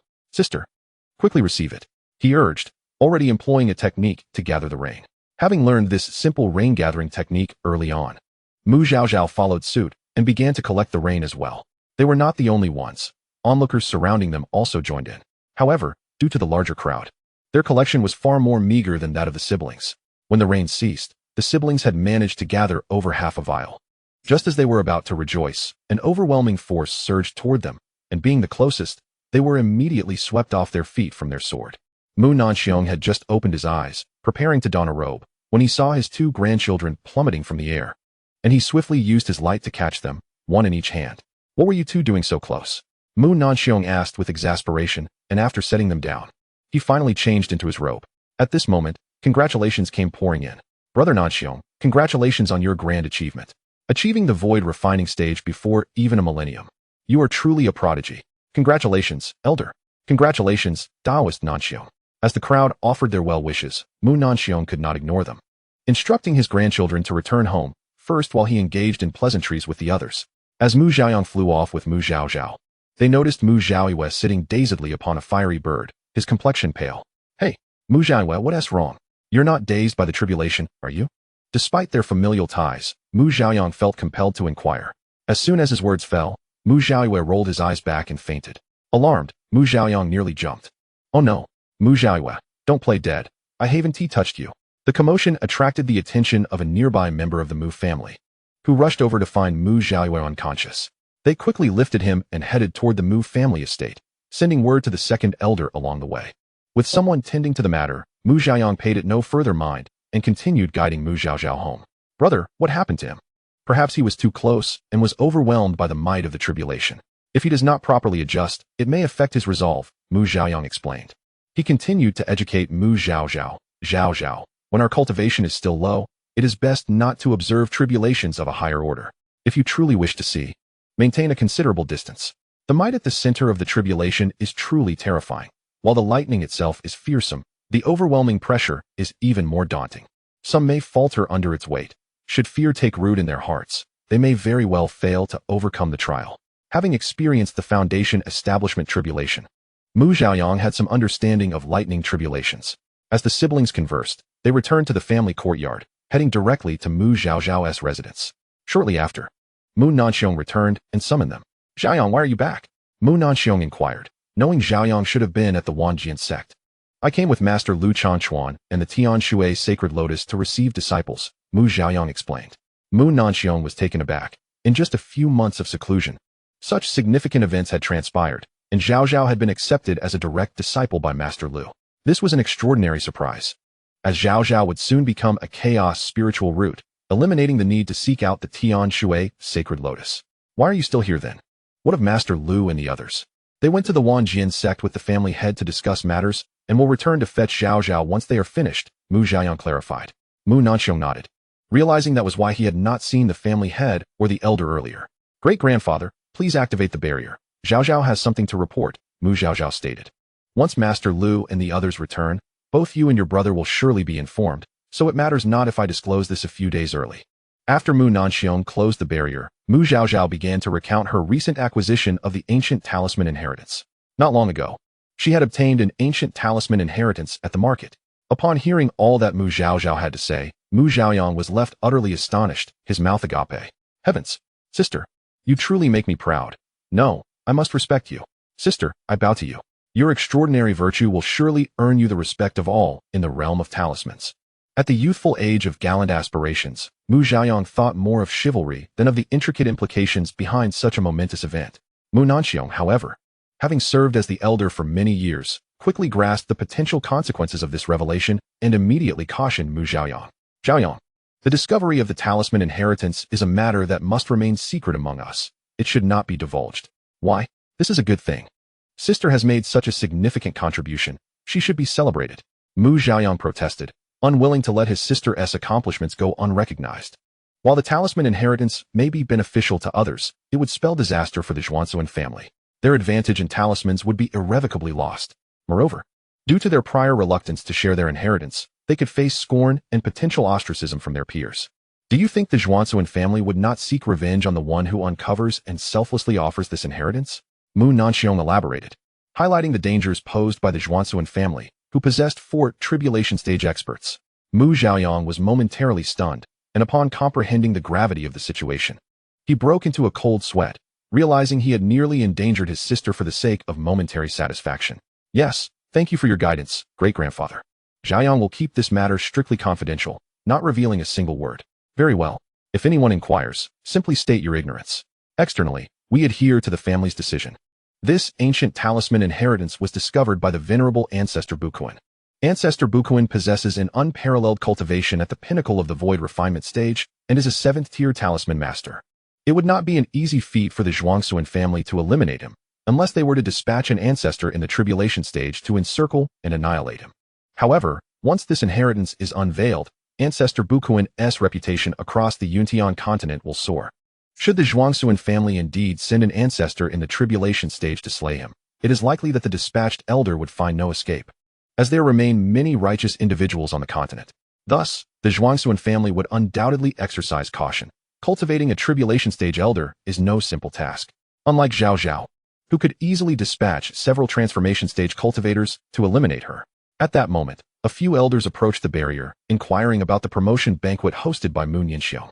Upon reaching the void refinement stage, one is considered of ancestor level within the Mu family, necessitating the holding of a promotion banquet to invite related factions to come and celebrate. Simultaneously, it serves as a demonstration of strength, announcing to all that our family has produced yet another high-level cultivator. Such matters are not suitable for the siblings to involve themselves in, hence they took their leave. Sister, after pondering for several days, have you gleaned any insights? Upon returning to Mu Zhaozhao's small courtyard, Mu Zhaoyang inquired. Mu Zhaozhao had initially intended to reveal to Mu Zhaoyang that she might possess some talent for artifact refining. But considering the shock she had already imparted to him, she decided to withhold this information for a while longer. Not yet. Just as I was about to gain some understanding, I was interrupted by the thunder. Insights cannot be rushed. One must contemplate gradually. Then continue your contemplation. I shall also visit the library to peruse more books. With such an outstanding sister, I, as your elder brother, must endeavor doubly hard. All right, Mu Zhaozhao replied. Coincidentally, she was eager to discover the true nature of the ancient artifact compendium. Observing Gu Qingyin's expression, this item appeared to be quite exceptional. Chapter 53, Farewell. After Mu Zhaoyang departed, Mu Zhaozhao sealed the barrier of her small courtyard and entered her room to examine the artifact compendium. Gu Qingyin had mentioned that her sea of consciousness had been opened. She had previously read about methods to explore the sea of consciousness in books. Mu Zhaozhao focused her mind and attempted to delve in with her consciousness, soon entering the sea of consciousness. The sea of consciousness is a product of a cultivator's consciousness expanding to a certain degree, used to store the cultivator's awareness, memories, and consciousness power, marking the transition from passive to active consciousness. Additionally, some high-tier treasures may be nurtured within the sea of consciousness. Once a cultivator cultivates their primordial spirit, it also resides within the sea of consciousness. Before the sea of consciousness is opened, a cultivator's consciousness can only perform simple tasks, such as using storage artifacts and probing external objects. After its opening, the consciousness gains a source of power, enabling the execution of more advanced tasks, such as artifact refining, alchemy, and cultivating consciousness techniques. Most cultivators can only open their sea of consciousness upon reaching the foundation establishment stage, while a select few with exceptionally powerful consciousness or aided by rare materials may do so during the qi refinement period. The sea of consciousness can expand as the cultivator's cultivation level rises or as their consciousness itself strengthens. Currently, Mu Zhaozhao's sea of consciousness is not large, and perhaps due to prior damage, it lacks luster. Thus, she found the golden book extraordinarily dazzling. Immersing herself in her consciousness, she sought to open the book, and upon contact, a surge of information regarding the ancient artifact compendium flooded her mind. Once Mu Zhaozhao comprehended the information, she was left utterly speechless with astonishment. This was truly an extraordinary boon. With this artifact compendium, it seemed she need not exert her intellect. By merely following its guidance and mastering various artifacts, she could be propelled to the esteemed rank of a supreme artifact master. To ascertain the veracity of its claims, Mu Zhaozhao swiftly entered the immortal abode, retrieving several storage bags containing refining materials. Previously, she had only recognized a small portion of these materials and had no knowledge regarding their uses or how to refine them. However, now, with each item she extracted, the name of the material flashed in her mind, along with the types of artifacts that could be refined from it and the optimal methods to maximize its efficacy. Mu Zhaozhao was dumbfounded. What kind of celestial book was this? Compared to various artificial intelligences from the Blue Star, it was utterly inferior. Mu Zhaozhao felt somewhat dazed. During this period, she had acquired an abundance of treasures, which had subtly instilled within her some audacious notions. Could it be that she was the fated protagonist of this world? Otherwise, why were all the opportunities she encountered of such paramount significance? Unable to fathom or comprehend further, she decided to cease her musings. Existence is justification. All shall be left to time. When the moment is ripe, answers will surely reveal themselves. Mu Zhaozhao utilized her consciousness to turn the pages of the artifact compendium, examining its contents. From the initial introduction, she learned that it chronicled the methods for refining over 10,000 types of weapons, spanning 7 tiers, from artifacts to supreme artifacts. However, currently, she could only access the section on artifacts. The portion on spirit artifacts remained locked to her. Mu Zhaozhao surmised that she would need to refine a top-tier artifact to unlock the methods for spirit artifacts. Yet, even within the realm of artifacts, there were nearly 1,000 varieties. This was her first realization of the vast array of weapon types. Mu Zhaozhao swiftly returned to the immortal abode, intending to attempt refining an artifact. However, she soon discovered that she lacked both the refining chamber and ground fire. Given her low cultivation level, the spiritual fire inherent to her fire's spiritual root was insufficiently intense to meet the standards for refining. Thus, her plans had to be temporarily shelved. She would need to procure a refining furnace suitable for outdoor use and rent a refining chamber in a location with ground fire before continuing her attempts. Yet, it seemed that such endeavors would not be feasible within her family, and she would likely need to venture to the Wanjian sect. Ancestor Bukuin and her master had been at the Wanjian sect for 4 days. They should be concluding their discussions and returning soon. Once they arrived back, it was likely that she would be headed to the Wanjian sect. With this thought, Mu Zhaozhao recalled the apprenticeship gift that Lu Changquan had given her, which she had yet to examine properly, and she hurriedly retrieved it. Within her storage ring were only 2 items, a jade box containing the heavenly water sacred lotus and a large quantity of mid-grade spirit stones. A quick scan of her consciousness revealed there were 300,000 pieces. In comparison to the previous gift from Ancestor Bukuin, Lu Changquan's apprenticeship offering appeared rather perfunctory. Shouldn't a master prepare a weapon or technique for their disciple? Or is it that sword cultivators tend to be less meticulous? Yet, for some reason, Mu Zhaozhao had a strong intuition that this Master Lu had likely not prepared adequately, and the spirit stones were probably hastily allocated to meet the requirement. It must be said, Mu Zhaozhao had unraveled the truth. Lu Changquan had indeed initially intended to take her in solely with the heavenly water sacred lotus, but later, having developed some admiration for Mu Zhaozhao, he had decided to allocate an additional 300,000 mid-grade spirit stones. Of course, had this apprenticeship gift been presented after he had fully acknowledged Mu Zhaozhao, its contents would have been entirely different. However, for Mu Zhaozhao, she preferred the spirit stones. With spirit stones in hand, what could she not acquire? Thus, she smiled broadly, praising Master Lu for his generosity, and promptly stored away the items. After gathering the spirit stones, Mu Zhaozhao conducted a brief inventory. At present, she possessed 6,000 superior spirit stones, 414, 900 mid-grade spirit stones, and 420, 310 low-grade spirit stones. For a cultivator in the Qi refinement stage, this was indeed a fortune of considerable magnitude.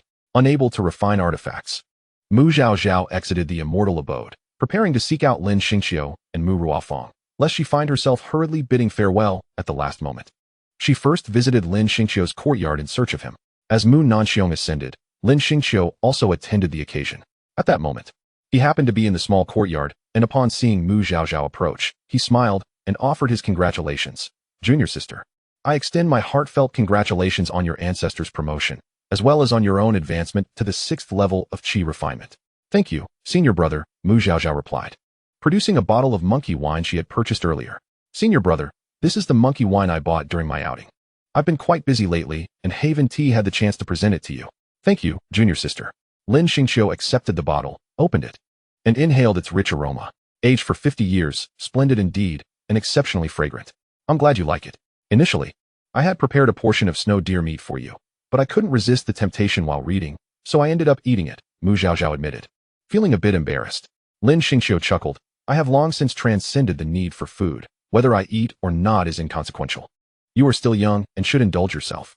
In the future, there is no need to save any food for me. Enjoy it as you wish. With that, Lin Xingxiu produced a storage bag and handed it to Mu Zhaozhao. I prepared quite a bit of spiritual food a few days ago and was thinking of delivering it to you. Thank you, senior brother. Mu Zhaozhao received it with reluctance, knowing that once she joined the Wanjian sect, it would be difficult to enjoy the meals prepared by her senior brother again. Before Mu Nanxiong departed, he had specifically instructed her not to disclose her apprenticeship, so Mu Zhaozhao felt it inappropriate to mention her impending journey to the Wanjian sect at that moment. After chatting for a while, Mu Zhaozhao took her leave. Lin Xingxiu sensed that his junior sister seemed somewhat different today, but attributing it to her youthful temperament, he chose not to dwell on it. Once Mu Zhaozhao left, she sought out Mu Ruofang. It was her first visit to Mu Ruofang's residence, where, unlike the direct lineage, the collateral branches shared a courtyard between 2 individuals. When Mu Zhaozhao arrived, she found Mu Ruofang diligently crafting talismans in her room. Surprised that Mu Zhaozhao had come to see her instead of practicing, Mu Ruofang was momentarily taken aback, as she regarded Mu Zhaozhao as a fervent cultivator. However, recalling the promotion of the Grand Elder that day, she quickly understood. Zhaozhao, congratulations on the Grand Elder's ascension to the Void refinement stage. With a revered ancestor and a master of such caliber, you can essentially walk with ease in the Mu family. Thank you, Mu Zhaozhao replied. Noticing Mu Ruofang was occupied with talisman crafting, she shared some insights from her own practice.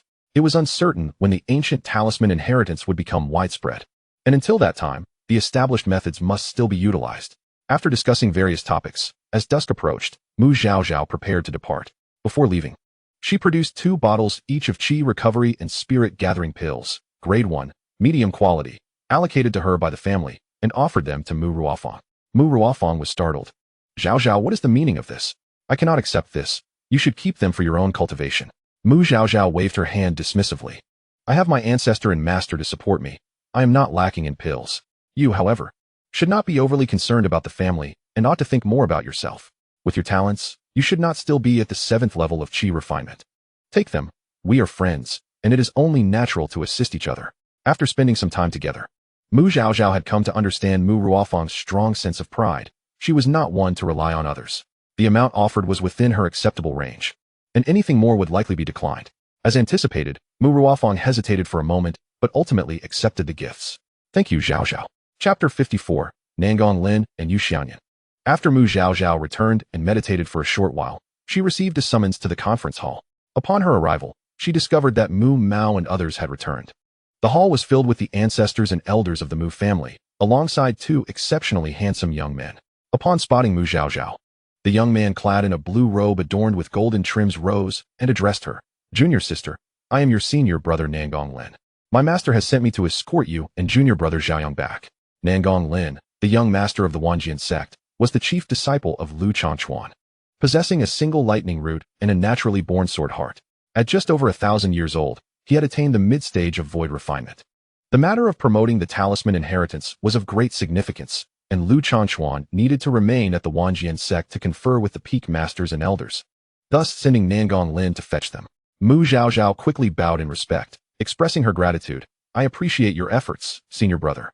This was the future leader of the Wanjian sect, appearing refined and cultured, entirely devoid of the ruthless demeanor often associated with power. There's no need for such formalities, Nangong Lin replied. Before he could finish, the young man in white beside him eagerly stood up. Junior sister, I am your second senior brother Yu Xianyan. Yu Xianyan boasted a single fire root, was over 500 years old, and had reached the mid-stage of spirit transformation.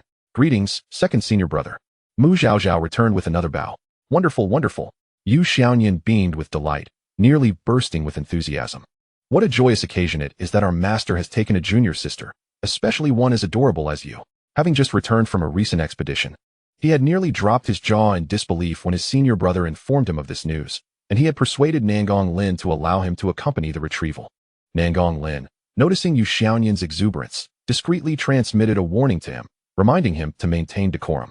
While his usual behavior was of little concern, today marked the first meeting with their junior sister, and it was imperative that she not perceive their sect as lacking in normalcy. Heeding Nangong Lin's counsel, Yu Xianyan quickly restrained his exuberance. Junior sister, our master wishes for us to set off tomorrow. You should pack up tonight, and we will depart early in the morning. Understood, Mu Zhaozhao replied, relieved that she had already bid farewell to familiar faces earlier in the afternoon. Since we have met our junior sister, we shall not impose any further, Nangong Lin addressed Mu Nanxin. As the Mu family had just returned, the gravity of the situation necessitated a discussion with the clan members, and their presence inhibited open dialogue. Then I shall invite the young master and true master Yu to the guest courtyard to rest, Mu Nanxin replied. Zhaozhao, please lead your senior brothers to the guest quarters. Mu Zhaozhao complied, guiding them along the way. As they walked, Yu Xianyan struggled to contain his impulse to scoop up the little figure leading the way. Having long envied others for having a junior sister, he lamented that their master had peculiarities that left their main peak devoid of any female presence. Now, finally witnessing the arrival of such an adorable junior sister, he vowed to spoil her beyond measure once they returned to the Wanjian sect, ensuring she would receive stars instead of the moon. Mu Zhaozhao, trying to ignore Yu Xianyan's overly intense gaze, finally led them to the guest courtyard. Senior brothers, we have arrived at the guest quarters. You may rest well. I shall take my leave now. Junior sister, there's no need to rise early tomorrow. You should get ample rest. We can depart whenever you wake. Yu Xianyan said with a grin, rubbing his hands together. All right, Mu Zhaozhao replied with an awkward smile, finding her second senior brother's demeanor rather peculiar. Although Yu Xianyan was not mentioned in the text, it did note that the second disciple of the Wanjian sect had perished during a secret realm expedition, with 60% of the evidence pointing towards the Qin family. Consequently, Nangong Lin held a strong aversion towards the Qin family, often besting Qinyin, the divine figure. In confrontations, observing Yu Xianyan's behavior, Mu Zhaozhao speculated that perhaps he had been reprimanded for being overly friendly with the girl, leading to him being perceived as a lecher. After the trio departed, Mu Mao proceeded to inform the ancestors and elders about the ancient talisman inheritance. Naturally, he attributed the discovery of this inheritance to Mu Borkin. The fewer people aware of Mu Zhaozhao's involvement, the lesser the risk involved. Their expedition to the Wanjian sect had indeed yielded substantial rewards. The Wanjian sect has relieved the Mu family of a millennium of tribute, additionally bestowing upon them the enchanting artifact, the charm fox bell, and granting Mu Boku a body fusion pill. The exemption from such an extensive tribute will sufficiently enable the Mu family to cultivate a new cadre of divine transformation practitioners, effectively addressing their current deficiencies in core strength. The charm fox bell, an artifact of offensive capability, possesses the ability to disrupt the minds of foes while delivering sonic assaults. In contrast, the Mu family's previous artifact was defensive in nature and could not be removed from the clan, rendering it somewhat impractical. With the acquisition of the charm fox bell, the Mu family's awkward predicament of lacking offensive artifacts has been elegantly resolved. Mu Boku, a peak void refinement practitioner, is poised to ascend to the stage of body fusion within 2 years with the aid of the body fusion pill. Thus, the Mu family's pinnacle combat strength will be augmented by an additional body fusion Taoist, while his own safety is significantly bolstered. It can be asserted that this exchange of benefits has adeptly resolved the Mu family's most pressing challenges. Due to Mu Nanjin's advance notice 2 days prior, summoning everyone home for an important discussion, coupled with the thunder tribulation faced by Mu Nanxiong today, the gathering was unusually well attended. After listening to the revelations from Mu Mao and Mu Nanjin, the attendees were both astonished and elated, fervently engaging in animated discussions, each contributing their thoughts and recommendations. With an influx of resources spanning a millennium, they must devise a suitable plan for allocation. With these resources, alongside the prestige garnered from the Mu family's contributions, prudent utilization will undoubtedly elevate the Mu family, positioning them at the forefront of second-tier families, or perhaps even propelling them into the ranks of first-tier families. This discourse persisted until the end of the high hour, culminating in the elders and ancestors establishing a preliminary framework for future discussions based on actual circumstances. Upon exiting the council hall, Mu Mao, Mu Boku, Mu Nanjin, and Mu Nanxiong made their way to Mu Zhaozhao's courtyard to apprise her of the results of the exchange and to escort her to select a treasure from the Mu family's secret vault. Unbeknownst to them, while they conversed in Mu Zhaozhao's courtyard, a figure clad in a stealth cloak stealthily slipped out of the Mu family estate. Chapter 55. The mysterious black-clad individual. Zhaozhao, the family cannot presently offer you a reward in public, but I have conferred with the 2 ancestors and arranged for you to select a treasure from the family's secret vault, stated Mu Nanjin. In due time, when circumstances permit, we will ensure you receive all that you are due, but for now, you must endure a little longer. Housemaster, there is no need for concern. Zhaozhao does not feel wronged, she replied. As a member of the Mu family, contributing to the clan is only natural. Moreover, I understand the family's actions are motivated by my safety. Mu Zhaozhao proved to be quite articulate. Yet it is my master who must bear the risks on my behalf, she added, bowing to Mu Boku. Master, please take care when you venture out. Mu Boku waved his hand dismissively, stating, compared to the rewards received, these risks are negligible. To have such a disciple is truly a blessing. You will heed the words of Sect Master Lu at the Wanjian Sect. Devote yourself to diligent cultivation. In due course, the Wanjian Sect will invite a select group of talismanic masters to participate in an internal research conference. I will accompany you and your senior brother to this gathering. Although he and the peak master of the talisman peak at the Wanjian Sect had validated the inheritance together without encountering any issues, their perspectives were inherently limited. To preclude any oversights, the Wanjian Sect decided to host an internal research conference, inviting talismanic masters of the 8th rank and above to study and verify the inheritance collectively before issuing an open invitation to other powers. As a 7th rank talisman master, Mu Boku was technically not qualified to attend, yet as the discoverer of the inheritance, his participation was imperative. That is splendid. I shall await my master and senior brother at the Wanjian Sect, Mu Zhaozhao replied. The hour grows late. You must depart early tomorrow. Choose your treasure from the secret vault now, for your great-grandfather may wish to speak with you siblings shortly, Mu Boku advised. To avoid drawing attention due to the number of people, Mu Mao took Mu Zhaozhao to the secret vault alone.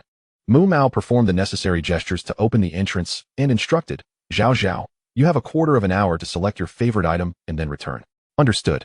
Upon entering, Mu Zhaozhao took a cursory tour of the vault. The Mu family's secret repository was spacious, yet contained only about 100 items, revealing a rather bleak situation for the family. After another round of exploration, she ultimately chose a low-grade immortal artifact, a refining furnace.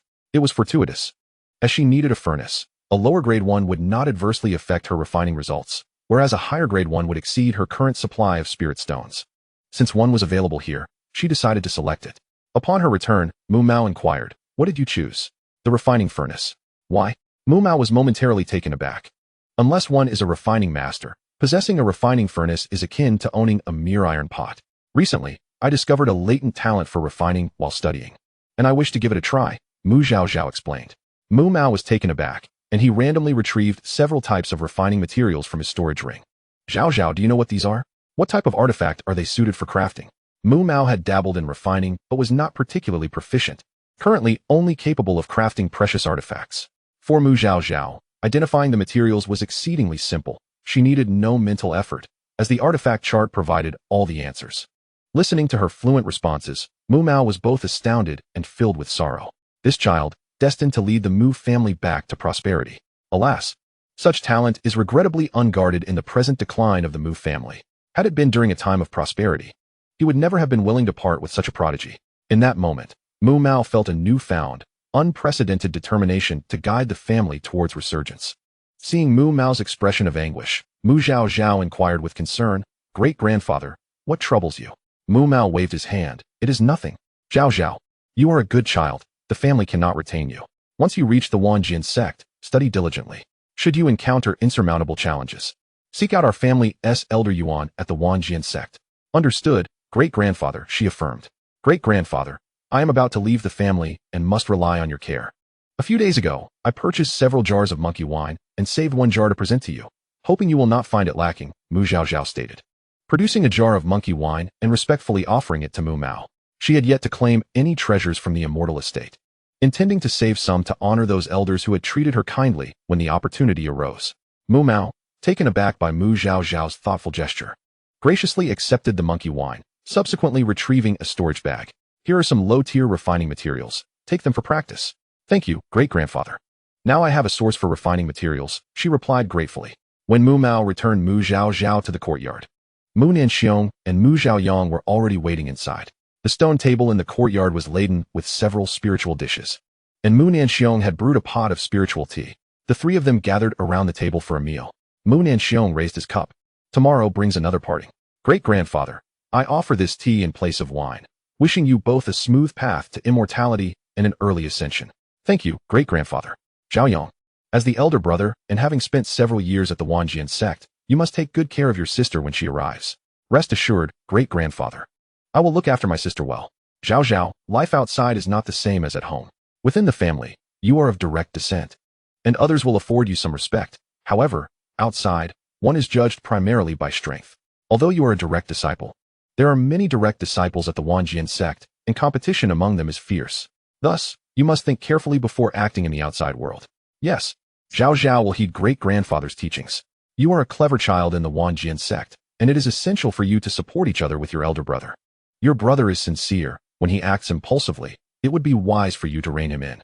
Indeed, the 3 generations of ancestors conversed for quite some time, and only when the hour grew late did they retire to rest. Meanwhile, a figure cloaked in invisibility awaited anxiously in a secluded cave atop a hill on the outskirts of Yamu City. After a while, a mysterious individual clad in black and wearing a mask swiftly entered the cave. Upon seeing the newcomer, the cloaked figure hastily lifted his hood and inquired, "Why did you take so long to arrive?" "I was out, and it took some time to reach here," replied the man in black, his impatience palpable. "Now speak. Why the urgency in summoning me? What momentous event has transpired?" "A monumental occurrence indeed. Mu Boken has discovered an ancient talisman legacy and submitted it to the Wanjian sect. Consequently, the Wanjian sect has absolved the Mu family of a millennium's tribute and even bestowed upon them a divine artifact. It is said that this legacy is extraordinarily formidable, nearly capable of overturning the entire realm of talismans." "Is that all?" The man in black's tone grew dismissive. "It is quite customary for families to present valuable legacies to their superior sections. What is there to be so alarmed about?" The cloaked figure stumbled, taken aback. "Is that not significant? Moreover, Mu Nanhong has advanced to the void refinement realm today, and Mu Zhaozhao has been accepted as a direct disciple by Master Lu of the Wanjian sect, with the ceremony taking place tomorrow." "What did you say?" The man in black gasped in astonishment. "Mu Zhaozhao has become a direct disciple of Master Lu? How can that be? Was she not supposed to be mentally impaired?" The cloaked figure found it peculiar that the other's attention was fixated on a mere child, yet he continued, "She returned to normal a few months ago." "Fool! Such a significant development, and you failed to report it?" The cloaked figure stammered. "Initially, I was instructed to monitor the Mu family closely for important matters, particularly focusing on Mu Nanhong. Why must I now report on a mere child? The Mu family has many children. How can I possibly keep track of them all? He chuckled awkwardly. I was away on business and only just returned a couple of days ago. The man in black seethed with rage. If this jeopardizes my significant plans, you will pay dearly for it. After berating the cloaked figure, he demanded a detailed account of the situation. Once the report concluded, the man in black vanished in an instant. The cloaked figure felt utterly speechless, realizing that his task of monitoring the Mu family was primarily to keep an eye on Mu Zhaozhao. Yet, why would a 10-year-old child, even with some talent, warrant such scrutiny? Chapter 56. A conspiracy to assassinate. After the man in black departed, several shadowy figures swiftly darted into a modest courtyard within Yimu City. The exterior of this small courtyard appeared unremarkable and inconspicuous, but its interior was intricately arranged with various formations. An unwary intruder might find themselves ensnared within its confines. Upon entering, the man in black activated all the formations and opened the protective barrier. To enhance security, he also placed an 8th-tier isolation array before retrieving a token-like object, performing a series of intricate gestures. Moments later, an aged voice emanated from the token. What is it? Ancestor, trouble looms. That Mu Zhaozhao has regained her senses and has been accepted as a direct disciple by the master of the Wanjian sect. When did this occur? A few days ago. What transpired? Why would the master of the Wanjian sect take her as a disciple? I do not know. But Mu Zhaozhao regained her faculties several months prior. The man in black's voice trembled with apprehension. What? Why was this not reported? The elder's fury was palpable. Ancestor. I was away on business a few months ago. I had someone monitoring her, but unexpectedly, that individual also went out on duty. Cold sweat trickled down the man in black's brow. He had been observing in Yimu City for several years, and Mu Zhaozhao had always appeared dazed, kept under the watchful eye of Mu Nanhong. Finding little significance in his surveillance, he had decided to venture out for a time. Little did he know that the moment he left, she would awaken, and the person he had bribed would also be unavailable. Fool, you could ruin everything with such negligence. The ancient voice roared. What is the situation? The man in black apprehensively relayed all he knew. You needn't remain in Yimu City any longer. Return to your family and accept your punishment. With that, the elders severed the connection. The man in black sank to the ground, utterly defeated. It was over for him. He feared he had sealed his fate.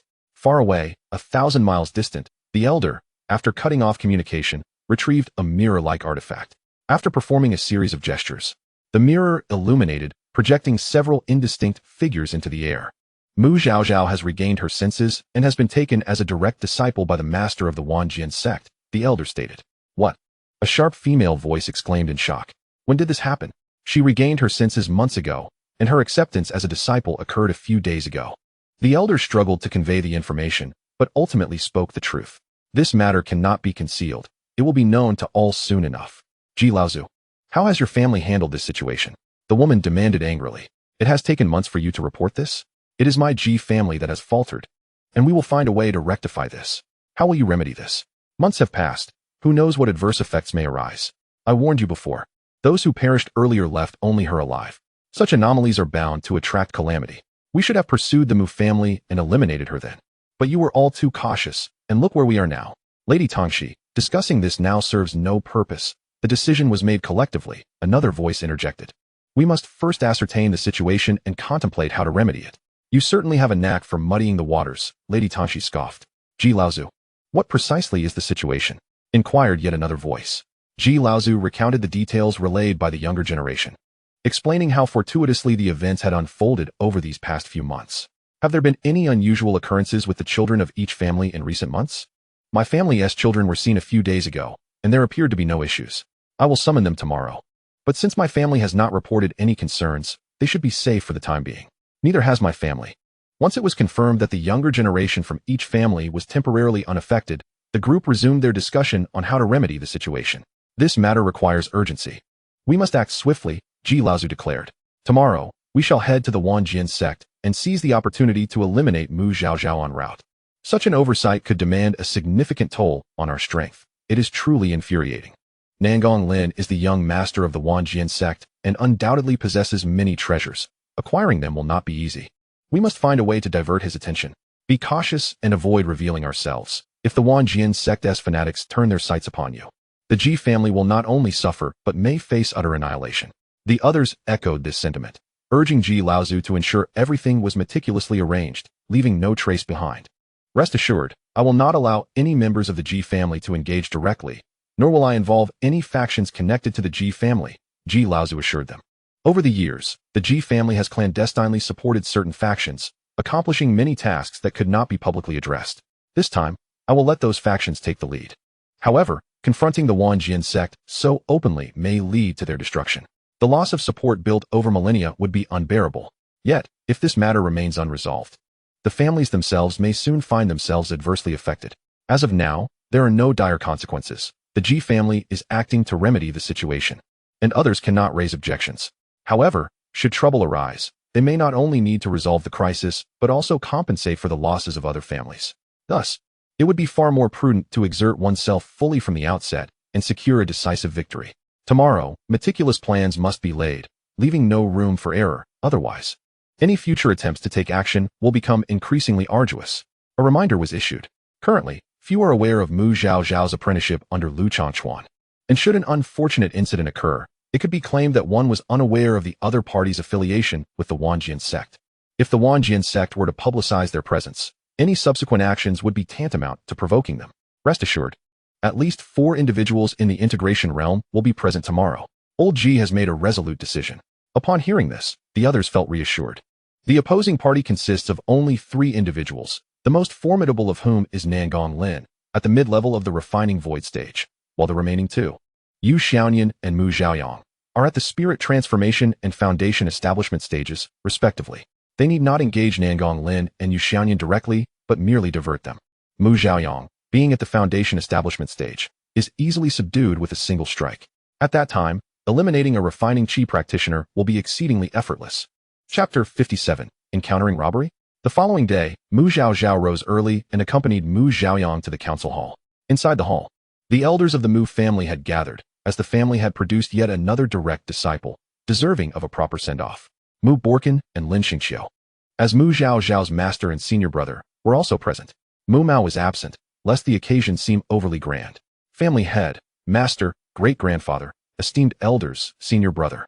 I bid you farewell, Mu Zhaozhao proclaimed. Once I have established my foundation, I shall return to pay my respects to all. Zhaozhao, upon your arrival at the Wanjian sect, you must devote yourself to your cultivation without any laxity. Many of our Mu family members are present there.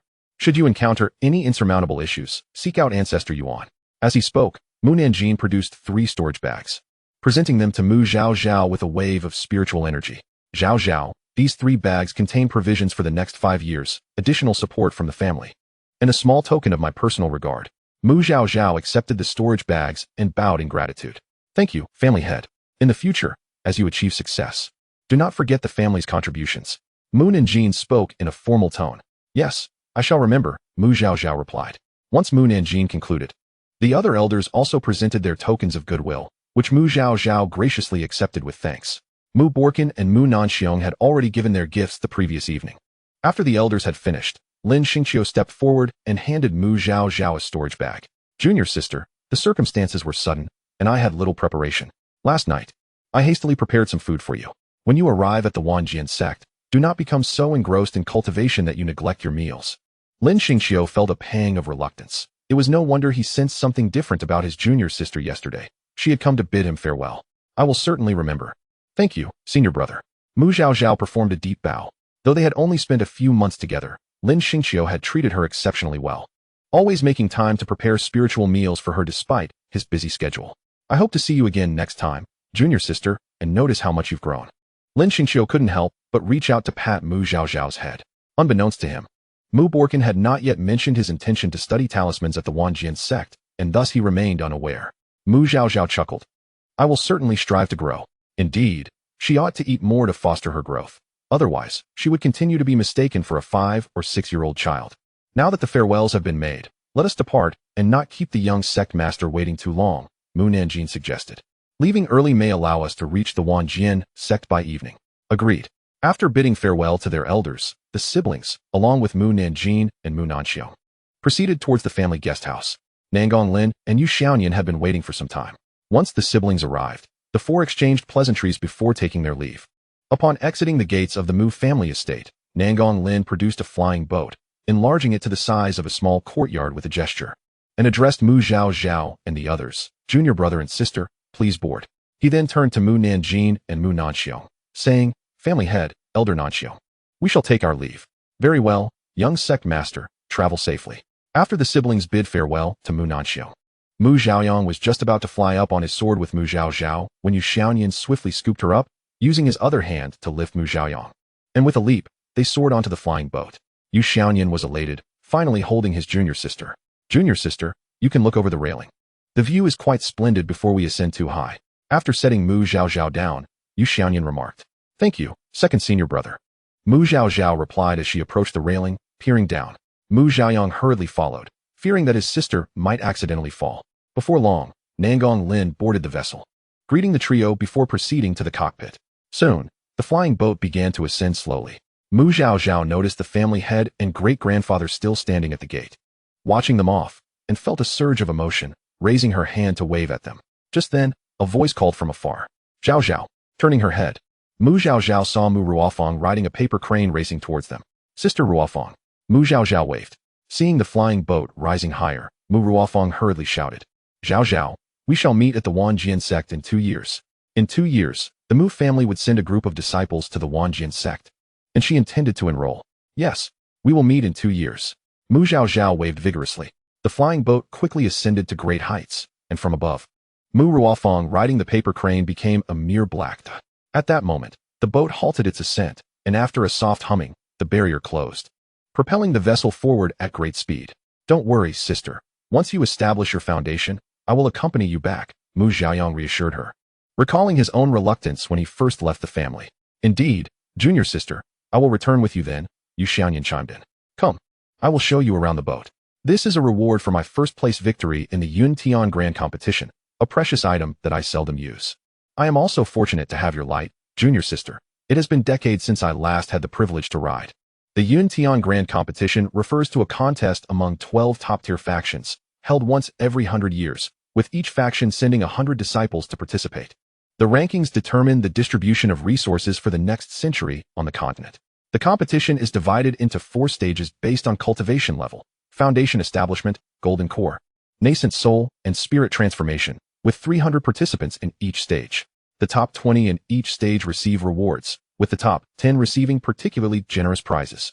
Nangong Lin, participating for the first time in the Yuntian Grand Competition, competed in the golden core stage, and as the sect master's first disciple, he lived up to expectations by securing first place. This flying boat was the reward he received at that time, holding significant value for him.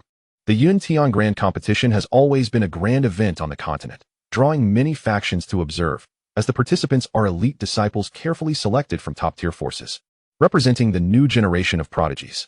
The next competition will take place in 20 years. The siblings began to explore the flying boat with Yu Xianyan, and one cannot help but admire its exquisite design, somewhat reminiscent of ships from the modern era, featuring numerous small compartments for meditation and cultivation. This flying boat, when fully expanded, can accommodate over 1,000 small compartments, capable of housing thousands of individuals simultaneously, Yu Xianyan explained as they walked. However, as there were currently few passengers, Nangong Lin had only enlarged it to a size sufficient for a few people, and aside from the cockpit, there were only a few small compartments, which they quickly traversed. "Junior sister, choose a small compartment to rest," Yu Xianyan suggested. "On this journey to Yunfeng City, we shall return to Wanjian City via the teleportation array from Yunfeng City. When we draw near to Yunfeng City, my senior brother will call for you. Wanjian City is the very city where the Wanjian sect resides, and reaching Wanjian City from there will merely take an hour." "All right, thank you, second senior brother." Mu Zhaozhao selected a small compartment to enter.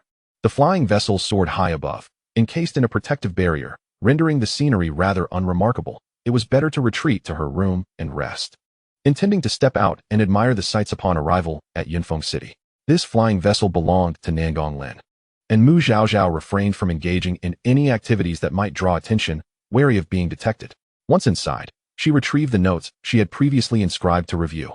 Just as Mu Zhaozhao became engrossed in her reading, she suddenly felt the vessel jolt several times, accompanied by some commotion outside.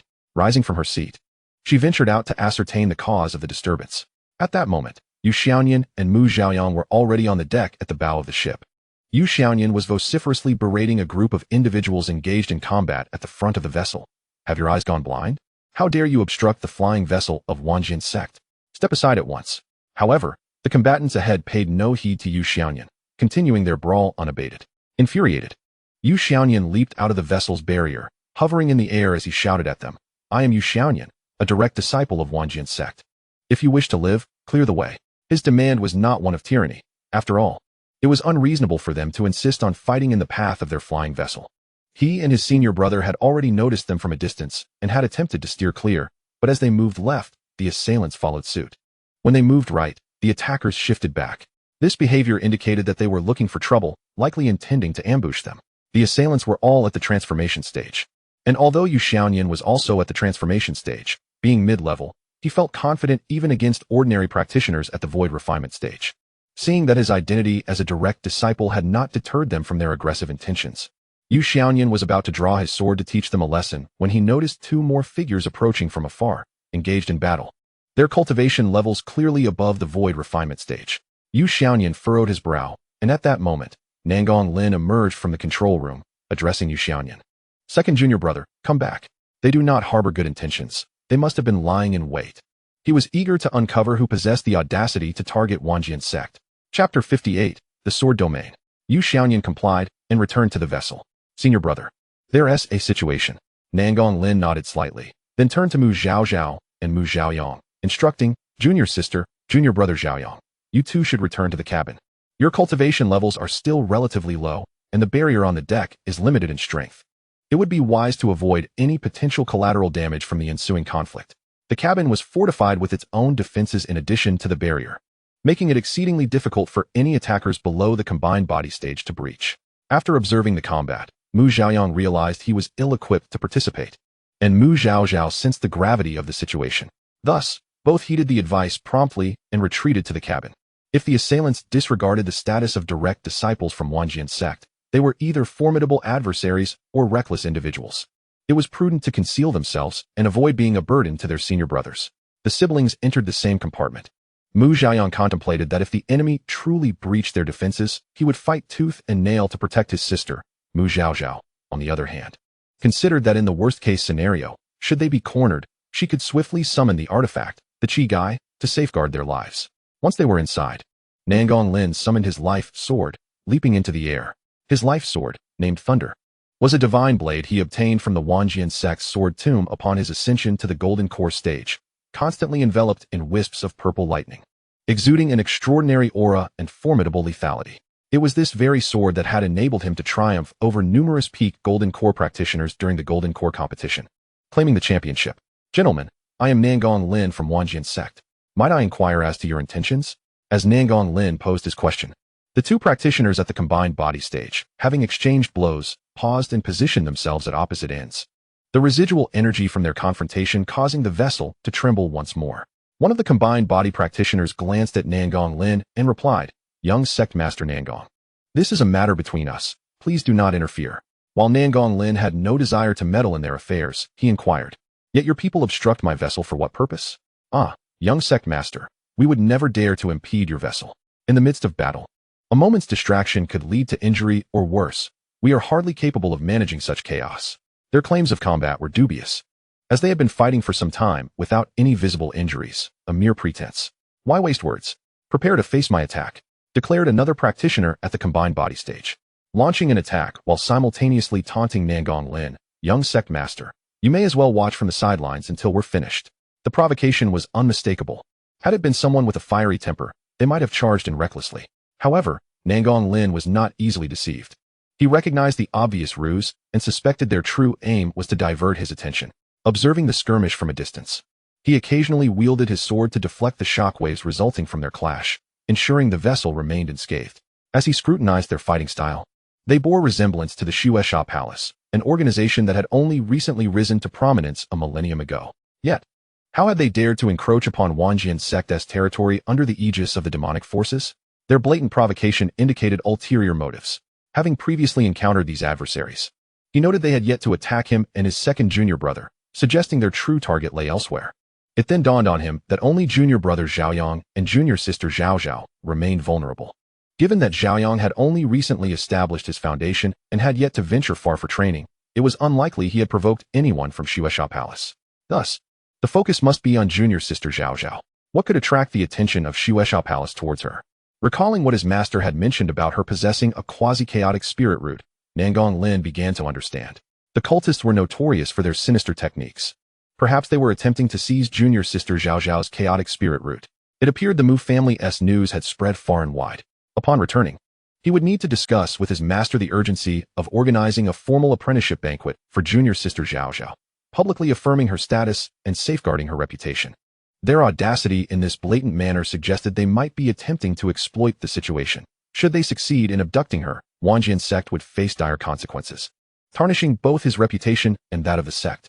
Nangonglin leaped back into the vessel and addressed Yu Xianyan, second junior brother. Those individuals appear to be from Shueisha Palace. I suspect they are targeting junior sister Zhaozhao. In a moment, you will pilot the vessel and follow the momentum of my sword strike. Yu Xianyan, upon hearing this, was filled with indignation. They had only recently acquired a junior sister and had yet to bring her back to the sect, and now others sought to snatch her away. How outrageous! Yet, he was not one to act recklessly. Given the overwhelming numbers against them and the presence of two younger companions, this was not the time for a head-on confrontation. Once they regained their footing, he would see to it that Shueisha Palace faced retribution for their audacity, having dared to target the peak of Wanjian's sect.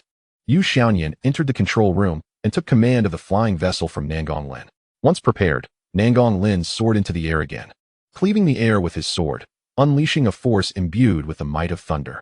The practitioners engaged in battle ahead sensed the overwhelming aura of destruction and hastily evaded. The one who was slower to react was caught in the sword's wake, spewing a mouthful of blood and plummeting from the sky, gravely injured. Yu Xianyan piloted the vessel forward in the wake of the sword's momentum, his consciousness sweeping over the wounded transformation stage practitioner, a smirk curling at the corner of his lips. Damn it, show them what true combat is. Just now, comparing my moves, what about the performance? The two cultivators of the combined stage witnessed Nangonglin's cunning, as he suddenly struck against the divine transformation that obstructed the flying vessel's path, injuring one of them. They immediately seized upon this opportunity and surrounded him. Nangong, young master, you are being excessively domineering, are you not? Our people are engaged in battle. What business is it of yours? Why did you launch a surprise attack on them? Indeed, does the 10,000 Sword Sect govern everything, including who fights whom? You must provide us with an explanation today, otherwise, you shall not leave. The two blocked Nangonglin's path, allowing the flying vessel to pass. They still had reinforcements. As long as they could detain Nangonglin, they could lure Yu Xianyan away, making it easier to deal with the remaining two, with no one obstructing them. The flying vessel surged forward rapidly. Seeing this, Nangonglin's handsome visage darkened, and he coldly commanded, "Step aside. Nangong, young master. You must first provide us with an explanation." Before he could finish, Nangonglin unleashed a formidable sword strike imbued with the might of thunder.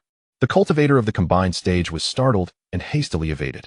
Although he was at a significantly higher cultivation level than Nangonglin, the latter's thunderous might was the nemesis of evil cultivators, and he dared not confront it head-on. Were it not for their dire circumstances, they would never have dared to engage Nangonglin. Nangonglin, you are exceedingly arrogant. It was you who struck first, so do not blame us, declared another cultivator of the combined stage as he launched an attack against him. Nangonglin scoffed, deftly evading the assault, leaping upward. And with a single swing of his sword, he manifested a sword domain imbued with the power of judgment, ensnaring both cultivators within. The two were struck with astonishment, never expecting that Nangonglin, even at the void refining stage, had cultivated a sword domain and touched upon the threshold of law power. Indeed, the young masters of superlative forces were no simple figures. Upon reaching the combined stage, cultivators begin to grasp the power of laws, initially wielding divine abilities and cultivating their own law domains. Within a cultivator's law domain, they reign supreme, able to manipulate everything within that domain to confront those ensnared inside. The duration of a cultivator's law domain is contingent upon their cultivation level, as well as the strength of the trapped individuals. The higher the cultivator's level, the longer the domain lasts. Conversely, the stronger the trapped individual's combat prowess, the quicker the domain can be breached. The two evil cultivators, with their inherently unsound cultivation methods, found Nangonglin's sword domain, infused with judgment law, to be their bane. Within, they suffered greatly and unleashed their most potent attacks against the domain. After ensnaring the two, Nangonglin showed no inclination to linger in battle and hastily pursued the flying vessel. Chapter 59, The Feng Family's Rescue. Having not delayed for too long, Nangonglin soon caught up with the flying vessel. Upon boarding, he made a beeline for the cockpit, retrieved 2 spirit crystals, and inserted them into the vessel's weaponry energy source, activating all offensive capabilities and setting the barrier's defensive function to its maximum. This vessel was termed a semi-artifact not only for its flight capabilities, but also for its combat functionality. What's this? Still unresolved? Yu Xiaoyan inquired, furrowing his brow. Yes. I suspect they have further plans, Nan Gonglin replied. Xiaoyan, send word to the Feng family in Yunfeng City, urging them to dispatch at least 2 great masters of the Ascendant stage for support. He had only recently comprehended the sword domain, which was still not fully matured, and could not contain the enemy for long. Time was of the essence. He needed to prepare thoroughly before the enemy's arrival. Observing their demeanor, it appeared they had a powerful force backing them and were determined to capture his junior sister. Thus, the initial group was likely a mere distraction, with stronger reinforcements lurking behind. If he did not act swiftly, the consequences of being encircled would be dire. If it were just he and his second junior brother, they could manage to escape with the flying vessel and their belongings, but taking his junior sister along would complicate matters significantly. Nan Gonglin's position as young master was not solely due to his exceptional talent and formidable combat prowess. His ability to foresee multiple steps ahead was a significant factor. He consistently made optimal predictions at the onset of events, minimizing potential dangers. Yu Xiaoyan held great trust in Nan Gonglin and promptly took out a long-distance communication talisman to contact the head of the Feng family. The recipients had not anticipated Nan Gonglin would act so decisively to seek aid, thus failing to intercept the communication. Consequently, the distress signal reached the head of the Feng family.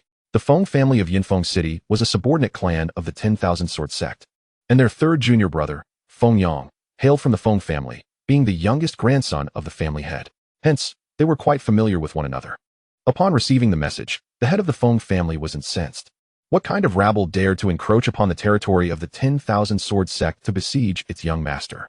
Such audacity was utterly intolerable. They seemed to have no regard for his Feng family. Without delay, he summoned 4 great masters of the Ascendant stage and 1 tribulation-transcending ancestor to proceed to the rescue. Upon hearing that the young master of the 10,000 Sword Sect was being besieged near their Yunfeng City, the Feng ancestors hurriedly tore through the void in the direction indicated by their family head.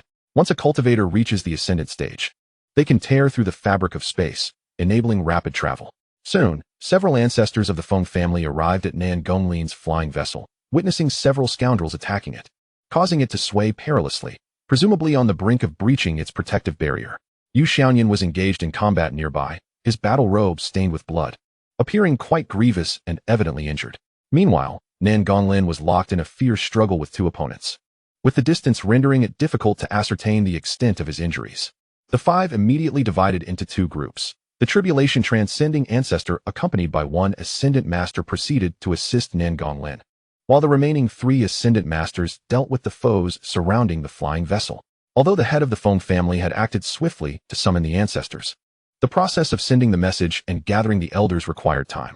By now, over an hour had elapsed since Yu Xiaoyan dispatched the signal. After sending the communication talisman, Nan Gonglin instructed him to hasten to Yunfeng City, while he himself stood at the bow of the ship, awaiting the enemy's approach. Indeed, within a mere half an incense stick's time, several figures swept toward the flying vessel. The 2 leading figures, upon spotting Nan Gonglin at the bow, exhibited clear signs of astonishment, having not anticipated that the previous group of inept individuals could not even hold off a single person. As Nan Gonglin discerned the cultivation levels of the newcomers, a cold smile graced his lips. It was precisely as he had surmised. The previous group was evidently inferior in strength to the current wave. The 2 from the first group were at the early and mid-combined stages, while those in the latter group were both at the late combined stage, with their divine transformations also at the late stage and pinnacle level, even including 2 at the void refining stage. Second junior brother, attack, commanded Nan Gonglin. Without hesitation, Yu Xiaoyan activated the vessel's offensive capabilities, launching several high-energy spirit power cannons. Caught off guard, 2 late-stage divine transformation cultivators were struck and severely injured, plummeting from the sky. With a single strike, they lost 2 combatants, enraging the 2 leading cultivators. Initially, they had been forced to challenge the 10,000 Sword Sect, their spirits already dampened. Just as they prepared to speak, the opposition had launched an immediate assault, displaying a disregard even greater than that of those labeled as evil cultivators. Nan Gonglin, do not take your arrogance too far, one of them shouted in fury. Nan Gonglin could hardly contain his laughter, for he had witnessed the true meaning of turning the tables. With a reckless chuckle, he thought, so what if I have deceived you? Provoked, the man seethed with rage and raised his hand to strike at Nan Gonglin, only to be intercepted by another cultivator at the late stage of integration. This second cultivator, appearing somewhat more amiable, clasped his hands in a gesture of respect and addressed Nan Gonglin. Young Master Nan Gong, we harbor no desire to become adversaries of the myriad sword sect. Our purpose here is solely to retrieve those 2 young members of the Mu family. We hold a long-standing grudge against them. We ask that you hand them over."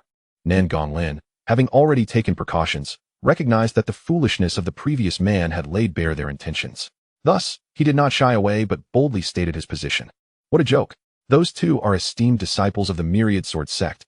How could I possibly hand them over to you? If you have a vendetta against the Mu family, seek your retribution in Yumu City. The Myriad Sword Sect remains uninvolved in the feuds of its subordinate families. Unless assistance is specifically requested, you must give us those 2. They insisted. "Dream on.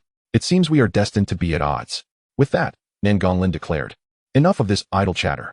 Let us engage in battle." He sprang forth, unleashing a meticulously prepared powerful strike. The 2 integration stage cultivators hastily dodged and then launched a coordinated attack against Nan Gonglin. Since the battle had commenced, the distinction between slaying 1 or 2 of them became negligible. If they could indeed vanquish Nan Gonglin here, they would achieve considerable renown. Therefore, they held nothing back, delivering ruthless blows. However, as the young master of the sect, Nan Gonglin was equipped with an array of magical artifacts, and his lightning-based swordsmanship was inherently a bane to their dark arts, leaving them at a significant disadvantage. They found themselves forced to evade his assaults. Any contact with his strikes infused with the essence of heavenly punishment would penetrate deep into their very bones, causing unbearable torment. Conversely, the sinister energy they wielded inflicted minimal harm upon Nan Gonglin, as his protective armor was specifically designed to counteract such dark forces. Even when a small portion breached his defenses, it was swiftly neutralized by his internal lightning energy, resulting in mere physical discomfort. Should he accumulate too many wounds, a simple revitalization pill would restore him. Thus, despite their significant advantage in cultivation level, the 2 adversaries gained little ground. Shortly after Nan Gonglin engaged with the 2 late-stage cultivators, reinforcements arrived, launching an assault on their flying vessel. With their defenses now compromised, utilizing the vessel's weaponry became impractical. Yu Xiaoyan leapt out from the ship to confront a mid-stage integration cultivator. Although battling 2 ranks above him was arduous, his objective was not to kill, but merely to restrain the opponent and prevent them from attacking the vessel. They had already expended spirit crystals to enhance the vessel's capabilities, and its defensive barrier was set to maximum. With only a single mid-stage integration cultivator attacking, they should be able to endure for an hour or 2. His senior brother had mentioned that the Feng family would arrive within 2 hours. They merely needed to hold out until then. As anticipated by Nan Gonglin, the Feng family's reinforcements arrived in just over an hour. Initially, Yu Xiaoyan felt anxious as the vessel's barrier was on the verge of collapse. However, upon seeing the ancestral elders of the Feng family appear, he breathed a sigh of relief. He silently praised his senior brother's astute foresight. Their decision to join the Myriad Sword Sect rather than the Celestial Mechanism Sect had indeed been a wise one. The attackers, seeing the barrier nearly breached, felt elated. Once they dispatched the young master, they would promptly disperse and hide, each taking their share of the reward. No matter how formidable the Myriad Sword Sect, locating so many individuals at once would prove challenging. Moreover, they had all employed transformation pills to alter their appearances, further complicating the task for the sect. If they concealed themselves well, they might evade detection for a lifetime. Unexpectedly, as victory seemed within reach, several late-stage cultivators appeared, launching immediate attacks. The first 2 were caught off guard, unable to utter a single cry before they fell. The remaining mid-stage integration cultivator, narrowly evading one strike, was filled with dread and shouted, "Flee." After issuing the command, he led the charge to escape, and the others followed suit in a frantic retreat. However, he, being the highest in cultivation among those attacking the flying vessel, was swiftly targeted by a late-stage ancestor from the Feng family, who pursued him relentlessly. The mid-stage integration cultivator who had been engaged with Yu Xiaoyan was not so fortunate. He became ensnared and suffered a devastating blow from a late-stage cultivator, spitting out a mouthful of blood before being captured. The late-stage ancestor promptly bound him with celestial ropes, preparing to take him back for interrogation. Just as the bindings were secured, the mid-stage cultivator let out a chilling scream, blood pouring from his 7 orifices, and within moments, he perished, his primordial spirit extinguished. Simultaneously, the 2 late-stage cultivators battling Nan Gonglin also met their demise, bleeding from their orifices as they fell. The Feng family's tribulation stage ancestor was momentarily taken aback before swiftly tearing through the void to pursue, but soon returned, having failed to catch up. Their opponent's cultivation was superior. The Feng ancestor lamented the audacity of those who dared to ambush the Myriad Sword Sect's disciples. Fortunately, the hidden tribulation stage cultivator had refrained from intervening, or they might have been unable to render aid in time. No matter. We are grateful to the ancestral elders of the Feng family for your timely rescue. Otherwise, we would have faced grave danger, Nangonglin remarked, nursing his own injuries as he hastily consumed a medicinal pill. Despite his extraordinary talent, he was still outmatched in both cultivation and numbers. Enduring for this long was already a testament to his skill. Young master, it seems the adversaries did not seek your lives. What could be the reason? One inquired. If that were the case, the tribulation stage cultivator would have acted directly, even if they sensed the presence of tribulation stage energy on you. The odds of survival would have been slim. The individual earlier seemed to be at the pinnacle of tribulation. Nangonglin found it inconvenient to elaborate and requested the Feng cultivator's understanding. Once I am able to explain, I shall do so in person. That is quite all right. The Feng family's tribulation stage ancestor waved his hand. Young master should prioritize returning to the vessel to tend to your wounds. Nodding, Nangonglin and his companions swiftly returned to the flying vessel. Yu Xiaoyan, who had been waiting anxiously on the deck, leaped up, asking, Master brother, are the two adversaries still alive? They are dead, Nangonglin replied. At that moment, the two Feng family late-stage ancestors who had gone to investigate returned. The fleeing attackers had all plummeted from the sky simultaneously, realizing something was amiss and rushing to check the situation. They all bore the same appearance, having bled from their orifices and died violently. I examined their sea of consciousness. It has been shattered, and their primordial spirits have dissipated. It appears they had long been implanted with a soul-controlling seed, which was detonated upon failure. The soul-controlling seed is a particularly insidious soul technique, classified as forbidden on the Yuntian continent. The practitioner can plant a seed within a cultivator's sea of consciousness, once sown. The cultivator's life and death are at the mercy of the practitioner. Should the seed detonate, the victim's sea of consciousness shatters, and their soul perishes. Fortunately, planting such a seed is not so simple. The victim must willingly relinquish their sea of consciousness, thereby preventing excessive victimization. Though this technique is malevolent, its effectiveness has led many to secretly cultivate it, particularly within evil sects and dark forces, where it serves as a potent tool for controlling subordinates or disciples. Upon hearing this, everyone involuntarily gasped. Which sect operates with such decisiveness and cruelty, eliminating 4 integration stage cultivators along with numerous transformation and virtual stage practitioners, leaving no trace of their primordial spirits? Cultivating so many high-level cultivators is no easy feat. Mu Zhaozhao and Mu Zhaoyang had been monitoring the outside with their spiritual senses. Upon seeing that Nangonglin had returned, they hurried outside, believing that everything must be safe now. Senior brother, second senior brother, are you all right? Brother Nangong, brother Yu, are you unscathed? The siblings inquired simultaneously, having just heard that those individuals were their family's enemies, intent on capturing them. No significant harm, do not worry. Nangonglin waved his hand dismissively. Second senior brother is fine, just sustained a bit of blood loss. Yu Xiaoyan remarked, I should have changed into another robe before returning. I frightened our little junior sister. These esteemed individuals are the ancestors of the Feng family from Yunfeng City. Thankfully, they came to our rescue, allowing us to escape so swiftly. Nangonglin introduced the two. The siblings stepped forward and performed a deep bow, expressing their gratitude. We, the younger generation, Mu Zhaoyang, Mu Zhaozhao, thanked the 5 ancestors of the Feng family for their salvation. The representative elder, Feng Zhua, who had reached the tribulation stage, responded. It is nothing, the 2 young immortals need not stand on ceremony. He then turned his gaze towards Nangonglin, inquiring, and who are these young immortals? If I am not mistaken, they must be the targets of those who pursued them. This junior brother Zhaoyang is a direct disciple of Master Fanjian, and Zhaozhao is my master's newly accepted disciple, our little junior sister. We are here to escort her back to the sect. After some time, we will hold a master-disciple banquet and send an invitation to the Feng family, Nangonglin explained. Upon hearing the introduction of Mu Zhaoyang, Feng Zhua's eyes sparkled with admiration. He had heard from Feng Yi that Jun Fanjian had been searching for a suitable disciple for over a millennium, and it turned out to be this remarkable young man. When he learned of Mu Zhaozhao's identity, Feng Zhua's eyes widened in surprise, and his voice elevated. What? Your master has taken a female disciple? Truly. The world is vast and full of wonders. Lu Chanchuan has actually accepted a female disciple? Indeed. Nangonglin replied with calmness. Ha ha, splendid, splendid. Feng Zhua chuckled awkwardly, trying to mask his earlier astonishment. It was rather impolite and unstable of him.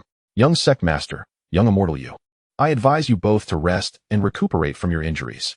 This flying vessel is under our watch, so there is no need for concern. In that case, we thank the esteemed seniors, Nangonglin responded, leading them to the cockpit to assist in piloting the vessel. Afterward, he summoned the siblings into his private compartment. Junior brother, junior sister, did you hear what those individuals said earlier? The siblings nodded, a look of guilt in their eyes. You need not dwell on this matter. As disciples of the Wanjian sect, it is our duty to ensure your safety. Similarly, as you grow, you must also protect those disciples who are still developing. Do you understand? Yes, Zhaozhao understands. Do not worry too much about this matter. Once we reach Yinfeng City, I will inform the head of the Mu family to remain vigilant. Thank you, senior brother. Your current task is to focus on your cultivation and elevate your abilities as swiftly as possible. Other matters need not trouble you too much. Your family has a legacy that spans millennia and possesses the capability to handle such risks. However, if your cultivation does not progress, you will not be able to face any threats. Understood. Now go. There is no need for concern. Everything is safeguarded by the sect. Nangong Lin did not directly inform Mu Zhaozhao that those individuals were indeed after her, merely labeling them as enemies of the Mu family. He feared that such knowledge might disturb her young heart. Once she had established her foundation and was ready for trials, he would disclose the truth. Chapter 61. The True Backup Plan. With the protection of the Feng family ancestors, they proceeded without incident to Yinfeng City. The Feng family head, Feng Yi, had been awaiting their arrival and hurriedly greeted them. Young sect master, how fare you? Are you injured? Do you know which faction had the audacity to cause such a ruckus here? Thank you for your concern, head Feng. The timely rescue by several esteemed elders ensured that I am relatively unscathed, Nangong Lin replied, having changed into a new robe, regaining the demeanor of an elegant and refined young sect master. That is well. And what of Xianyan? Feng Yi inquired further. Yu Xianyan, being of similar age to Feng Yang, often accompanied him to the Feng family and was quite familiar with them. In Feng Yi's eyes, he was nearly considered a half-member of the Feng family. Grandpa Feng, you know me well enough. What trouble could I possibly attract? Yu Xianyan replied nonchalantly. Has young friend Mu sustained any injuries? Feng Yi, having attended the master-disciple banquet when Jun Fanjian accepted disciples, naturally recognized Mu Zhaoyang. Thank you for your concern, head Feng. Zhaoyang did not engage in battle and remains uninjured. Very good. And this young immortal? Feng Yi turned his gaze towards Mu Zhaozhao. This is my master's newly accepted disciple. Our little junior sister, Mu Zhaozhao, Yu Xianyan boasted proudly. What? Feng Yi was momentarily taken aback before erupting in joy. Excellent, excellent. His youngest grandson, having been under Master Lu's tutelage, had absorbed his teachings but had shown little inclination to associate closely with female cultivators. Now nearing 500 years old and still unwilling to settle down, he was quite the source of frustration for Feng Yi. For cultivators, having offspring was already a daunting task, and the higher their cultivation, the more challenging it became. Thus, it was customary for noble families to arrange marriages for their offspring once they reached the golden core stage, especially for those of exceptional talent. Feng Yang, possessing a singular ice spirit root with a score of 95, was of remarkable aptitude, and the family had long sought to marry him off to expedite the continuation of their lineage. Yet, despite their efforts, he remained resolute in his refusal. Even as he ascended to the god transformation stage, as the family head, Feng Yi found himself in a very difficult position. Members of the family, having benefited from its resources, were expected to contribute, and having offspring was one of their responsibilities.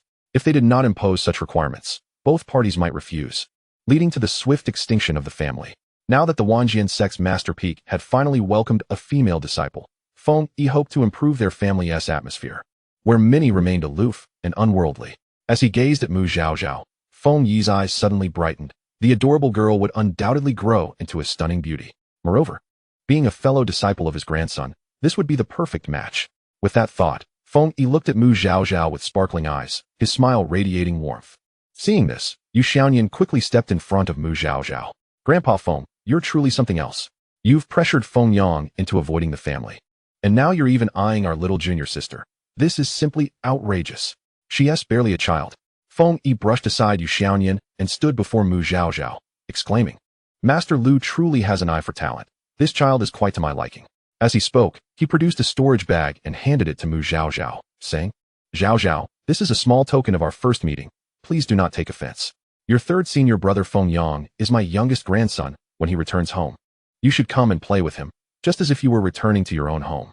Observing the enthusiastic demeanor of the Feng family head, Nangong Lin couldn't help but twitch his lips.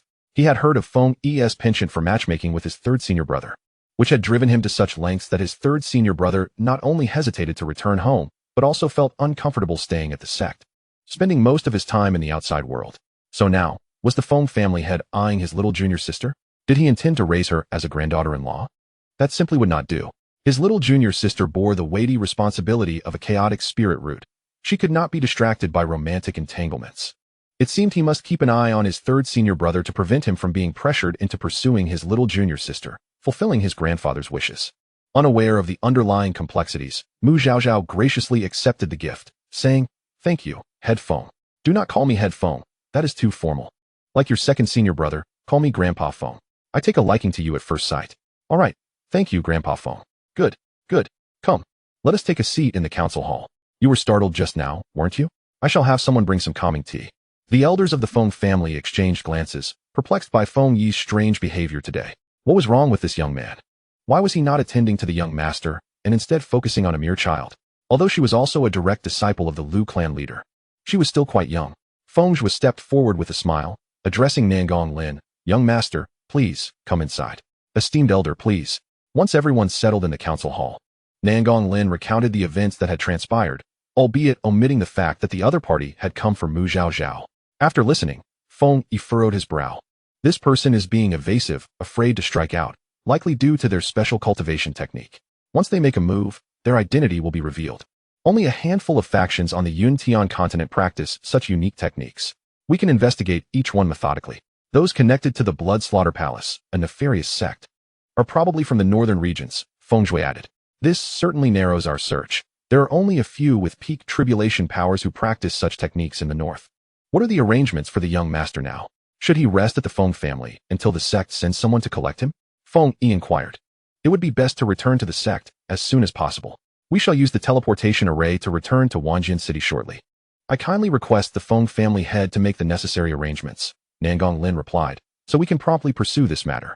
The teleportation array in Yunfeng City is under the Feng family's jurisdiction and as the largest city within the Wanjian sect's domain. It sees a considerable number of visitors each day, necessitating multiple trips. Naturally, the Feng family would not allow them to travel alongside others. Arrangements must be made in advance. Very well, I shall arrange it immediately. Young master, please wait a moment, Feng Yi said before summoning someone to make the necessary preparations. Should we have an elder accompany you for safety? Feng Yi suggested, to avoid any mishaps along the way. That would be most helpful. Additionally, I would like the elder to bring back a reward for the Feng family, Nangong Lin agreed. Once the teleportation array was set up, the group made their way toward it. The array was located in the southeastern corner of Yunfeng City, a considerable distance from the Feng family. So everyone used their light techniques to travel. Zhaozhao and Zhaoyang were escorted by Xianxian. The group arrived at a small courtyard and, after a brief wait, a female cultivator of the nascent soul stage approached. She appeared to be in charge of the place. Reporting to Feng Yi before turning to Nangong Lin, "Young master, please follow me." Since each additional person in the teleportation array increased energy consumption, only the highest-ranking Feng Zhui accompanied Nangong Lin and the other four to the Wanjian sect. After bidding farewell to Feng Yi and the others, they followed the female cultivator to the location of the teleportation array. The female cultivator, possessing both beauty and a gentle demeanor, noticed Zhaozhao's youth and inquired, "Has this little friend ever used a teleportation array before?" "Never," Zhaozhao replied. The female cultivator smiled kindly and began explaining the precautions regarding the teleportation array as they walked. The journey was short, and they soon arrived. The teleportation array was housed in a room constructed of formation stones, with intricate array lines engraved on both the floor and walls. "Please stand in the center of the array and prepare. I will activate it shortly," the female cultivator said softly. The five complied and positioned themselves at the center. Just as the female cultivator was about to activate the array, she suddenly paused and turned to Zhaozhao. "Little friend, long-distance teleportation can cause dizziness. I have a remedy for that. Would you like some?" Zhaozhao, having never experienced such travel, was uncertain of her reaction. She dreaded the thought of becoming nauseated as one does with motion sickness. "Then I shall gratefully accept it, sister," she replied. Feeling it improper to wait for the remedy while standing still, Zhaozhao stepped out of the teleportation array to retrieve the item. At that moment, an unforeseen change occurred. The previously kind female cultivator's demeanor shifted dramatically as she struck down towards Zhaozhao's head with a palm, simultaneously activating the teleportation array. The other four within the array were struck with terror, but alas, the array had already been initiated, leaving them powerless to intervene. In the blink of an eye, the group vanished. Zhaoyang's eyes widened with rage. Had he not been firmly grasped by Nangong Lin, he might have lunged out of the array, risking falling into a spatial rift. Nangong Lin's expression turned frigid, exuding a palpable aura of murderous intent. "Damn it, we've fallen into a trap. This was their cunning plan all along. They sacrificed so many lives merely to lower my guard." What they seek is the life of my little junior sister. Chapter 62, The Mask of Many Faces. Approximately a T's worth of time later, 10 minutes, the four reappeared in the teleportation array of Wanjin City. The responsible steward greeted them with a smile. Welcome, young master. Upon witnessing the murderous glare from Nangong Lin, the steward's words faltered. What was happening? Why did all four appear so pale? To Yinfeng City, quickly. Nangong Lin's words were forced through clenched teeth. The steward hesitated. Oh, all right, I will contact them immediately. Activating the teleportation array is not as simple as it seems. One must first communicate with the target city to ensure their array is available to receive them. Otherwise, a teleportation accident could occur, potentially resulting in everyone being lost in a spatial rift.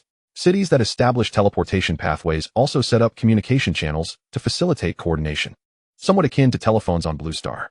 The steward hurriedly attempted to contact Yinfeng City, but after several attempts without a response, he turned to Nangong Lin. Anxiety lacing his voice. Young master, I cannot establish contact. Feng Zhu's expression darkened, realizing that there was a traitor within the Feng family. Just as they had rescued someone, another had perished at the hands of his kin. What a travesty. Feeling remorseful, he stepped forward to Nangong Lin. Young master, allow me to tear through the void to reach them. While tearing through space is swift, it is also immensely taxing on one's spiritual energy and carries inherent risks. Should they be unfortunate enough to tear into a spatial rift, they could be lost within. Moreover, the precision of the destination is often lacking, necessitating multiple attempts to reach Yinfeng City. Hence, it is generally avoided unless in dire circumstances.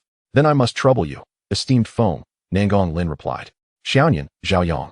You two must return to the sect and report to our master. Senior brother Nangong, I wish to go as well, Mu Zhaoyang insisted, his eyes bloodshot.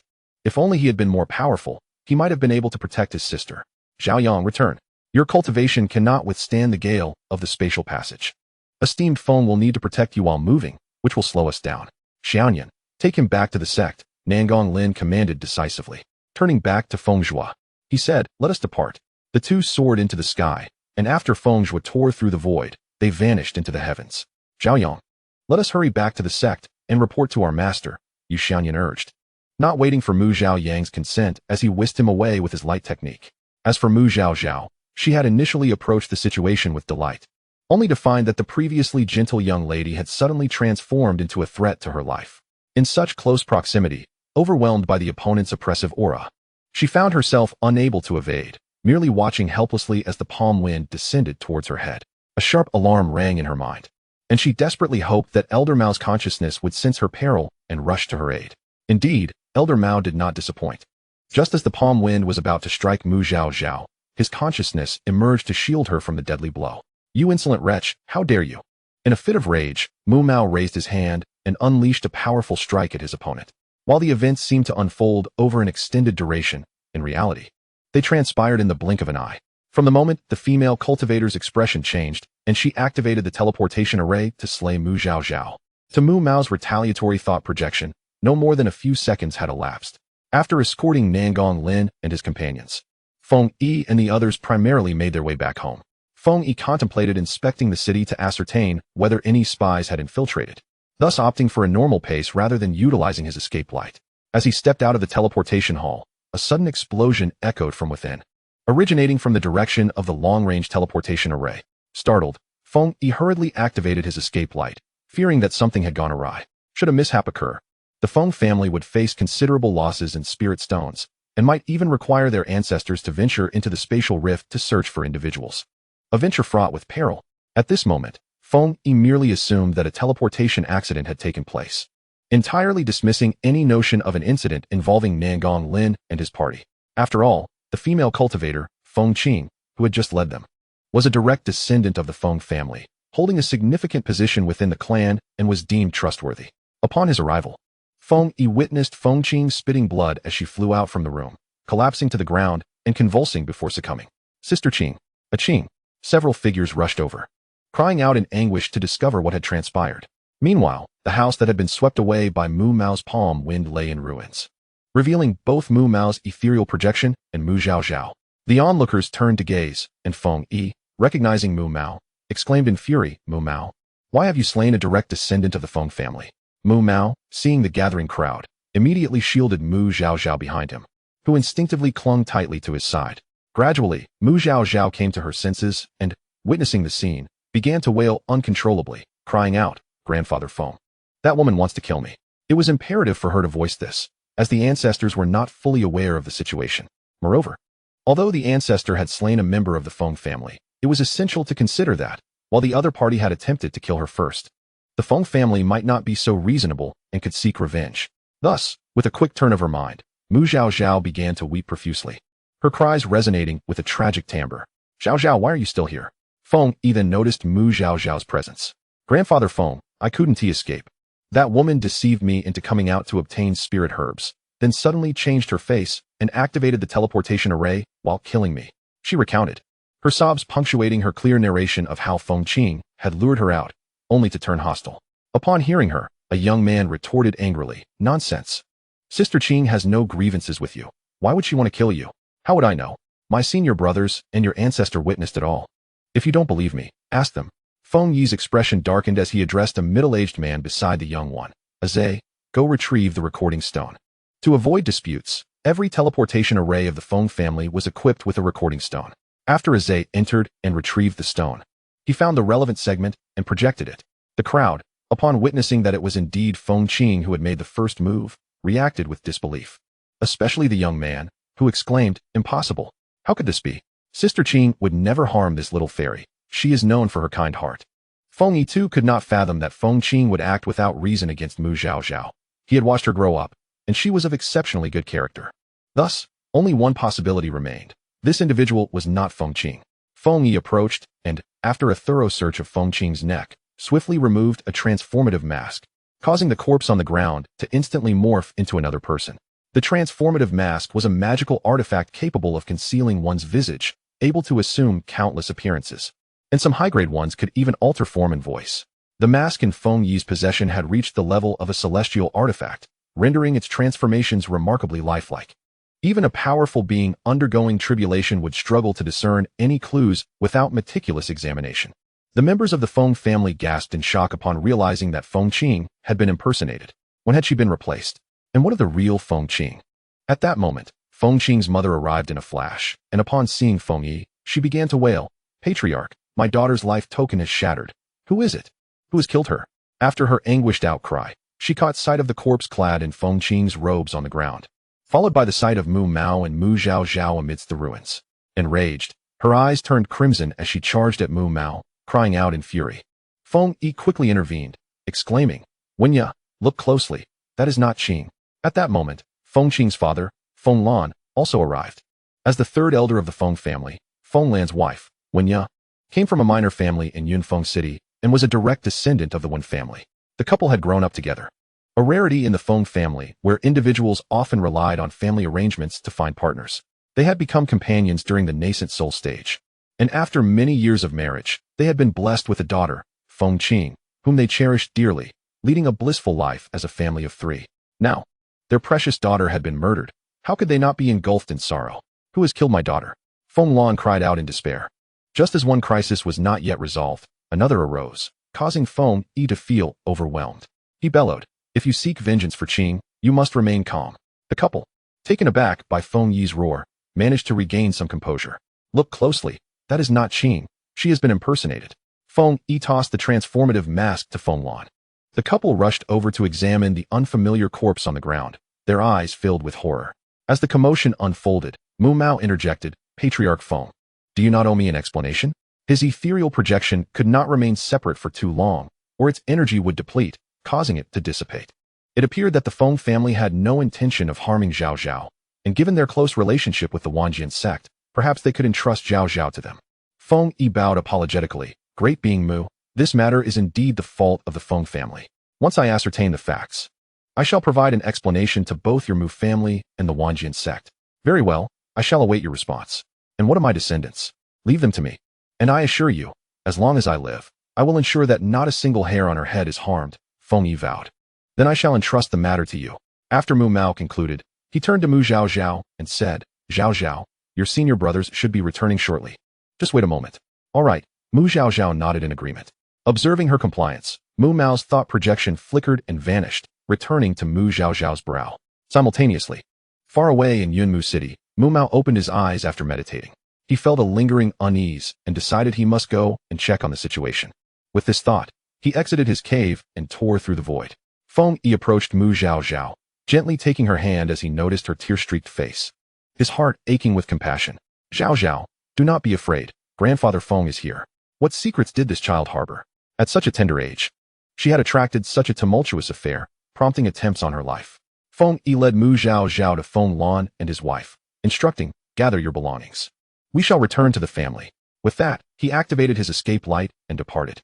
Feng Lan hastily seized the unfamiliar corpse from the ground, and together with Wenya, they activated their escape light, returning to their family. Upon arriving back at the family estate, Feng Yi ensured Mu Zhaozhao was settled before summoning the elders to the council chamber for a meeting. He also sent word to the ancestors, requesting their presence as well. This matter was exceedingly grave, as the family had been unaware that a direct descendant had been impersonated. If such impersonations were to occur again in the future, leading to even greater harm to the family, how would they address it? This situation demanded serious attention, especially concerning the younger generation in key positions, who needed to be safeguarded diligently. Furthermore, it is imperative to swiftly locate the true Feng Qing, even if it means uncovering her lifeless form. The Feng family is not one to be easily victimized. We must identify the perpetrator and ensure they face retribution. As the Feng family convened to deliberate, Feng Zhuo returned to Yunfeng City with Nangong Lin in tow, both making their way to the transmission hall. Upon learning that Mu Zhaozhao was unharmed and had been taken back to the family by the head of the Feng clan, they breathed a sigh of relief as they proceeded homeward. In the conference chamber, after some investigation, they discerned the identity of the female corpse. The woman, known as Zhaozhao, had been rescued by Feng Qing a few years prior and subsequently assigned as a menial worker in the transmission hall. She was known for her honesty, her presence often going unnoticed, making it all the more shocking to discover she was an infiltrator. Feng Lan and Wenya recalled numerous details and were resolute in their certainty that when their daughter departed earlier that morning, all seemed normal. This indicated that Feng Qing had likely been abducted in the morning and replaced by an impersonator. Given the haste of the operation, it was probable that the assailants remained within Yunfeng City, prompting the Feng family to dispatch a considerable number of personnel to conduct a search. Fortunately, Feng Qing's life token was not entirely shattered. A faint connection remained, suggesting her physical form had perished while her primordial spirit had managed to escape, albeit injured and in dire circumstances. Upon arriving at the Feng family estate, Nangong Lin exchanged greetings with Feng Yi before promptly seeking out Mu Zhaozhao. He found the young girl with reddened eyes but otherwise composed, allowing him to exhale a breath of relief. Thank goodness. It is fortunate that a powerful member of the Mu family had previously placed a protective thought on my junior sister. Otherwise, the consequences could have been unfathomable. Nangong Lin expressed his remorse to Mu Zhaozhao, saying, "Junior sister, it is my fault for not protecting you, causing you distress." Mu Zhaozhao shook her head and replied, "Brother, this is not your fault. They were after me, were they not? This has nothing to do with the Mu family's enemies." Indeed, he acknowledged, realizing that there was no longer a need for concealment. Why did they seek to take my life? She wondered, having ventured out of Yunmu City for the first time and unable to fathom who might wish her harm. At present, I am uncertain. Initially, I believed they were malevolent cultivators targeting your chaotic spiritual root, but it now appears they desired your life, not your powers. Could it be the Zhaozhao family? She speculated, recalling that the only group she might have offended was them, likely aware that she had uncovered the talisman inheritance. Nangong Lin had also pondered the possibility of the Zhaozhao family during his journey. However, the fact that only he and their master were privy to the identity of the discoverer of the ancient talisman inheritance ruled out any leak from their side, as even the head of the talisman peak was unaware of it. On the Mu family's end, it was said that only the mighty Mu Mao, Taoist Lord Mu Boken, and the head of the Mu family were informed. Presumably, even the junior sister's great-grandfather was aware. Yet, these individuals should not be prone to indiscretion, for otherwise, it would not be claimed that it was Taoist Lord Boken who made the discovery, since those in the know would not divulge information. It seemed the matter was unrelated to the ancient talisman inheritance. Furthermore, the inheritance had not yet been publicized. Few were aware of it. Even if the Zhaozhao family were to unleash their wrath, it would be ill-timed. Their family, known for talismans, did not practice any special techniques. And given their location at the southernmost part of the continent, it was unlikely they would traverse halfway across to conspire with the malevolent sects of the north. Therefore, Nangong Lin concluded that this incident was likely not orchestrated by the Zhaozhao family. It is likely not the Zhaozhao family. As for who is responsible, grant me some time, and I shall undoubtedly uncover the truth. The adversaries have even embedded their spies within the Feng family, indicating their ambitions are far from trivial. We must ascertain the facts with urgency. Chapter 64. Return to the sect. Yu Xianyan hastily carried Mu Zhaoyang, propelling himself through the air at great speed, reaching the Wanjian sect in just over a minute. Upon arriving at the main peak, he unceremoniously dropped Mu Zhaoyang and dashed towards the Lord's Hall, disregarding the ongoing meeting presided over by Lu Changquan, bursting through the door. Master, we have a grave situation. Lu Changquan was incensed to see Yu Xianyan barge in unannounced. Rebuking, you reckless disciple, what kind of decorum is this? Do you not see your master is in session? Yu Xianyan, having been raised by Lu Changquan after being taken from the mortal realm, was indulged more than the other disciples, resulting in his somewhat carefree demeanor, an attitude partly fostered by Lu Changquan himself. Despite his harsh words, he had never truly punished him. Speak. What calamity has befallen us? Just as Lu was concluding his reprimand, he was immediately compelled to hear the news. My junior sister is in trouble, Yu Xianyan exclaimed, suddenly spitting up a mouthful of blood. He was already quite injured and had rushed back without properly recuperating, causing his internal energy to surge violently. Xianyan. Lu Changquan was startled, quickly moving to his side and producing a high-grade healing pill for him to consume. What transpired? How did you sustain such severe injuries? Where is your senior brother? After swallowing the pill, Yu Xianyan circulated his qi to disperse the medicinal effects and succinctly recounted the events. Currently, my senior brother and Feng Deneng have gone back to Yunfeng City to rescue my junior sister. Upon hearing this, Lu Changquan and the elders of the main peak were filled with indignation. It was utterly unacceptable for anyone to dare lay a hand on their most cherished disciple. This situation could not be allowed to persist. They needed to identify and eliminate the forces behind this act, lest it embolden others to target disciples of the Wanjian sect in the future. Lu Changquan quickly retrieved the communication device for contacting the Feng family and urgently reached out to Feng Yi. After learning from him that Mu Zhaozhao was safe, he felt a slight wave of relief. As his most cherished disciple, chosen personally by an immortal, her safety was paramount. He regretted not having taken the time to fetch her himself. Coincidentally, two elders of the tribulation transcending stage were present at the meeting, prompting Lu Changquan to bow before them. Esteemed elders, would you be so kind as to retrieve my junior disciple? The two elders, incensed upon hearing that someone had attempted to assassinate their disciple, readily acquiesced. Very well, we shall make the journey. Thank you, esteemed elders. She is currently at the Feng family in Yunfeng City. The two nodded and promptly departed. Shortly after Nangong Lin and the others arrived, Mu Mao also reached the Feng family in Yunfeng City. After notifying the Feng family, Feng Yi immediately arranged for him to be taken to the courtyard where Mu Zhaozhao was resting. Upon seeing Mu Mao, Mu Zhaozhao was taken aback. Elder, what brings you here? I have come to ascertain your safety, he replied. Nangong Lin rose and greeted Mu Mao, saying, Elder Mu, it is my oversight. I was too complacent and fell into the enemy's trap. Thankfully, Elder Mu left a protective thought. Otherwise, I would be plagued by regret for eternity. Young master, what exactly transpired? Why would anyone wish to harm Zhaozhao? Mu Mao inquired, perplexed, as Zhaozhao was merely a child and could not possibly have any enemies. Nangong Lin recounted the events they had encountered. After hearing this, Mu Mao immediately dismissed the notion, stating, impossible. Our Mu family has never had dealings with malevolent cultivators. How could we have enmity with them? We have not leaked any information regarding the ancient talisman inheritance. Nangong Lin recognized this as merely an excuse. Initially, he believed the attackers were targeting the junior sister's chaotic spiritual root, and later pondered if it was related to the ancient talisman inheritance. But it now seemed that neither was the case. Elder Mu, do you have any other leads? Mu Mao contemplated for a moment, recalling that when she was 3, Zhaozhao had been out with her parents when they were hunted down by enemies. Her parents were slain, but she narrowly escaped by being shielded beneath them. At the time, Nanxiong and others had investigated, but found little evidence to suggest it was the work of enemies. I wonder if this incident could be connected? Nangong Lin mused for a moment. There may indeed be some connection. I shall revisit the Mu family to inquire further about any relevant clues. Thank you. We shall await your visit, young master. The Mu family may be unable to uncover the truth, but perhaps the Wanjian sect possesses a means to do so. Suddenly, a formidable aura swept across the skies above the Feng family.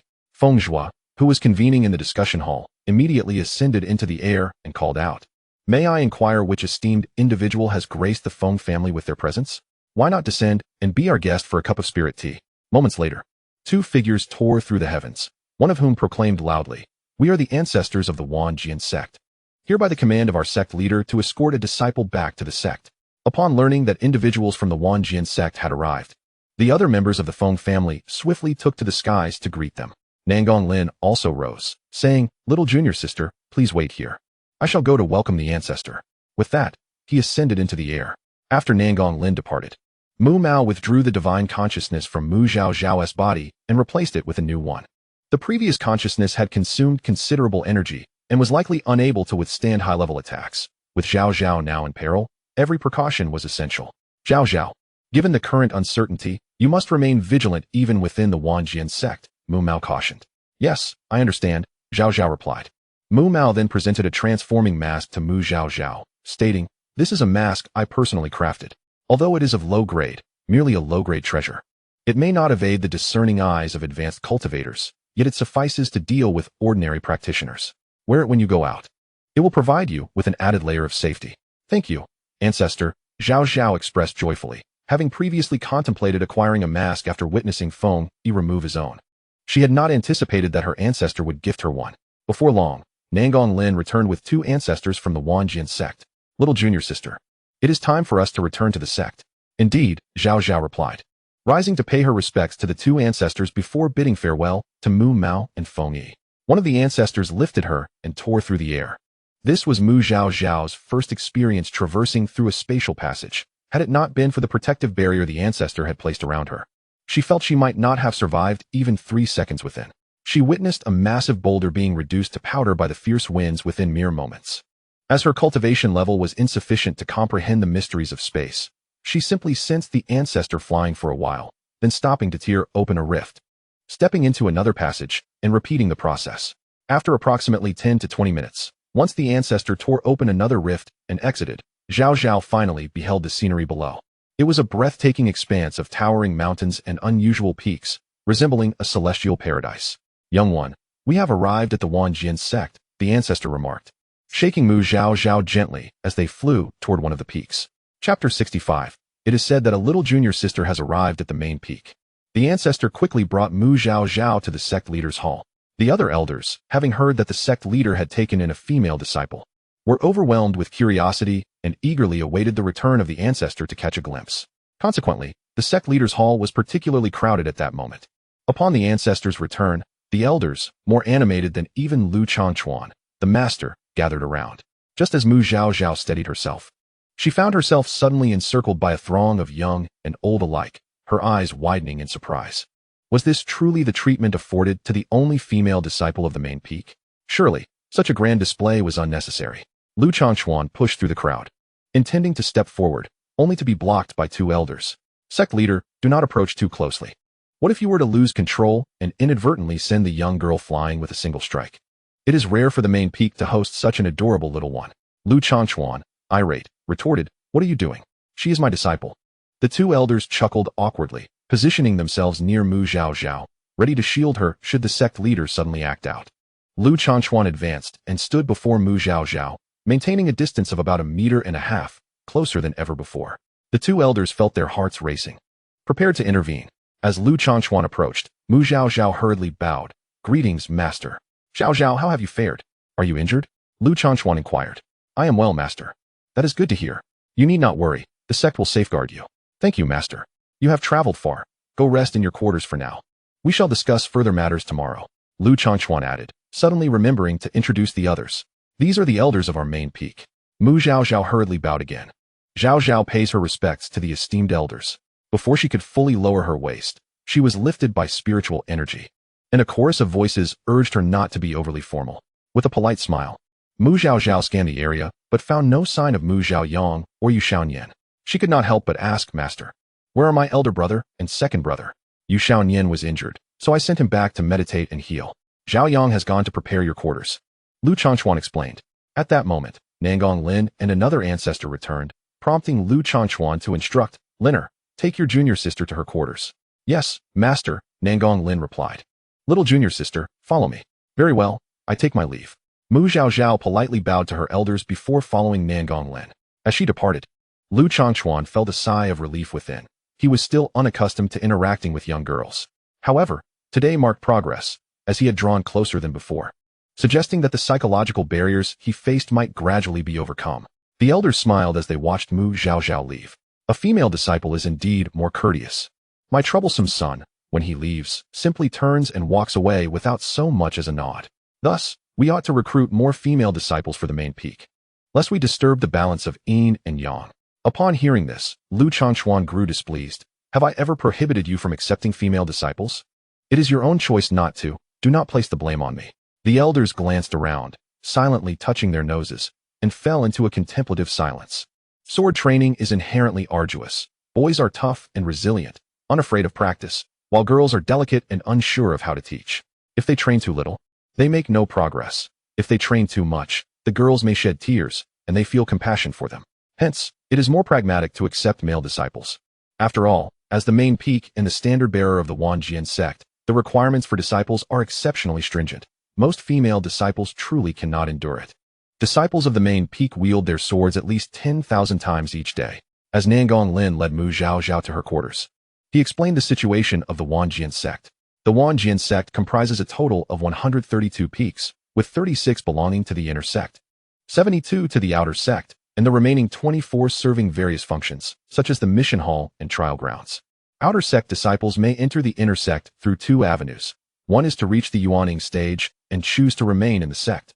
The other occurs every 10 years during the outer sect competition, where the top 10 can enter the inner sect as disciples.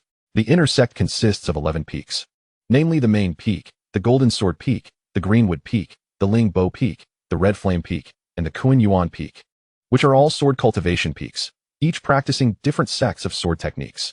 For instance, the Golden Sword Peak specializes in gold-based sword techniques, the Kuan Yuan Peak in earth-based techniques, while the main peak encompasses the strengths of various sects, incorporating all styles. The Law Peak, as its name implies, is the peak for law practitioners. Although the Wanjian sect is primarily a sword cultivation sect, not every disciple sent by the affiliated forces is necessarily suited for swordsmanship. Hence the establishment of a law peak. The remaining peaks, medicine peak, artifact peak, talismans peak, and array peak, are dedicated to the cultivation of the four arts. Although it is a sect dedicated to sword cultivation, the four arts of cultivation are intrinsically linked to every practitioner, and thus the Wanjian sect naturally possesses them as well. The four peaks of the sect hold significant power throughout the Yuntian continent. For instance, the Fu Peak boasts 2 of the few 9th-tier talismans masters in the entire continent. Among the 36 intersect peaks, each of the 11 peaks claims 3, 1 main peak and 2 auxiliary peaks. The remaining 3 peaks include the Yaoping Peak, which requires an additional peak for the cultivation of spiritual herbs, and the Faping Peak, which is the most populated, thus also receives an extra peak. The highest and most picturesque peak, known as the Xianzhuan Peak, is solely inhabited by the reclusive Xianzhuan Wuchen. Aside from these 132 peaks, the Wanjian sect's forbidden area contains hundreds of smaller peaks for the ancestors of the sect to reside and cultivate. As the sect master's personal disciple, Mu Zhaozhao's residence is naturally not far from the sect masteress hall. After walking for about a quarter of an hour, the 2 siblings arrived. Along the way, Mu Zhaozhao saw no one and assumed that the main peak was sparsely populated, with everyone gathered at the sect master's hall. Upon reaching her residence, she was surprised to discover that the people were indeed there. The small courtyard, though not overly large, was packed with individuals, some even busy flying in the air with their swords. What are you all doing? Nangong Lin asked, bewildered. We are decorating the little junior sister's residence, came the reply without turning around. However, realizing something was amiss, the speaker quickly turned to look. Upon seeing Mu Zhaozhao, he shouted, the little junior sister has arrived. Instantly, the crowd scattered into the air, leaving the courtyard empty in a flash, and Mu Zhaoyang hurriedly emerged from within the house. Sister, you're here. Do you like the arrangement? Mu Zhaozhao gazed at the courtyard overflowing with flowers, rivaling that of a floral house, and at the house whose roof was adorned with blossoms. Her mouth twitched in a manner reminiscent of Nangong Lin. With an awkward yet polite smile, she replied, I like it. Such a riot of colors truly reflects a straightforward male aesthetic. I told you, the little junior sister would definitely like it. I made sure to inquire with the senior sister from Yaoping Peak. Female cultivators adore flowers, he responded. Due to the time constraints today, we could only gather these. Tomorrow, my brothers will surely come back with even more to make your residence the most beautiful in the Wanjian sect. Nangong Lin, unable to tolerate the idea of more flowers being brought, protested, if you fill the little junior sister's courtyard with flowers, how will she practice her swordsmanship? Take them all away. Upon hearing their senior brother's command, several individuals descended from the air, and in no time, the courtyard was cleared of flowers. Looking at the now barren courtyard, even the few elegant pots of flowers he had arranged were gone, causing his mouth to twitch once more. This group of junior brothers is utterly unbearable. Remove the flowers from the roof as well. Do you not fear attracting snakes and insects into the little junior sister's room? Upon considering the reasoning, the group hurriedly set about removing the flowers from the roof as well. The courtyard swiftly returned to its original state, rendering their efforts futile. Just then, several figures appeared in the distance, shouting, "Which brat from your main peak stole my master's flowers? Run!" The brothers who had participated in moving the flowers scattered like birds. The pursuers, seeing the people fleeing, yelled, "Don't run, return the flowers," but intentionally detoured to glance at Zhaozhao's small courtyard before continuing their pursuit. Having just heard that a little junior sister had arrived at the main peak, they seized the excuse of searching for flowers on behalf of their master to come and take a look. Watching the figures flit about in the air, Zhaozhao couldn't help but smile. The atmosphere in the Wanjian sect is truly delightful. Chapter 66. Speculating the truth? As the figures fled, the air above the small courtyard became empty, leaving behind only a few individuals. Noticing the reduced company, they quickly descended and gathered in the courtyard, straightening their robes before approaching Zhaozhao to introduce themselves.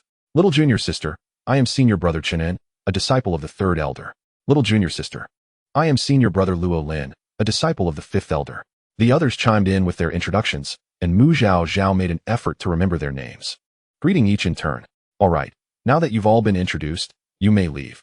There will be plenty of time to converse later. The little junior sister has traveled a long way and should rest for a while," Nangong Lin interjected. "Very well, little junior sister, we shall meet another day," they replied and swiftly departed. "This is the residence for the 6 of us. My place is over there." Nangong Lin indicated a distant hall. He resided in the young Master-S hall, which ranked just below the Sect Master-S hall. Zhaozhao looked over and noticed that, aside from Nangong Lin's residence, there were 4 other courtyards belonging to his fellow senior brothers. The courtyards were not closely spaced, yet were still within sight of one another. The Sect Master-S hall was situated at the summit of the main peak, with the young Master-S hall and the residences of the Sect Master's direct disciples to the east. The other sides of the peak housed the caves of various elders. Further down were the residences of other direct disciples, along with the martial arts training grounds, the transmission hall, and the administrative hall. Generally, the main peak is reserved for the sect, peak, master, elders, and direct disciples. Inner disciples and stewards typically reside on the auxiliary peaks. Only the sect master, the peak masters, and the inner sect elders' disciples may be referred to as direct disciples. Positions within the inner sect of the Wanjian sect are determined by cultivation level. Those at the refining void stage serve as stewards, while those at the harmonization stage can be promoted to elders. Those at the great ascension and tribulation transcendence stages are regarded as ancestors and can move to the forbidden area to choose a peak for cultivation. The outer sect stewards and elders may be one realm lower than their inner sect counterparts, with those at the spirit transformation stage eligible to apply as outer sect stewards. Currently, the main peak has 12 elders, 68 direct disciples, and over 300 stewards, with more than 3,000 inner sect disciples. Many of the direct disciples are currently out on excursions. Your 3rd, 4th, and 5th senior brothers are all practicing in the field. They should be returning shortly. The 3 have ventured to the North Pole ice plain, quite distant from the Wanjian sect, and they should have received his message by now and be on their way back. Feel free to explore your residence. If you find anything lacking, just let me know," Nangong Lin offered as he led Zhaozhao into the house. The courtyard was significantly larger than what Zhaozhao had in the Mu family. In addition to the main house, there were 2 side rooms on either side that could serve as guest quarters or be converted for other purposes. The layout of the main house was similar to that of the Mu family, featuring a central hall with a bedroom on one side and a cultivation room on the other. After surveying the area, Zhaozhao found nothing amiss. The arrangement was quite tasteful. "Returning to my senior brother, there is nothing lacking," she replied. "Then you should rest. Your direct disciple attire and token will be delivered shortly." "I won't disturb you further," he said. "Yes, thank you, senior brother." Once Nangong Lin departed, Mu Xiaoyang pulled Zhaozhao aside and asked, "Sister, are you injured? You nearly gave me a fright." "I am unharmed. The consciousness left by old ancestor Mao saved me," she reassured him. "Thank goodness. Did you learn who attempted to harm you?" "No, senior brother said the sect would investigate." Zhaozhao shook her head. "Brother, where do you reside?" "My residence is a bit lower down. We can reach it quickly by sword. I will take you there tomorrow." "All right. Brother, is your master in the sect? I would like to express my gratitude tomorrow." On the surface, it was the Dan Zun of the Fantian Dao that had saved her. "Yes, I will take you along tomorrow." Just then, the inner sect disciple who was delivering her token and disciple robe arrived, inquiring from outside, "Is the little senior sister here?" According to the rules of the Wanjian sect, inner sect disciples must address direct disciples as senior brothers or sisters. while outer sect disciples must refer to inner sect and direct disciples accordingly. Yes, the siblings replied as they stepped outside. Greetings, little senior sister. I am Luo Qingyan, a disciple from the General Affairs Hall, here to deliver the disciple robes, sect token, and provisions to my junior sister. The General Affairs Hall functions as the administrative body of our sect, overseeing the allocation of resources and the management of daily affairs for both inner and outer disciples. Thank you for your assistance. Mu Zhaozhao accepted the items. Once the delivery was complete, Luo Qingyan took his leave. Sister, the sect token contains the sect rules and an introduction. Do take your time to peruse them, he advised. I must report back to my master, so I shall not disturb you further. I will return to see you tomorrow.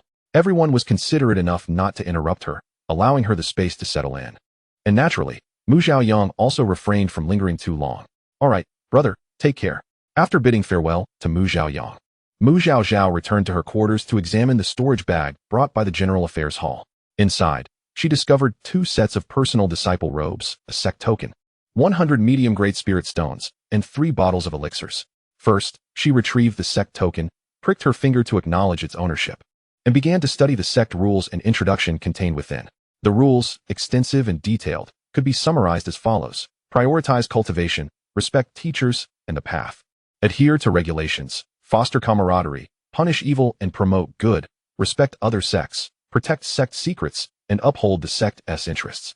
As for the sect introduction, it included not only the information previously shared by Nangong Lin, but also the history of the establishment of the Wanjian sect and various regulations regarding its operations.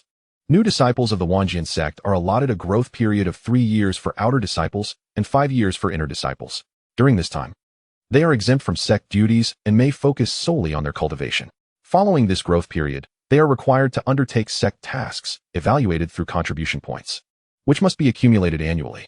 The provisions for outer and inner disciples are also explicitly defined. For personal disciples, during the Qi refinement stage, they receive 100 medium-grade spirit stones each month, 1 bottle each of 2 types of elixirs, Qi recovery pills and spirit gathering pills, and 1 bottle of the food avoidance pill.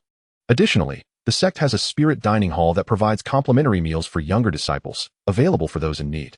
After reviewing the rules and introduction, Mu Zhaozhao took out the 2 sets of personal disciple robes and acknowledged them with her blood. The robes of the Wanjian sect for personal disciples are a delicate light blue adorned with golden edges, featuring an embroidered small sword at the collar. They are high-grade spiritual artifacts, offering formidable protection against harm. Following the guidelines, she used the sect token to seal her residence's barrier, heated some water for sanitation, and changed into the personal disciple robes. After consuming some spirit food prepared by Lin Xingqiu, she reclined on her bed, lost in thought. Reflecting on her myriad experiences since entering this narrative, coupled with today's 2 assassination attempts, she became increasingly convinced that she harbored a significant secret. Drawing from her years of reading novels and her previous suspicions, Mu Zhaozhao began to piece together a tentative truth. She surmised that she was indeed the original Mu Zhaozhao, but a calamity at the age of 3 had separated her soul from her body, leading her to inhabit the form of a newborn on Blue Star, where she became a new Mu Zhaozhao. The body left behind, devoid of its soul, had succumbed to a state of stupor. Her parents on Blue Star had recounted that she was an accidental premature birth, having been stillborn at birth until doctors revived her after an extended effort. Due to the temporal discrepancy between the 2 realms, 7 years had elapsed here while 20 years had passed on Blue Star. She had succumbed to illness on Blue Star, her soul once more departing, only for the body here to consume an elixir, bringing her soul back. Moreover, she was not an ordinary individual, but rather a wielder of great fortune, targeted by malevolent forces intent on seizing her luck, who sought to eliminate her. However, her fortune was so potent that she escaped death, safeguarded by her parents, and her soul survived on Blue Star, ultimately returning to her original body and reclaiming her rightful destiny. Now, those who sought to usurp her fortune realized she still lived and exerted considerable effort to attempt her demise once more. Thus, a semblance of clarity dawned upon her. Yet, if her hypothesis held true, how did it correlate with the novels she had read? Furthermore, having been cognizant for a considerable period, why had they not attempted to kill her upon her return, but rather chose to act now? Chapter 67. You are Mu Zhaozhao. After leaving Mu Zhaozhao's courtyard, Nangong Lin proceeded to the sect leader's council chamber, where the elders from the main peak awaited his arrival. It was imperative to thoroughly investigate the recent events. Failure to do so could set a precedent that jeopardized the safety of all personal disciples in the future. Upon reaching the council chamber, Nangong Lin presented the bodies of those who had intercepted the flying vessels for the elders to inspect. The corpses, previously collected by the patriarch of the Feng family, had been handed over to Nangong Lin. After death, the effects of the transformation elixirs wore off, revealing their true identities. One elder recognized a particular individual from the late stage of the integration realm and remarked, "I recognize this person. He is an ancestor of the blood-killing palace." Lu Changquan promptly produced a long-range communication talisman to send an accountability message to the leader of the demon palace. The blood-killing palace was under its jurisdiction. Regardless of their involvement in this matter, it was prudent to hold them accountable first. The demon palace of the Cloud Heaven continent was not the traditional notion of evil. They were cultivators who merely practiced demonic energy, coexisting peacefully with other factions. After examining the bodies, the elders concluded, all have died from the soul control technique, quite a ruthless method. Even those two who were slain by the patriarch of the Feng family had their primordial spirits obliterated by the soul control technique, leaving no trace behind. Leader, what secret does little Zhaozhao harbor to warrant such a grand effort to eliminate her? One elder inquired, emphasizing the need to understand the reason behind these actions. If Zhaozhao were to complete her dual water spirit roots, she would attain the chaotic spirit root, Lu Changquan explained. Lu Changquan intended to announce this only once the chaotic spirit root was fully realized. Hence few within the Wanjian sect were aware that Mu Zhaozhao was a candidate for the chaotic spirit root. Upon hearing that Mu Zhaozhao could potentially attain the chaotic spirit root, the elders were filled with joy. The last person to ascend a millennium ago was a chaotic spirit root. With another chaotic spirit root emerging, perhaps the path to ascension could reopen. No wonder the sect leader wishes to take her as a disciple.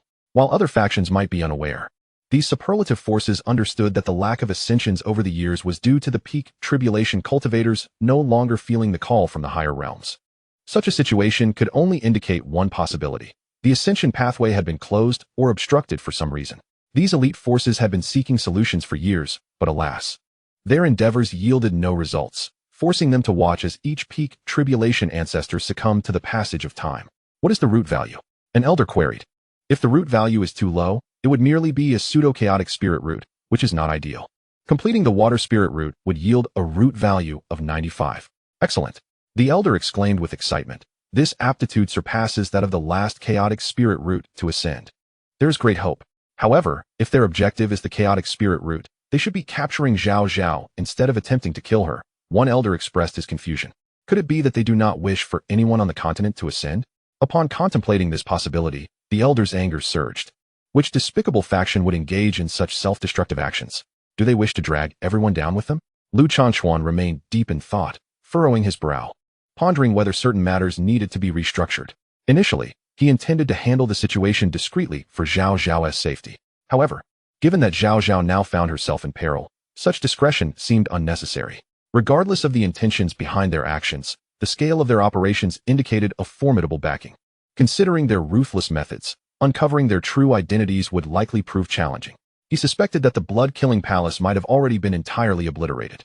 Thus, it would be more prudent to openly proclaim her prowess, elevating Zhaozhao's reputation, which might in turn garner her additional assistance. It is not that the Wanjian sect is incapable of providing protection, but as Zhaozhao matures, there will inevitably be moments when she must venture out for training. Times when the sect may not be able to shield her. Even with the accompaniment of a protector, only one or two could be dispatched. It is impractical for the majority of the sect's elders to follow her wherever she goes, for that would leave the Wanjian sect vulnerable to external threats. However, certain matters are beyond his solitary purview, and he must first seek the counsel of the immortal master. Linéaire, I urge you to consult with the elders while I attend to this matter. Upon concluding his words, Lu Changquan swiftly departed. Upon arriving at the immortal master's peak, it appeared that the unfettered immortal had anticipated Lu Changquan's visit, as he was already outside the hall, playing a melody on his guqin. Lu Changquan approached, saying, Immortal Master, I have matters to report regarding Zhuoguang. The unfettered immortal ceased playing and replied. Lu Changquan recounted the events of the past few days, inquiring whether the immortal master deemed it wise to directly accept Zhaozhao as a disciple. With you as her mentor, her safety would be significantly enhanced. No need. The immortal master interjected. She remains your disciple. On the day of her apprenticeship banquet, I shall personally bestow upon her the protective divine consciousness. Lu Changquan was elated. This was an honor unmatched by anyone else. With the immortal master's divine consciousness safeguarding her, Zhaozhao's safety would be assured to a great extent. It is known that the immortal master possesses the power to severely wound two entities at the crossing tribulation stage with a single strike. Very well. I shall make the necessary arrangements. Once Zhaozhao's chaotic spirit root manifests, I will extend invitations across the continent to host the apprenticeship banquet. Lu Changquan continued. There is another matter. Regarding the ancient talisman inheritance, I still intend to restore the identity of the discoverer to Zhaozhao. However, the unfettered immortal uttered a single word, then withdrew to the hall, leaving Lu Changquan to ponder. Meanwhile, Mu Zhaozhao, after much contemplation, still found herself entangled in confusion. After a moment's thought, she retrieved the isolation array disk, activated it, and swiftly entered the immortal mansion. She intended to seek Gu Qinnin's assistance in untangling her thoughts. She sensed that Gu Qinnin had an affinity for divination and believed he harbored no malice towards her, especially since he currently resided within her immortal mansion. Should anything befall her, he might also suffer the consequences. They were now inextricably linked, and he would naturally need to contribute to her safety. Having not entered the immortal mansion for 2 days, Mu Zhaozhao discovered that 20 days had passed within. The spiritual fruits and medicinal seedlings she had planted had grown considerably, presenting a most pleasing sight. Xiaojiao was still busy fetching water to nourish the trees, and upon seeing Mu Zhaozhao enter, he promptly flew over. Thank you for your hard work, Xiaojiao. I have now arrived at the Wanjian Sect. You must accompany me outside shortly to make an appearance. It would not do for you to remain cooped up in the spirit beast pouch. Of course. Xiaojiao readily complied. It would be rather dull for him to stay inside without Zhaozhao, especially since Lord Qinyin was not particularly attentive to him. After completing the watering that Xiaojiao had left unfinished, Mu Zhaozhao rushed to Gu Qinnin's abode and called out, Lord Qinyin, I seek your guidance on a matter. Today, Gu Qinyin seemed to be awake, as he quickly responded, Come in. Upon entering, Mu Zhaozhao found Gu Qinyin sprawled across his bed. Were it not for his handsome visage, his posture would be considered rather unrefined. What is it? Lord, I am, in fact, a soul from another world. Mu Zhaozhao decided to be forthright, seeking validation from Gu Qinyin, who had spent considerable time with the Mu family and should possess some understanding of their bloodline. Gu Qinyin cast her a peculiar glance, as if contemplating her sanity. I speak the truth. I am a soul from the Blue Star, Huagua, who accidentally found refuge in Mu Zhaozhao's body. However, I have been informed by my elder brother that members of the Mu family cannot be usurped, yet here I am, quite unharmed. Lord, can you enlighten me on the reason for this? Gu Qinyin straightened slightly, and, in a swift motion, appeared before Mu Zhaozhao, pinching her hand. In that instant, Mu Zhaozhao felt as though her soul was being extricated from her body, nearly letting out a shriek of alarm. By the heavens, Gu Qinyin, could you not provide a warning? Fortunately, the process was brief. Gu Qinyin soon released her, and Mu Zhaozhao felt her body stabilize as her soul returned. Taking a deep breath, she stepped back a few paces. Lord, I would appreciate a more refined approach next time. If I were to be less refined, I would simply strike you, causing your soul to leave your body, Gu Qinyin remarked with a sidelong glance. You are no wandering spirit, you are Mu Zhaozhao. Chapter 68, The Blade of Heaven's Path. Having received confirmation, Mu Zhaozhao's initial assumption was validated. I share your sentiments, Mu Zhaozhao affirmed. Lord, I lived for 20 years in a place called Blue Star. Might it be that when I faced peril at the age of 3, my soul departed, wandering to the alternate realm of Blue Star, while my body here consumed a soul-rejuvenating pill, thus summoning me back? I had always thought this world to be merely a tale. Before my demise on Blue Star, I perused a narrative detailing the events of this Yuan-Tian continent. Mu Zhaozhao recounted, summarizing the story's content. Gu Qinyin gradually became intrigued, and as Mu Zhaozhao elaborated, he retrieved his divination tools to conduct a reading. Upon divining, he indeed discovered that a millennium hence, the Yuan-Tian continent would face an invasion from foreign foes, with a cataclysmic collapse anticipated millennia later. Gu Qinyin regarded Mu Zhaozhao with surprise. It seemed she was not merely spouting nonsense, but had spoken with substance. Gu Qinyin performed another reading and discerned that she was the continent's sole glimmer of hope. Suddenly, enlightenment dawned upon him. No wonder so many treasures had appeared in her vicinity. It appeared that the heavens were striving to save themselves. However, if the heavens could procure treasures such as the ancient artifact codex, they should not be so feeble as to allow the continent to succumb to outside invaders, leading to its own demise. For if the continent were to collapse, the heavens would perish. Gu Qinyin conducted yet another reading, discovering that the heavens remained shrouded in chaos. Combining this with the various records he had perused about the continent, Gu Qinyin began to formulate a hypothesis. At this juncture, Mu Zhaozhao had finished recounting the narrative. Lord, do you recall when I previously inquired whether insignificant individuals could intercept the fortunes of the mighty? You responded that whatever opportunity one seizes first rightfully belongs to them. In that tale, I met my demise at the tender age of 3, and the ancient talisman inheritance was acquired by the direct descendant of the Zhuangsun family. Zhuangsunyao.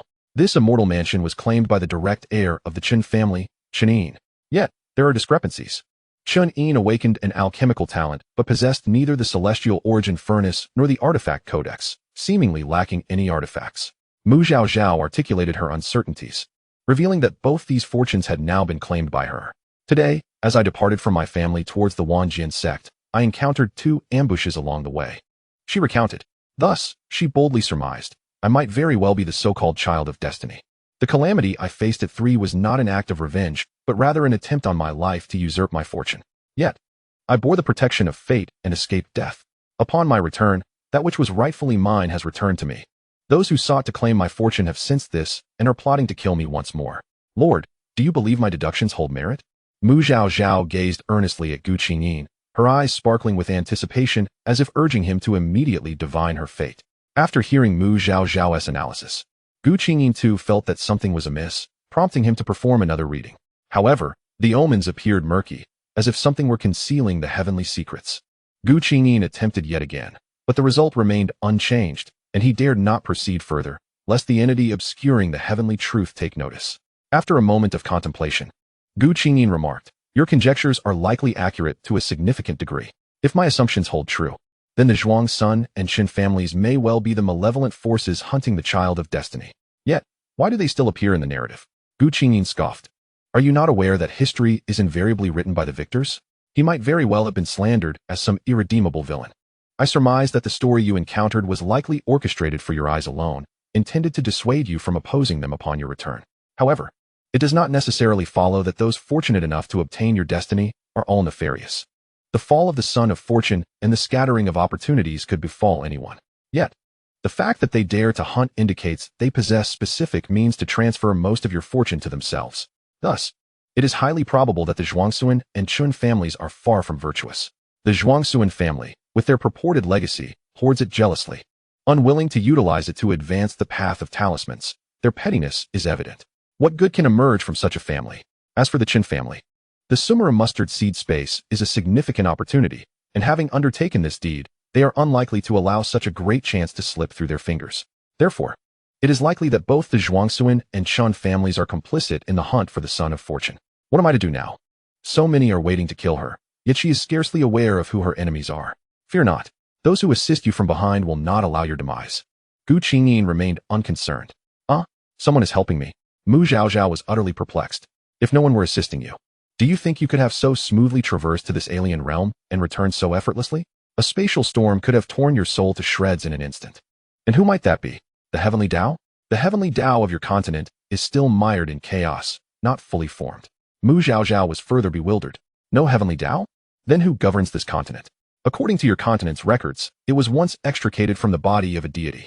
The formation of a heavenly Tao from the laws of a realm is no simple matter. It takes tens of thousands, if not millions, of years. Thus, it seems this continent was previously under the deity's guidance as the heavenly Tao. So, is that deity aiding me now? Not quite. If that deity were present, your continent would not be embroiled in such calamity. I suspect that this deity may have pressing matters preventing them from managing the continent, and thus entrusted a subordinate to oversee it temporarily. However, that interim heavenly Tao proved unreliable, allowing for the exploitation of loopholes, which led to your continent's stagnation and ascension and the ensuing catastrophe. You are likely not the first son of fortune they have hunted. I estimate this pursuit has persisted for at least 10 millennia. Zhaozhao came to a realization. Indeed, it was Gu Qingyin's insight that illuminated the situation. The millennia of no ascensions resulted from the fortunes of the sons of fortune being usurped. So, the one assisting me is that interim heavenly Tao? There is a strong possibility. Otherwise, why would treasures be presented before you? Which son of fortune is so extravagant, clearly attempting to compensate? He mentioned how the ancient artifact codex had descended to the mortal realm. Now it makes sense. Then why not simply annihilate those villains? Those who have slaughtered so many sons of fortune could surely incite divine retribution by now. Those individuals likely possess treasures that obscure the heavenly secrets, preventing the heavenly Tao from enacting punishment. Moreover, the heavenly Tao cannot excessively interfere with the natural order of the continent. There are limits to its capabilities. Thus, you need not fear. You are likely the weapon the deity wishes to cultivate against those foes. They will not allow your death. Gu Qingyin concluded emphatically. Chapter 69. Those who wish to wear the crown must bear its weight.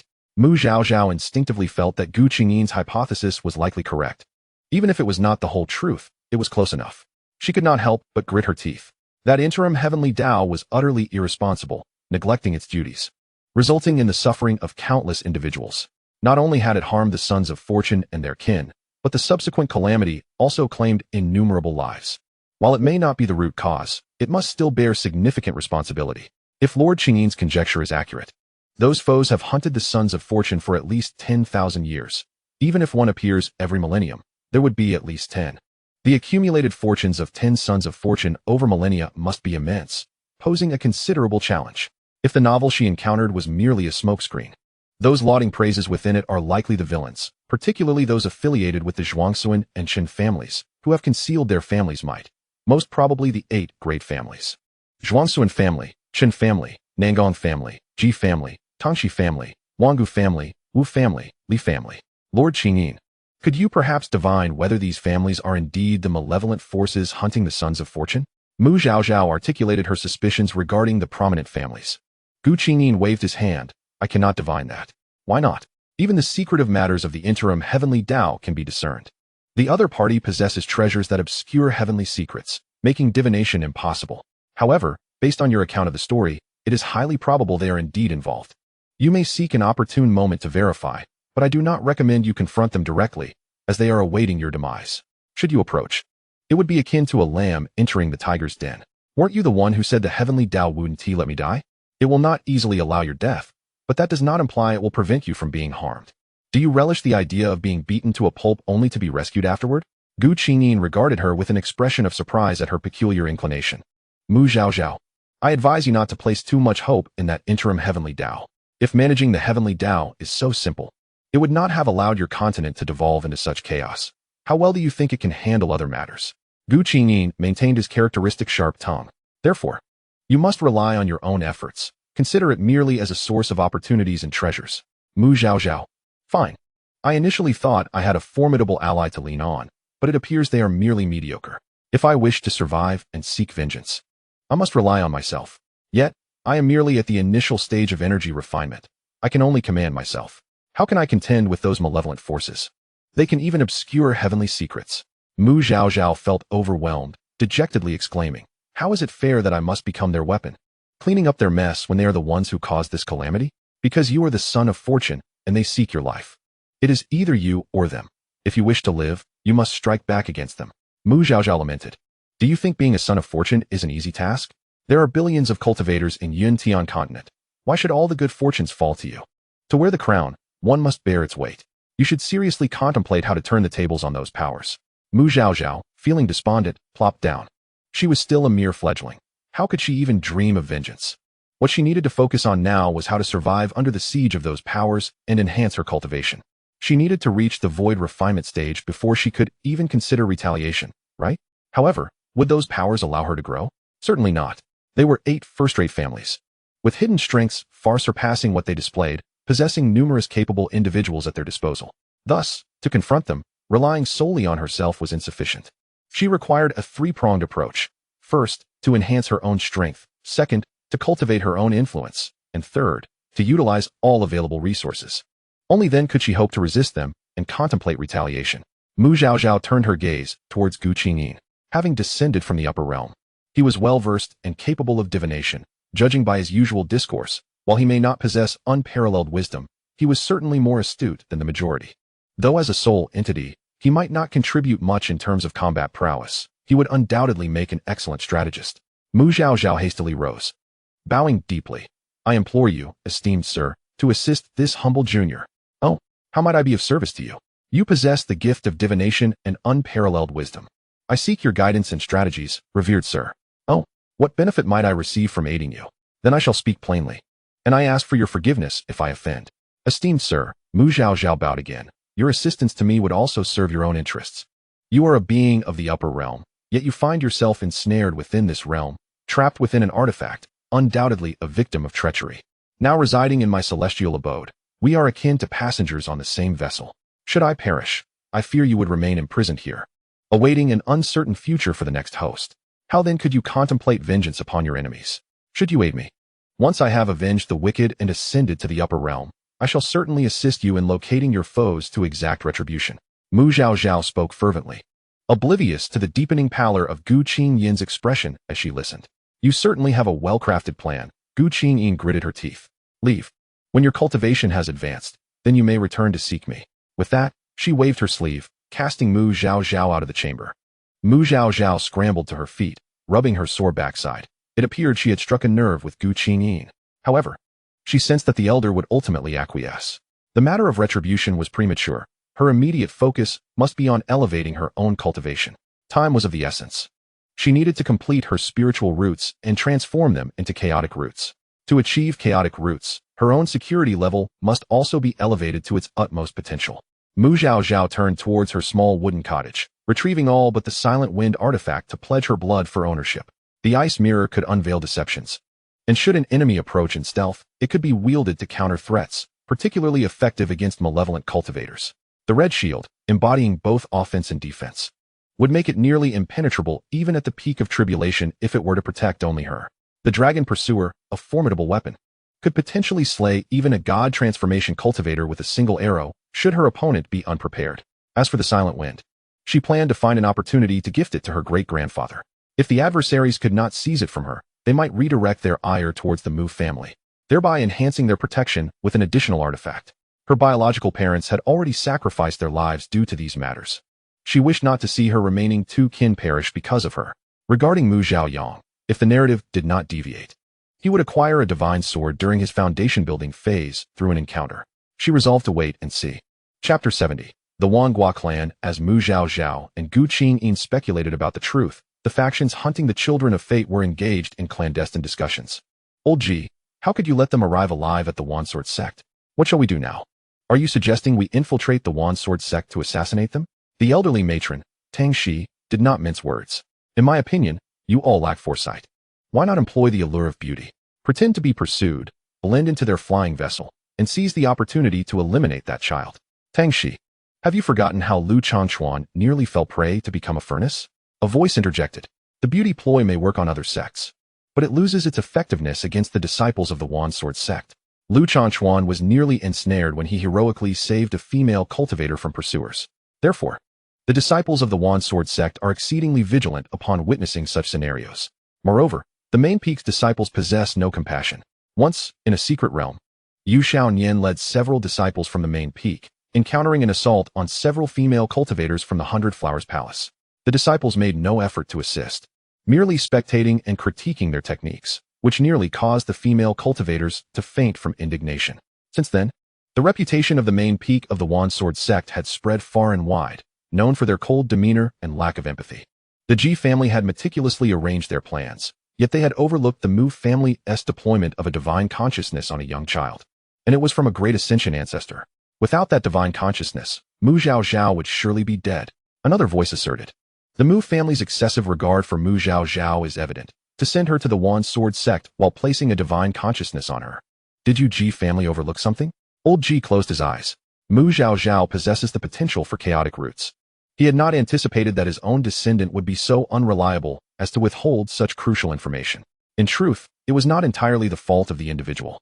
The Mu family had been engrossed in discussions regarding the distribution of benefits from the talisman inheritance, causing the informant to neglect inquiring why Mu Zhaozhao had been accepted as a direct disciple by the Wansword Sect. Moreover, due to Mu Nanxiong's lineage traditionally favoring single spiritual roots, they subconsciously assumed Mu Zhaozhao was merely a highly valued single-rooted cultivator, which led to her acceptance by the sect leader, Lu. Upon returning from the cave that day, upon learning that the black-clad individuals were targeting Mu Zhaozhao, the next day they sought further clarification from the other elders, discovering her potential for chaotic roots. They hastily relayed this information to the black-clad individual. When the Ji family's younger members received the message, they were both astonished and furious, fearing repercussions for not promptly reporting back to their family and only revealing the information under Old Ji's pressing inquiry. By then, Mu Zhaozhao had already been taken back to the Wansword Sect by its patriarch. As Old Ji's words hung in the air, a collective gasp echoed among the gathered, eliciting both hope and dread. The hope was that chaotic roots were no ordinary fate-bearing child. To call her the King of Fate would not be an exaggeration. If they could seize her opportunities, their families would undoubtedly ascend to greater heights. The dread stemmed from the realization that with her chaotic roots, those elite powers would surely protect her, vying for a chance at ascension. Thus, killing her would become even more challenging. Their accumulated strength was insufficient to confront all elite forces. Old G, your family truly. Several voices hurled accusations. And Old G, aware of his shortcomings, allowed their words to flow. Once their grievances had subsided, Old G finally addressed a shadowy figure, Master Wanghua. Mu Zhaozhao has been awake for nearly 9 months. I observe that the younger generation from various families seems to exhibit no unusual behavior. May I inquire if the initial incantation has been completed? Or can we still, as in the early instances, seize opportunities without resorting to assassination? Initially, they had taken opportunities without the need to kill the children of fate. It was only later that the Wanghua clan indicated that a portion of the fate would remain with the children, leading to missed opportunities, which prompted them to start eliminating the children of fate. The Wanghua clan, adept in divination, descended from disciples of the heavenly mechanism sect, who, after being expelled for their transgressions, established their own family to rival the sect. Over millennia, the Wanghua clan had gradually grown strong, now matching the heavenly mechanism sect in power. Indeed, Master Wanghua, you were the one who cautioned that pursuing Mu Zhaozhao would herald great misfortune, which is why we have permitted her to remain until now. Given the current situation, how shall we proceed? I contend that sparing her would be the true omen of calamity, Tang Shi interjected bluntly. She had staunchly advocated for the termination of Mu Zhaozhao from the outset, even dispatching individuals to do so, only to be dissuaded. At that time, if we could not eliminate an unrefined 3-year-old child, the divination foretelling great misfortune surely indicated that the heavens were aware, urging us to delay. After yesterday's report from my ally G, I performed another divination. But the signs are clouded, and I cannot discern the heavenly mechanisms. Yesterday, I harbored a flicker of hope. But today's outcome suggests that the will of the heavens has taken notice. The crowd inhaled sharply, their astonishment palpable. Master Wan, did you not claim to possess the ability to obscure the heavenly secrets? Indeed, Master Wan. How shall we resolve this predicament? Initially, they were apprehensive about facing divine retribution. Yet the Wan family asserted that they had a treasure capable of concealing the heavenly machinations, and after several successful plunders, they had not encountered any backlash from the heavens, which emboldened them to act freely. Now, to be informed that the heavens have sensed something amiss, if they were to enact judgment collectively, would it not spell doom for their clan given their prior transgressions? Do not fret excessively. The heavenly secrets remain obscured. As long as we do not expose ourselves, the heavens will not trace back to us. I surmise that the millennium without ascensions has raised suspicions in the heavenly realm, thus drawing attention to this generation's child of destiny. And what of Mu Zhaozhao now? Let us delay any action to avoid leaving traces that could lead the heavens back to us. So we shall allow such a significant opportunity to slip away? After all, she is the sovereign of fortune, equivalent to several children of destiny. The spells were successfully sown. Even if we cannot seize all her fortune, some will inevitably flow forth. Caution is the mother of safety. Let us not capsize the entire vessel for the sake of one sovereign of fortune, jeopardizing all our previous gains. Chapter 71. The Emergence of the Chaotic Spiritual Root. Meanwhile, the Lord of the Demon Palace received communication from Lu Changquan, leaving him utterly astounded. He had never anticipated that the Blood Slaughter Palace would have the audacity to invade the territory of the Wan Sword Sect and attempt to assassinate its young master. Thus, he sought to contact the master of the Blood Slaughter Palace to inquire about the situation. After several unsuccessful attempts to reach out, he turned to an elder stationed near the Blood Slaughter Palace, dispatching him to investigate. Upon the elder's arrival, he discovered that apart from the junior disciples in the Qi refinement stage, all others had perished. At that moment, chaos reigned within the Blood Slaughter Palace, with rampant destruction and looting occurring everywhere. The elder of the Demon Palace swiftly subdued the remaining disciples of the Blood Slaughter Palace and reported the circumstances back to the Lord of the Demon Palace, urging him to send assistance for further investigation. Regardless of the actions of the Blood Slaughter Palace, it remains a force under the Demon Palace's banner. Their failure to notify the Demon Palace while nearly annihilating the Blood Slaughter Palace was undeniably a provocation. Upon receiving the news, the Lord of the Demon Palace was incensed and dispatched the junior master, Ji Mofeng, along with a contingent, to investigate. He was determined to uncover who dared to stir turmoil within the Demon Palace's domain. Concurrently, he responded to Lu Changquan, apprising him of the current situation, promising a detailed answer once the investigation concluded. Having anticipated such developments, Lu Changquan was not particularly surprised. He resumed discussions with Nangong Lin regarding the upcoming investigative measures. The Wandsword sect was on the move, and the Mu family was also stirring. Upon returning, Mu Mao promptly summoned Mu Nanjing and Mu Nanxiao, briefing them on the situation and instructing them to conduct a thorough self-examination within the Mu family to root out any traitors. In recent years, the Mu family had been on the decline, and it was likely that many harbored ulterior motives. Thus, seizing this opportunity to cleanse their ranks was essential. The resources reclaimed should be invested in their own kin to elevate the Mu family further. After acknowledging the artifact, Mu Zhaozhao familiarized herself with its use before departing the celestial abode with Xiaozhao. A lengthy battle lay ahead, and there was no need to rush. A restful night would restore her spirit. The following day, she would seek guidance from her master to expedite the use of the heavenly water sacred lotus, facilitating the manifestation of her chaotic spiritual root. After a refreshing slumber, Mu Zhaozhao rose early, partook of the spiritual meal, and set forth with Xiaozhao to pay her respects to Lu Changquan in the Lord S Hall. At that moment, Nangong Lin was also present in the Lord S Hall. Upon learning of Mu Zhaozhao's arrival, Lu Changquan instructed him to escort her. With a flash, Nangong Lin appeared at the entrance of the hall, saying, "Junior sister, follow me." "Elder brother, you are here too?" Mu Zhaozhao replied as she kept pace. "Indeed. I have matters to discuss with the master," Nangong Lin responded, glancing at Xiaozhao beside Mu Zhaozhao. "Is this your spirit beast?" "Yes, it is called Xiaozhao. A gift from my brother," she replied. Nangong Lin nodded. Sword cultivators typically did not keep spirit beasts, but given the young age of his junior sister, it was permissible. As they walked through the Lord S Hall, Nangong Lin elaborated on its layout. The two siblings conversed as they made their way to Lu Changquan's main chamber. "Greetings."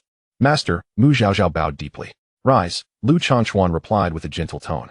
"Zhaozhao, having entered the sect, you must not procrastinate in your cultivation. However, prior to that, you should first restore your spiritual root. Once your chaotic spiritual root is established, your cultivation speed will accelerate exponentially compared to your current pace. The rare materials used to restore spiritual roots have their own nuances. It is best to consume them in locations rich in spiritual energy. Thus, if utilized correctly, you may enhance your cultivation while restoring your root value. Soon, I will have your elder brother take you to the sect's spirit river, where you will consume the heavenly water sacred lotus. Prior to consumption, meditate to enter the right state, then proceed with the lotus. The spirit river is a sacred cultivation site of the Wandsword sect. Its spiritual energy, so dense it appears almost liquid, resembling a flowing river from a distance. Hence its name. Accessing the spirit river for cultivation requires substantial contribution points. Lu Changquan quickly outlined the arrangements, presenting his token before Nangong Lin. "Liner, take your junior sister to the spirit river and allocate 100,000 contribution points for her." Nangong Lin was taken aback. "Master, you are dismissing her after just a few words? What is this? How can a master who cannot teach female disciples accept one? It seems I must take extra care of her as the elder brother." "Understood." Nangong Lin pocketed Lu Changquan's token and turned to Mu Zhaozhao with a warm smile. "Junior sister, come, I will take you to the spirit river." Mu Zhaozhao, eager to establish her chaotic spiritual root, found Lu Changquan's decision fortuitous. She bowed joyfully yes. "Thank you, master." With excitement, she followed Nangong Lin. Seeing her enthusiasm, Nangong Lin felt relieved. Thankfully, his junior sister was open-hearted. Had she been more calculating, she might have misconstrued the master's intentions as disfavor towards her. Upon exiting the Lord S Hall, Nangong Lin offered his sleeve to Mu Zhaozhao. "Junior sister, hold on tightly. I will take you there swiftly." "All right," she responded eagerly. With Xiaozhao tucked into her spirit beast pouch, she grasped Nangong Lin's sleeve tightly. After a few swift motions, the pair arrived at the entrance of the spirit river. At the entrance, a steward stood guard. Upon their approach, he inquired, "Young master, here to cultivate?" "It is not I, but my junior sister." The steward's eyes brightened. He had heard of the arrival of a new female disciple on the main peak, and now it was confirmed. "Greetings, steward. I am Mu Zhaozhao." She performed a respectful bow. As a disciple, she was expected to greet the steward, who was originally an inner disciple of the main peak and was delighted to see a new female disciple join. "Very well," the steward replied with a smile. "How long do you plan to cultivate, Zhaozhao?" 2 days, Nangong Lin answered on her behalf, as master had provided the contribution points. Cultivating in the spirit river costs 2,000 contribution points per hour, totaling 48,000 points for 2 days. This amount was not insignificant for disciples, but as the sect leader, Lu Changquan could easily cover it. After deducting 100,000 contribution points from Lu Changquan's token to Mu Zhaozhao's, he then used the token to allocate points to the steward. "Zhaozhao, once you enter, just focus on your cultivation. Your disciple token will notify you when the time is up." Nan Gonglin escorted Mu Zhaozhao to the entrance and reiterated the usage method of the heavenly water sacred lotus. Yes, Zhaozhao remembers. Senior brother, do not worry. All right, I will come to fetch you in 2 days, he replied. The heavenly treasures that enhance root values typically show effects within a day. The remaining day should be spent allowing junior sister to cultivate here, which would greatly benefit her stability and enhancement of cultivation. After Mu Zhaozhao entered, Nan Gonglin requested the steward to keep an eye on her situation and to notify him immediately if anything unusual occurred before he departed. As soon as Mu Zhaozhao stepped into the Spirit River Cave, a dense aura of spiritual energy enveloped her. Here, it was almost unnecessary to cultivate and absorb energy, as the spiritual essence naturally penetrated her body, bringing immense comfort. If one resided in such a place, one might even cultivate unconsciously while sleeping, Mu Zhaozhao mused. She wandered around a bit. The cave was spacious, yet sparsely populated, with most individuals meditating with their eyes closed. After observing, Mu Zhaozhao found a secluded corner, sat cross-legged, and after a quarter of an hour, took out the petals of the heavenly water sacred lotus and swallowed both directly. Once ingested, the petals transformed into a tremendous flow of water-based spiritual power that surged towards her dantian. Mu Zhaozhao quickly focused her mind and guided the water spiritual energy towards her water spiritual root. The energy was overwhelmingly abundant and unceasing, swiftly filling her water root and causing it to expand gradually. At that moment, a slight tingling sensation arose, as if the root might burst, but it was soon soothed by a gentle wave of water energy. The water spiritual energy continued to flow into the root, which slowly expanded under the pressure, alternating between the sensations of expansion and soothing for an indeterminate duration. Eventually, Mu Zhaozhao sensed that her water root had grown to a size comparable to her other 4 roots. Just then, a tremor radiated from her dantian, and the 5 small spiritual roots began to spin rapidly. As they twirled, they seemed to merge into a singular larger sphere, which shimmered with 5 colors of light. Once the large sphere came to a halt, Mu Zhaozhao perceived a resonating hum, and then the surrounding spiritual energy spiraled frantically into her body. She was overjoyed. Her chaotic spiritual root had been formed. Following her exhilaration, Mu Zhaozhao promptly refined the energy entering her body and resumed her cultivation, her level steadily ascending. 7th layer of Qi refinement. 8th layer of Qi refinement. Simultaneously, some imperceptible forces began to converge from all directions into her being. Meanwhile, thousands of miles away, at the Zhuangxuan and Qin families, Zhuangxuan Yao and Qin Yin, who were meditating, suddenly spat out a mouthful of blood, their vitality rapidly waning. Chapter 72. The Reversal of Fortune. Their condition was swiftly reported to the clan elders. Both elders were taken aback and hurried to investigate. Upon inquiry, they learned that during their cultivation, they had experienced an unsettling disturbance, which momentarily caused a mishap that led to the reversal of spiritual energy. Such occurrences were relatively common. Every cultivator had faced similar situations, and the injuries sustained were not severe. A single rejuvenation pill and 2 days of rest would suffice for recovery. Typically, the elders would not have paid much attention to this, but given the current circumstances, they wondered if it was related to the awakening of the child of destiny. Thus, the 2 elders decided to send a message to the Wangua clan for clarification. The elder of the Wangua clan received the Chun clan's message but did not take it seriously, as his own descendants were doing fine. The younger generation of the Chun clan, known for their poor aptitude and temper, was not unusual to falter during cultivation. Therefore, he offered a perfunctory reassurance. However, upon receiving the message from the elder of the Zhuangxuan clan, who reported similar disturbances in his own lineage almost simultaneously with the Qin clan, the Wangua elder began to take notice. He quickly consulted his tools for divination, but the omens remained obscure, yielding no clear answers. Consequently, he turned to the clan's library to peruse ancient texts, recalling that he had seen a similar situation described in one of the tomes. After rummaging for half a day, the Wangua elder finally uncovered the information he sought within a fragment of a forbidden technique. This text detailed methods for seizing the fortunes of others. The techniques, however, paled in comparison to those for snatching the luck of a destined child, and he had previously dismissed it after a cursory glance. The fragment contained a warning. When attempting to seize the fortunes of others, one must be exceedingly cautious not to target those with overwhelming luck, lest the attempt backfire and lead to a reversal of fortune, resulting in the loss of one's own luck instead. Could it be that they have encountered a reversal of fortune? He pondered. Yet, the methods they employed for seizing luck were classified as divine-level techniques. Such an outcome should not have occurred. Unable to comprehend the situation, he resolved to seek further counsel. Therefore, he left the library and made his way to a secluded cave within the clan's forbidden grounds. Meanwhile, Mu Zhaozhao was deeply engrossed in her cultivation, oblivious to the outside world, until the disciple token hanging at her waist vibrated, pulling her from her trance. Upon checking, she realized that the 2-day period had elapsed, prompting her to conclude her practice and briefly inspect her dantian. At that moment, the 5 small spheres above her dantian had vanished, replaced by a large, luminous sphere encircled by a radiant display of 5 colors, with smaller spheres faintly visible within. Mu Zhaozhao gasped in astonishment, realizing that this was the manifestation of her chaotic spiritual root. She further assessed her cultivation level and, upon discovering her progress, leaped with joy. She had reached the 9th layer of qi refinement. Her master had indeed spoken the truth. With proper utilization, her cultivation could significantly advance. Reflecting on her journey, she realized that in less than 10 months, she had transformed from an ordinary person devoid of any cultivation to now achieving the 9th layer of qi refinement, a truly astonishing pace.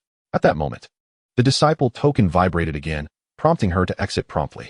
Upon stepping out, she found not only Nan Gonglin present, but also Mu Zhaoyang. Elated to see her, Mu Zhaoyang rushed toward her. Sister, you've reached the 9th layer of qi refinement? Yes.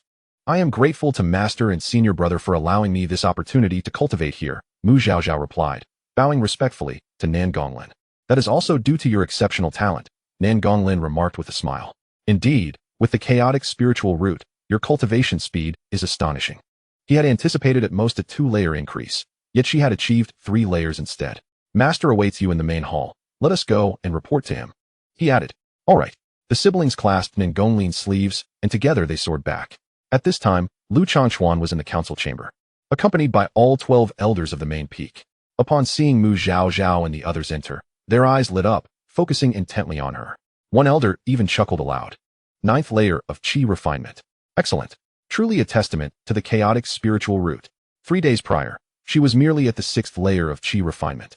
Such a cultivation pace suggests great potential ahead. Greetings, Master. Greetings, esteemed elders.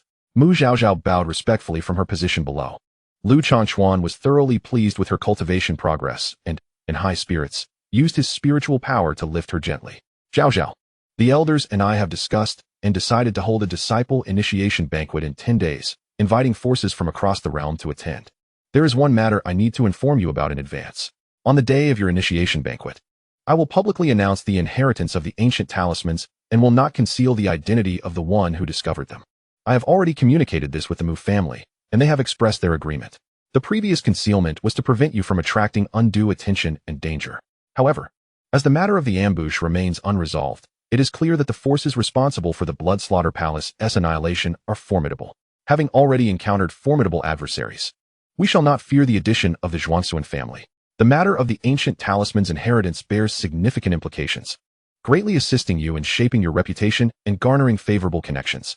Do you comprehend my arrangements?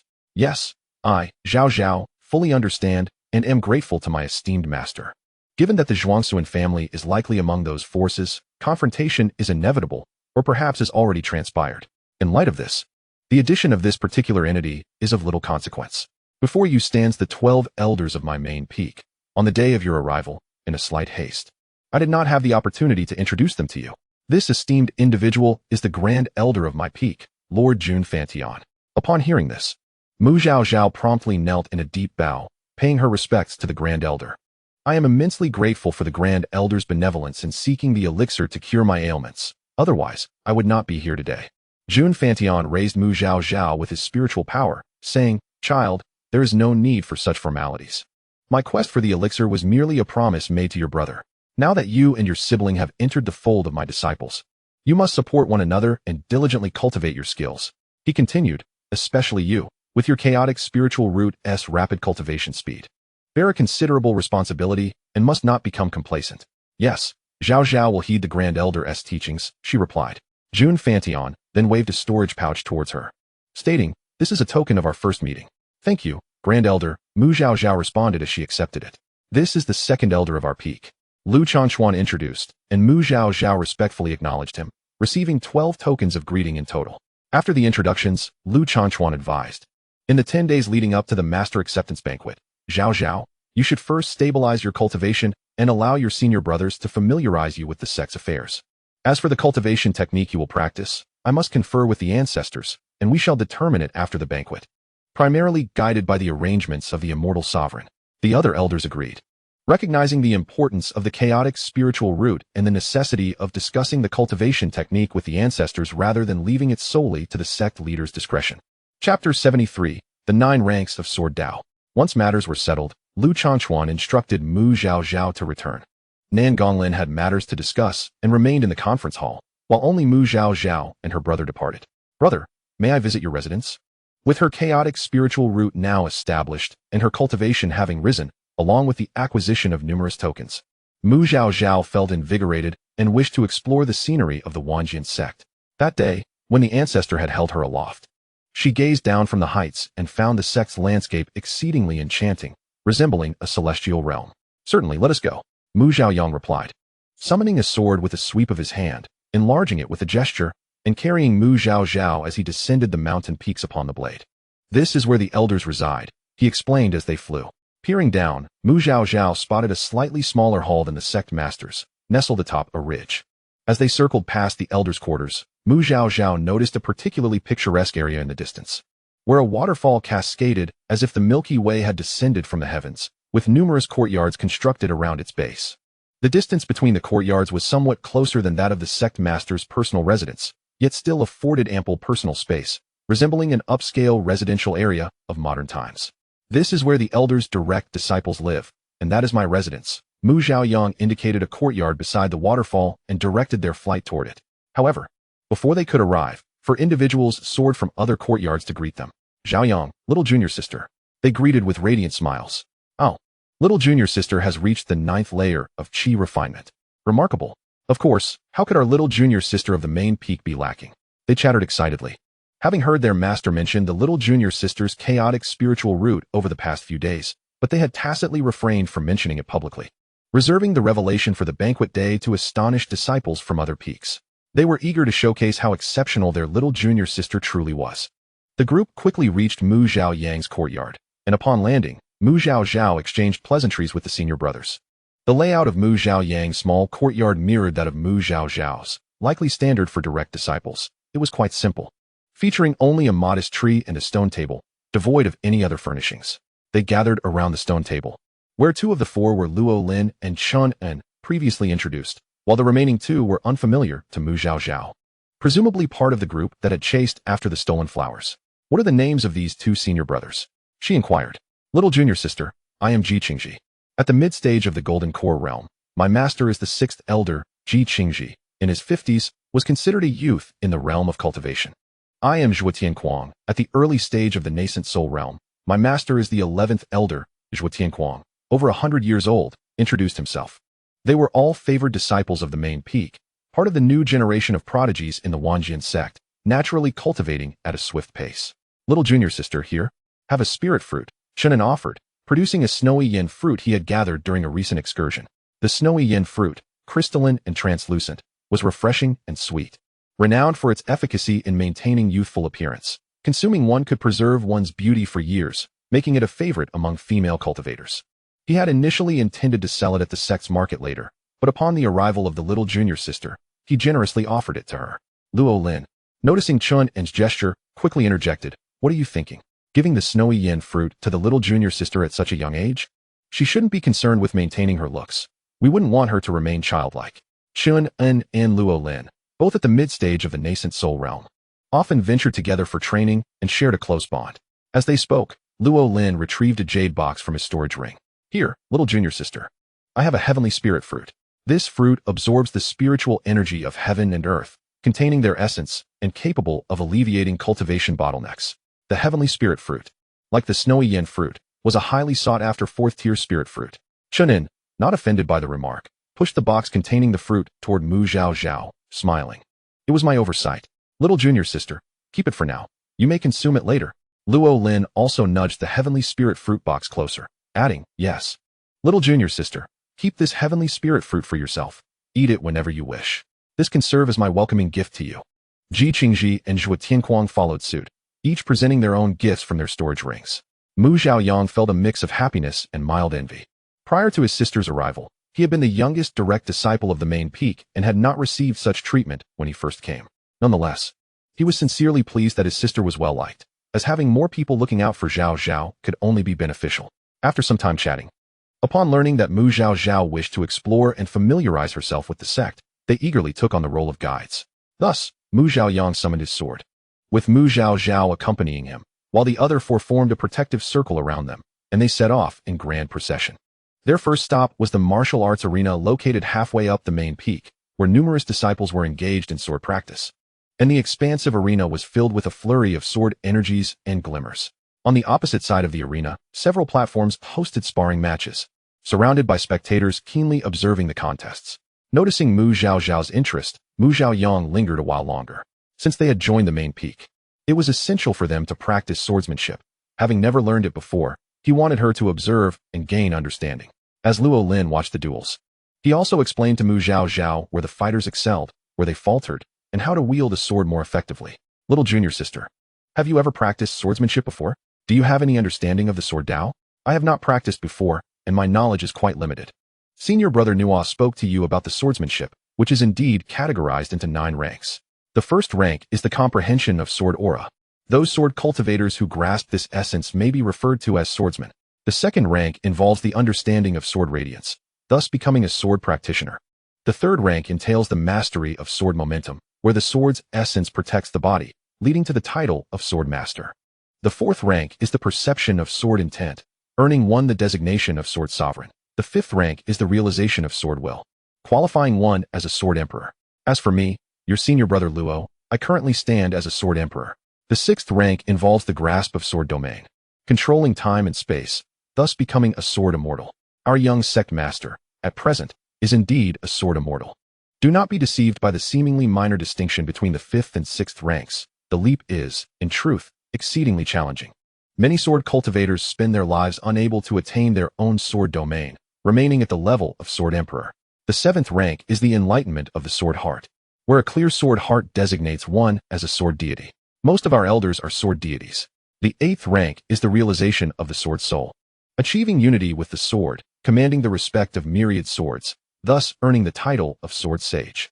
Our sect master and the grand elder are both sword sages. The ninth rank encompasses the comprehension of the heavenly laws. A sword that follows the laws may be called a venerable of swordsmanship. In our 10,000 sword sect, there are but a few ancestors who can be honored with the title of venerable. Chapter 74, Gu Qingyin's Great Gift. Mu Zhaozhao had not anticipated that swordsmanship would encompass such depth, for she had never contemplated joining the 10,000 sword sect, resulting in her limited understanding of the sword way. Brother, what rank do you currently hold? I am now a sword sovereign, Mu Zhaoyang replied, puffing out his chest with a hint of pride, his tone imbued with confidence. He possessed the innate sword embryo physique, showcasing considerable talent in swordsmanship. Thus, despite only having foundational cultivation, he had already comprehended sword momentum. After witnessing a match, the group departed from the main peak and journeyed to the 2 auxiliary peaks adjacent to it. These auxiliary peaks, while not as lofty or picturesque as the main peak, housed numerous courtyards for the inner disciples and stewards to reside. In this regard, the main peak resembled a teaching and administrative area, where only a select few important members could dwell, while the auxiliary peaks served as living quarters. The group merely circled the auxiliary peaks in the skies, refraining from intruding upon the cultivator's practice. Many disciples noticed them and were intrigued by Mu Zhaozhao, yet seeing no intention of dissent from the group, they did not approach. After exploring the domains of the main peak, the group continued their tour, eventually surveying all 36 mountains of the inner sect, including a brief detour around the immortal master peak. Following their exploration of the inner sect, they proceeded to examine the 24 peaks shared by both inner and outer disciples. These shared peaks were broadly divided into several functional areas: the guest peak, martial peak, diligent peak, administrative peak, and beast peak. The guest peak was designated for hosting visitors, occupying the most scenic locations, adorned with numerous halls where external guests could stay. The martial peak was intended for disciples to practice spells and sword techniques, featuring various training grounds and dozens of arenas for friendly duels. The 10,000 Swords sect forbids private combat among disciples. Hence, any disputes may be resolved on the arenas.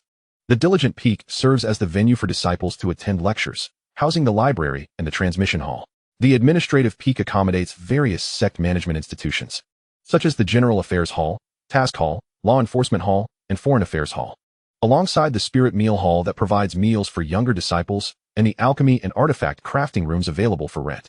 Thus, the administrative peak encompasses several mountaintops. The Beast Peak is dedicated to the Beast Taming Hall.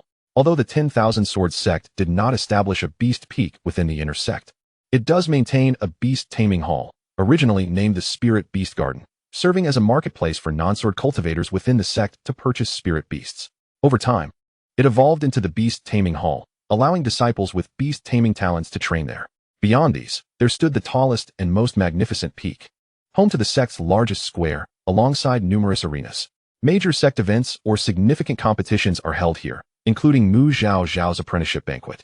After surveying these sites, the group took a leisurely stroll around the 72 peaks of the outer sect. The outer peaks primarily serve as residential areas, and the group merely glanced from afar without intruding. The 10,000 Swords Sect spans a vast territory, and as the sun began to set, the group treated Zhaozhao to a delightful meal at the Spirit Meal Hall before returning to their abode. Upon returning to her small courtyard, Zhaozhao closed the barrier and, after freshening up, turned her attention inward to her dantian.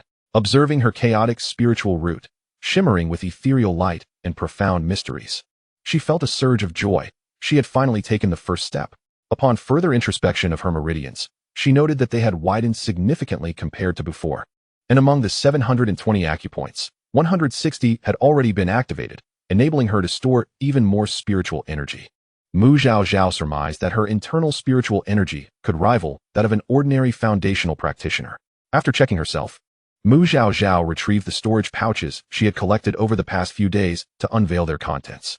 Since departing from the Mu family, she had amassed a total of 26 storage pouches. Mu Nanjing had given her 3, her master and senior brother each contributed 1, and her great-grandfather along with 7 other elders had also bestowed gifts. The head of the Feng family provided 1, along with 12 elders from the main peak. She first examined the contributions from her family. The familial offerings lacked surprises, adhering to tradition. 100 low-grade spirit stones per month along with 2 vials of elixirs. Though the elixirs had been upgraded to first-grade superior ones, they provided a lump sum for 5 years, totaling 6,000 low-grade spirit stones, accompanied by 60 bottles each of first-grade superior chi replenishing and spirit-gathering elixirs. The family's additional support was somewhat unexpected, amounting to 100,000 middle-grade spirit stones, along with several commonly used second- and third-grade elixirs. Mu Nanjin's personal gift included 500,000 low-grade spirit stones and a piece of low-grade protective armor. Mu Zhaozhao promptly activated it with her blood, enabling her to wear it during outings or battles, concealing her mermaid silk. Both Mu Nanxiong and Mu Bo Kuan bestowed upon her spirit stones, each contributing 100,000 middle-grade spirit stones. Lin Xingqiu had previously given her a pouch filled with his homemade spirit food, reflecting the elders' concern for her well-being. As for the other elders' gifts, they primarily consisted of valuable items for cultivation, including several spiritual herbs and fruits beneficial for nurturing the spirit, albeit of lower grades. Nonetheless, they were heartfelt tokens from the elders, which Mu Zhaozhao carefully organized. The gift from the head of the Feng family took her by surprise. It contained not only 500,000 low-grade spirit stones, but also a jade token infused with the full force of his 3 strikes. This was a significant gift for a descendant, indicating that the head of the Feng family truly held her in high regard. The gifts from the elders of the main peak were notably uniform, each offering 100,000 middle-grade spirit stones along with a jade token capable of withstanding 3 of their strikes. It seemed they had conspired to standardize the meeting gifts for each direct disciple. With these tokens, as long as her adversaries were not at the ascendant stage or above, she could easily vanquish them. After organizing her belongings, Mu Zhaozhao retrieved the isolation array plate, activating it before stepping into the immortal abode. Now that her chaotic spiritual root had manifested, it was time for Lord Qingyin to fulfill his grand gift. As Mu Zhaozhao arrived at the base of the law house, she had yet to utter a word when a voice called from within, "Come in." Mu Zhaozhao skipped into the room, while Gu Qingyin appeared rather serious today. Instead of lounging on the couch, she sat upright, glancing at Mu Zhaozhao's cultivation level. Gu Qingyin mused, "It seems your chaotic spiritual root has indeed matured?" "Yes, my lord," Mu Zhaozhao replied with a beaming smile. Seeing her demeanor, Gu Qingyin couldn't help but chuckle. The little one was utterly transparent, boldly seeking a reward. "Since I have promised you, I shall not go back on my word. Here, take this." Gu Qingyin produced a luminous orb and waved it towards Mu Zhaozhao. "My lord, what is this?" Mu Zhaozhao, unfamiliar with such an object, momentarily hesitated on how to receive it. This is a divine-level swordsmanship inheritance, created by a formidable sword cultivator with a chaotic spiritual root, before ascending to the divine realm. This great being left behind their lifelong insights, which I fortuitously acquired. However, I am not suited to practice this sword technique, so it has been passed on to you. My little one. Mu Zhaozhao's eyes sparkled. Coming from the upper realm and crafted by someone capable of ascending to the divine realm, it must be extraordinary. Thank you, my lord. How should I proceed? Stand still. The inheritance will choose its own successor. If you can pass its trial, you shall receive this legacy. If you fail, there is nothing I can do. Mu Zhaozhao complied, standing motionless. After a short while, the orb began to move playfully, drawing closer to Mu Zhaozhao and then retreating, stirring her heart with anticipation. After what felt like the duration of a tea break, the orb seemed to tire of its game, swiftly spinning around Mu Zhaozhao before erupting in a burst of white light that enveloped her. Chapter 75, The Infinite Sword Technique. As Mu Zhaozhao was shrouded in the white light, she felt her surroundings transform, as if entering a realm of profound mystery. Before her appeared a human-shaped illusion. Though indistinct in features, her intuition suggested it was an elderly figure. Why do you cultivate the sword? The apparition inquired. Mu Zhaozhao paused for a moment before responding. To survive, to seek vengeance, to uphold justice, to save the innocent, regardless of what one practices. These four motives encapsulated Mu Zhaozhao's purpose: to survive the clutches of evil forces, to retaliate against them on behalf of herself, her parents, and all those who had perished at their hands, to inform certain individuals that even if the heavens seem oblivious, there are still those who wield their swords to punish wickedness and uphold righteousness, and to rescue as many innocent lives as possible from the impending calamity, striving to ascend and open a path to save the continent. And if a formidable adversary threatens you, what will you do? The apparition pressed. I shall retaliate on the spot. Those who commit acts of oppression are often cowards who prey on the weak. If I do not assert myself then, I will only invite further bullying. But what if such retaliation costs you your life? What is there to fear in death? One must not forsake their resolve. As sword cultivators, we must advance fearlessly and never easily concede. If we cower in the face of adversity, how can we claim to practice the sword? Even in death, I shall bring my adversary down with me, demonstrating that even the smallest ant can shake the tree. With ample resources at hand, if worst comes to worst, I could detonate a divine artifact, ensuring a mutual demise. The apparition pondered for a moment, then sighed. Very well, I have waited long enough, and my divine consciousness is nearly exhausted. Since you are the one who has passed my trial, I trust you will not disappoint. What is your name? I am Mu Zhaozhao, she replied with a bow. Listen well, Mu Zhaozhao. This sword technique is named the Infinite Sword Technique, crafted by me throughout my lifetime. Once you practice it, remember to uphold justice and never use this technique for malevolence. Should I sense that you employ it for evil, no matter the obstacles, I shall descend to eradicate you myself, lest my infinite sword technique be sullied. Rest assured, my lord, only the wicked shall fall beneath my sword, Mu Zhaozhao promised. Remember your words today. With that, the apparition gradually faded, transforming once more into the luminous orb that entered Mu Zhaozhao's brow. In truth, the sword technique inheritance was originally meant to involve a trial within an illusion, but Gu Qingyin had dismantled that, and the remaining energy of the apparition was insufficient to sustain such a test. Thus, the inquiry was hastily concluded. Once the orb entered her brow, Mu Zhaozhao found that, alongside the ancient artifact compendium, she now possessed an ancient scroll inscribed with the infinite sword technique, its script vigorous and ethereal. As she lightly touched the scroll, information regarding the sword technique flashed in her mind. The infinite sword technique is renowned for its unpredictable nature, making it difficult for opponents to grasp. The technique comprises 7 forms: illusionary shadows, ever-changing, bewildering mirage, unpredictable, fleeting moments, ethereal void, and reflections of water and flowers. Upon engaging with the first form, illusionary shadows, a small figure materialized before her, demonstrating the moves of the technique. The demonstration was brief, consisting of only a few moves, which quickly concluded. Eager to proceed to the second form, ever-changing, Mu Zhaozhao found there was no response.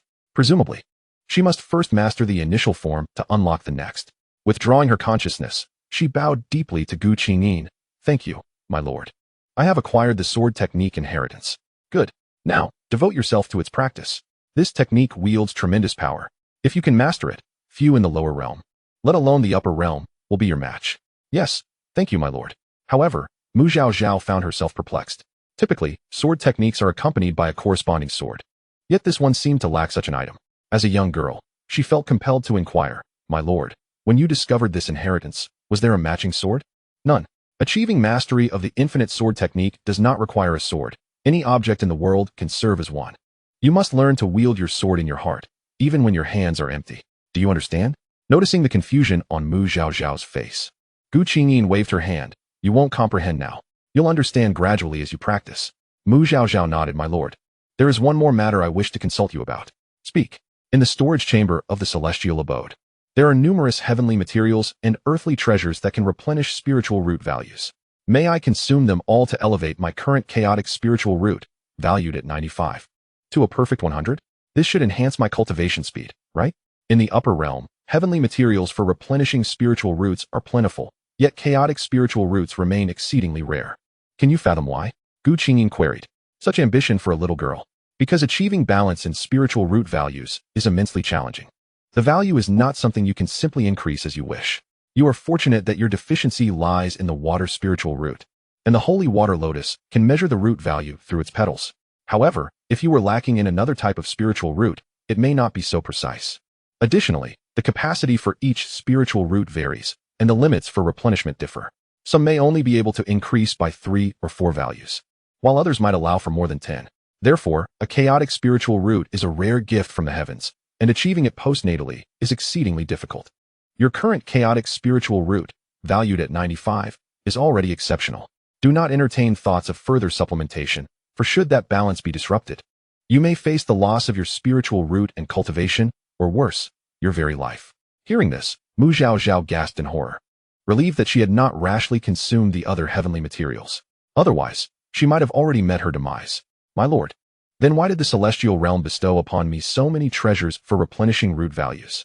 In the book, Chun Yin's acquisition of the Shumi immortal mansion does not entail such an abundance of treasures. She speculates that these are likely bestowed upon her by the temporary heavenly Tao. What do you think is the reason? Gu Qingyin retorts. I believe it is quite possibly an attempt to win over hearts and recruit followers, the younger one replies. To contend with those adversaries, she cannot rely solely on herself. She must cultivate her own power. Not too foolish, Gu Qingyin remarks with a sidelong glance. But there is no need to rush. Such generosity surely harbors ulterior motives. Just wait. If my calculations are correct, that temporary heavenly Tao will eventually seek you out. At that time, you will understand how to utilize these gifts. Chapter 76. Only by opening the book. After departing from Gu Qingyin, Mu Zhaozhao released Zhaozhao from her spirit beast pouch and retreated to her small wooden cabin for meditation and cultivation, determined to solidify her prowess. Time was of the essence. Facing formidable foes, she had numerous skills to acquire. She had yet to begin comprehending the ancient talisman inheritance, and the art of weapon forging remained untouched, not to mention the newly acquired infinite sword technique. With such pressing tasks ahead, she resolved to open the book. She decided that during the day, she would learn weapon forging and swordplay at the Wanjian Sect, and at night, she would retreat to the immortal mansion for cultivation, practicing sword techniques and drawing talismans. This way, she could at least gain an additional 5 days. Once her training was on track, she would enter seclusion more frequently, allowing for extended periods in the mansion. After meditating for half a day and thoroughly stabilizing her cultivation, Mu Zhaozhao exited the meditation room and went to the courtyard, retrieving the mid-grade spiritual weapon sword given by Mu Nanxiong, preparing to begin her sword practice. The concept of phantoms being formless entails concealing sword chi, sword light, and sword intent within the intangible. To achieve such concealment, she must first master these elements. One must possess them before discussing their obscurity. The fundamental sword movements, thrusting, chopping, stabbing, flicking, lifting, bursting, intercepting, slashing, scraping, shaving, clouding, hanging, bracing, and pressing, each required her to practice until she could execute them flawlessly and fluidly according to her thoughts. She had observed these movements being practiced by the younger disciples at the training ground that morning, and several senior brothers had explained the essentials of each action to her. Fortunately, her memory was quite good, and she quickly began to practice accordingly. In a state of drowsiness, Gu Qingyin seemed to hear the sounds of sword practice from outside. Upon extending her consciousness, she discovered it was Mu Zhaozhao in the courtyard. Although her movements appeared somewhat unrefined, her earnestness was evident. Gu Qingyin watched for much of the day as Mu Zhaozhao progressed from clumsiness to proficiency, ultimately wielding the sword with a degree of elegance. The petite figure, barely taller than the sword itself, was drenched in sweat, yet persevered, eliciting a smile from Gu Qingyin. This little one was indeed more diligent and resilient than she had anticipated. Mu Zhaozhao gritted her teeth, continuing to swing the sword until she had completed 1,000 repetitions before pausing to rest. Even with the continuous aid of spiritual energy to soothe her body, her hands felt too fatigued to lift. Fortunately, the spiritual sword was light. Otherwise, she feared she would be unable to move at all. After sheathed the sword, Mu Zhaozhao returned to the meditation room for another half-day of cultivation before concluding her training. She then approached the writing desk in the living room of the wooden cabin, retrieving the ancient talisman inheritance she had previously translated to delve into its comprehension. Though she had not transcribed every talisman during her initial translation, she had managed to capture a significant portion of the first and second-tier symbols, which were now ripe for study. Not long into her exploration of talismans, she found that her thought process was more agile compared to higher-tier talisman masters. Mu Zhaozhao took out her crescent-shaped talisman and began with the fireball talisman, following the methods described in the ancient inheritance to create the talismans. The first 2 attempts were failures, but by the 3rd attempt, she successfully produced a talisman of mid-grade quality. Continuing her efforts, by the time she reached the 10th talisman, its quality had ascended to that of a superior grade. Once she completed the superior grade talisman, Mu Zhaozhao paused, opting not to continue with the fireball talisman, instead shifting her focus to another type of talisman. Now at the 9th level of Qi refinement, she was cautious not to accidentally draw a second-tier talisman. Her senior brother had advised against rushing upgrades, suggesting that she should practice until she had complete confidence before creating talismans. Otherwise, producing a low-quality talisman would squander an opportunity for energy reinforcement during upgrades.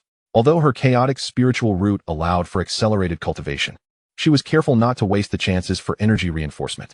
After depleting her spiritual energy in talisman crafting, Mu Zhaozhao resumed her meditation and cultivation before returning to talisman creation, thus maintaining a busy schedule for the better part of the day. Once her body had recovered, she ventured back to the courtyard to practice swordplay. Having busied herself in the immortal mansion for 4 or 5 days, Mu Zhaozhao estimated that dawn was approaching. After summoning Xiaozhao, they exited the mansion together.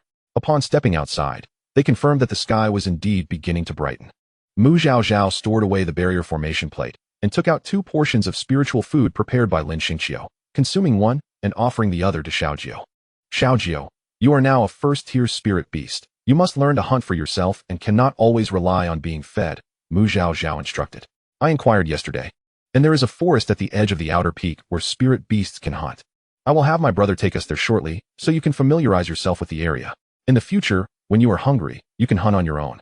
Okay, Xiaozhao responded in a high-pitched voice. You also need not worry about being captured. I will take you to the General Affairs Hall shortly to obtain a spirit beast token for you.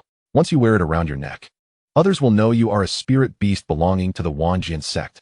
As long as you do not venture beyond that forest, no one will dare to capture you. Nodding like a chick pecking at rice, Xiaozhao was determined to grow quickly and assist Mu Zhaozhao, especially with the presence of malevolent individuals seeking to harm her. It seemed Xiaozhao had also awakened some latent talents recently, and it was eager to test them while hunting. After finishing breakfast, Mu Zhaozhao opened the barrier and stepped into the courtyard to begin her sword practice. After concluding his cultivation, Nangong Lin exited, intending to visit the sect master's hall to find Lu Changquan. By chance, he sensed Mu Zhaozhao practicing her swordplay and couldn't help but smile. His junior sister was indeed diligent, rising early to practice. Her movements appeared quite impressive, indicating that her innate talent for swordsmanship was commendable. In a buoyant mood, Nangong Lin made his way to the sect master's hall. Upon seeing his cheerful demeanor, Lu Changquan inquired, "What brings you such joy?" "I happened to see my junior sister practicing her swordplay when I arrived," Nangong Lin replied. "Oh." Lu Changquan quickly scanned with his consciousness, indeed discovering Mu Zhaozhao wielding her sword in the courtyard. Generally, he refrained from using his consciousness to monitor the disciples unless there were pressing matters. Everyone deserved their privacy, and constant observation would show a lack of respect for them. "It seems your junior sister possesses some talent for swordsmanship. Her first attempt at wielding a sword is quite impressive." They were both aware that Mu Zhaozhao had no prior experience with swordsmanship, and they had yet to instruct her, likely having only observed other disciples practicing swordplay the day before. Her rapid grasp of the essence was truly commendable. Indeed, Nangong Lin smiled. "My junior sister is remarkable. She possesses exceptional talent and is diligent. While other children would likely spend their first 10 days getting accustomed to the sect, she only indulged in play for a day before beginning her cultivation. You shall be responsible for arranging her apprenticeship banquet. Any invitations that have not yet been sent must be dispatched by today at the latest." "Understood. Also, ensure safety is a priority. The mastermind behind the assassination attempt against you remains unidentified, so exercise caution and be vigilant against them infiltrating among the guests to target your junior sister." The master and disciple began discussing the arrangements for the banquet. Meanwhile, after nearly half an hour of sword practice, Mu Zhaoyang approached. Upon seeing Mu Zhaozhao practicing, he clapped his hands in approval, exclaiming, "Sister, you are doing well. No wonder you are my sister." You also possess talent for the sword. After completing her final move, Mu Zhaozhao turned to Mu Zhaoyang and said, Brother, please take me to the General Affairs Hall to obtain a spirit beast token for Xiaojiao, and then guide him to the Outer Peaks Forest to familiarize him with the area for easier hunting. Sure, no problem. Once their task was completed, they proceeded to the Fiery Summit to rent a crafting room, for she wished to experiment with the art of forging. What? Did I not mention to you back when I was with the family that I had gleaned some insights from my readings?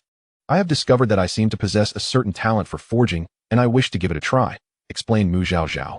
Mu Zhaoyang was taken aback. His sister was indeed remarkable, not only gifted in the ways of talismans, but also seemingly endowed with a talent for forging.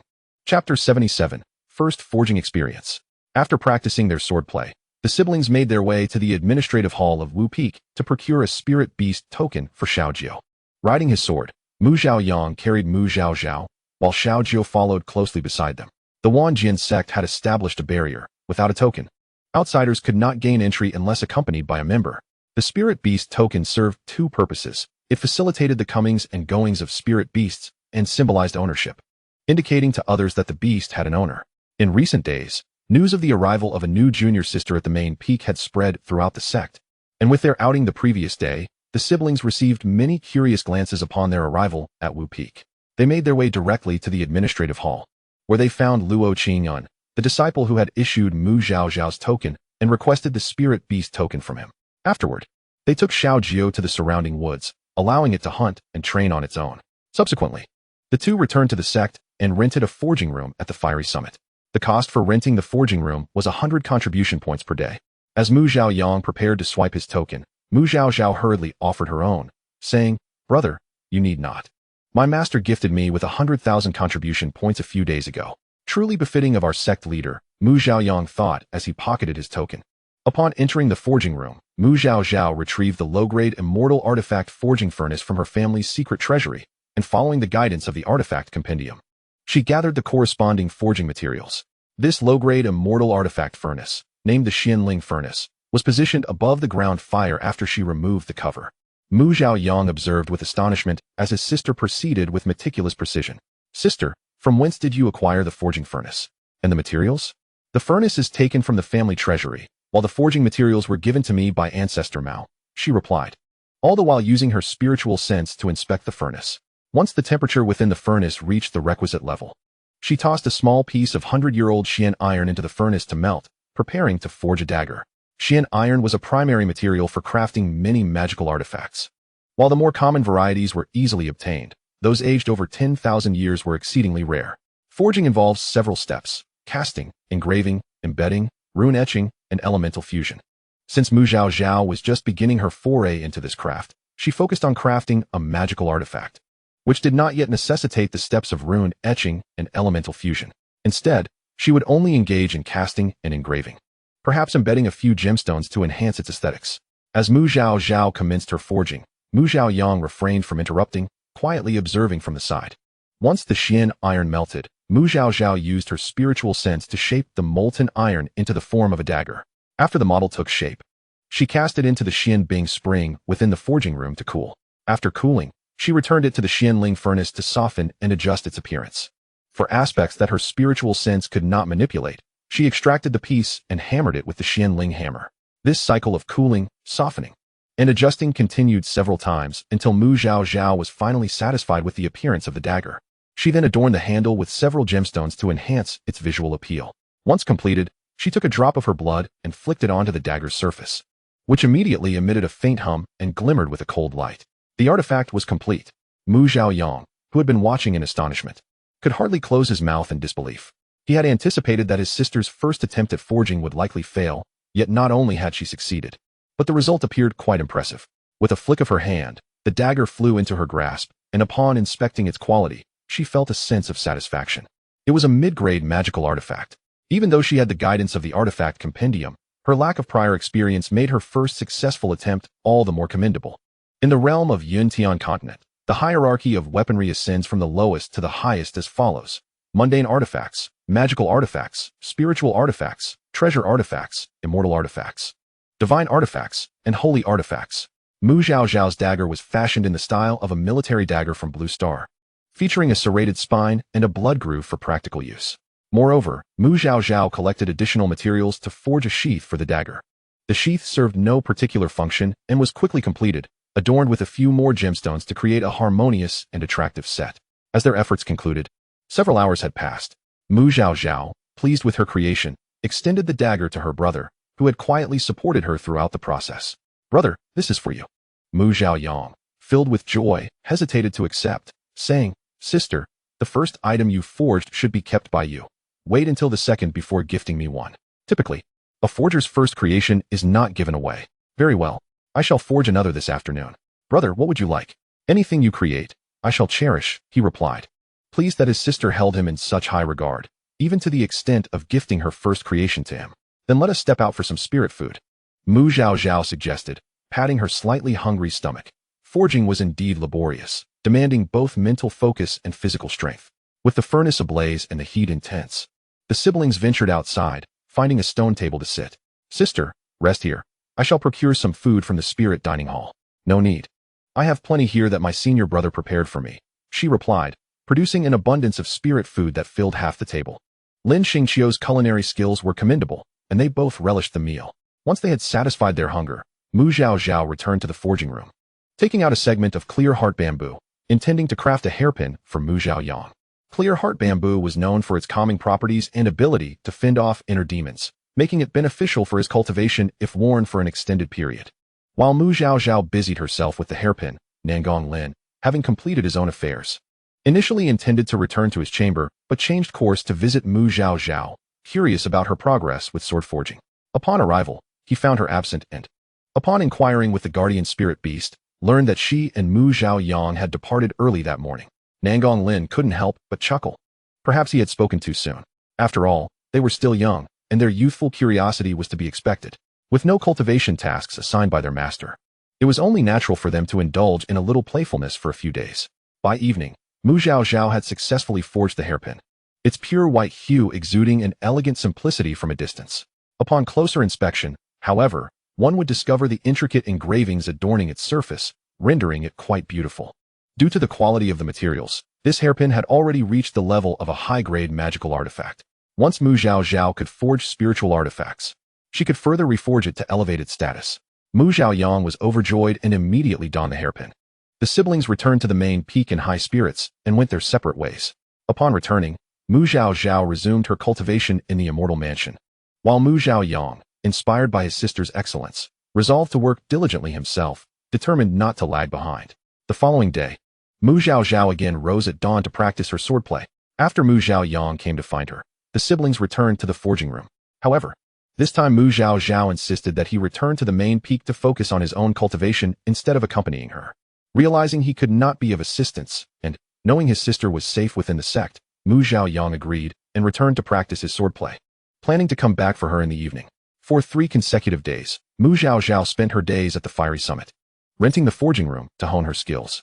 Soon, news of the junior sister's daily visits to the refining chambers spread throughout the entire sect. Upon receiving the news, Nangong Lin was utterly astonished. He never anticipated that the junior sister possessed such a talent for artifact refinement and was diligently practicing every day. Chapter 78. The senior brothers have returned. On this day, Mu Zhaozhao had just returned to her small courtyard from the Earthfire Peak when she received a summons from Lu Chanchuan, instructing her to visit the Grand Master's hall. She hurried over, finding only Lu Chanchuan and Nangong Lin present in the hall. "Zhaozhao, I have heard that you have been refining artifacts at the Earthfire Peak these past few days?" Lu Chanchuan inquired. "Yes. Recently, while studying at my family's library, I felt a surge of inspiration and discovered my interest in artifact refinement, seemingly possessing some innate talent, so I decided to give it a try," Mu Zhaozhao replied. "And what has been the outcome?" Lu Chanchuan asked. "Indeed, I have some talent. I am now able to refine high-quality magical artifacts," Mu Zhaozhao responded. "Oh." Lu Chanchuan was taken aback, sitting up straight. "What high-quality artifacts have you managed to refine?" Aside from the 2 items she managed to create on the first day, Mu Zhaozhao was able to refine 3 items each day thereafter, crafting commonly used weapons such as swords, spears, halberds, axes, and more. She took out these 6 weapons, including the dagger she had refined on the first day. "Master, I have refined these items thus far," she said. Lu Chanchuan was nearly floored by the sheer volume produced in such a short time. "You have indeed been quite productive, and they appear to be of commendable quality." Lu Chanchuan reached out, summoning the sword to examine it closely. Although it was not of a high tier, being merely a magical artifact, the double-edged blade was exceptionally sharp, gleaming with a chilling light. The blade was slender yet resilient, adorned with intricate patterns that imparted an ancient elegance, making it not just a high-quality artifact, but remarkably close to a top-tier one. Nangong Lin also summoned one of the items, which happened to be the dagger Zhaozhao had refined on her first attempt, and he nodded in approval. I did not expect our junior sister to possess such remarkable talent. She truly bears the weighty burden of a chaotic spiritual root. However, with so much to learn, will our junior sister be able to manage her energy effectively? It seems necessary to remind the master to discuss this matter with the ancestors, to prioritize her studies appropriately. Time is limited, and to achieve great paths, one must make choices. After Lu Chanchuan examined the other items, he inquired, Zhaozhao, has anyone taught you how to refine artifacts before? Not at all. However, I did peruse the recorded images on artifact refinement in my family's library. Zhaozhao fabricated an excuse. To learn so much merely by viewing images, your talent is indeed extraordinary. If the peak master of the artifact summit were to learn of this, they might come to claim you, Lu Chanchuan remarked, fully aware that artifact refinement was not as straightforward as it seemed. Yet, not only had Zhaozhao succeeded in her endeavors, but she had also managed the intricate details well, with each artifact bearing unique engravings, tailored to the characteristics of the weapons. This cannot merely be described as genius. It should be termed a prodigious talent. Linner, have someone convert the guest room in Zhaozhao's courtyard into an artifact refinement chamber tomorrow, allowing her to refine artifacts there without the hassle of traveling to the Earthfire Peak. As for the fire, I will go to the treasure pavilion tomorrow to exchange for a different type for you. The pavilion is known for its collection of exotic flames, but the cost is steep. Master, that is unnecessary. During my recent travels, I acquired a strand of exotic fire, which I intended to present to junior sister on the day of the apprenticeship banquet. I shall give it to her now, Nangong Lin said, conjuring a fire attribute jade box before Zhaozhao. Though it may not be a renowned exotic flame, it is sufficient for artifact refinement. I hope junior sister will not find it lacking. Zhaozhao, taken aback by the rapid acquisition of both the refinement chamber and the exotic fire, was quick to accept it. She bowed deeply, expressing her gratitude. Thank you, master. Thank you, senior brother. Once my refinement skills improve, I shall create something exceptional to express my appreciation. There is no need for such formality, junior sister. This exotic fire was born from volcanic magma that has existed for millennia and has yet to develop sentience. It is easier to refine than those famous exotic flames. However, one must not be complacent. Nangong Lin meticulously explained the precautions for refining the exotic fire. Before he could finish, he suddenly sensed a surge of spiritual energy approaching and instinctively shielded Zhaozhao. Lu Chanchuan chuckled. It seems that you, Xianxian, have indeed turned misfortune into fortune. Advancing a small step, let us go and take a look, Lu Chanchuan said, swiftly exiting the Grand Master's hall, with Nangong Lin leading Zhaozhao to follow. Upon arriving outside Yu Xianxian's courtyard, Nangong Lin positioned himself between Lu Chanchuan and Zhaozhao, ensuring he could protect his junior sister should any unforeseen events arise. Before long, Yu Xianxian emerged from the courtyard, beaming with delight, his cultivation having reached the late stage of the transformation god realm. At last, I have distanced myself from that Wen-Yang fellow. Otherwise, I would be embarrassed as your senior brother. Yu Xianxian joked. Do you even realize? Who told you not to practice diligently? Lu Chanchuan responded, exasperated. Yes, from now on, I shall train earnestly, Yu Xianxian replied, turning to Zhaozhao. Junior sister, how have you been? Are you injured? Not at all. I possess the divine consciousness of my ancestors safeguarding me, Zhaozhao reassured him. That's good to hear. You had me worried, dear second senior brother, Yu Xianxian remarked. Then upon noticing Zhaozhao's cultivation level, he couldn't help but exclaim. Good heavens. Junior sister, you have reached the 9th layer of qi refinement in just a few days? Junior sister's chaotic spiritual root has now fully manifested. Soon, the apprenticeship banquet will commence, Nangong Lin replied on her behalf. I see. Excellent. From now on, my junior sister will be a prodigy of the chaotic spiritual root. Others will surely envy me, Yu Xianxian exclaimed. By the way, what of the 3 young men? Have they not returned yet? They should arrive soon. Within the next couple of days, Nangong Lin responded, having received word from Feng Yang that they would be back shortly. The delay was due to the 4th and 5th brothers, who insisted on exploring every place they visited to buy gifts for junior sister. As soon as Nangong Lin finished speaking, 3 figures appeared in the distance, one of whom was shouting, Master, senior brother, second senior brother, junior sister, we are back. In no time, 3 young men dressed in the attire of direct disciples descended before them. Although they bore different appearances, Each exuded an exceptional aura of beauty. Junior sister. I am your fifth senior brother, Lin Jinran, one tall and radiant young man declared, revealing himself to be the one who had just shouted. Greetings, fifth senior brother. Mu Zhaozhao replied with respect. Good, good. Lin Jinran smiled brightly. Lin Jinran, a single spiritual root of wind, was over 300 years old and had reached the late stage of the nascent soul realm. Junior sister, I am your fourth senior brother, Jing Yuchu, another young man, whose appearance was as gentle as jade and exuded a refined elegance, introduced himself. Greetings, fourth senior brother. Mu Zhaozhao smiled and nodded. Jing Yuchu, possessing a water spiritual root with a value of 100, was over 350 years old and had reached the peak of the nascent soul realm. If Mu Zhaozhao was the primary object of protection, then Jing Yuchu was the second, given his exceptional physique that made him an ideal furnace body, attracting the attention of many malevolent practitioners. However, despite his gentle demeanor, Jing Yuchu was the most ruthless among the five brothers. Any who dared to covet him would meet a grim fate. At that moment, the last of the trio, an icy beauty with an ethereal presence, spoke coldly. Third senior brother, Feng Yang. Feng Yang, the youngest grandson of the Feng family head, possessed a single ice spiritual root with a value of 95, was nearly 500 years old, and had reached the mid-stage of the transformation god realm. Greetings, third senior brother, Mu Zhaozhao said respectfully. Feng Yang exerted himself to tug at the corners of his mouth, striving to display a benevolent smile, albeit his expression remained rather frosty. Chapter 79, Only to Kill. Mu Zhaozhao gazed upon the five senior brothers standing before her, each possessing distinct appearances and personalities, and she couldn't help but admire her master's exceptional ability to choose disciples. The eldest brother exuded calmness and composure. The second brother radiated warmth and enthusiasm. The third brother appeared aloof and detached. The fourth brother was as gentle as jade, and the fifth brother shone with a sunny disposition. It was truly a remarkable feat to gather such a diverse group of disciples, each endowed with exceptional talents and varied affinities. Moreover, each of them was strikingly handsome, with an air of nobility about them. Mu Zhaozhao mused to herself, could it be that her master is an aficionado of beauty? He himself was not lacking in looks either. Though he bore the visage of a middle-aged man, he was indeed a handsome gentleman of that age. She surreptitiously assessed them again, and in terms of beauty, the third brother still had a slight edge. Despite his icy demeanor, he was undeniably a quintessential ice-cold beauty. However, having witnessed Gu Qingyin's extraordinary beauty, she had become somewhat immune to such allure. Although the third brother was indeed attractive, he still bore a certain youthful innocence, lacking the effortless charm that Gu Qingyin possessed. Lord Qingyin truly exuded an aura that proclaimed her as the most beautiful in the world. You three, after being out for a year, have you garnered any achievements? Lu Changquan inquired. Indeed, master, Lin Jinran interjected, we have acquired numerous ice-attributed treasures. And the third brother has even become the master of the ice spirit pearl, which will undoubtedly enhance his cultivation. Upon hearing that Feng Yang had become the master of the ice spirit pearl, everyone expressed their delight.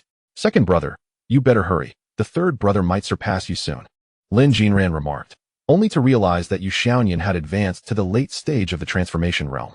You brat, what kind of eyes do you have? Have you not cast a glance at your brother during all this time? Yu Xiaoyan jested. Hee, it's because we have a little junior sister here. With her around, who would bother looking at you, you big oaf? You little rascal. Yu Xiaoyan raised his hand, feigning a reprimand. Second brother, have you thought this through? I've hunted numerous snow deer to bring back as tribute for you. Are you sure you don't want any? All right, enough of this. Since everyone is here, let us roast the snow deer meat together. After we eat, you all can help your junior sister set up the refining room. It will save us the trouble of seeking assistance from the administrative hall. Why do we need to set up a refining room? Can little junior sister even refine? Lin Jinran questioned, puzzled. Not only can she refine, but her talent is also exceptional, Nangong Lin answered on her behalf. Oh dear. We must keep a close watch on little junior sister. We cannot allow her to be snatched away by the artifact peak. Lin Jinran exclaimed as he leapt to Mu Zhaozhao's side, assuming a protective stance. The Wanjin sect was already male-dominated, with a scarcity of female disciples. Among them were two major bachelor peaks. One was their main peak, and the other was the artifact peak. Their main peak did not recruit female disciples due to certain special reasons, while the artifact peak faced difficulties in attracting female cultivators, as no female cultivator was inclined to work bare-chested at the forge. To rectify the imbalance of yin and yang, the artifact peak had relaxed its criteria for female disciples, allowing any with even a modicum of talent to be admitted as inner disciples. Yet, even with such leniency, they still failed to recruit many female disciples, let alone any direct disciples. If they discovered that little junior sister possessed exceptional talent in refining, given the artifact Peak's shameless leader, it was likely he would come to snatch her away. Lu Chanchuan shook his head, feeling somewhat helpless towards his impulsive disciple Lin Jinran. Let us head over to Moonlight Lake, Lu Chanchuan declared before swiftly departing. Nangong Lin took Mu Zhaozhao's hand and followed suit, with the others hastily trailing behind. Moonlight Lake lay behind the sect's main hall, its waters crystal clear, and by night, illuminated by the moonlight. The lake and its surroundings appeared shrouded in a veil of lunar radiance, hence the name. Furthermore, the waters of Moonlight Lake possessed healing properties, particularly effective against injuries inflicted by evil techniques, and could purify demonic energy, making it a bane to practitioners of demonic arts. Due to this Moonlight Lake, the Demon Palace treated the Wanjian sect with utmost courtesy among the 12 superlative powers. Upon reaching the banks of Moonlight Lake, the disciples selected a picturesque spot. Lin Jinran retrieved a small platform covered with animal pelts, addressing Mu Zhaozhao, little junior sister, take a seat. The brothers will be ready shortly. Since Mu Zhaozhao had been craving snow deer meat ever since her last meal, she obediently settled down. Lu Chanchuan also produced a chair, placing it at a distance that was neither too close nor too far from the small platform, before taking a seat. The 5 brothers then divided their tasks and began their preparations. 2 of them slaughtered the snow deer, collecting useful materials such as antlers and blood, while 1 sliced the meat and 2 others were responsible for roasting it. Soon, the tantalizing aroma of roasted snow deer meat wafted towards Lu Chanchuan and Mu Zhaozhao. As the disciples busied themselves with the roasting, the anxious Wanghua old ancestor finally received a reply he had awaited for several days. Upon reading the contents of the letter, his expression darkened, and after a prolonged contemplation, he seemed to arrive at a resolute decision as he made his way to the secret chamber. Before long, several other elders received the transmission. Once everyone was gathered, it was the elder from the Tangxi family who could no longer contain himself and asked, Wanghua, did you not say that it was best to avoid contact recently to prevent being discovered? Why have you contacted us again in just a few days? Wanghua old ancestor sighed. A few days ago, the younger generations of the Zhuansuan and Chun families encountered some mishaps during their cultivation. I initially thought it was merely a coincidence, but I have felt increasingly uneasy over the past few days. After repeated deductions, I suspect that this situation may not be coincidental. Their circumstances might very well indicate a reversal of fortune, he elaborated. The elder from the Chun family grew anxious. Reversal of fortune? What does that mean? Chun Yin is his direct descendant. Ordinarily, our methods of seizing fortune are unidirectional. However, this current child of fortune is exceedingly powerful, causing the method to reverse into a bidirectional phenomenon. This means that not only can the children seize her fortune, but she can also absorb their fortune in return. The situation with the 2 younger generations from the Chun and Zhuansuan families likely resulted from them having part of their fortune absorbed. Upon hearing this, the elders were all taken aback, especially the elder from the Zhuansuan family. Zhuansuan Yao was a prodigy of the new generation, and the decision to grant him the seized fortune was made with the hope that he would elevate the Zhuansuan family to new heights. However, if now, instead of seizing fortune, his own fortune was being absorbed, it would truly be a case of losing the hen that laid the eggs. Wanghua, is there a way to resolve this? The Zhuansuan elder inquired urgently. Once the method is set, there is no remedy, replied Wanghua old ancestor. What shall we do then? The Zhuansuan and Chun families were in a state of panic.